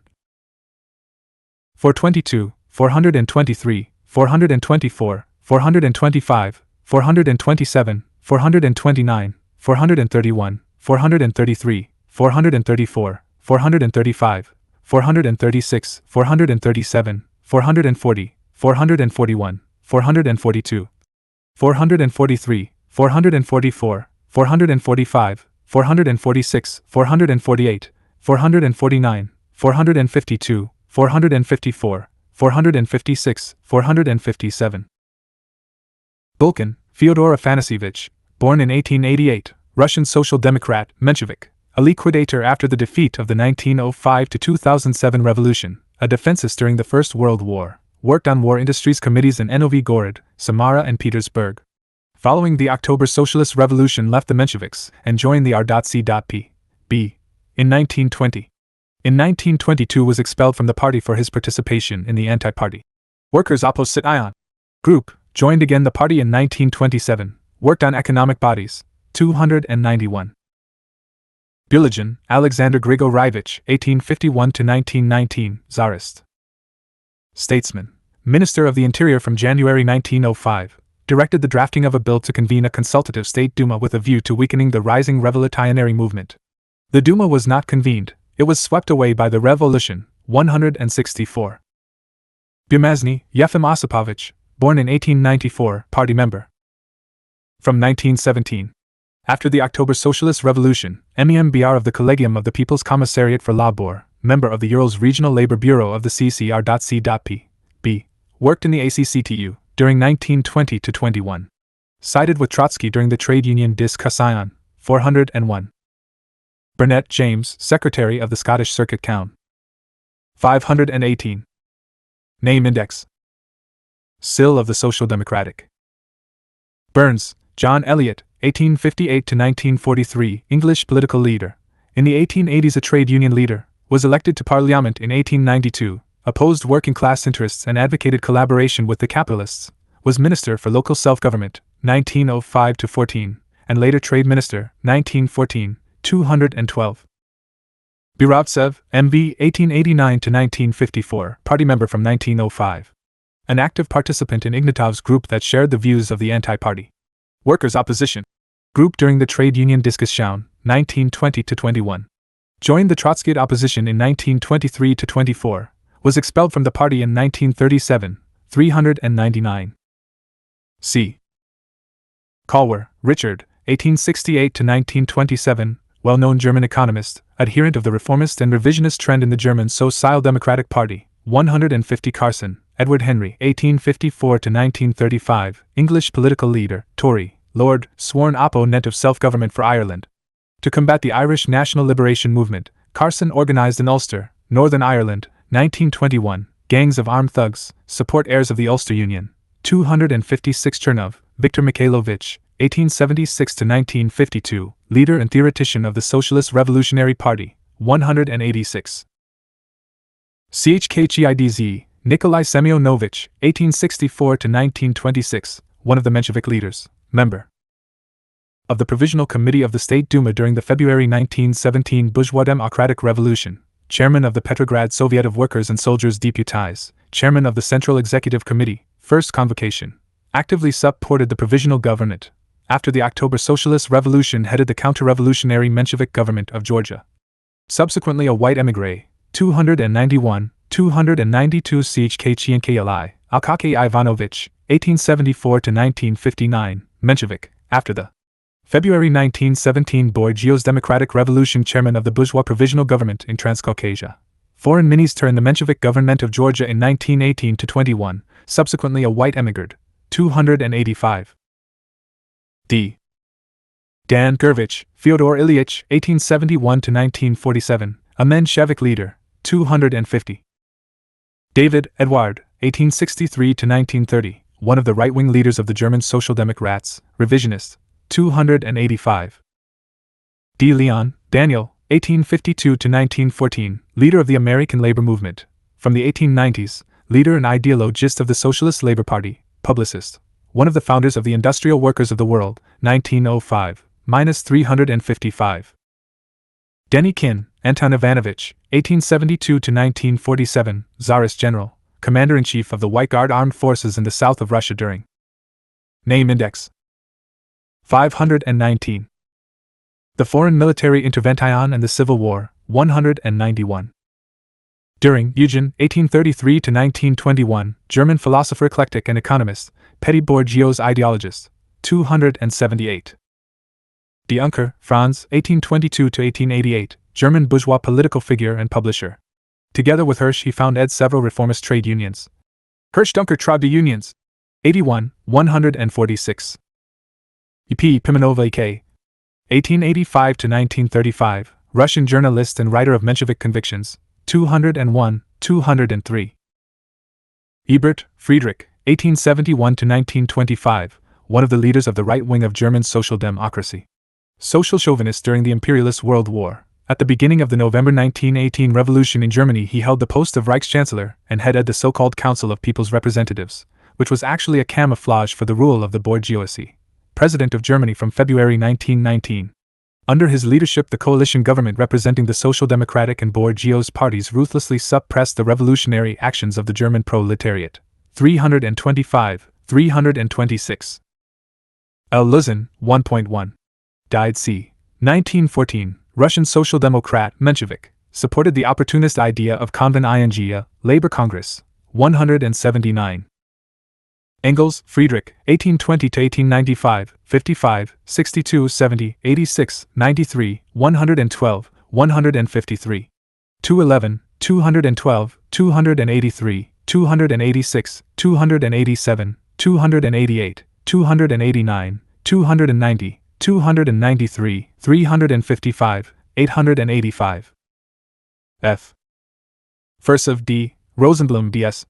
Born in 1875, socialist revolutionary, one of the authors of the book Revision of the Agrarian Program and its Substantiation, put out by Era Publishers in 1908–198. Fischer, Richard, 1855–1926, German Social Democrat, journalist, was secretary of the Social Democratic Party, 1890–93, Reichstag Deputy, 1893–1926, 150, 206. Fourier, François-Marie Charles, 1772–1837, great French utopian socialist, 54. G. Gershuni, Grigory Andreevich, 1870 to 1908, one of the founders and leaders of the Socialist Revolutionary Party, organizer and leader of its combat group. At the Tammerfors Congress of the Socialist Revolutionary Party, 1907, called for a bloc with the cadets, 196. Glaser, John Bruce, 1859 to 1920, English socialist, one of the founders of the Labour Party, a metalworker. Attended the International Socialist Bureau as a delegate of the Independent Workers' Party, 209. Goltz, Rudiger, 1865 to 1930, German general. At the head of the German expeditionary force supported by white Finnish detachments, he crushed 520. Name index. The Workers' Revolution in Finland in 1918. Gompers, Samuel, 1850 to 1924, leading figure in the American trade union movement. One of the founders of the American Federation of Labor, AFL, was its permanent president from 1895. Conducted a policy of class collaboration with the capitalists, opposed the revolutionary struggle of the working class, was a social Chauvinist during the First World War. 225, 344, 354, 357, 358. Ged, Jules Basile, 1845 to 1922, one of the organizers and leaders of the socialist movement in France and the Second International. 209. Guilbeault, Henri, 1885 to 1938, French socialist, journalist. Centrist during the World Imperialist War. Published the pacifist magazine Demain, Tomorrow, was for the restoration of internationalist contacts. Attended the Kyoto Conference, 1916, from the 1920s lived in Germany, was a correspondent of El Humanite, became a Trotskyite, 341, 342. Guzov, Sergei Ivanovich, 1874 to 1933, Russian Social Democrat, Bolshevik. Secretary of the Bureau Majority Committees and the Petersburg Party Committee, 1904 to 2005, subs. Currently one of the leaders of the Odessa Bolshevik Organization, 152. Gvozdyov, Kazina Antonovich, born in 1883, Menshevik-Tor, social chauvinist during the First World War, chairman of the Workers' Group of the Central War Industries Committee. Following the February Bourgeois Democrat IC Revolution of 1917, MEMBR of the Executive Committee of the Petrograd Soviet, Deputy Minister and later Minister for Labor in the Bourgeois Provisional Government, 291, 293, 310. H. Hasse, Hugo, 1863 to 1919, low aider of the German social democracy, an opportunist. During the November 1918 revolution in Germany was member of the so-called Council of People's Representatives, whose policy aimed at suppressing the revolutionary movement, 345, 346. Hales, John, born in 1839, leader of the English trade union movement, chairman of the Knitwear Workers' Union. From the beginning of 1872 he headed the reformist wing of the British Federal Council of the International and draw ing ever closer to the English liberal bourgeoisie, waged a struggle against the General Council of the International and against its lead heirs, Marx and Engels, was expelled by the General Council from the International in May 1873, 286. Hasselmann, Wilhelm, born in 1844, German Social Demo. Name index. 521. Kratt, subsequently an anarchist, prominent leader of the Lassallean General. Hayes, Max, born in 1866, prominent figure in the working class movement in the USA, one of the leaders of the Socialist Labor Party of the USA, 1900, for many years held various posts in trade union and socialist organizations, 225. Hegel, George Wilhelm Friedrich, 1770 to 1831, prominent German philosopher, objective idealist, who elaborated a comprehensive system of idealist dialectics, ideologue ist of the German bourgeois SIE, 444. Henderson, Arthur, 1863 to 1935, one of the leaders of the Labour Party and English trade union movement. Chairman of the Labour Parliamentary Group in 1908 to 10 and 1914 to 17. A social chauvinist during the First World War, he was a member of the Asquith coalition government and later of Lloyd George's war cabinet, was member of several British governments, 292, 354, 357, 358. Hirsch, Max, 1832 to 1905, German economist and publicist, member of the Progressist Party, Reichstag deputy. Together with Franz Dunker he founded several reformist trade unions, the Hirsch-Dunker Trade Unions, in 1868.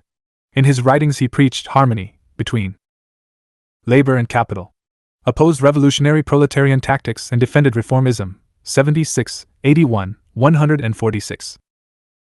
Hochberg, Karl, 1853–1885, German right-wing social democrat, journalist. When the anti-socialist law was promulgated, he published an article written jointly with Schramm and Bernstein, entitled Retrospective Review of the Socialist Movement in Germany, which condemned the party's revolutionary tactics. The authors called for an alliance with the bourgeoisie and submission to it of the interests of the proletariat. These opportunist views met with a sharp protest from Marx and Engels, 88, 278. Holtzmann, A. Z.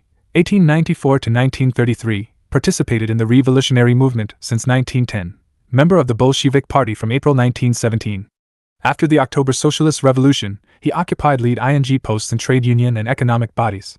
Member of the Central Committee of the Metalworkers Union, 1917–20, member of the Presidium of the ACCTU, 1920–21.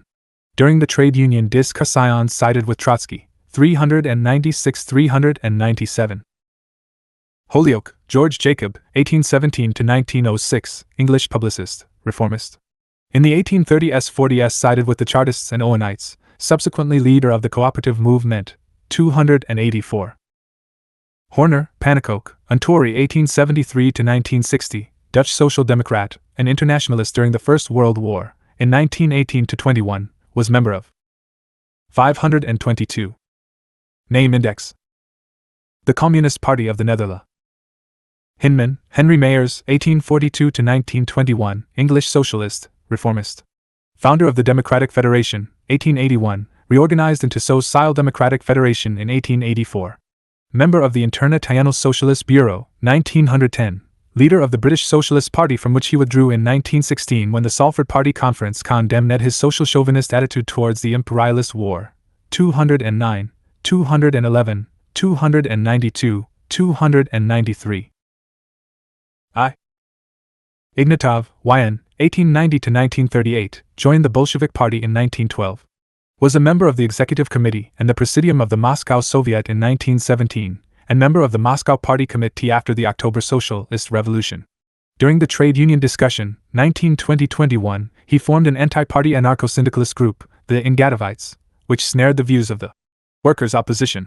Following the 10th Congress of the R.C.P.B., he broke away from the opposition and held responsible posts, 399. Iordinsky, Nikolai Ivanovich, 1876–1928, Social Democrat, a Menshevik after the Second Congress of the RSDLP, 1903. Permanently contributed to the Menshevik newspaper Iskra, 1904. Following the 1905–2007 revolution, was close to the party Mensheviks Plekhanovitez. Joined the R.C.P.B. in 1921. Worked in the POPLE's Commissariat for Foreign Affairs, was ambassador in Italy, 201. Ischenko, A.G., born in 1895, party member from 1917. Chairman of the Central Committee of the Water Transport Workers Union, 1919–21 and 1924–27, vigorous supporter of the Trotskyite opposite Ion, was expelled from the party for his counter-revolutionary activity in 1935, 386. Ivanovsky, P. Shner. Son I. 1878–1942, Russian Social Democrat. Supported the opportunist idea of convening a Labour-Congress. 179. Ivanshin, Vladimir Pavlovich, V.I., 1869–1904, Social Democrat, a leader of economism. An editor of the Rabbiki Dialo, Workers' Cause, organ of the Union of Russian Social Democrats Abroad, was also closely linked with the newspaper Rabbiki and Weissel, Work Heirs Thought, published by the Petersburg Economists. In his articles he set up the immediate economic interests of the workers in opposite ion to the political aims of the Social Democrats, 74, 75, 83, 84. J. A. Kobe, M. Gentleman, M.Y., Socialist Revolution Airy, one of the authors of the revision of the Agrarian Program and its substantiation, published in 1908 by Era Publishers, 198. Name Index. 523. JURFCS, Jean, 1859–1914, a prominent leader of the French and international socialist movement, historian. Founder of the French Socialist Party. Defended democratic freedoms and peace and fought imperialist oppression and wars of conquest. His fight for peace and against the threat of war earned him the hatred of the imperialist bourgeoisie and led to his assassination by a hireling of the reactionaries on the eve of the World Imperialist War, 205. Juha Ux, Leon, 1879–1954, reformist leader of the French and international trade union movement, one of the right-wing leaders of the Amsterdam International of the Trade Unions. Social chauvinist during the First World War, 354, 357, 358. K. Kalinin, Mikhail Ivanovich, 1875–1946, outstanding leader of the Communist Party and the Soviet state. Member of the party from 1898. Chairman of the All-Russia Central Executive Committee from March 1919. Chairman of the Central Executive Committee of the USSR from December 1922. Chairman of the Presidium of the Supreme Soviet of the USSR from 1938. Member of the Central Committee from 1919. MEMBR of the Politburo of the CC. Communist Party of the Soviet Union since 1926. 100,413,420. Kamenev, Lev Borisovich Rosenfeld, L.B. 1883–1936, member of the RSDLP since 1901. After the Second Congress of the RSDLP, 1903, joined the Bolsheviks. Held key posts after the October Socialist Revolution. Repeatedly vacillated and attacked the party's Leninist policy. By decision of the 15th Party Congress, 1927, was expelled from the party for his active support of the Trotskyite opposition, was reinstated twice and then again expelled for his anti-party activity, 399, 401, 413, 429, 457. Kamensky, A. Z. 1885–1938, member of the party since 1917. After the October Socialist Revolution worked on party, government and trade union bodies. During the trade union discussion joined the anti-party Democratic Centralism group. Belonged to the Trotskyite opposition in 1925–26, 399. Karyev, Nikolai Ivanovich, 1850–1931, Russian liberal historian and publicist, an adherent of the subjectivist school in sociology, idealist eclectic _89. Katkov, Mikhail Nikiforovich, 1818–1887, Russian Greek. Tyenary publicist, 119. Kutsky, Karl, 1854–1938, one of the leaders of the German Social Democratic Party and the Second International. Marxist at the beginning of his political career, later betrayed Marxism and became an ideologist of centrism, Kautskyism, one of the opportunist trends in the work-ing class movement, 78. 183, 186, 187, 188, 189, 190, 194, 209, 210, 211, 285, 286, 288, 289, 293, 344, 345, 346, 347, 348, 355, 362. 524. Name Index. Kr. Kyslyev, Alexei Semyonovich, 1879–1938, member of the party from 1898. Follow ing the October Socialist Revolution worked on government, economic and trade union bodies. Was elected chairman of the Centrotextile in 1918 and later became member of the Presidium of the Supreme Economic Council. Was chairman of the Miners' Union in 1920. MEMBR of the anti-party anarcho-syndicalist group of the Workers' Opposition in 1921. Secretary of the All-Russia CC, 1924–38, 418, 456. Knight Robert, prominent leader of the English trade union movement. Secretary of the Boilermakers Union and the Amalgamated Boilermakers and Shipbuilders Union, 1871–99, MP, 1875–82, 1896–1900. Knight advocated vigorously the amalgamation of the English trade unions, was one of the found heirs of the General Federation of Trade Unions of Great Britain, 1899, 112. Kolchak, Alexander Vasilyevich, 1873–1920, Tsarist admiral, monarchist, one of the main leaders of the Rus. Sion Counter-Revolution, 1918–19, creature of the Entente. After the October Socialist Revolution, with the help of the U.S. imperialists and the Entente, proclaimed himself supreme ruler of Rus SIA and headed the military bourgeois landowner dictatorship in the Urals, Siberia, and the Far East. Under the blows of the Red Army and the rising revolutionary partisan movement, Kolchak's forces were routed. 345 Kornilov, Lav Korgievich, 1870–1918, Tsarist general, monarchist. Supreme Commander-in-Chief of the Russian Army, July-August 1917. Headed the counter-revolutionary mutiny in August.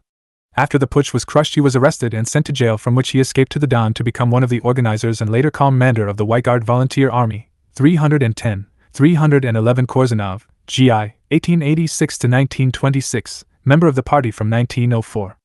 After the October Socialist Revolution worked on party, Soviet, and economic bodies.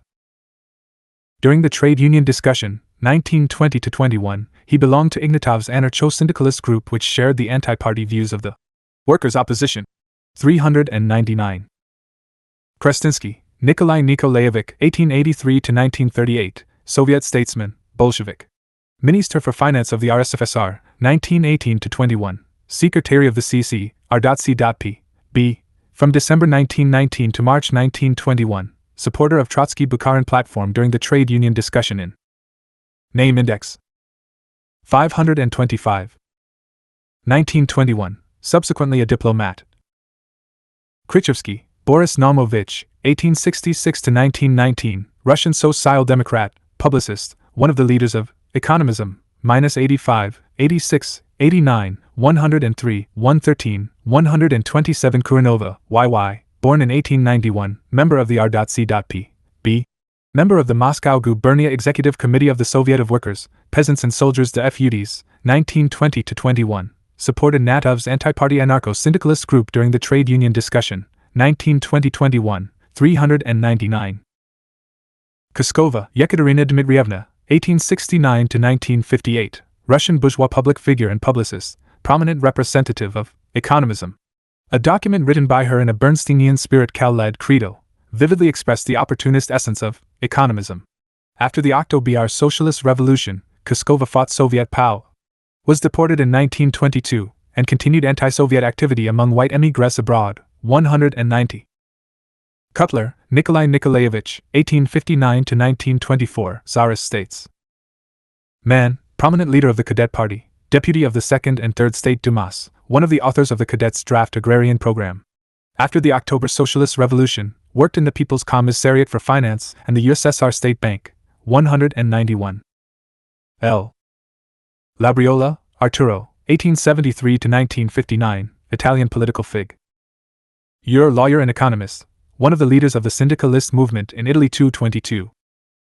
Lenin, Y. Lurie, Mikhail Alexandrovich, 1882 to 1932, Social Democrat, Menshevik, upheld the opportunist idea of convening a labor congress. Following the defeat of the 1905 to 2007 revolution, liquidator.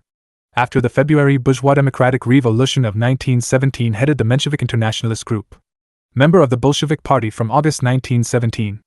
After the October Socialist Revolution, worked on Soviet and economic bodies. During the trade union discussion, 1920 to 21, supporter of Bukharin's group and later Trotsky's group, 179, 180, 399. Larkin, James, 1878 to 1947, leader of the Irish working class and trade union movement. In 1909 was one of the founders of the Irish Transport and Unskilled Workers Union. Led the Dockers strike in 1911 and the Dublin General Strike in 1913. From 1914 to 1923 was in the USA, where he was subjected to repressions for his participation in the working class movement. After his return to Ireland, he organized the Left Irish Workers' Union, which was for some time affiliated to the Profintern. As of 1924, was a member of the British Communist Party. Subsequently broke with the communist movement and entered into collaboration with the Laborites and Irish bourgeois nationalists. 255, 256, 257. 526. Name Index. L.A. LaSalle, Ferdinand, 1825 to 1864, German petty boor. Geo-socialist, who brought in the German working class movement one of the very ties of opportunism, Lassalleanism, founder of the General German Workers' Union, 1863. The setting up of this union was an event of positive significance for the working class movement. Lassalle, president of the union, however, led it along opportunist lines. He supported the policy of Germany's unification, from above, under the hegemony of reactionary Prussia, 54, 56, 80, 401. Law, Andrew Bonner, 1858. 1923 English politician, one of the Tory leaders, was against the Home Rule Bill, self-government, for Ireland, 256. Legion, Karl, 1861 to 1920, German right-wing social democrat, a German trade union leader, revisionist. Chairman of the General Commission of German Trade Unions since 1890. From 1903 Secretary, and from 1913 Chairman of the International Secretariat of the Trade Unions. Between 1893 and 1920, intermittently, Reichstag deputy of the German Social Democratic Party. An extreme social chauvinist during the First World War.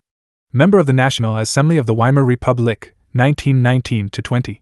Supported Borgio's policy, fought against the proletarian revolutionary movement, 205, 275-78, 285, 292, 344, 349, 354, 357, 358 Lenin, Vladimir Ilyich, 1870. 1924, 78, 84, 119, 126, 143, 144, 210, 394, 395, 396, 399, 411, 413, 414, 415, 418, 429, 433, 435, 437, 452, 454 Lynch, Paul, 1873-1926. German Social Democrat, chauvinist, at the demand of rank-and-file members of the Social Democratic Party of Germany, was expelled from its ranks in 1922. 288 Leroux, Gaston, born in 1868, correspondent of the French bourgeois newspaper Le Matin, Morning, in Petersburg at the time of the 1905-2007 revolution in Russia. 160 Libknicht, Wilhelm, 1826-1900, prominent leader of the German and international working class movement, one of the founders and leaders of the German Social Democrat-IC Party. From 1875 to the end of his life, Liebknecht was a member of the executive of the German Social Democratic Party and responsible editor of its central organ Vorwärts, 87, 88, 112, 135, 188. Liebknecht, Karl, 1871-1919, an outstanding leader of the German and international working class movement. An active fighter against opportunism and militarism. At the outset of the First World War, was resolute against supporting one's own government in the predatory war, and was the only name index 527. One in the entire Reichstag to vote against war credits. Lloyd George, David, 1863-1945, British statesman and diplomat, leader of the Liberal Party, finance minister, 1908-15, prime minister, 1916-32, 202, 223, 291, 292, 293. Londonderry, Charles St. Wart, 1852-1915, English politician, Tory, Marquis, in the House of Lords led those who opposed the Home Rule Bill, self-government, for Ireland, 256. Lozovs K.Y., Dridzo, Solomon Abramovich, 1878-1952, Russian Social Democrat, Bolshevik, Chairman of the Moscow City Council of Trade Unions, 1920, General Secretary of the Profintern, 1921-37, 373, 376, 399, 404, 405, 407, 409, 413, 423, 429. Ludendorff, Erich, 1865-1937, German general, war ideologist of German imperialism. In 1919-23 headed the counter-revolutionary forces that attempted to restore the monarchy in Germany. 345. Lunacharsky, Voinov, Anatoly Vasilyevic, 1875. 1933, professional revolutionary, prominent Soviet statesman. Following the Second Congress of the RSDLP, 1903, Bolshevik. After the October Socialist Revolution he was People's Commissar for Education, up to 1929. From 1930, academician, publicist, playwright, author of a number of works on art and literature, 183, 185, 187, 188, 189, 191, 192, 197, 199. Litvinov, Yuri Krisanovich, 1887-1924, member of the RSDLP from 1904. Following the October Socialist Revolution, worked on trade union and Soviet bodies. Der ING the Trade Union Diskussion, 1920-21, one of the leaders of the anti-party. Workers' Opposition. Group -386, 399, 413. Luxemburg, Rosa, 1871-1919, outstanding leader of the international working class movement, one of the leaders of the left wing of the Second International. Was among the founders and lead heirs of the Social Democratic Party of Poland. From the outbreak of the First World War was an internationalist, and one of the organizers of the Spartacus League. During the November 1918 revolution in Germany, was one of the leaders of the revolutionary vanguard of the German workers and one of the founders of the Communist Party of Germany. In January 1919 was arrested and brutally murdered by counter-revolutionaries. 280, 347. Lyubimov, 396. 528. Name Index. Mad 1S. Mann Tom, 1856 to 1941, prominent leader of the English labor movement. In 1885 he joined the Social Democratic Federation. At the end of the 1880s, took an active part in the new trades union movement, organizer of a number of strikes. In 1893 Tom Mann helped to found the Independent Workers' Party, and belonged to its left wing. In the 1900s was in Australia, where he played a leading role in the working class movement, member of the Communist Party of Great Britain from the day of its foundation, 1920, 286. Markov, Nikolai Yevgenyevich, Markov II, born in 1876, big landowner, reactionary Tsarist politician. Deputy of the 3rd and 4th State Dumas, leader of the extreme right-wingers in the Duma, 248. Martov L. Sederbaum, Yuli Osipovich Yegorov A. 1873 to 1923, Russian Social Democrat, a Menshevik leader. In 1900 took part in founding and publishing Iskra, and was a member of its editorial board. Delegated to the Second Congress of the RSDLP, 1903, by the Iskra, he headed the opportunist minority of the Congress, and then became one of the leaders of the Menshevik central bodies and editor of Menshevik publications. A centrist during First World War. After the October Socialist Revolution he opposed Soviet power. Emigrated to Germany in 1920, 143, 144, 145 Martynov, A. Piker, Alex. Andersenoilovich, 1865 to 1935, Russian Social Democrat, one of the leaders of economism. In 1900 became member of the editorial board of the Economist. Journal Rabbiki Dialo, Workers' Cause, opposed the Leninist Iskra. After the Second Congress of the S.D.L.P. 1903 Menshevik. Joined the Communist Party after the October Socialist Revolution, 86, 92, 95, 96, 99, 100, 101, 102, 103, 106, 107, 108, 110, 112, 113, 115, 116, 117, 121, 122, 127. Marx, Karl, 1818 to 1883, 55, 70, 78, 86, 112, 189, 199, 200, 278, 282 to 83, 285 to 86, 287, 292, 293, 355.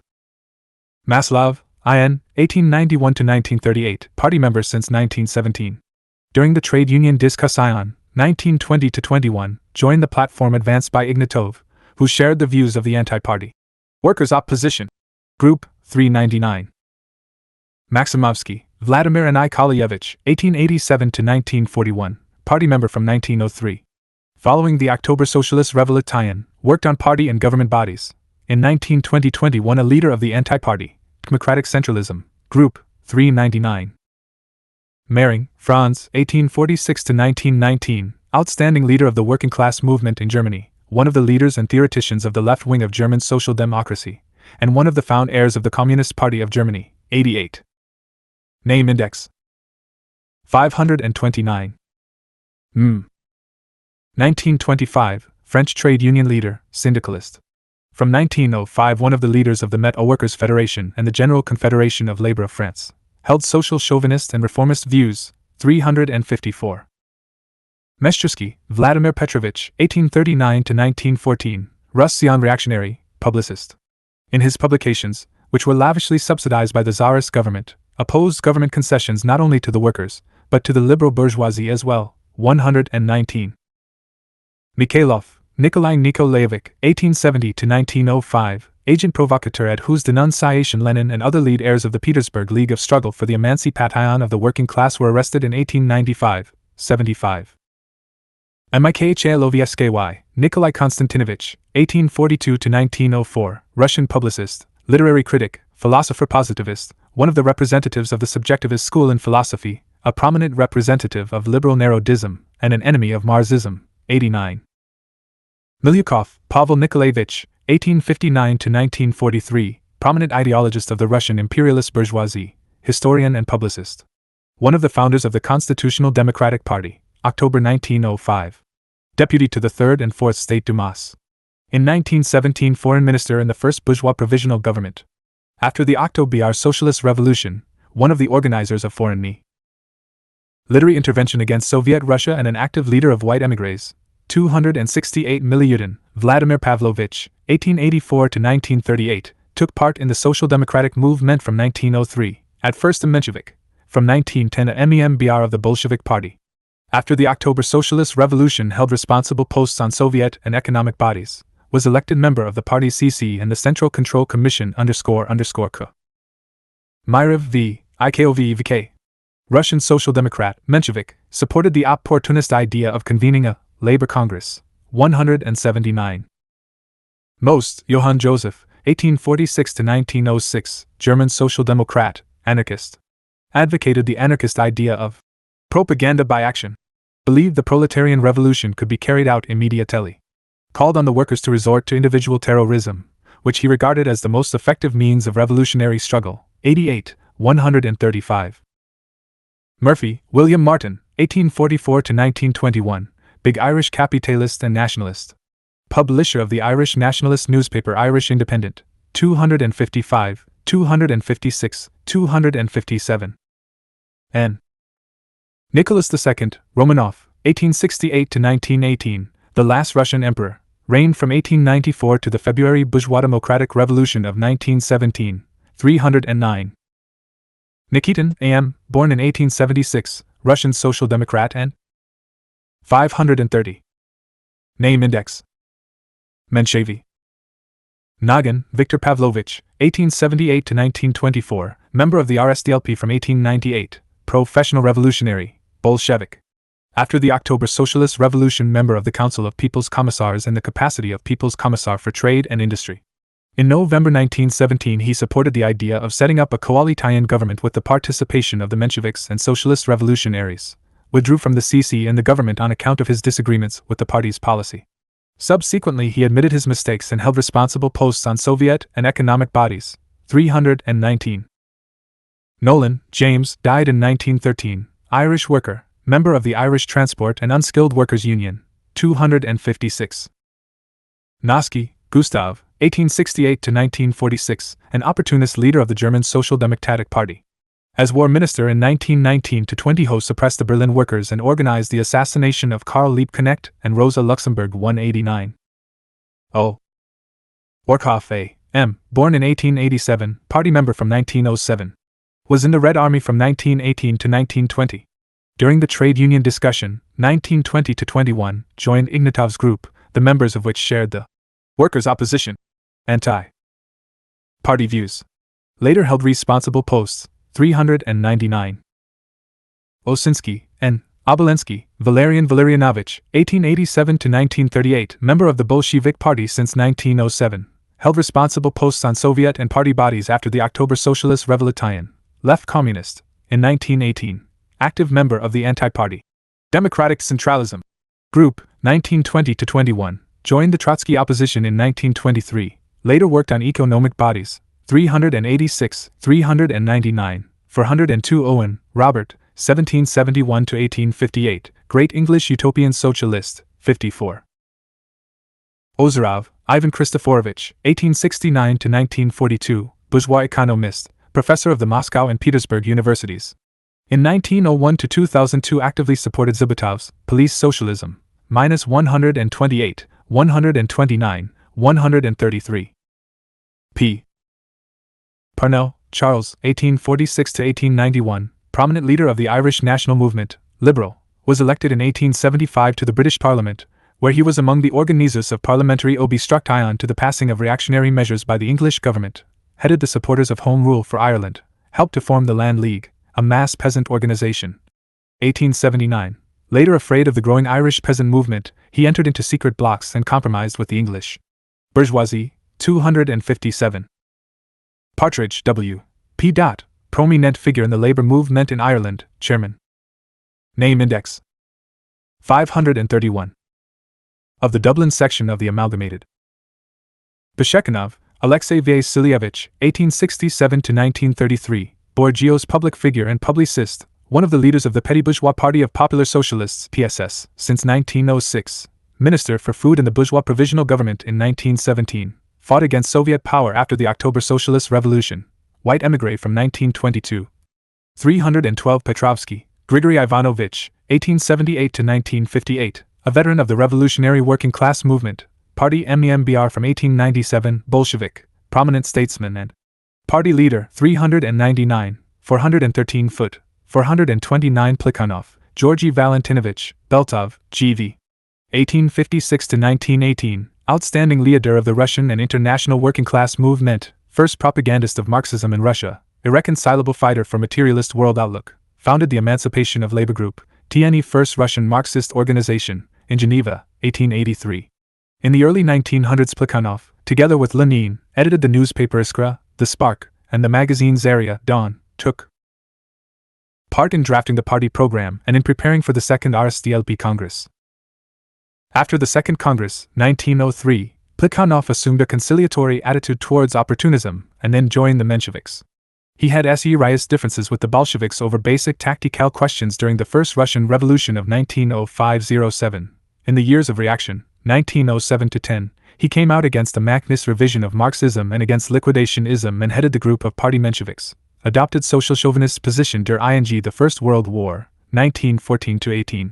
After the February Bourgeois Democratic Revolution of 1917, Plekhanov returned to Russia, adopted a negative attitude towards the October Socialist Revolution. 84, 113, 151, 183, 186, 187, 188, 190, 194, 196, 197, 198, 199, 200, 201, 203, 280, 285, 292, 444. Potrasov, Alexander Nikolaevich, STA Rover, 1869. 1934, one of the Menshevik leaders, joined the Marxists in 1890s, contributed to Iskra and Zarya, supported the Iskra minority group at the Second RSDLP Congress, 1903, social chauvinist during the First World War, emigrated after the October Socialist Revolution, 250. 285, 291, 293. Periobiarizichineskwy, Evge New York Alexeyevich, 1886–1937, member of the RSDLP from 1903, carried on party and political work in the Army after the October Socialist Revolution, left communist. 532. Name index. In 1918, supported Trotsky. Prokopovich, Sergei Nikolaevich, 1871–1955, Bourgeois economist, publicist, prominent representative of economism, one of the first champions of Kronsteinism in Russia, member of the CC of the Constitutional Democratic Party in 1906, member of the bourgeois provisional government after the February Revolution of 1917. Was banished from Russia for his anti-Soviet activities in 1922–80, 146, 190, 310. Proudhon, Pierre-Joseph, 1809–1865, French publicist, economist and sociologist, petty bourgeois ideologist, one of the founders of anarchism, 54, 79. Pyurishkevich Vladimir. Mitrofanovich, 1870–1920, big landowner, rabid reactionary, monarchist, deputy to the 2nd, 3rd and 4th Dumas. In 1905–2007 he founded Black Hundred organizations to fight the revolutionary movement, actively fought Soviet power after the October Socialist Revolution, 248, 256. R.M., author of Our Reality, an article in the separate supplement to Rabakaya and Weissel, Workers' Thought. September 1899, which expounded the opportunist views of the economists, 87, 102. Radus Zenkovich, Viktor Alexeyevich, 1877–1967, part-time member from 1898, Prof. Cyano-revolutionary, headed the Social Insurance and Labor Protection Department in 1918–21, later was RSFSR Deputy People's Commissar for Labor, 319. Raphael Farbman R.B., born in 1893, party member. Since 1910, was engaged in party and Soviet work after the October Socialist Revolution, belonged to the Democratic Centralism group in 1920–21, was expelled from the party for his anti-party activities in 1927, 399. Renaudot, Pierre, 1871. 1935, one of the reformist leaders of the French Socialist Party, 292, 293. Radichev, Fyodor Izmailovich, born in 1856, one of the leaders of the Constitutional Democratic Party, member of its CC, 174, 191. Romanovs, the ruling dynasty in Russia from 1610 to 1917 to 244, 250. Roussel, Angela, French socialist, member of the Permanent Administrative Commission of the French Socialist Party from 1907 to 1912, she subsequently gave up political activity. 209, 211. Rabanovich, Ilya Adolfovich, 1860 to 1920, one of the leaders of the Socialist Revolutionary Party. 209, 210, 211. Radzutake, Yen Ernestovich, 1887 to 1938, prominent leader of the Communist Party and the Soviet State Party. Name Index 533. Member from 1905, held lead ing posts on trade union and 1870 to 1938, Russian Social Democrat, Menshevik, joined the R.S.D.L.P. B. At the Sixth Party Congress, 1917, held leading trade union posts after the October Socialist Revolution, adopted anti-party position during the trade union discussion, 1920-21, and was removed from trade union work, expelled from the C.P.S. U. B. in February 1931 for supporting Menshevik counter-revolutionary activity, 374, 376. Rykov, Alexey Ivanovich, 1881-1938, party member from 1899, held responsible posts after the October Socialist Revolution, repeatedly opposed the Leninist party Solicy, was one of the Leah heirs of the right opportunist deviation in the C.P.S.U. B. in 1928. Was expelled from the party in 1937 for his anti-party activities 395, 429, 462. S. Sapronov, Timofey Vladimirovich, 1887-1939, member of the Bolshevik Party from 1912, held responsible posts on party, Soviet and trade union bodies after the October Socialist Revolution, repeatedly opposed Party Pol-IC, headed the anti-party, Democratic Centralism, group during the trade union discussion, 1920-21, was AC. Tive in the Trotsky Zinoviev bloc, was expelled from the party in 1927 for his anti-party activities, 399, 402 SCHIDMANN, Philip, 1865-1939, one of the leaders of the extreme right opportunist wing of German social democracy. During the November 1918 revolution in Germany entered the so-called Council of People's Representatives, whose active ITY was in line with the interests of the bourgeoisie. In February-June 1919 he headed the coalition government of the Weimar Republic and was one of the organized heirs of the ruthless suppression of the German working class movement in 1918-21. Later withdrew from active political activity, 292, 293, 325, 343, 344, 345, 346, 347, 348 Schmidt, Vasily Vladimirovich, 1886-1940, member of the Bolshevik Party from 1905. After the February 1917 Bolshevik Revolution, secretary of the Petrograd Trade Union Council. In 1918-28, secretary of the ACCTU, subsequently People's Commissar for Labor, 334, 339. Schramm, Karl August, German economist, social democrat. With Hochberg and Bernstein he published the article, Retrospective Review of the Socialist Movement in Germany. Condemning the party's revolutionary tactics, the authors called for an alliance with the bourgeoisie and submission to it of the interests of the proletariat. Marx and Engels opposed their opportunist views, 88. 534. Name Index SCH. Vulgar economist and public figure, deputy to the Reichstag in 1867-83, preached harmony of class interests of the capitalists and workers. From 1849 waged a campaign among the Gorman workers and craftsmen for setting up cooperative societies and loan and savings banks for workers, seeing in this a means of establishing social peace within the framework of capitalist society. 80. Schweitzer, Johann Baptist, 1833-1875, German. Public figure and writer, follower of Ferdinand Lassalle. He pursued the opportunist Lassallean tactics of collaboration with the Prussian government in the hope that it would introduce general franchise, give state subsidies for producers' cooperatives, etc., supported the Junkerprussion way of unifying Germany, from above.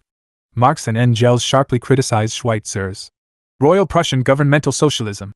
In the General German Workers' Union, Schweitzer pursued a policy of personal dictatorship, which caused dissatisfaction among its members. In 1871 he was forced to leave the post of president of the Union, after which he retired from political activity. 88. Sidov L. Koltsov D. 1863–1920, Russian Social Democrat, an active Menshevik after the Second RSDLP Congress, 1903. He contributed to several Menshevik publications. Liquidator, following the defeat of 1905–2007 revolution, 250. Serebryakov, Leonid Petrovich, 1888–1937, party member from 1905. After the October Socialist Revolution, member of the Moscow Regional Party Committee, SEC Reader of the CC, R.C.P.B., and secretary of the All-Rus SIA's Central Executive Committee, supported Trotsky der ING the trade union Diskussion. 1920–21. From 1923 an active member of the Trotskyite opposition, was expelled from the party in 1927, reinstated in 1930 and expelled again for his anti-party activities in 1936, 385, 387, 399, 423, 429. Sergeyev F.A. C. Artyom Shegalo V.A. Kaist. Na L.V. Born in 1878, Russian Social Democrat. In 1906 supported the opportunist idea of a labor congress. 179 Shingaryev, Andrei Ivanovich, 1869–1918, one of the leaders of the Constitutional Democratic Party. Follow ING the February Revolution of 1917, member of the Provisional Government, Minister of Agriculture, Finance Minister, 313. Shliapnikov, Alexander Gavrilovich, 1885–1937. Member of the Bolshevik Party from 1901. After the October Socialist Revolution entered the Council of People's Commissars as People's Commissar for Labor, subsequently worked on trade union and economic bodies.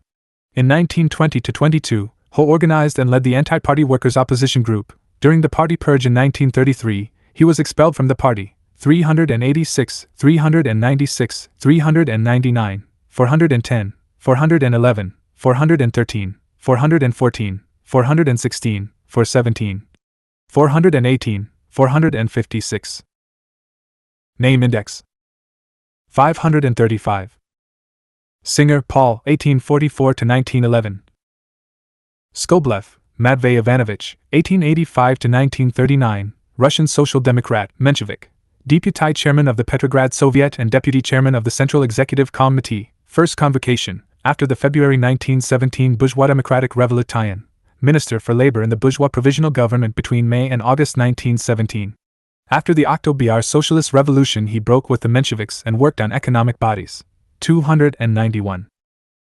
Smiley, Robert, 1857–1940, leader of the British Labour Movement, chairman of the Scottish Miners' Union in 1894–1918 and 1921–40, chairman of the National Miners' Union, 1912–21, organized a big miners' strike in 1912, pacifist during the First World War. 223, 258.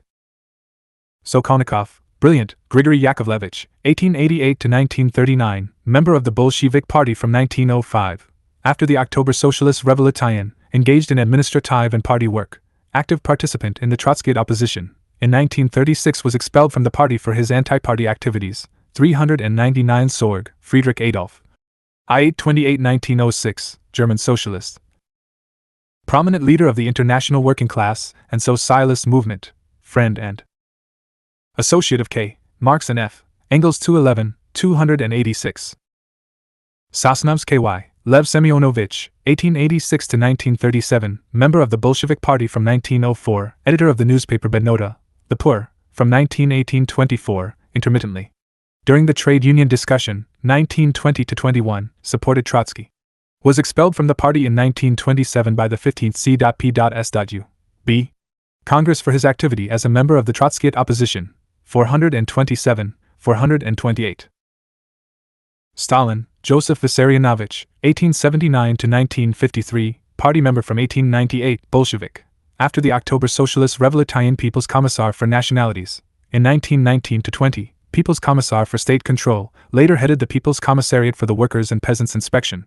From 1922–1952, General Secretary of the Party Central Committee, later Secretary of the CPSU. From 1941 to 1953, Chairman of the Council of People's Commissars, subsequently of the USSR Council of Ministers, 399, 413, 429 Stampfer, Friedrich, 1874 to 1957, one of the leaders of the right wing of German social democracy, publicist. An extreme social Novenist during the First World War. In 1916 to 33, editor-in-chief of Vorwärts, central organ of the Social Democratic Party, member of the party's executive, 346. Stolypin, Pyotr Arkadyevich, 1862 to 1911, Tsarist statesman, chairman of the Council of Ministers and Minister of the Interior from 1906 to 1911. 536. Name index. Stolypin gave his name to a. Struve, Pyotr Bernardovich, 1870 to 1944, Russian bourgeois economist and publicist, noted champion of legal Marxism, 1890s. He came out with amendments and criticism of Marx's economic and philosophical teaching and strove to adapt Marxism and the working class movement to the interests of the bourgeoisie. After the October Socialist Revolution in May of the Soviet power, emigrated from Russia, 80, 81, 102 quintillion 129 quadrillion 151 trillion 189 billion 190 million 296,310 Sun YTCN, 1866 to 1925. Outstanding Chinese Revolutionary Democrat and statesman, 445. T. Tom Sky, Mikhail Pavlovich, 1880 to 1936, member of the Bolshevik Party from 1904. Chairman of the Moscow Trade Union Council after the October Socialist Revolution, chairman of the Presidium of the All-Russia Central Council of Trade Unions from 1919, repeatedly opposed the Leninist party policy, and was one of the leaders of the right-wing opportunist deviation in the C.P.S.U. B. In 1928-29, 319, 373, 376, 394, 404, 405, 407, 408, 409, 413, 423, 425, 429, 455. Trotsky, Bronstein, Lev Davidovich, 1879 to 1940, RSTLP member since 1897, a Menshevik. Following the defeat of the 1905 to 2007 revolution, under the screen of non-factionalism, he actually adopted a liquidator stand, organized the anti-party August Bloc in 1912, adopted a centrist position during the imperialist World War, 1914-18. On his return from emigration after the February 1917 bourgeois democratic revolution, he was admitted to the party. However, Trotsky did not change over to the Bolshevik position and fought overtly and covertly against Leninism and the party policy. After the October Socialist Revolution, he held a number of responsible posts, waged a fierce factional struggle against the party's general line and Lenin's program of building socialism in the USSR, headed the Opposition in the trade union discussion in 1920-21, was expelled from the party in 1927 and banished from the USSR in 1929 for his anti-Soviet activities, was deprived of Soviet citizenship in 1932. While abroad, Trotsky continued his struggle against the Soviet state and the Communist Party, 278, 280, 370-79, 380-84, 386, 387, 388, 391-92, 394 to 404, 401-02, 404 to 11, 414, 416, 418, 419, 420 to 24, 426 to 42, 443 to 50, 452 to 57 Tsereteli, Irakli Georgievich, 1882 to 1959, Menshevik leader. Liquidator following the defeat of the 1905 to 2007 revolution, a centrist during the First World War.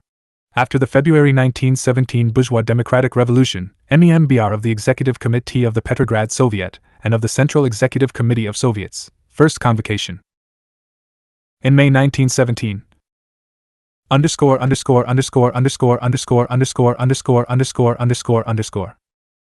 Name index.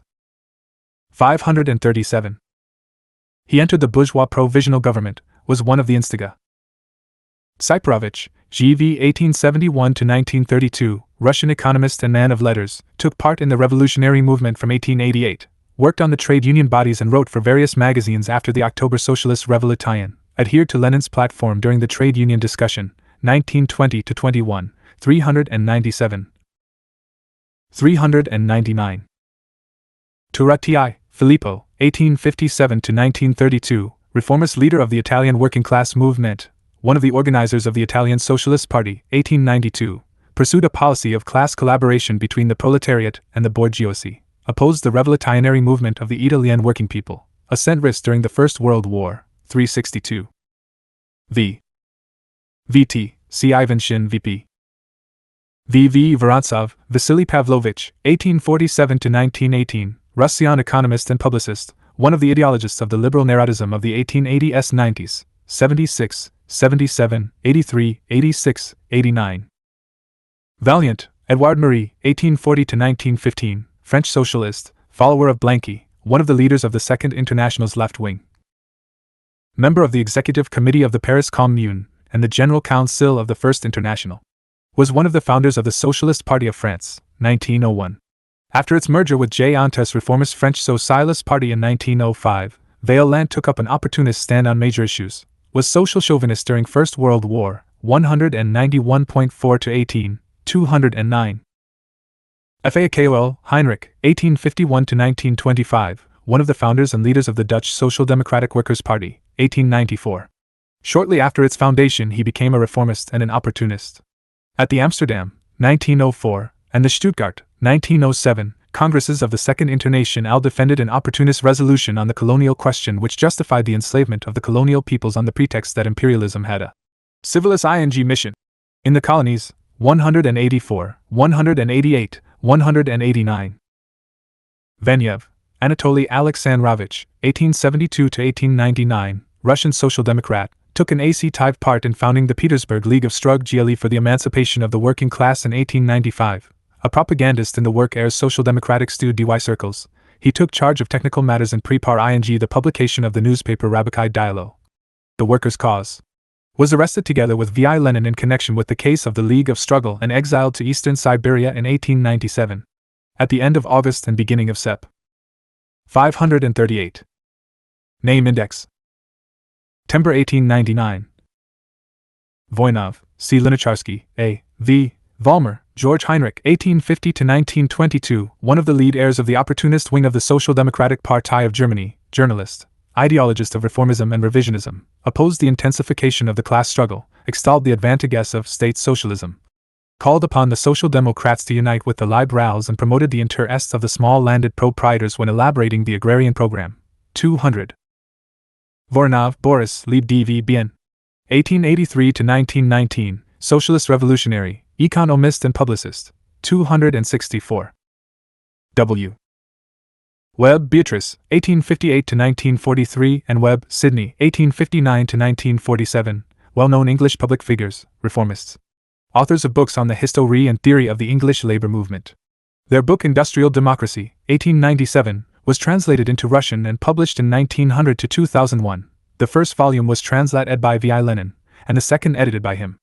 Ideologists of the petty bourgeoisie and labor aristocracy, the Webbs expounded the view that it was possible to achieve a peaceful solution of the workers' problem within the framework of capitalist society. During the First World War they held social chauvinist views. Sidney Webb was one of the founders of the reformist Fabian Society and a member of the Labour government, 1924, 1929–31, 100, 288. Weytling, Wilhelm, 1808. 1871, prominent leader of the German working class movement at its inception, one of the theoreticians of utopian equalitarian communism, 79. Wilhelm II, Hohenzollern, 1859–1941, German Emperor and King of Prussia, 1888–1918, 204, 206. Witt, Sergei Yulievich, 1849–1915, Russian statesman. Late 19th, early 20th century, supporter of the autocracy, tried to preserve the monarchy by making promises and granting minor concessions to the liberal bourgeoisie and by resorting to brutal reprisals against the people, was one of those who organized the suppression of the 1905–07 revolution.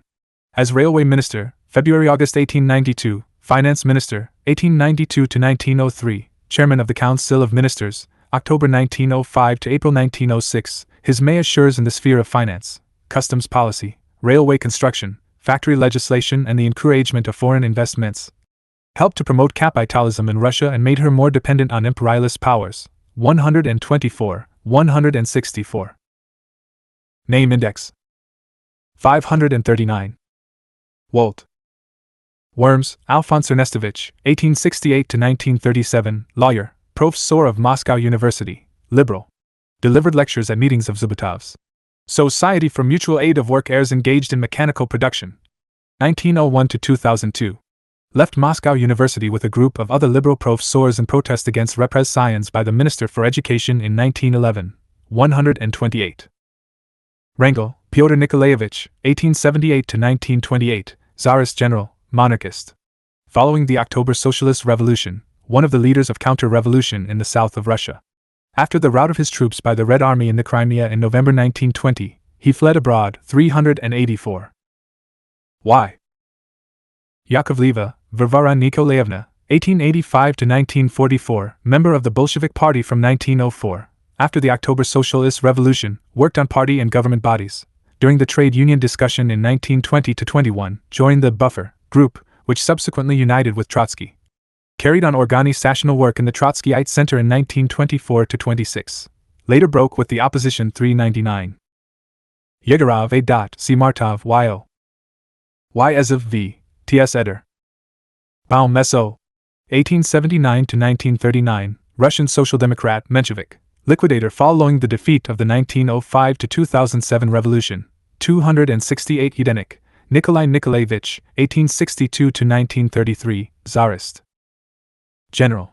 After the October Socialist Revolution, member of the counter-revolutionary Northwest government and commander-in-chief of the White Guard Northwestern Army, supported by the Entente, he made 2 unsuccessful attempts to capture Petrograd in 1919, was routed in November 1919 by the Red Army and withdrew to Estonia. Then he left for England. 350.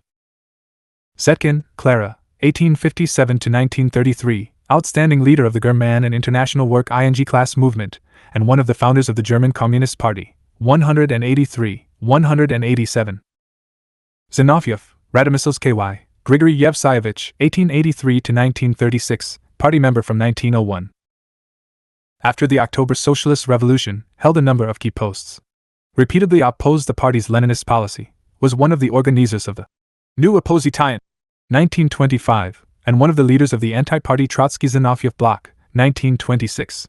Was expelled from the party for his factional activity in November 1927, reinstated twice and expelled again for his anti-party activity. 394, 395, 396, 399, 402, 413, 418, 427–30, 432, 434, 435, 437. 540. Name Index. 441. Zoff, Vyacheslav Ivanovich, 1889–1940, Soviet military figure and statesman, party member from 1913, participated in the Civil War.